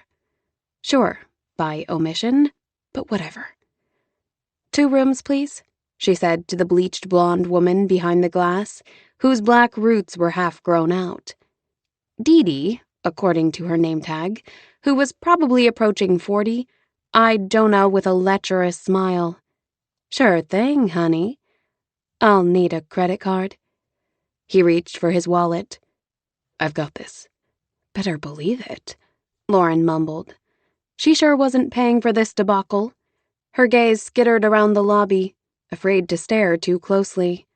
Please, God, no bedbugs. And would a Keurig be too much to ask? Is there coffee in the room? Just in the lobby. Her gaze stopped on a half-filled pot of ink-black coffee that had likely been sitting since this morning. Hard pass. 3 minutes, 4 lingering gazes, and 2 sultry smiles later, the transaction was complete. Thanks, Dee Dee, Jonah said. You're welcome, hun. The gust of wind from Dee Dee's fluttering lashes nearly knocked Lauren over. Is there a place nearby where we can grab a bite to eat? He asked. Nice of you to ask, but I don't get off till morning. Dee Dee winked as she handed him the keys. Just kidding. There's the corner bar down the street on the right. Thank you. Lauren would definitely be looking that up first. What's it called? The corner bar. Dee Dee said the words extra slow while bestowing a condescending expression on Lauren. Right, Jonah said. Well, thank you so much for your help. I'll be here all night if you need anything. She pinned Jonah with her gaze. Anything at all. Lauren rolled her eyes. We get it. You're single and available. Thank you. She and Jonah exited the building. Somebody's a little jealous, Jonah sing-songed as soon as the lobby door closed behind them. So jealous. Thank God for fresh air. That lobby reeked of smoke and desperation. You hungry? He flashed his phone screen. The bar doesn't look too bad. They have wings. Lauren glanced at the screen, then toward the motel rooms, where God only knew what awaited her. I need proper fortification before I go in there. That's the spirit. 2.5 hours later, because service had been just that slow, Lauren and Jonah stood in front of their respective hotel room doors. Here goes nothing. She slid the old-fashioned key into the slot and twisted. May the odds be ever in your favor. She opened the door and flipped the switch, lighting a sole lamp beside a double bed covered with a hideous floral blanket. Jonah peeked into his own room. Let me know if you need anything. A gallon of hand sanitizer and a hazmat suit would be just swell. Instead, he gave her a wry grin. Lock your door behind you. As if I'd forget. Good night. Very optimistic of you, she muttered as she stepped onto the olive-green sculptured carpet. Once inside, she shut the door and twisted the lock. She was definitely keeping her shoes on. She moved to the air conditioning unit and flipped it on, not because it was hot, but because of the weird odor she didn't care to identify.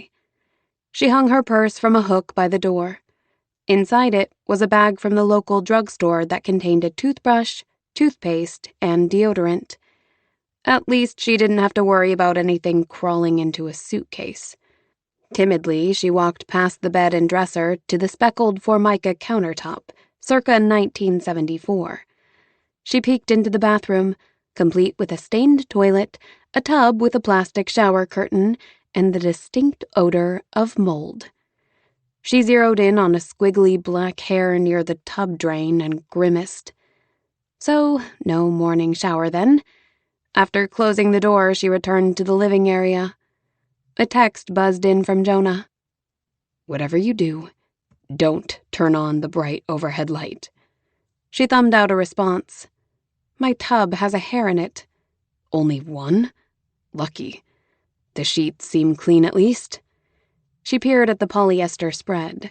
Who knew when that thing had last been washed? "You're very brave." "Get it off there. Quick." He had a point. She pinched the cover and gave a tug, sending the thing into a heap at the foot of the bed. The sheets were Pepto-Bismol pink, but seemed clean enough, and not a hair in sight. The sound of a TV came through the wall on Jonah's side of the room. She stilled and listened as he flipped channels for a while, then settled on a news channel. It was only 8 o'clock, too early to settle in, and she wasn't quite ready to submit to whatever might be in that bed. Her head itched at the thought. She took the lone chair at the table for two by the window. Might as well read. Nothing too scary, given her current situation. She opened the reading app on her phone. She preferred physical books, but these were desperate times. She shopped online and treated herself to a new women's fiction novel she'd been wanting to read. It was her birthday, after all. Several minutes into the book, her nose began to itch. Because she was allergic to mold, and it was clearly on a first-name basis with this place. A sneeze built and escaped. Her phone buzzed with a text. "Bless you." Lauren awakened, her bladder begging for relief. So much for avoiding that bathroom. A glance at her phone showed it was only 10:21. She'd gone to bed out of boredom at 9. She flipped on the lamp, then slipped from the bed, straight into her shoes, and went to the bathroom. She was just returning when something scuttled across the floor. "Ah!" She jumped onto the bed and screamed again because... mouse? It had to be. It had been too big to be anything else, and it had gone behind the dresser. Ick! The bed trembled as she did a little heebie-jeebie dance. What now? It would come out eventually. It couldn't stay there forever. She could never sleep in here now. What if it crawled over her? A full-body shudder passed over her. Her gaze toggled from one end of the dresser to the other, waiting for the rodent to make its escape. Someone pounded on the door. "Lauren, you okay?" "Jonah. It's a mouse! There's a mouse in here!" "Oh, for crying out. I thought you were being murdered in your sleep." "Did you not hear me? I am trapped in this room with a mouse." "You're not trapped. Just open the door and come out." "Just open the door," she mocked. "I can't get off the bed." "Why not?" "Because of the mouse." "Well, you can't stay there all night." She was not stepping 1 foot on that floor. She took in the layout. There was that chair not too far from the bed. She could jump to that, maybe, then step onto the table, and from there she could reach the lock. Maybe. She moved across the bed to the other side, watching for the mouse. Then she eyed the distance to the chair. "Lauren, I'm coming." She made the leap and caught her balance, just barely, on the rickety chair. She stepped up onto the center of the table, which wobbled precariously. Then she braced her weight on the window frame and stretched for the lock. The second it twisted, Jonah pushed through. "Where is it?" With a grateful squeak, she fell onto him, wrapping arms and legs around him. "Who cares? Get me out of here." 10 minutes later, Lauren sat on Jonah's bed. Because, yes, Jonah had offered to take the floor. He was currently fetching a tarp from the truck. She wasn't sure she'd be able to sleep at all the way her pulse still raced. Also, this whole place was probably infested with mice. There was still no guarantee one wouldn't come crawling over her in the middle of the night. The door opened and Jonah returned, tarp in hand, and pinned her with a look. "Stop thinking about it." "I can't help it. It almost got me." His lips twitched as he spread the tarp on the floor beside the bed. "They don't eat people. Not live ones, at least." She scowled at him. Then she remembered the way he'd held on to her when she clung to him like a monkey. The way he whisked her from that room in 2 seconds flat. She went soft inside. "Thank you for the rescue. And for the bed. Here's a pillow." He took it and tossed it onto the tarp. "Want me to turn off the lamp?" Were rodents nocturnal? She wasn't taking any chances. "Can we leave it on?" "Sure." He paused, shifted his weight, seeming to have something else to say. "What's wrong? Do you want your bed back? Because if you do, I'm gonna sleep in the truck. I'm wide awake and probably won't sleep anyway." "It's not that. I have something for you. I wasn't sure if I should give it to you." A birthday gift? Though not a fan of birthdays, she welcomed the distraction. "If it's a respirator, what took you so long?" No such luck. He reached under the tarp and retrieved a poorly wrapped box, topped with a red bow. "Happy birthday." The package was the size and shape of a shoebox. Quelling the soft feelings already stirring inside, she hiked a brow. "You got me shoes?" He shrugged, cheeks flushing. This uncertain side of him was kind of adorable. She tore into the paper, shooting him a wry grin. "Please, God, black suede Louboutins." "If that's the kind with the red soles, you're fresh out of luck." "Darn, they'd go so great with my new—" Her hands stilled as the paper she'd ripped away revealed part of the box. The part with the logo. Heelys. He'd bought her Heelys. And just like that, her thoughts flashed back to her 7th birthday, when all she'd requested from her foster parents were a pair of Heelys. She'd needed new tennis shoes anyway. Her old ones squeezed her toes. Their 2 sons had Heelys, and all the neighborhood kids did too. Once, when Brandon had left his lying in the foyer, she'd slipped them on and tried to skate around the driveway. But they were much too big. She'd been so excited about getting her own, about being able to skate to the bus stop and back again like the other kids. But when she'd opened her present on the morning of her birthday, she found a pair of regular tennis shoes instead. Now, as her gaze homed in on the logo, her heart swelled 2 sizes. She pushed back the emotions and forced herself to tear away the rest of the paper. She'd relayed the story to Jonah. She'd never told anyone else. And he'd bought her the shoes.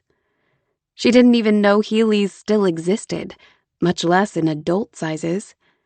But he'd hunted them down for her. She couldn't seem to catch her breath or tear her stinging eyes from the package. Lauren. He was being so nice to her after she'd given him the silent treatment for weeks. What was wrong with her? Why did she push away everyone who cared about her? Her throat ached with unshed tears. The bed sank as he sat. I hope you don't mind me giving them to you. I got them back in August and figured you might as well have them." She swallowed the boulder in her throat. "It was very thoughtful. Thank you." It wasn't the shoes. The Heelys craze had come and gone. The disappointment had faded. But these shoes represented everything she'd never received as a child. Real parents, family, stability. And maybe Jonah wasn't perfect, but she knew in her gut, if he could give her all those things, he would. Really, Jonah, this was very sweet. You should have gotten them when you were 7. You were as deserving as anyone else. That was true. Every child was deserving of love and consideration. She was still working on believing that she was too. Jonah made her believe it when he gazed at her like this, like he adored her. When he made her feel safe, he seemed to be an expert at that. She zeroed in on the picture of the little girl on the box, her face lit with a smile as she skated in her Heelys. Lauren's own lips lifted as she popped off the lid, grabbed a shoe, and put it on. Chapter 31. August 5th. The sun setting over Loon Lake was the prettiest thing Lauren had ever seen. Luminous shades of pink streaked boldly across the sky as the fluorescent globe melted into the horizon. She didn't understand why, but sunsets seemed more glorious in Pine Haven. The boat bobbed gently in the water where Jonah had anchored it for their onboard picnic. The food she'd prepared was long gone, the remnants packed away. Conversation had flowed easily, but now, almost in reverence, they watched the sun set in silence. They hadn't had much time alone lately, as Sydney had come up for the weekend, staying in Lauren's cabin. She'd taken one look at Graham and fallen head over heels. And by the end of the weekend, she seemed to think Jonah hung the moon. The man did have his charms. Lauren leaned back onto Jonah's chest, head resting on his shoulder. Graham curled up at their side. He'd gained weight in the month since he'd become hers. Whenever he saw her, his eyes sparkled with joy, and his tail wagged gleefully. It was a wonderful feeling to be so desired, so needed. Lauren curled her fingers around Jonah's hand as they watched the last of the sun slip away. A wonderful feeling indeed. Who knew she could be so compatible with a country boy? Though she'd seldom dated, she always fancied the city slickers with their styled hair, freshly shaved faces, and designer suits, Starbucks in hand as they dashed to their next meeting. Jonah was nothing like that, though he had begun shaving daily, much to her delight. She loved running her fingers over the sharp turn of his jaw. So sexy. She did so now, because he was right there, and lately she couldn't seem to get enough of him. She drew in the scent of his soap that had become as familiar as her own reflection in the mirror. He stared at her now, affection in his eyes as they roved over her face. You're more beautiful than the sunset. You say the nicest things. I haven't even begun. Do tell. He dragged a finger down her nose. You have the cutest nose I've ever seen. I noticed it right away. The way it flares gently and ends in a cute little button. My nose? That's what you like about me? Patience. I'm just getting started. His attention shifted to her eyes. When you smile and your eyes curve, it just about makes me crazy. And your grin, those luscious lips of yours just about do me in. Now we're getting somewhere. He leaned down and brushed her mouth, making her insides go warm. But your laugh, that's my favorite. I can't hear you laugh and not smile. Is that why you tickle me so much? What can I say? I'm addicted. As far as addictions go, it's not so terrible. Right? But I have another addiction that might be worse. I knew it. You were too good to be true. What is it? Gambling? Shopping? You've lost all your savings and now you're after mine? It's not your money I'm after, sweetheart. It's those delicious kisses. He dragged a thumb over her lower lip, watching its slow journey. It's all your fault. You shouldn't kiss me like that. Like what? Like this? she whispered as she reached up and brushed his lips with hers. He growled as he took the kiss deeper. She didn't know how to break it to him, but it wasn't her making these kisses addictive. But if he wanted to give her the credit, she yielded happily to his explorations. He cupped her neck and worked his magic until she shimmered and melted just like the sun. A boat must have passed nearby, because the dinghy began rocking like mad in the wake. The kiss ended with laughter as they held each other until the rocking subsided. Once still again, their gazes locked and their expressions turned serious as the moment drew out. Those eyes of his were stormy blue beneath sleepy lids, and the way he stared at her, with such desire and affection. Every woman should be gazed at this way. It was the headiest feeling in the world to be adored by such a wonderful man. Something welled up inside her, something powerful and moving. It swept over her like a tidal wave, taking her along for the ride. But before she could put words to the emotion, Jonah spoke. "Sweetheart, we need to talk." A weight dropped like a cement block in her stomach. Nothing good ever began with those words. She should have known better. This thing between them was too good to be true. She let her guard down, and now the proverbial other shoe was about to drop. Panic took her by the throat. She pushed away from him. Jonah grabbed her arms, preventing her escape. "Hey, wait. What's wrong?" "Nothing. Just say it." "Say what?" "Whatever you were going to say." "I can't say it now. You've gone all prickly on me." "Well, what did you expect? We need to talk is practically an omen." He sighed, giving her that patient look. "Poor choice of words. Come back here, Wentworth. It's nothing bad, I promise." He coaxed her back into his arms. She leaned there rigidly against his chest. Maybe she had gotten ahead of herself. She could have misread the situation.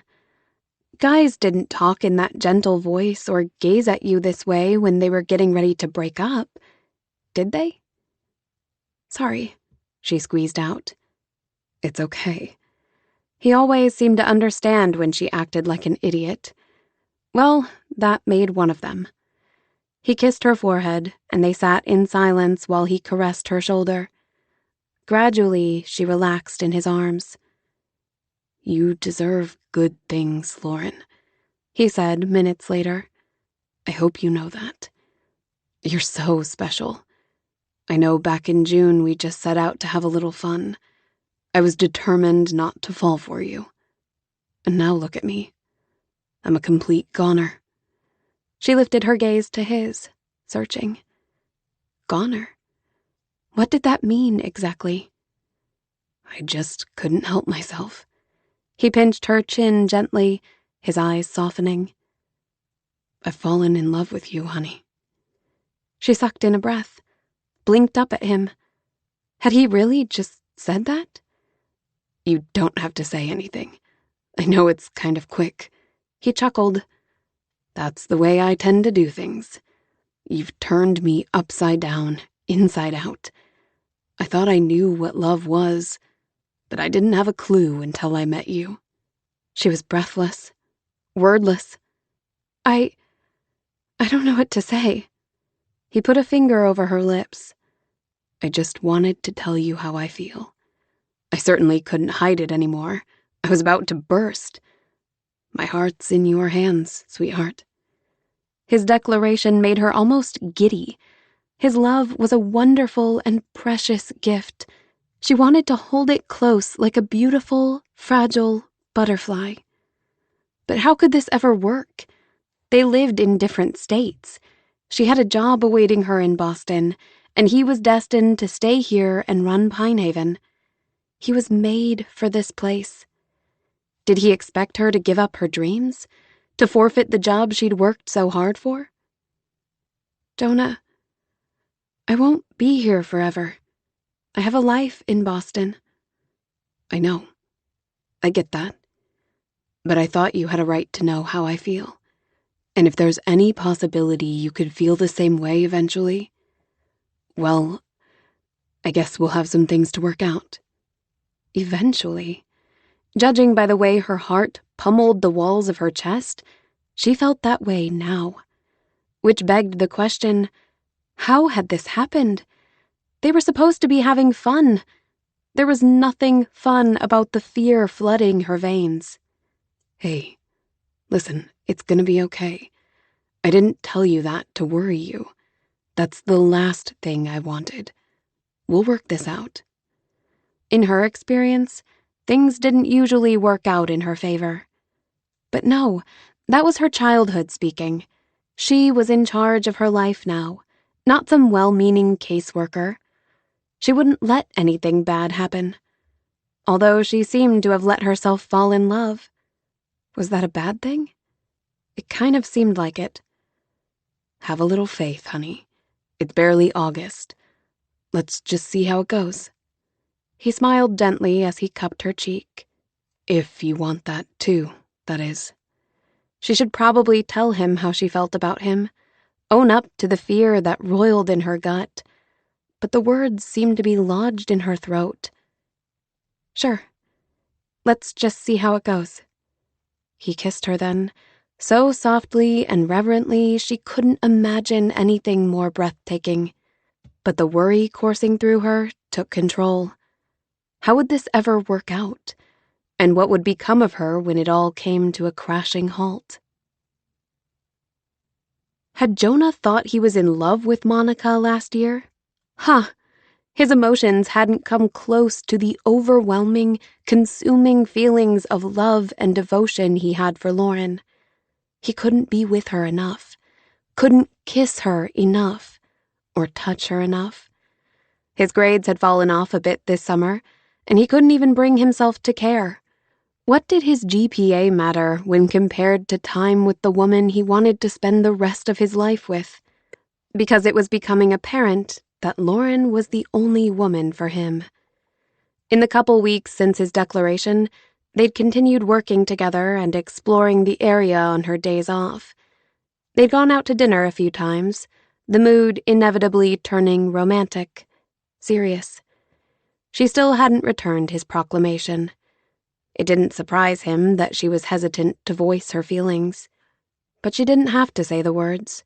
Her feelings were obvious in every lingering gaze, every affectionate touch. But even while he sensed her feelings for him had grown exponentially, he also detected her trepidation. And who could blame her? It was hard laying your heart on the line when the future was so ambiguous. Hard enough for him, with the whole Monica fiasco in his past. Much less for someone like Lauren, whose past was rife with uncertainty. She might be the strongest, most capable woman he'd ever known, but she wasn't without her vulnerabilities. He hurt for all the horrible things she'd been through as a child. He wanted to make it up to her somehow, to love her better, to help her see how much she deserved to be adored. He wanted to give her the stability she'd never had, along with the freedom to chart her own course. Ultimately, it was that line of thinking that made him realize what he had to do. So on her day off, exactly 2 weeks after his profession of love, he invited her to his apartment for dinner. He wasn't much of a cook, but he cobbled together a meal, a simple salad, grilled steak, and baked potatoes with all the toppings. They ate at the small table on his balcony as daylight waned and shadows lengthened. He'd lit the only candle he could find and used the cloth napkins his mom had given him as a housewarming gift. The balcony faced the town park, but if you craned your neck a bit, you could see the evening sun shimmering on the lake's surface. Lauren complimented his grilling skills and said it was the fluffiest potato she'd had in ages. Conversation flowed well, as it always did between the two of them. But as the meal wound down, he became nervous about the upcoming conversation. What if he'd read her wrong? What if she wasn't in the same place he was emotionally? Would his offer be perceived as too much too soon? What if he only pushed her away? And then the frog leaped on her head and she ate it. The lengthy silence clued him in. He shook away his heavy thoughts and replayed her words in his head. What? She chuckled. So you are listening. You had that blank look. Plus, you've just about pulverized that potato skin. He glanced down. So he had. He pushed back the plate. Sorry. Guess I'm a little nervous. Oh, yeah? She arched a brow. What's up? He loved when she arched that brow. It made her look so saucy. Focus, Landry. This is too important to screw up. He gathered his courage and broached the subject. I'd like to circle back to the conversation we had on the boat a couple weeks ago. She froze for a fraction of a second, and then that saucy expression was back. Yeah, we should definitely resume our debate about whether or not white chocolate is real chocolate. That's not up for debate. I clearly won that argument. Au contraire, further research has revealed white chocolate is made from cocoa butter. I believe this revelation strengthens my argument. He tipped his lips up. He loved it when she got fired up over minutia. I should have come more prepared. I guess I'll just have to concede. She beamed. I was hoping you would. He gazed at her beautiful face, his heart too small for all the feelings it held for her. He would move to Timbuktu if she'd have him. Lauren's countenance sobered, no doubt a result of his lovesick expression. I guess you have more than Coco on your mind. He hadn't said he loved her again since that first time. He hadn't wanted her to feel pressured to return the sentiment. I know we're still months away from December. I don't want to rush things, but I sense you're a little hesitant since I brought up the L word. She placed her napkin on her plate. That's a fair statement, I guess. Okay. So, what I'd like to know is, are you unhappy that I've fallen off the proverbial cliff? Or are you worried about what might happen if you fall off it too? She gave a nervous laugh. Those cliffs. Treacherous little buggers. Maybe so. But the fall is pretty exhilarating. No doubt. She shifted in her seat, picked some lint off her pants.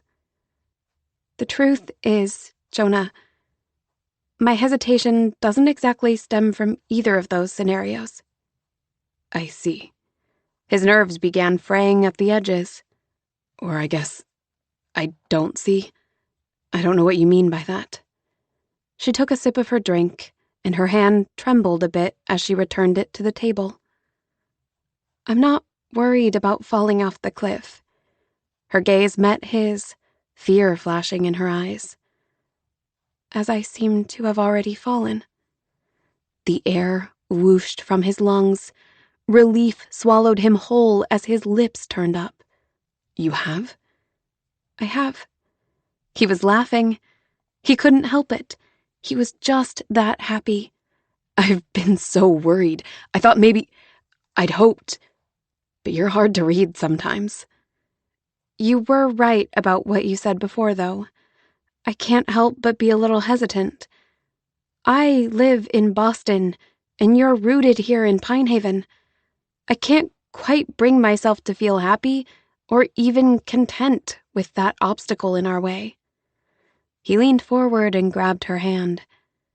Will you feel better if I offer a solution? She angled her head to the side, eyes narrowing. Depends what it is. Don't look so suspicious. I've been giving this a lot of thought. It's been eating me up inside. I know it's awfully early to talk about this like forever is at stake, but Lauren, he pinned her with a stare. You're it for me, honey. I know it happened fast, but I love you so much. Her eyes glazed over, and she blinked against tears. Is it too early to talk this way? She swallowed, shook her head. Phew. Under different circumstances, I wouldn't rush this conversation. But I don't want you holding back because you're worried about the future. So I just wanted you to know. I'm willing to leave Pine Haven. Her lips parted.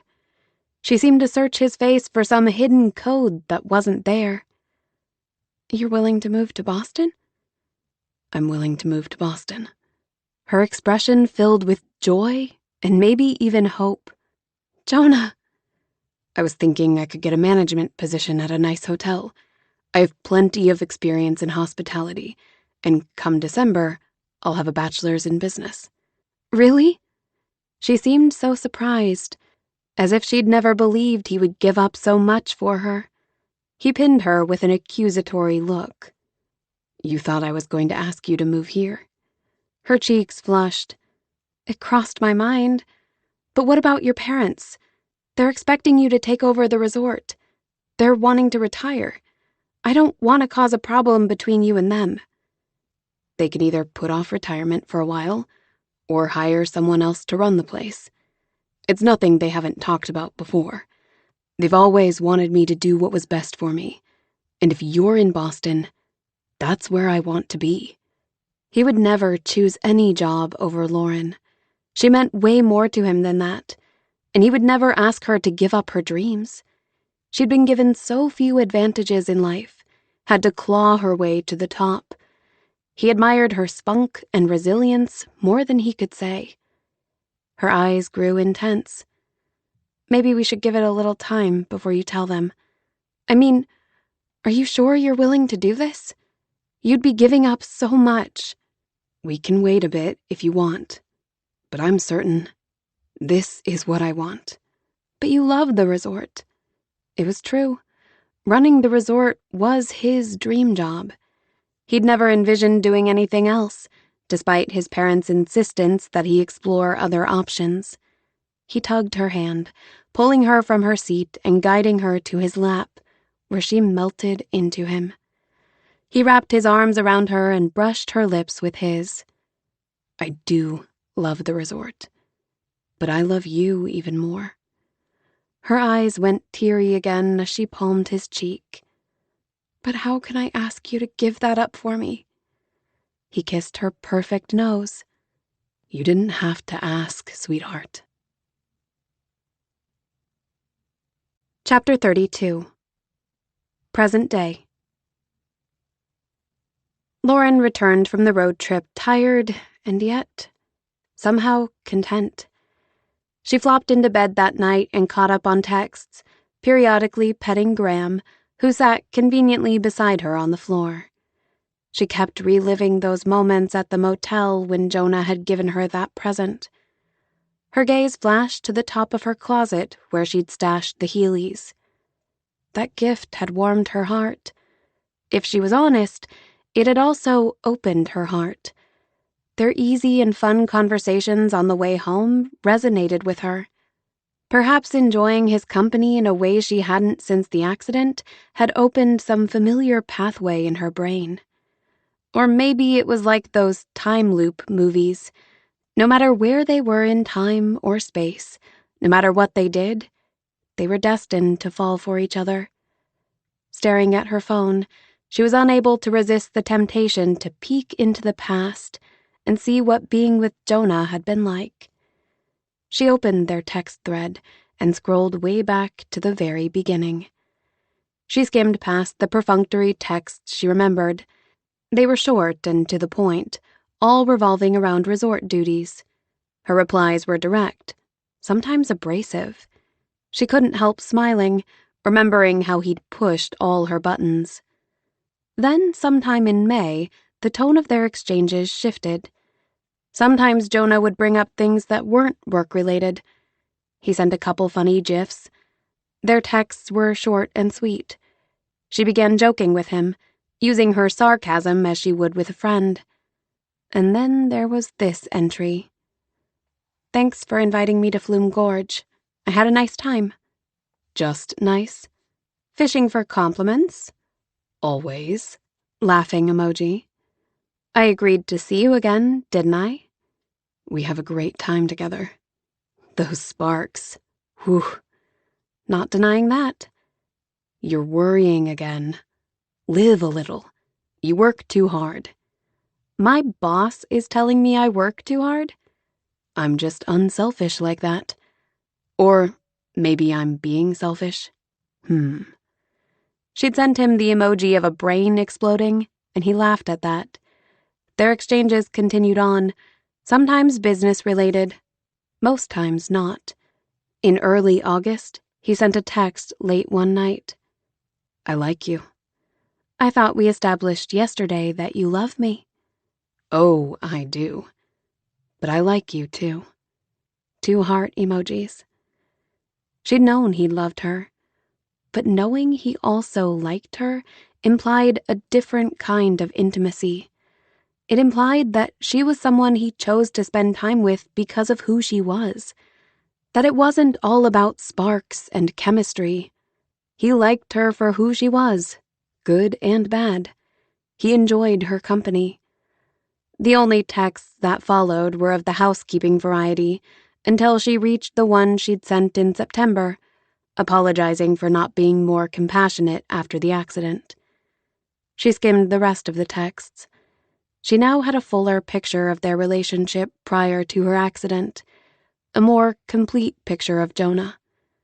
Post-accident, she knew him as a patient and caring man.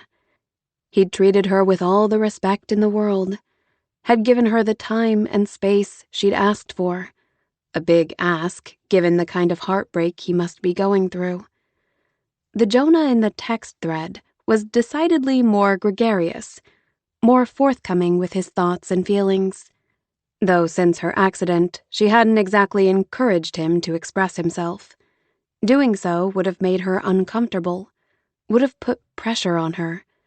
He seemed to know that, and responded in a way that let her off the hook. Seeing the contrast of Jonah before and after her accident only strengthened her respect and admiration for him. She glanced at the photo app, her heart booming in her chest. No doubt there would be many pictures of them, of Jonah, of memories that had been erased. But she'd seen enough for one night, and given her vulnerable state, she wouldn't risk opening herself to him any further. Lauren had never experienced the kind of Thanksgiving the Landrys put on. They set up a huge table in the lodge and fed not only the family, but also welcomed guests and stragglers from town who had nowhere to go. All told, 27 people were sitting around the tables in the lobby. The day after Thanksgiving, they set up the cutouts she and Jonah had picked up 2 days before. Lauren couldn't think of that trip without remembering the Heelys he'd given her, and the fun she'd had circling the motel's potholed parking lot with Jonah egging her on. She hadn't laughed so hard in years. Business picked up the first week in December as the town's Christmas on the Lake festival got underway. Light displays featuring holiday scenes lit up the shoreline. People came from miles around to view the magical display, visit Santa in his makeshift cottage, sample the local hot chocolate, and listen to the symphony performing classical Christmas music. At the resort, the barn was coming along. The flooring was installed that first week of December. It looked just as Lauren had envisioned it, and as she gazed at the beautiful venue, so close to completion, she couldn't help the little bubble of sadness that bloomed at the thought of leaving it behind, at the thought of leaving Pine Haven and the Landrys. And yes, Jonah. Since that fateful road trip, they'd come to a sort of truce. He was busy finishing the last of his classes. However, that didn't stop Tammy from setting up jobs for the two of them to tackle together. Her interference hardly escaped Jonah's notice either, but they complied with Tammy's requests. And Lauren found herself enjoying the tasks all the more. Jonah was fun and easygoing. He let her take the lead, set the pace. She would miss him when she left. She would miss him most of all. She brushed the thought away as she traipsed across the property only 2 days before her departure. She huddled into her coat as she made footprints in the newly fallen snow. She'd been in contact with Olivia about her job, which would start January 2nd. That gave her almost 2 weeks to settle into her new studio apartment. When thoughts of her dream job failed to produce the usual infusion of adrenaline and excitement, she shrugged it away. She had a lot on her plate, a lot to wrap up here before she left. The barn was finished, except for the twinkle lights, but there were a million of those. She'd wanted to hang them herself, but after her fall, the Landrys insisted on hiring someone to do it. A small crew was coming tomorrow. The fully occupied property required a good deal of her attention, and she still had to pack her things. The cabin felt like home after so many months here. The sense of sadness at leaving swept over her again. She'd become so close with the Landrys. They were the kind of family she'd always wished for. And the rustic resort, which at first had turned her off, had grown on her in ways she couldn't have foreseen. She would miss the nightly sunsets over the lake, the colorful guests, the frequent sightings of deer in the woods and loons on the lake. She would miss the sense of community and the feeling of belonging in this family.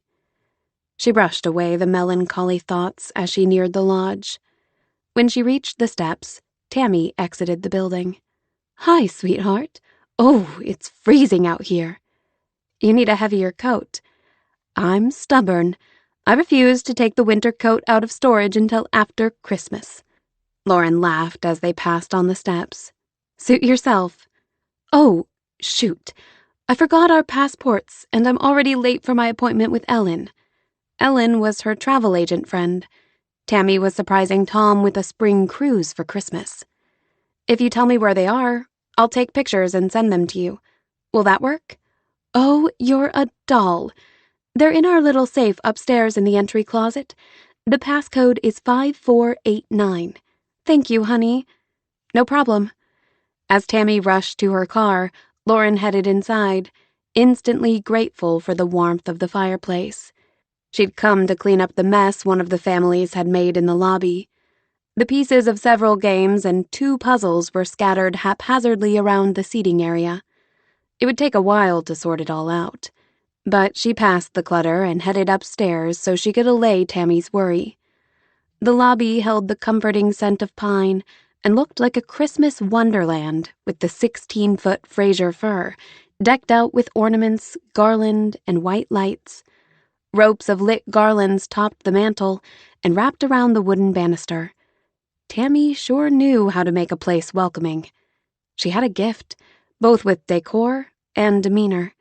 She had the ideal personality and skills for the hospitality business. At the top of the stairs, Lauren twisted the doorknob and found it unlocked. Tom had left with Meg to get supplies for the property, so she helped herself to the entry closet and found the safe situated on a shelf at eye level. She put in the passcode and levered the door open. Her gaze skittered over 2 shelves, passing a small hanging file box, a manila envelope, boxes of blank checks. Ah, there they were. The passports were stacked toward the back, just past a blue velvet jewelry box. She withdrew the passports, snapped photos of the picture pages, and set the documents back inside the safe. Then she sent the photos to Tammy. She was just about to shut the safe door when she spotted the jewelry box again. Perhaps it contained an heirloom ring once belonging to Tom's mother, or maybe a lovely pair of diamond earrings Tom had gifted Tammy for one of their anniversaries. That was probably more likely, since the jewelry box looked newish. Her curiosity got the best of her. She scooped up the box and lifted the lid. She gasped at the sight of an oval diamond engagement ring. The glimmering central diamond was rimmed by a halo of smaller, sparkling diamonds. It was beautiful, and obviously new. Why would the Landrys have a new engagement ring in their safe? Even as the question formed, she knew the answer. It was Jonah's. He had bought it for her. The ring was just to her taste. It was exquisite, breathtaking. She clutched her chest. Jonah had been planning to propose. And then she'd fallen and lost her memory. Her heart ached for him all over again. She wanted to find him immediately, All these weeks, he'd been so sweet, so patient with her. He was an extraordinary man, and he loved her enough to spend the rest of his life with her. The ache inside bloomed until she couldn't even look at the ring anymore. As if the jewelry box was burning a hole in her hand, she snapped the lid closed and shoved it back on the shelf. Then she slammed the door closed and yanked the lever until it locked with a heavy clank. If only she had locked her heart so thoroughly. Because seeing that ring and feeling his pain, she realized now what she hadn't known only a moment ago. She'd fallen in love with Jonah Landry. Her eyes burned with unshed tears. How had she allowed this to happen, not once, but twice? The first time, she'd given in to the feelings and surrendered everything she'd worked so hard for. Only now did she realize how that had happened. The feelings roiling through her were as powerful as a riptide. But undertows were dangerous, and so was love. It was seductive and spellbinding. It held the power to drag you away from what mattered most. Hadn't her own mother taught her that very lesson? Hadn't Lauren suffered for years because of her abandonment? No matter how hard it might be to leave Jonah behind, Lauren would not make the same mistake. Chapter 33. From the moment Jonah awakened at dawn, he was filled with dread. He lay in bed feeling miserable. Lauren was leaving Pinehaven around 9 o'clock. He'd have to leave soon. He'd insisted on coming at 8 to help pack her car, because he was just a glutton for punishment like that.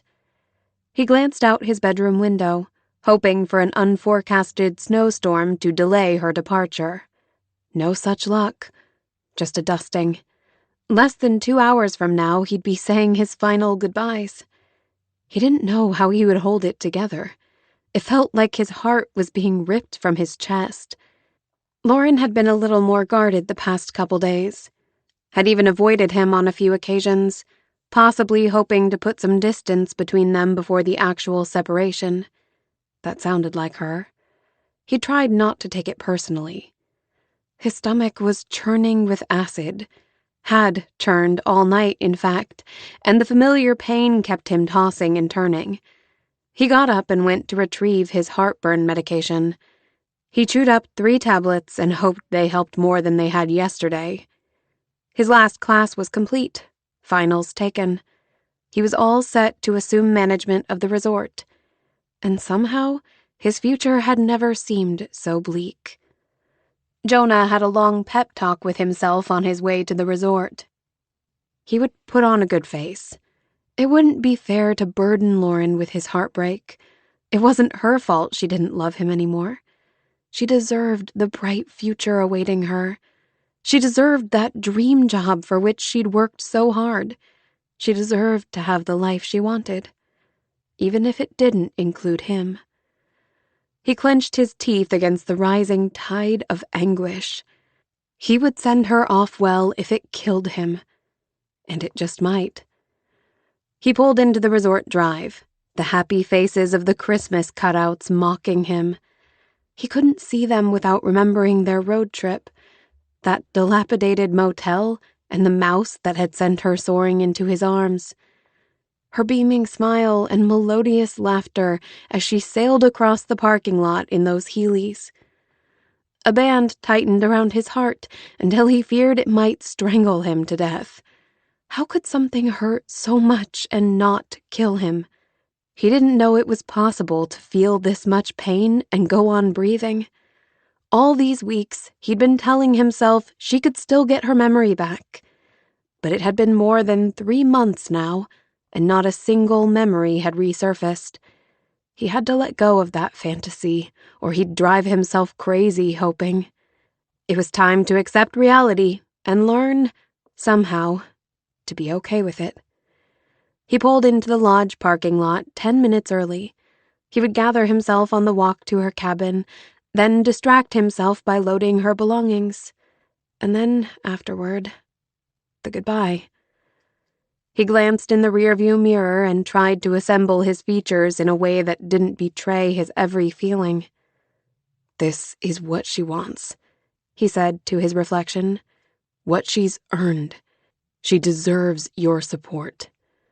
Loving her before the accident had been so fun, so easy. Falling for her had felt like the most natural thing in the world.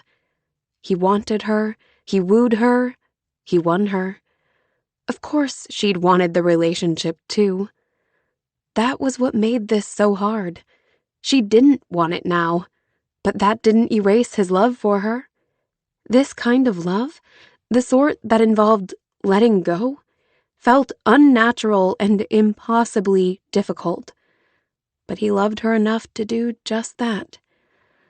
Through this trial, his love for her had grown and stretched, like the roots of a scorched plant searching for water. The realization didn't feel like much of a parting gift. It was time to see her off. He schooled his expression. There would be time for grieving once she was gone. He exited his car, his footsteps weighted with dread as he started across the property. Lauren gave the room one last glance. She had everything, she was sure of it, but a part of her dreaded leaving this cabin for the final time. It had been her home for 9 months. Even if she didn't remember 4 of them, they seemed somehow deeply ingrained in every cell of her body.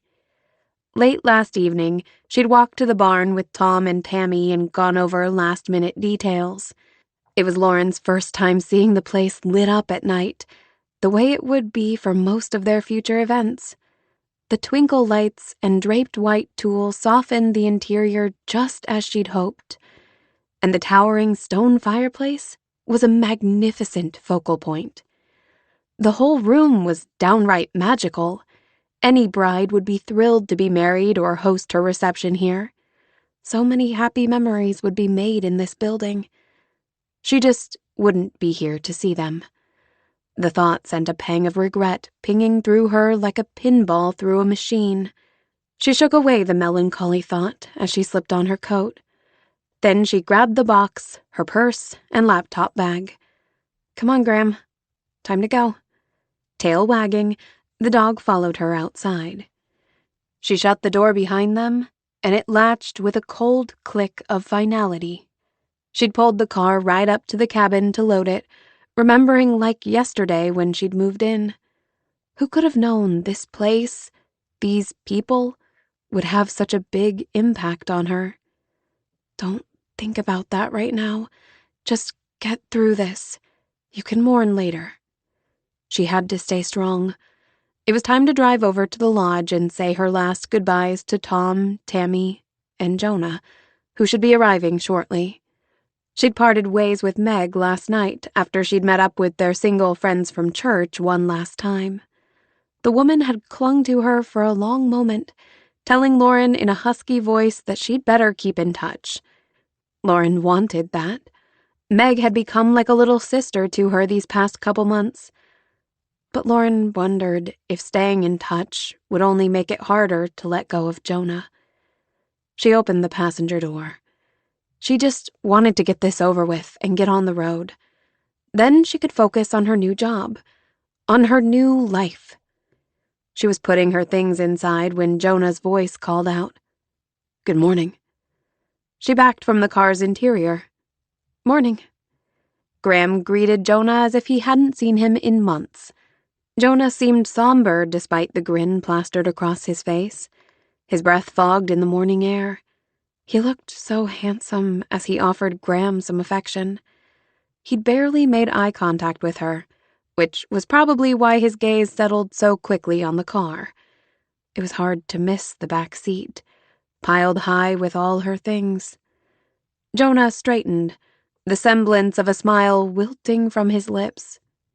"You're all packed up?" "I was awake early this morning and decided to go ahead and get loaded." She glanced back at the cabin. "It's all clean and ready for you." At the end of the month, Jonah would be moving on to the property to assume the management position. "You're all ready to go?" His voice held a ragged edge. Her throat constricted, as if someone had tightened a corset around it. She shrugged. No sense dragging this out. He winced. She wished she could call back the insensitive words. But this goodbye would be hard for all of them. She had to somehow keep her composure. She was an old pro at that. She opened her driver's door. We were just heading over to the lodge to say goodbye. Jonah stuffed his hands into his coat pockets. Right. I'll walk over with Graham and meet you there? Sure. She got into the car and started it up, watching Jonah take off across the property, Graham on his heels. 2 minutes later, she was parking in the lot, her heart beating out a steady tattoo at what lay ahead. As she exited the car, Graham bounded over. Jonah had grabbed a snow shovel. You can go on in if you want. I'm gonna clear the walk. There was barely an inch of snow, and it would likely be gone by noon. Okay. She headed inside where a fire was already crackling in the fireplace. The strains of Silent Night carried softly through the lobby speakers. The stairs creaked as Tammy and Tom descended from their apartment, and Graham rushed to greet them, nails clicking on the wood floor. Tammy's gaze fixed on Lauren. We thought we heard you pull up. You can't already be packed and loaded. I got an early start. Her brow furrowed. But Jonah isn't here yet. He's outside shoveling the walk. They reached the bottom of the stairs and headed her way, Tammy with her small, quick strides, and Tom with his lumbering gait. Tammy made a beeline for Lauren and wrapped her arms around her, holding tight. You can't leave. You just can't. Tammy, Tom said. Well, she's part of the family now. We're just supposed to let her go? She has a life in Boston. It's her choice. Let loose of the girl, sweetheart. You're gonna squeeze her to death. Tammy drew back, her teary gaze clinging to Lauren. I wish you'd at least stay for Christmas, honey. It just won't be the same without you. I hate to miss it, but I should get settled into my apartment before my new job starts. Lauren hadn't planned to say anything touchy-feely. Her emotions were on edge, and she didn't want to chance it. But they'd been so good to her, and it wouldn't be right to say goodbye without letting them know how much they meant to her. She swallowed past the lump in her throat. Thank you for everything. Both of you. You've been wonderful, and I'll miss you all so much. Oh, honey. Tom stepped forward for an awkward hug. He gave her back a few pats and drew away. You've been a joy to have around, Lauren. We sure do wish you the best of luck. Thank you. That means the world. And please take care of yourself, Tom, he grumbled. Listen to your wife. She loves you. Lauren moved to more comfortable ground. And if you have any questions about the barn or anything else, feel free to reach out. We will, Tammy said. We're so grateful for everything you did here. All the improvements and ideas, and the barn. That Olivia is getting quite the deal. I'll make sure she knows it. Thank you. You're welcome here any time, sweetheart. If you just need a place to get away for a couple days, you come right on up. We'll make room for you. Lauren couldn't see that happening, but it was sweet of her to offer. Thank you. I appreciate it. Well, I guess we'd better get on the road. She turned for the door, calling for Graham. The dog trotted to the door, oblivious that he was about to leave this place, these people, for the last time. She was so jealous of his ignorance. Tom and Tammy stayed put, probably wanting to give Jonah and her a chance to say their farewells in private. With a final wave and a wobbly smile aimed their way, Lauren exited the lodge. She didn't even have time for a deep, steadying breath, because there was Jonah, scraping the shovel across the patch of walkway closest to the lot. His cheeks were flushed, his hair windblown. He tossed the snow aside, then leaned the shovel against a tree trunk and turned her way. He tried for a brave face, but didn't quite get there. His eyes betrayed his struggle. She knew the feeling. The lump in her throat grew into a boulder as her feet carried her toward him, seemingly of their own volition. And then she was in his arms, trembling inside and praying he couldn't tell how very much she didn't want to let go of him. He held her tight, his breath warming the top of her head, his lungs expanding against her chest. Keep it together. Now is not the time to lose it. I'll miss you, he whispered. That didn't even begin to cover it. Me too. Thank you for befriending me, being patient with me, loving me. Everything. You're gonna do great at your new job. They're lucky to have you. Don't you forget that. He drew away too soon, that brave smile propped in place, his jaw like granite. I don't want to hold you up. It's pretty cold out here.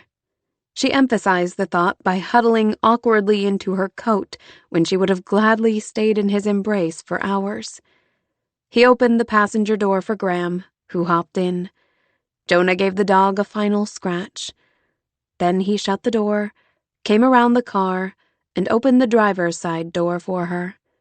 She brushed past him, not allowing herself to make eye contact, because her emotions were bubbling dangerously close to the surface. Drive carefully. I will. He shut the door as Lauren buckled up. Then she started the car and put it in reverse. She didn't glance his way until she'd put the car in drive.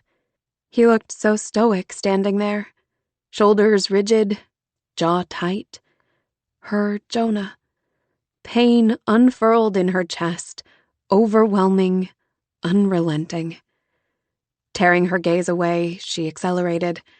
She barely made it to the end of the driveway before hot tears trickled down her face. Chapter 34. Lauren hadn't meant to drive straight to Sydney's apartment, but when she looked up from her musings, that's where she was. The drive home to Boston had seemed long and wearying, and she'd entered the city to find the highways congested and construction everywhere. Her initial crying spell had lasted for miles, and after she was spent of emotion, she determined to put Jonah from her mind and focus on her new job. She even placed a Bluetooth call to Olivia, and they went over the January events already on her calendar. Now she pulled into the apartment lot, and Graham stood on the passenger seat, nose pressed to the window. I guess we're stopping here. Would you like to see Aunt Sydney again? Maybe Lauren didn't remember the two of them meeting, but Graham would. He turned, tongue lolling from his mouth. I'll take that as a yes. After letting Graham relieve himself, they entered the building. The dog trotted up the interior steps ahead of her. After 2 flights, Lauren stopped at apartment E and knocked. The door swung open almost immediately. Sydney's brown eyes widened at the sight of Lauren, and she grabbed her in a hug. You're back. I was hoping you'd stop by. It's so good to see you. Sydney withdrew. You've been gone too long. Don't you go away again. It seems like forever. Come in, come in. She petted Graham on his way past. Hello again, little friend. Lauren followed her inside. Sydney's short and sassy black hair stuck out every which way. She wore a chic sweatsuit in hunter green that complemented her olive skin tone. Once inside, her friend squatted down to greet Graham. I missed you too, puppers. No doggies are allowed here, but we'll just keep that to ourselves, won't we? Graham licked her cheek, smiling the way only dogs can. Oh, you're such a charmer. We'll soon be besties. She caught Lauren a glance. Maybe then you'll tell me why your mommy looks so rough. Gee, thanks. I was just getting ready to make a grilled cheese sandwich. Want one? Sure, Lauren said. The sound of food made her slightly nauseated, but it was lunchtime. I can't believe you're finally home. We have massive amounts of catching up to do. I know. You have a boyfriend I haven't even met. I haven't seen my new apartment yet. I came straight here. Good girl. We can go over later and get your things from storage. Jeff had offered his help and the use of his truck. The two of them had met several weeks ago at the restaurant where she worked. While Sydney got lunch underway, Lauren filled a dish with water and set it on the floor, but Graham was more interested in sniffing every square inch of the place. They caught up, Sydney telling all the things she and Jeff had been up to since they'd last talked. They reviewed their Christmas plans, dinner here at Sydney's with a few friends, the restaurant's upcoming expansion, and Sydney's recent promotion to manager. As Lauren set the table, she told Sydney about her phone call with Olivia and the events already on her schedule for January. I hope Ella left some good notes. I can't wait to throw an event I planned from start to finish. That'll happen soon enough. Sydney sent a smile Lauren's way as she moved the sandwiches to plates. Do you realize you've attained your dream job? And you're barely out of college? You lucky girl. I know. Somebody pinch me. Well, it's hardly luck. You've worked hard for this, putting yourself through college while working full-time. Sydney studied her friend a long moment while Lauren straightened the napkins on the table. Her friend's stare was like a heat-seeking missile. Then Sydney approached with the food, and they sat across from each other at the breakfast table and dug in. At least, Lauren did. Sydney was still searching Lauren's face. So, are you ever gonna tell me what's going on? What do you mean? Come on. It's me you're talking to. I can see right through that fake smile of yours. I'm just tired from the drive, that's all. Uh-huh. Lauren rolled her eyes. Fine. It was harder leaving Pine Haven than I thought it would be. Sydney pinned her with a disbelieving look. Leaving Pine Haven? Or leaving Jonah? It's one and the same, isn't it? Not really. Lauren lowered her sandwich as her throat thickened with that stupid lump again.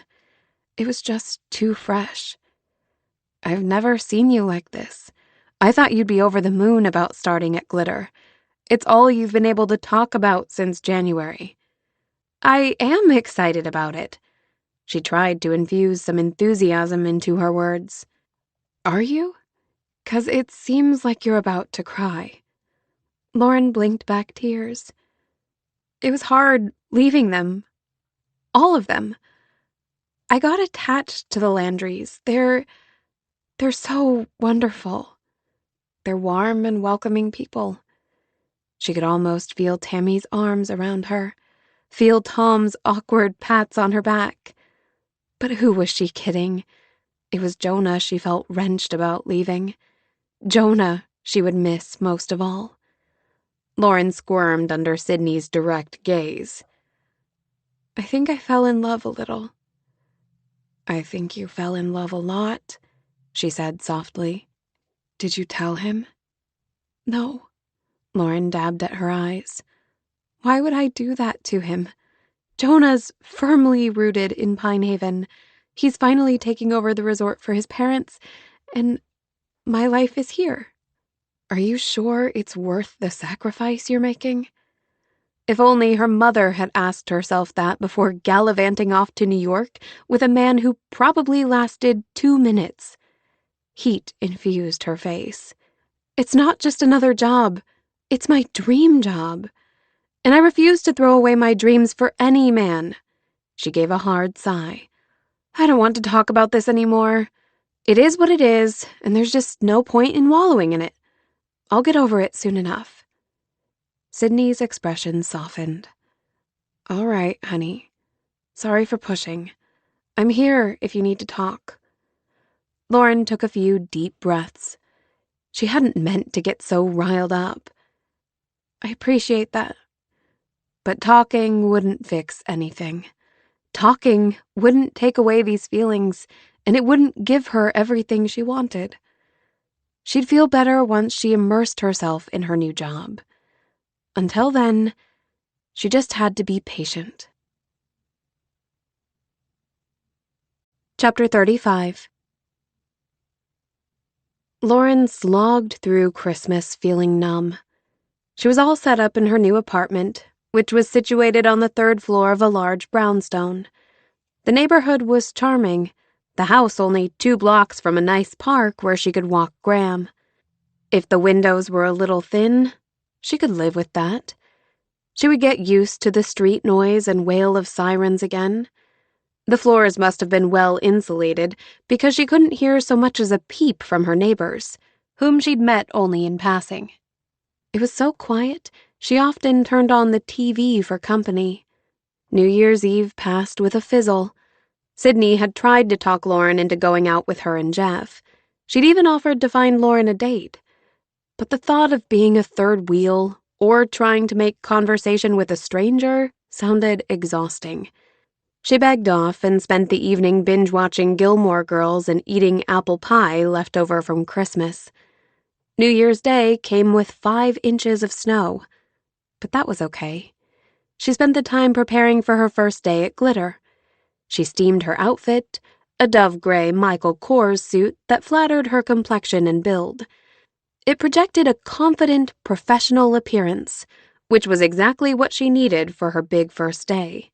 On arrival at the office, her heart shimmied in her chest as Olivia showed her around the 20th floor of the skyscraper located in the central business district. The offices and lobby were sleek, with glass and steel, and everyone was friendly enough, if not exactly warm. But this wasn't a family resort. It was a prestigious corporation. The place was a hive of activity, and Lauren was eager to get going. Her office was small, but if she leaned just right, she could see Boston Commons, now covered with snow, and sidewalks where tiny people bustled to and fro. Lauren sailed through her first day, keeping appointments and making certain the preparations for the upcoming parties Ella had planned were all on track. Before she knew it, Lauren had weathered her first 3 weeks and 2 events relatively unscathed. She loved engaging with new clients. So far, she'd scheduled a June fundraiser for 4 Paws International, a corporate training event for Fidelity Investments, and a retirement party for the CEO of City Sports. It was a good start, and Olivia seemed pleased. Each day, she worked until her stomach growled for dinner, usually around 7, grabbed a quick bite on the way home, then worked from her laptop until almost bedtime. She was determined to impress Olivia. Staying busy also staved off thoughts of Jonah and the Landrys, who'd recently been buried under 9 inches of snow. Because, yes, she checked the resort's social media regularly for Meg's updates. It was Lauren's one guilty pleasure. But after seeing photos of the resort's pine trees draped with snow and the frozen lake hosting a smattering of ice shanties, she felt so homesick that she snapped her laptop shut. She dropped a tip on the table and left the restaurant. All the way home, her mind spun with thoughts of Jonah and the resort. What was he doing right now? How many cabins were booked? How had the first booked event at the barn gone Saturday? Once parked in front of her building, she pressed her palm to her chest, where the ache still resided. How long would it take to forget? She almost wished someone could thump her on the head so she could lose all memory of him and the love that often felt like a vice around her heart. No such luck. She'd just get home and get back to work. If she was busy planning her future, she couldn't focus on what she'd left behind. She exited her car, huddled against the brittle wind, and made her way up the brownstone steps. The entry was warm and cozy, even if it did have that musty, old building smell. She went to the mailboxes, opened the box with her key, and grabbed the bundle. It had been a few days since she'd checked. When she shut the box, one of the pieces fluttered to the ground. As she reached for the postcard advertisement, a sense of déjà vu swept over her. Then she froze. Because this wasn't just an uncanny sensation that this had happened before. It was the flash of an actual memory. The late August sun beat high overhead as Lauren approached the resort's mailbox, a full day's schedule on her mind. Graham sniffed around the edges of the woods, tracking a squirrel or chipmunk. He'd filled out nicely in the month and a half since she'd found him.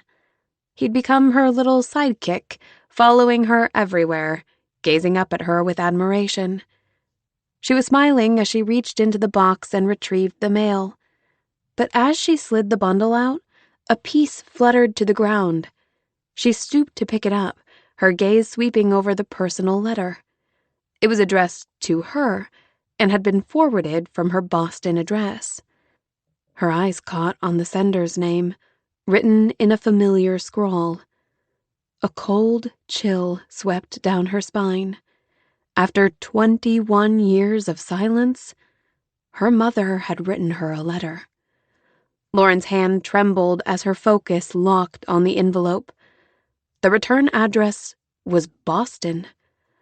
Her mother lived in Boston again?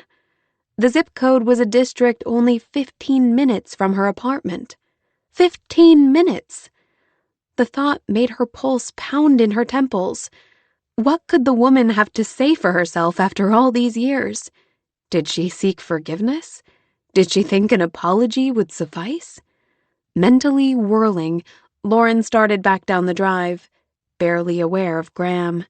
Her legs wobbled beneath her. Her mother had written her. She couldn't quite digest the thought. She wanted to tear up the letter, unread. Her mother didn't deserve anything from her. But the thought of that return address plagued her. Not only was her mother back in Boston, but she knew where Lauren had lived. She had to find out what the woman wanted. Lauren stopped in the middle of the driveway, ripped open the letter, and unfolded sheets of notebook paper. The same familiar scrawl filled the pages. Dear Lauren, it's taken me many months to get up the nerve to write this letter. I looked up your information last fall and have started to write you so many times. I've even thought of knocking on your door. But I don't have the right to enter your life that way, and I realize you might not want to hear from me at all. I wouldn't blame you.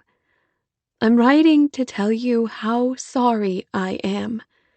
I don't expect your forgiveness, but I hope the deep regret and sorrow over my choices— Lauren didn't want to hear this. She tore her eyes from the page. Couldn't get the letter out of her hands fast enough. She wadded the sheets of paper into a tight ball and threw them into the woods.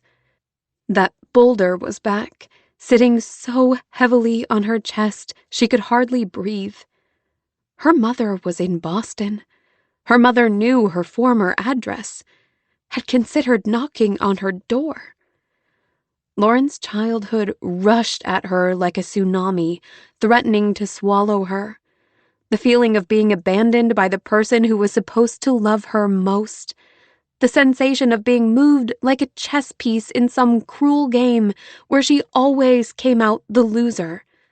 The feeling of belonging nowhere, belonging to no one. The uncertainty that hung over her like a cloud. Never feeling settled because her circumstances might change overnight, precipitating another move, another family, another school. Her heart was like a jackhammer in her chest. A terrible sense of dread crawled over her. She was having a heart attack. She would drop dead in the driveway and no one would find her for hours. Sweat trickled down the back of her neck. Graham was there suddenly, nudging her hand with his wet nose. She took hold of his fur like a lifeline. She slowed her breaths, breathed more deeply so she didn't hyperventilate. Think about something else. She looked up and focused on the canopy of trees, their green leaves shimmering in the summer breeze, the squirrel nattering on the limb, a robin fluttering to her nest. Breathe. Just breathe. Long minutes later, she emerged from the encroaching darkness. Her breaths came more easily, and her galloping heart rate slowed to a trot. Maybe she wouldn't die after all. On shaky legs, she continued down the drive, her head spinning, the past casting a long shadow over her soul. The thought of returning to Boston, where her mother now resided, seemed impossible. What if the woman came to see her? The sight of her would break Lauren into a million pieces. She was sure of it. All these years she'd buried the hurt and animosity down deep. But now it all shot to the surface. She couldn't face her mother, or even the fear that she might show up at any moment. Living so close, Lauren could run into her on the street. That was the last thing she wanted. But she had to return to Boston, didn't she? She loved the city, had a dear friend and a wonderful job awaiting her. And she had Jonah. Jonah, who was willing to leave his life, job, and family behind for her. But why should he do that when the very thought of returning to Boston, to her mother, now made her feel sick inside? If she stayed here, he wouldn't have to leave everything behind. Couldn't she stay and manage the barn venue instead? Perhaps turn it into a full-scale operation, offering wedding packages, complete with planning services? It had been on her mind since the beginning. She'd been sad at the thought of leaving it behind, of leaving Pine Haven and the Landrys behind. If she stayed, she could still have Jonah and a wonderful job that offered the independence she'd always sought. She could have all of that, and never have to face the possibility of seeing her mother's face again. Darcy Wentworth would never find her in Pine Haven, New Hampshire. All of this flashed through Lauren's mind as she stood in the brownstones' lobby, the mail quivering in her hands. So many realizations all at once. After all these years, her mother had written her. Jonah had not cajoled her into giving up the job. She'd done it willingly. She'd done it out of fear. The letter from her mother had shaken her to her core, and she'd chosen to run from all the feelings it stirred up. Had she told Jonah about the letter? Surely it would have come up if she had. She recalled their conversation at the trapper's cabin. He'd said that Lauren had never heard from her mother after she'd left. She couldn't believe she'd made such a monumental decision about her future, about their future, without telling him the real reason why. She was running so hard from the past, she hadn't bothered giving him all the facts. The man had been about to propose to her based on her half-truths. These discoveries so captured her thoughts that it took a moment to see an obvious, important detail. After all these weeks, a memory from the summer had finally resurfaced. Perhaps more would follow. But she couldn't even think about that right now. Since she'd lost her memory, she'd been processing everything all wrong. She hadn't given up her job for a man, as she'd assumed. All these weeks since the accident, she'd been so guarded, so afraid she'd lose herself in Jonah again and give up her dream. But that wasn't what had happened at all. Back in September, she could have died, falling from that ladder. If she had, she never would have had the chance to find out why her mother had abandoned her. Never would have had the chance to confront the woman, because she'd been too scared even to read the rest of the letter. Too scared to face the woman who'd caused her deepest wound. But she wasn't too scared now. She wanted answers. She jogged up the stairs, her thoughts spinning at these revelations. She tried to remember more, like telling Jonah she wanted to stay in Pine Haven. But try as she might, she couldn't budge the cement wall that guarded the rest of her memories. Moments later, she let herself into her apartment. Graham ran to greet her, happy and excited to have her home. She ruffled his fur. "Hey, boy, How you doing, huh? She was glad the dog-sitting service had let him out only 2 hours ago, because now she was in a big rush. After giving him some affection and checking to make sure he had water, she strode to her bedroom. Once there, she whipped open the closet door and grabbed her computer bag. The letter was just where she'd shoved it after she'd retrieved it from the woods, deep inside a pocket she never used. She perched on the bed and smoothed out the creases. Then she began reading where she'd left off 2 weeks before her accident. I don't know how much you remember about our life before I left. You were so young. When you were 3, I had an accident at work involving a forklift. It resulted in a broken tibia and a lot of pain. And prescription pills. Over the course of months, I became terribly addicted to them, and before I knew it, I was getting pills wherever I could. I became a drug addict. I was a terrible wreck, Lauren. I don't remember much of those years. I left you for a man who was little more than a promise of my next high.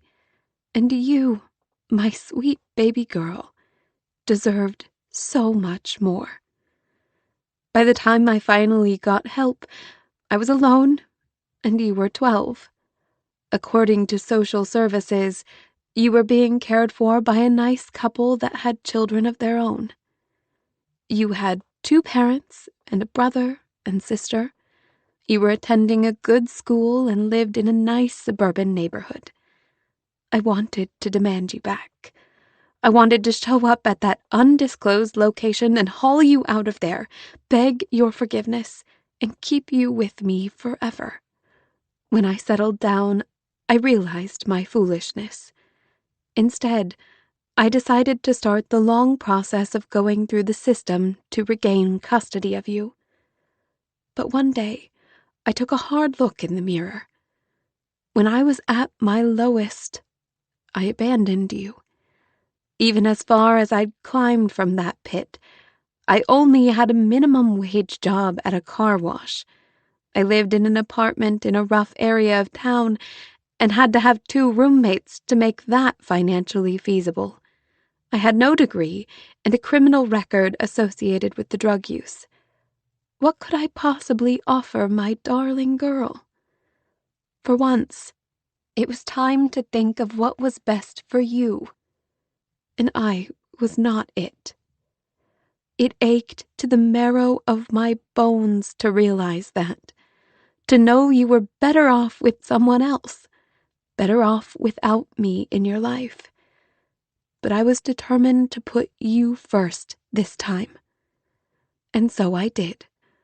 I hope that was the right decision. Every day, I pictured you growing up in that happy family, having your first date, getting your driver's license, going to prom. While you celebrated all those firsts with your new family, I celebrated them from afar, with tears in my eyes, but hope in my heart that, for once, I'd done right by you. I almost reached out on your 18th birthday, but I figured you probably didn't even remember me by then. You were so young. I didn't second-guess that decision until last summer, when a co-worker of mine, I work at an insurance company now, confided in me about the birth father who'd abandoned her. It had left her with insecurities and deeply rooted anger, and for the first time, I feared my decision to stay out of your life had been a mistake. I pray my terrible choices haven't caused you irreparable harm, Lauren. You don't deserve that.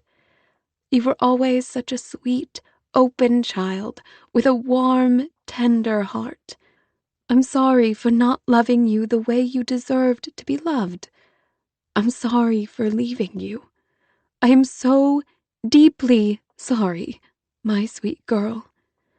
I'm here if you ever need me for anything, even if you only want to unleash some justified anger or ask me hard questions. But I also understand completely if you want nothing to do with me at all. All I want is for you to be well and happy. I love you. Mom. Lauren didn't realize tears were streaming down her face until she set the letter aside. She had a good cry, then dashed the tears away and went for the tissues in the bathroom. The woman has no right to profess her love. Parents who love their children don't abandon them. They don't track them down years later only to desert them again. The family she'd described in the letter had been the Warrens. And yes, they were great. Lauren was happily ensconced in their family for over a year. And then Greg Warren's job had transferred him to California. At first, Lauren thought she would go with them. But apparently social services didn't work that way. And the Warrens, for whatever reason, had never offered to adopt her. So Lauren had been moved into another home in a different part of town, a different school, new friends, new foster parents. This one with a man who leered at her whenever his wife was absent. She hadn't had the happy childhood her so-called mom had imagined, and she wasn't sure she could forgive the woman for the choices she'd made and the repercussions they'd had on Lauren's life. She returned to her room, stuffed the letter back into her laptop case, the heavy weight of her past riding her shoulders like a freight train. She didn't know what to do with all this new information, but she knew one thing. She was finished running from her past. Chapter 36. For the next week, Lauren was on autopilot. The content of that letter had shaken her world. She had few memories of her mother or her life before foster care. She only remembered feeling safe and loved, and then that terrible sense of the rug being pulled from beneath her. She didn't remember her mother's work-related accident, knew nothing of her addiction, just that one day she was there, and the next she was gone. But as the days passed, her emotions swung from anger to sorrow and back to anger again. She reread the letter until it was soft with her tears. And then she opened up to Sydney. "My mother wrote me a letter," Lauren blurted the moment her friend answered the door. "Oh, honey." Sydney grabbed her hand and pulled her inside. "You're shaking. Go sit down. I'll get you a drink." Lauren settled in the living room, and her hands trembled as she reached into her coat pocket to retrieve the letter. When Sydney rejoined her, Lauren handed it over. She didn't think she could relay the contents without melting into a puddle on the floor. She waited as Sydney brushed away a tear or two, flipped to the second page. Lauren had a knot in her throat the size of Texas.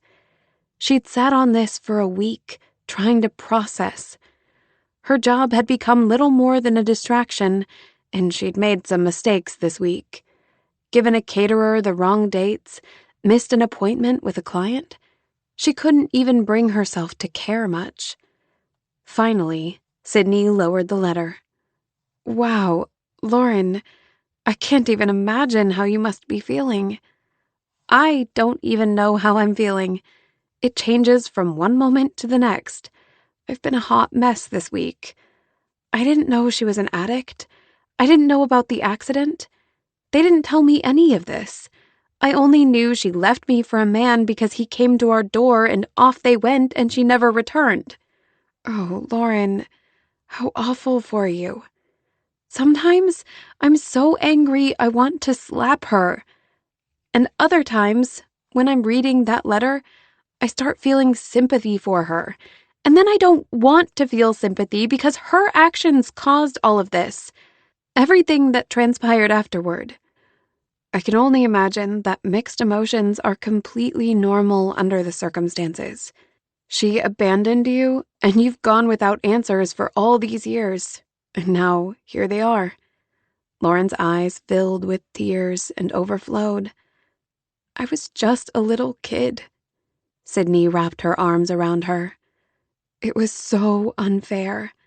I'm sorry that happened to you. It's truly a miracle you turned out to be such a wonderful person. I have these little flashes of memory from when I was really young. I feel safe and loved in all of them. I guess she gave you a good start, at least.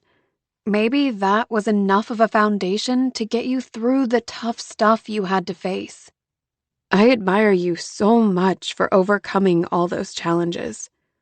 Lauren leaned back and fixed her gaze on Sydney. But have I, really?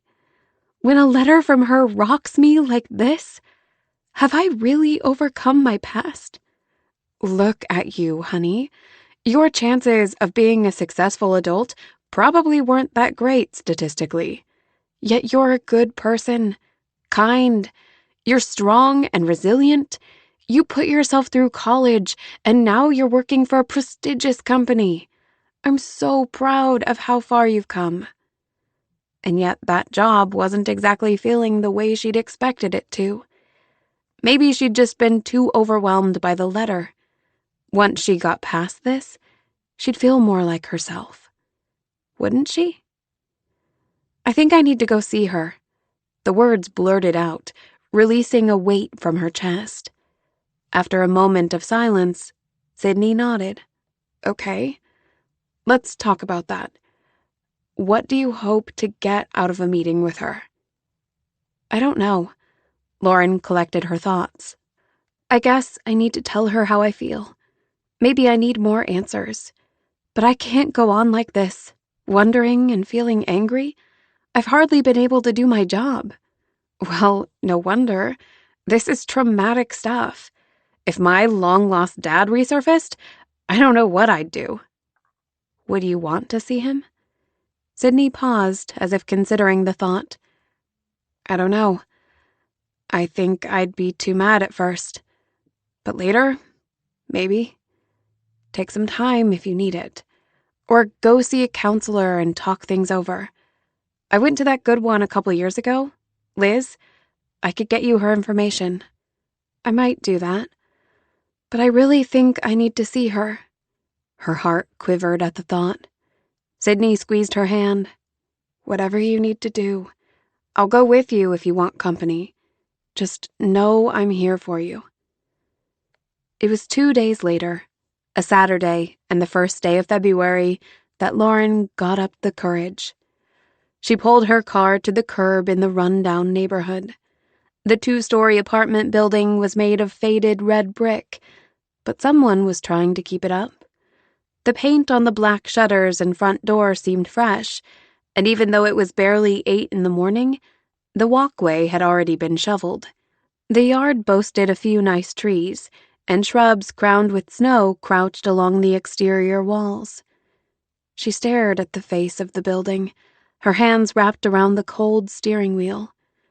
Which of those apartments was her mother's? Apartment B, so the bottom floor probably. The one with the dead hanging plant on the patio? Or the one with the covered grill? She didn't know anything about her mother. Probably wouldn't even recognize her. She'd searched for her on social media this week and found nothing. Her mother apparently kept a low profile.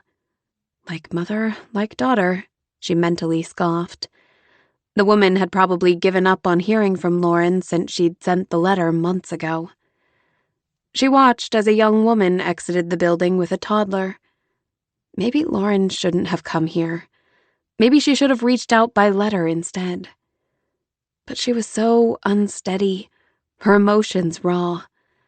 The element of surprise would give her an advantage, and she needed that. Would her mother even know her? She drew a deep breath and blew it out. Time to face this head on.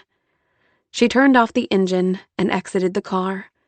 Huddled against the cold, she rushed toward the building. A plane roared past overhead. Down the street, a garbage truck beeped, then emptied a can into its depths. The smell of freshly fallen snow filled her lungs. When she reached the building, she opened the door, stepped into the well-lit entry, and wiped her feet. She'd worn her Prada suede ankle boots. She needed all the bolstering she could get, her matching leather moto jacket, and a pair of gold hoop earrings. She wasn't going into this feeling like that foster kid in someone else's Castaways. She snorted at the thought, because in actuality, she'd bought her entire outfit secondhand. And then, there it was, a black door with a big gold bee on the face. She stopped, but her heart thudded ahead like a galloping horse. She wet her lips, swallowed hard, then knocked. As she lowered her hand, she scrambled to remember what she'd planned to say. But everything seemed to have vanished from her mind. A noise sounded from behind the door. Someone was home. And then a lock clicked, and the door swept open to reveal a woman with wavy, light brown hair worn just past her shoulders. "Can I help you?" Darcy Wentworth. Her mother. Lauren saw herself in that petite face, in those green eyes fixed on her. Her mother must have seen it too. Her lips parted, her eyes widened. She covered her mouth. "Lauren?" she asked softly. "Is that you?" Tears erupted and streamed down her face. Words caught in Lauren's throat, jumbling together like a 20-car pileup. "It is you. Oh, honey, come in." She opened the door wider. "Will you come in? Please." Lauren stepped tentatively forward, her pulse racing, her lungs working to keep up. She passed her mother, and the door clicked shut behind her. She glanced around at the homey living room, complete with area rugs and plants and candles. I'm standing in my mother's apartment. A yellow tabby cat slinked forward and wound around Lauren's legs. "Sorry." Darcy snatched the cat away. He's a very curious little guy. Have a seat. Can I get you something to drink?" "No, thank you." Her mother stared while Lauren perched on the closest seat, an armchair. Then she covered her mouth again with trembling fingers. "I'm sorry. I just can't believe you're here. I'd given up all hope." It helped a bit that her mother was more shaken than she was. It seemed only fair. "I got your letter." As if losing a war with gravity, Darcy sank onto the sofa across from Lauren. It was so strange seeing her familiar face again. She looked older. Her eyelids were hooded, and thought lines creased her forehead. She got by with little or no makeup. "I hope it didn't make things worse for you. I prayed so hard that I was doing the right thing. I didn't want to disrupt your life. And then when I didn't hear back, I feared I'd made yet another mistake." Lauren wet her dry lips. "I don't think it was." "Oh, I'm so glad." Darcy's eyes seemed to drink her in as her face softened. "You're so beautiful. Far prettier than I ever was. Lauren, are you happy? Has life been good to you?" Lauren thought of her disjointed, unsettled childhood, and anger burst to the surface. A snort erupted. No, it really hasn't. The light extinguished in Darcy's eyes just before she closed them. "Oh, no. No. I'm so sorry to hear that. You apologized in your letter. It doesn't make everything right." Her mother swallowed hard. "No, it doesn't. How can I help you, honey? What can I do for you?" There was a question. What could her mother do for her? Did she want to rail at her for leaving? Curse her for the string of events that came afterward? She searched the face of the woman across from her. The woman who was wringing her hands and staring bravely, eyes full of regret. The woman who'd been ensnared by an addiction she'd acquired from an accident. She'd been only 20 when she'd had Lauren, and a year younger than Lauren was now when she'd left. She'd missed out on most of her daughter's childhood, was now in her mid-40s, and had little to show for her life but regrets. The sympathy the letter had conjured up bloomed once again. Darcy Wentworth had already paid a high price for her mistakes. You can yell at me if you want. I wouldn't blame you for hating me. I don't hate you. Lauren wasn't sure what she felt, but the negative emotions were draining away as if someone had pulled a plug. She didn't want to throw her tattered childhood in her mom's face. Maybe she'd wanted to earlier, but not now. Not seeing her and looking into her war-torn eyes. How can I help you then? I'll do anything you want. Lauren thought a moment. Thought about those happy little flashes from her earliest years. They were short and vague and left so many gaps. I'd like you to tell me about when I was little, she said. Chapter 37. Lauren slipped into the grand kitchen to check on the champagne. Mr. Carrington was just about to offer congratulations to his daughter and future son-in-law, and everyone needed a glass. A young server passed with a tray of champagne, and a dozen more trays were loaded and ready to go. She'd hired her previous employer as caterer, and Mercy was doing a great job. Speech in 5 minutes, Lauren told her. We're on it. Lauren stepped back into the fray of the party. Glitter didn't ordinarily do private events, but Mr. Carrington had been one of Ella's big corporate clients. He'd approached Lauren about the event in early January, after his daughter's Christmas engagement. Olivia had agreed that they should cater to the client in this case. It had been a quickly planned affair, but since the event was to be held in their home, she didn't have to secure a venue last minute. The party's atmosphere was beautiful and inviting. The Bayside mansion didn't hurt matters, and the event had gone off without a hitch so far. Moments later, Mr. and Mrs. Carrington gathered the attention of their guests, about 100 of their closest friends and relatives, and congratulated the couple. The bride and groom-to-be, who were about Lauren's age, flushed happily as they gazed into each other's eyes. The toast was made, glasses were raised, and Lauren smiled as Mrs. Carrington gathered her daughter in for a heartfelt embrace. The two were very close. You could just tell. She took Cassandra's face in her hands and said something that made her tearful daughter laugh. Lauren wondered if she and her mother could ever have that kind of intimate relationship. Perhaps too much time had passed. Time they'd spent apart, each living their own lives. But her visit to the woman's apartment last week had gone better than she'd hoped. She'd stayed for 2 hours and left completely drained, but hopeful. They were meeting for coffee next week. It was a start. Lauren turned her attention to the happy couple. The announcement finished, people gathered to offer their own congratulations. She zeroed in on the groom's face. He looked quite ordinary, really, with brown hair and an average face.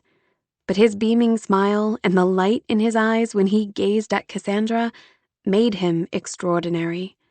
His love for her was written all over his face. Would anyone ever look at her that way again? You did a fantastic job with the party, Lauren, Mrs. Carrington approached, tucking a dark, curly lock behind her ear. And on such short notice. I was worried when Greg told me Ella was retiring. She's been handling his events for years. Thank you. I'm glad you're happy. Your home is so beautiful and inviting, it really didn't take much. Oh, you're being too modest. I've had to throw a party or two myself, enough to know it is not my forte. Her head tilted as she studied Lauren, brown eyes twinkling. I don't suppose you plan weddings, do you, dear? Lauren laughed. I think Glitter would draw the line there. Oh, well, it never hurts to ask. The woman squeezed her arm. We'll be sure to recommend you to Greg's business associates. You've got a real talent for this. Thank you. That's very kind of you. Mrs. Carrington waved at someone across the room, giving a broad smile. "You'll have to excuse me. My great-aunt is about to tell me why my dress doesn't suit my coloring and complain our chairs are uncomfortable." She winked. After she left, Lauren began collecting empty flutes. While she worked, she took stock of her emotions. She was feeling a bit unsettled, which made no sense. This event, the first one she'd planned start to finish, had gone off without a hitch. Her clients were pleased. She would soon be recommended among a very elite set of corporate types. And still, she was feeling vaguely, there was no getting around the word, depressed. She thought back through the past few minutes when her mood had taken a hit. The toast, the happy couple, the mother-daughter moment. All of it had stirred up a bit of melancholy. But it was Mrs. Carrington's question about planning a wedding that had stolen the air from her party balloon. The comment had dredged up thoughts of the barn venue she'd worked so hard on. Of Pine Haven, the Landrys, Jonah. She thought of that engagement ring tucked away in a safe on the lodge's second story. The ring he'd bought for her. Her gaze drifted to the happy couple across the room, chatting with another couple their age. She and Jonah could have been engaged right now. She could have been wearing that ring on her finger. But she'd fallen and hit her head, and now she was here in Boston, alone. She turned her hand over and traced the Fahodier symbol on her wrist. Freedom and independence. She had officially achieved both. She was her own boss, and her salary provided the kind of upscale studio apartment she'd only dreamed about as a girl. So why wasn't she happy? She kept sweeping away the glasses until they were all in the kitchen. There was really nothing else for her to do here. Her part was finished. The caterer was in charge of cleanup. She waited for Mercy to finish speaking with the server. "I'm gonna take off now, unless there's anything you need from me." "Nope, we're all good here. Go home and get some rest. Thanks for the business." "Of course. Thanks, Mercy. Your crew did a terrific job." "I'll see you next time." Lauren slipped from the party and handed the valet her ticket. Vehicles were parked in a long string down the curving road. As she waited for her car in the makeshift shelter, Mercy's words repeated themselves in her head. Next time. Lauren gave her head a sharp shake. Why was she feeling so gloomy? She should be celebrating her first event. She was proud it had gone off so well. But the triumph of success wasn't quite living up to the hype. What was wrong with her? When the valet arrived with her car, she tipped him, then drove toward her apartment. And the longer she drove, the more she realized that she didn't just feel gloomy. She felt homesick. She missed Pine Haven and the resort. She missed Jonah. It had been 7 whole weeks since she'd last seen him. How long would it take to stop missing him? For these feelings to dull? What if they never did? The drive home took forever, as traffic was awful on Friday nights. It was almost 11 by the time she let herself into her apartment. Graham acted as if he hadn't seen her in a century. She took him outside, and he did his business quickly, as he didn't enjoy the cold any more than she did. Back in the apartment, she changed into leggings, fixed herself a drink, and settled in her favorite recliner, Graham curling up at her feet. She grabbed her laptop and went straight to the resort's Facebook page, hungry for news. Meg only posted every so often during the winter. She had texted Lauren a few times with questions, and Tammy had checked on her twice. But nothing from Jonah. Not that she'd expected anything. Still, a part of her had hoped. The page opened and a photo caught her eye. Jonah stood in plaid flannel, faded jeans, and work boots in front of the lodge's fireplace, warming his hands.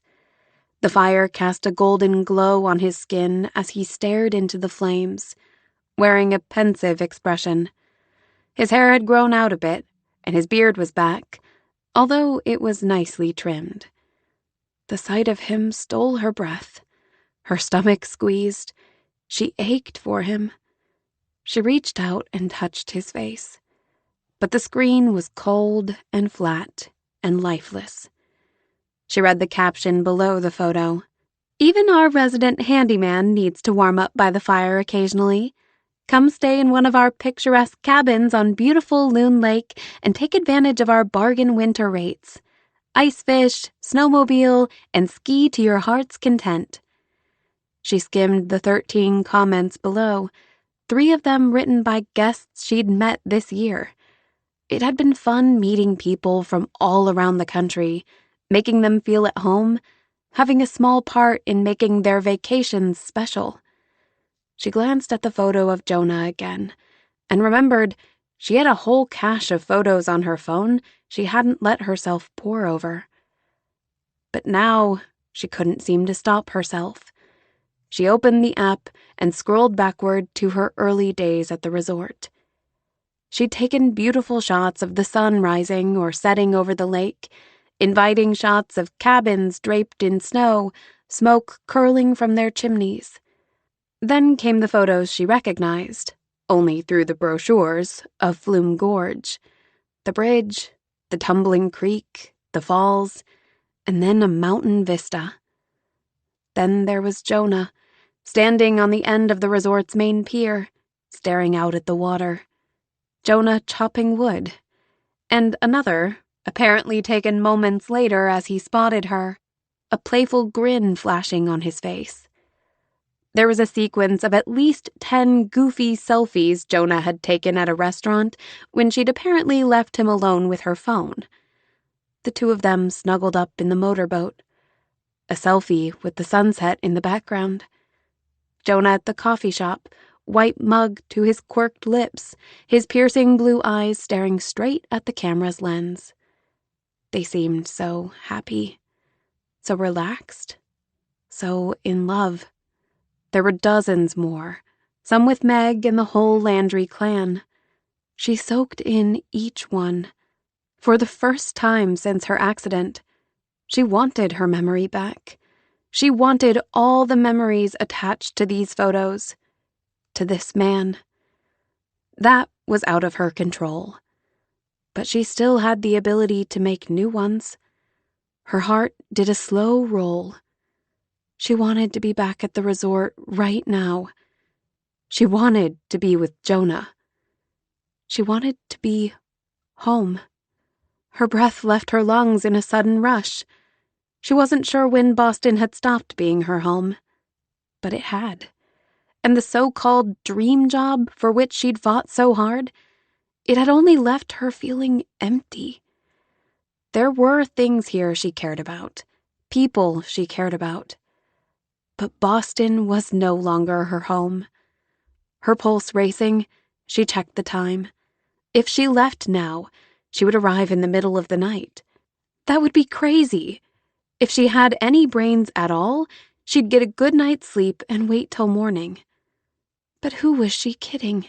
She couldn't sleep now. And the thought of staying in this big, empty apartment for one more night made her want to weep. She wanted to be home right now. She set aside her laptop and popped to her feet, startling Graham. "Want to go for a ride, boy? Huh? Want to go home?" Graham's mouth curved into that familiar doggy smile. Chapter 38. A text awakened Jonah from his fitful sleep. Judging from the faint light streaming into his cabin, the day was just dawning. He reached blindly for his phone.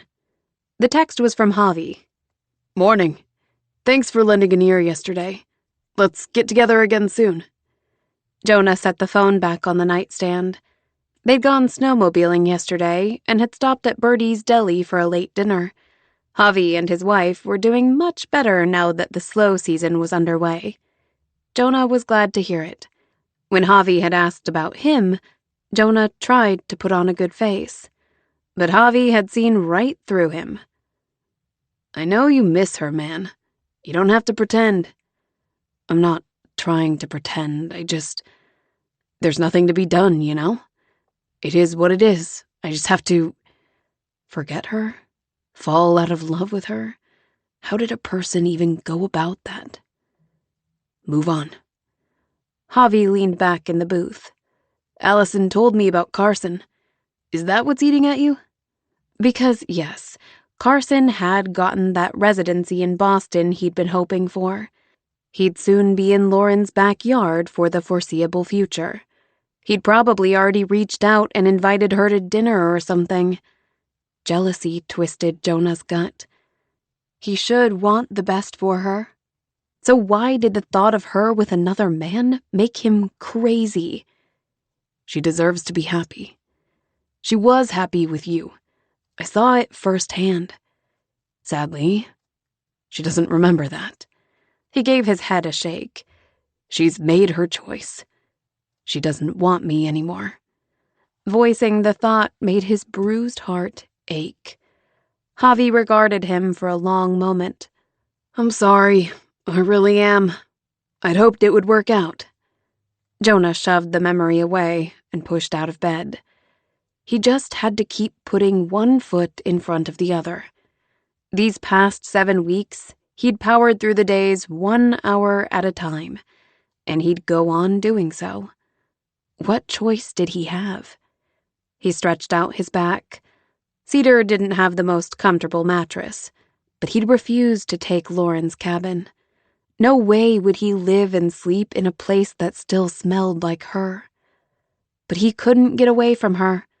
Everywhere he looked, there was Lauren. Not only in the cabin where she'd slept, but on the pier and in the lodge, the coffee shop, his favorite restaurants, not to mention the barn. It turned out his parents had been right about that.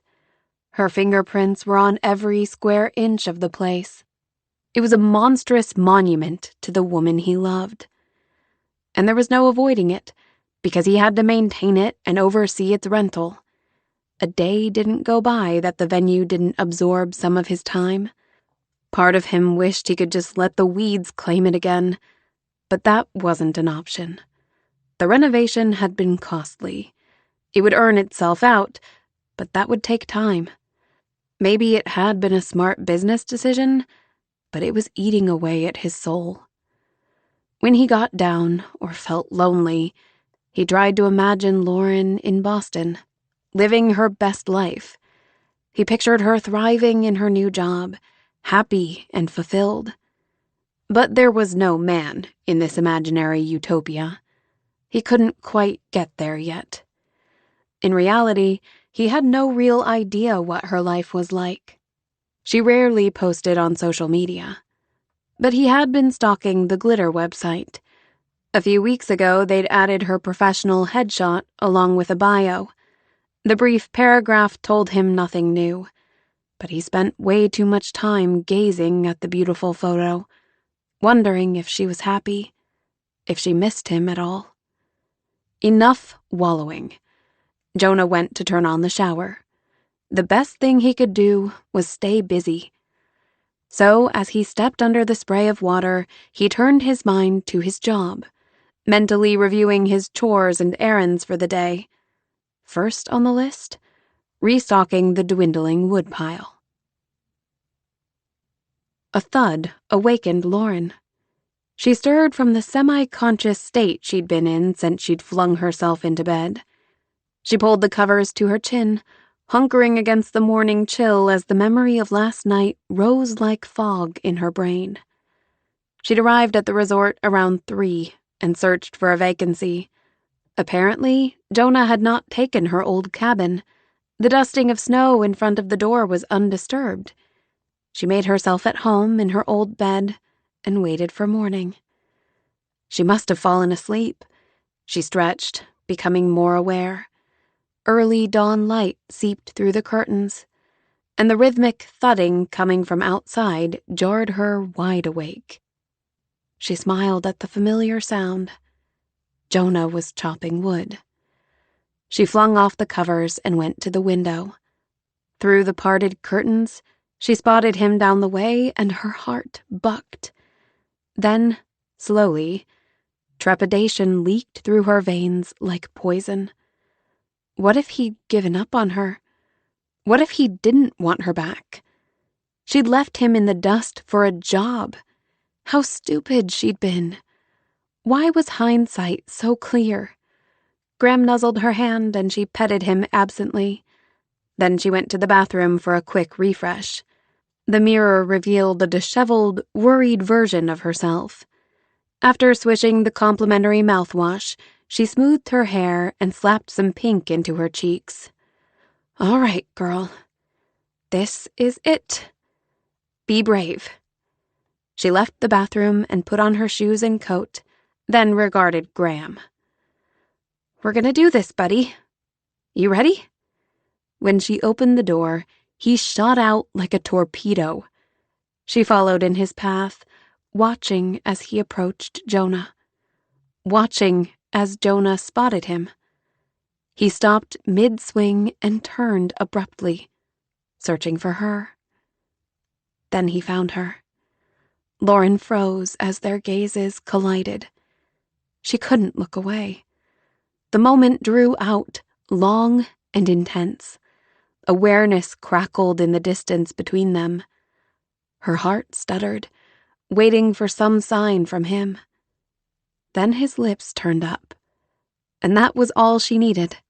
She started walking, unable to keep from returning his smile. And the closer she got, the wider his smile stretched, the more his eyes sparkled.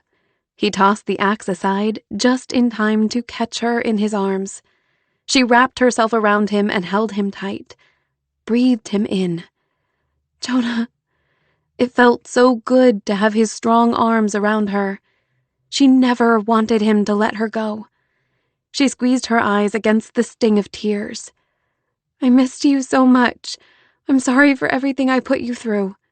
He drew back, a look of relief in his eyes. You got your memory back. She chuckled. No. His smile wilted a bit, and his brows knitted as he searched her face. I don't understand. She palmed his face. Understand this, Jonah Landry. I love you. You made me fall in love with you, not once, but twice. And I don't want to be apart anymore. I want to live here and work here and be with you forever and ever, if you'll have me. He drank her in. Wait, you love me? I drove all the way here in the middle of the night, didn't I? I'm wrapped up with you like a burrito. I said the words out loud. Now are you going to kiss me or what? He didn't waste a second, just leaned in and brushed his lips gently across hers. There was so much in his kiss. Devotion, joy, want, hope. Her mind spun with all the sensations, even as her heart healed with love's tender balm. There was something familiar in his searching kiss, in his reverent touch, in his exquisite taste. Jonah tasted like home. He withdrew, tears in his eyes. You're really here. I thought I'd lost you forever. She placed a hand on his bristly cheek and gazed at him, a promise in her eyes. I'll never leave you again. So much has happened since I left. I can't wait to tell you everything. But later. Right now, I just want to make up for lost time. She kissed him again, and soon she was breathless and so warm that she was about to melt entire acres of snow. Then he jolted away from her, bracing her with his hands on her arms. Wait right here. He was already trotting toward the lodge, Graham on his heels. Jonah! She called with a chuckle. Be right back. Don't go anywhere. She gave a huff of laughter as the door slapped shut behind him. Where would I go? She was already home. So she stood alone in the quiet pine forest, waiting, her thoughts spinning, her heart full. She was about to burst with the happiness welling up inside her. She wrapped her arms around her waist, reveling in how easily he'd welcomed her back into his arms, into his life. Less than a minute later, he exited the lodge and strode toward her. His expression was more serious now, his mouth set in a resolute line. By the time he stopped in front of her, she was a bundle of nerves. Then he dropped to one knee, and there was the ring, the diamond twinkling in the morning light. She gasped. He gazed up at her, love shining in his eyes. Lauren Wentworth, you stole my heart. I was afraid to fall in love with you, but there was no stopping it. Those walls you put up guard such a soft, beautiful heart. Once I saw you, really saw you, there was no one else for me. You're it, honey. There's never gonna be anyone else. Tears gathered again in his eyes. I want so much to spend the rest of my life showing you how much I love you. Will you be my wife? Overwhelmed, Lauren struggled to choke out words. She brushed away a fallen tear. That isn't the proposal I'd originally planned, but I wanted to ask before you changed your mind. She framed his face. I'm not changing my mind, you dope. And it was perfect in every way. My answer's yes, Jonah. Yes, yes, yes. He flashed a grin as he stood and drew her into his arms. He kissed her again, that beautiful mouth of his demanding a response she was only too happy to give. Long moments later, she was melting under his skilled lips. He was very good at this. She'd had many questions over the past few months, but right now, there was only one. How in the world had she forgotten this? When their breaths were ragged and their skin heated, he drew away, putting only a few inches between them. I almost forgot how good this was. Well, I totally forgot, and now I'm kicking myself for all the time we lost. Jonah, you're everything to me. I've never been so happy in all my life. Thank you for being so patient with me. You're worth the wait, honey. Her heart melted at the sweet words, at the tenderness on his face. Then a movement from her periphery caught her attention. Jonah, your parents are watching from the window. Well, I wouldn't let them come out. She snorted. They begged. Typical. She slid her hand up to his shoulder so she could admire the beautiful ring. The familiar ring. Jonah, I couldn't love the ring more. But full disclosure here, this isn't exactly the first time I've seen it. He leaned back. What? Just then, Tammy rushed from the lodge, beaming at them. Tom lumbered behind her. They'd waited as long as they could. It seems we have company, Lauren said. I'll fill you in later. Then she was swept up into a hug. Tammy was gushing and blubbering. Well, all of them were blubbering a little. After an exchange of hellos and hugs and congratulations, their happy little party headed for the warmth of the lodge, Jonah's arm draped around her shoulders. His parents entered ahead of them. Wait a minute. Lauren held Jonah back, then glanced back toward the barn. I was just wondering, by any chance is my dream job still available? Are you sure that's what you want? I can move to Boston, Lauren. I'd move there in a heartbeat to be with you. Lauren shook her head. This is what I want. This is my home. He kissed her nose. Then don't you worry, sweetheart. We've been holding that job just for you. Epilogue. May was a perfect month for a New Hampshire wedding. Fresh green leaves clothed the trees, colorful tulips dotted the property. The town was not yet teeming with tourists, and business was slow. 3 months wasn't much time to plan a wedding. But when you knew what you wanted, and your dream venue was at your disposal, the prospect wasn't too daunting. Lauren found her perfect gown on a trip to Portland with Sydney, Meg, and Tammy.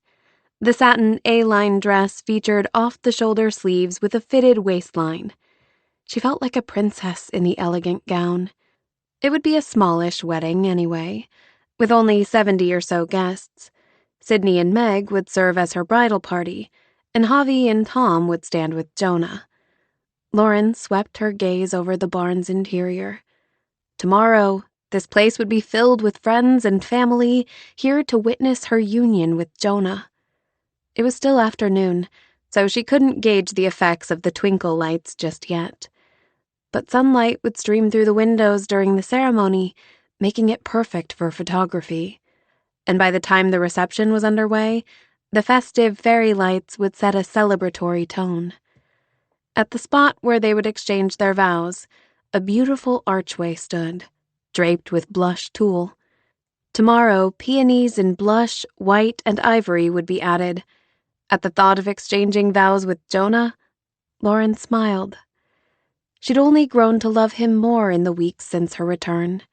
He was everything she'd ever wanted in a man, in a husband, and she couldn't imagine her life without him. After Jonah's proposal, she'd given her 2 weeks' notice at Glitter, then spent her remaining time there helping her replacement acclimate. It was the same woman Olivia had originally been considering. After some initial frustration, her boss eventually came around, especially once Tammy called and told her how happy they were to be welcoming Lauren into their family. Lauren had settled into her new role quickly, and with a passion she'd never had for her so-called dream job in Boston. The Landrys had been clear from the beginning. The venue was hers to run as she pleased, and run it she had. The summer schedule was quickly filling up. Lauren had scouted out competent caterers, photographers, linen services, and 3 amazing florists. She'd scoured the area for talented DJs and bands. It seemed only right that the first wedding she'd planned start to finish was Jonah's and hers. And then, in the middle of a snowy March, a memory from last summer surfaced from the recesses of her brain. It had been the day she overbooked a cabin and Jonah took her on a bike ride on the rail trail. It was a lovely memory, and after telling Jonah about its emergence, she held it close to her heart. In the following weeks, a few more memories, seemingly random, trickled in. Their time at Flume Gorge, Lauren tossing a pine cone at Jonah, a girls' night out with Meg and Tammy. They were precious pieces to a puzzle that might never be complete. But those memories were a bonus, not a necessity. She loved Jonah fully, even if her memory was incomplete. Speaking of Jonah, he'd been very accommodating about the wedding plans. His only stipulations were a particular local band and the honeymoon locale. So Lauren chose the color scheme, invitations, and virtually everything else, though he did assist her with all of it. He and the Landrys had helped set up for tomorrow, and the space had turned out perfectly. White chairs were lined up with perfect precision on each side of the aisle. After the ceremony, they would be swept away and replaced by tables, while the wedding party posed for photos lakeside. Arms slipped around her from behind as the familiar scent of Jonah's soap filled her lungs. Just one more day until you're Lauren Landry. I can't wait. She folded her arms over his. Do you like how the barn turned out? It's beautiful. You're amazing at this. I knew you would be. Well, a girl envisions her wedding day. All I had to do was bring it to life. It's perfect. But truth be told, I'd marry you in a muddy pig pen as long as you promised to be mine forever. She turned and slid her hands up his shoulders. Well, let's do the beautiful barn wedding, and I'll still be yours forever. Deal. He gave her a quick peck, then another, his lips lingering on hers for an extra beat. It's been a busy week. Crazy busy. Her mom had arrived this afternoon and was staying in Willow.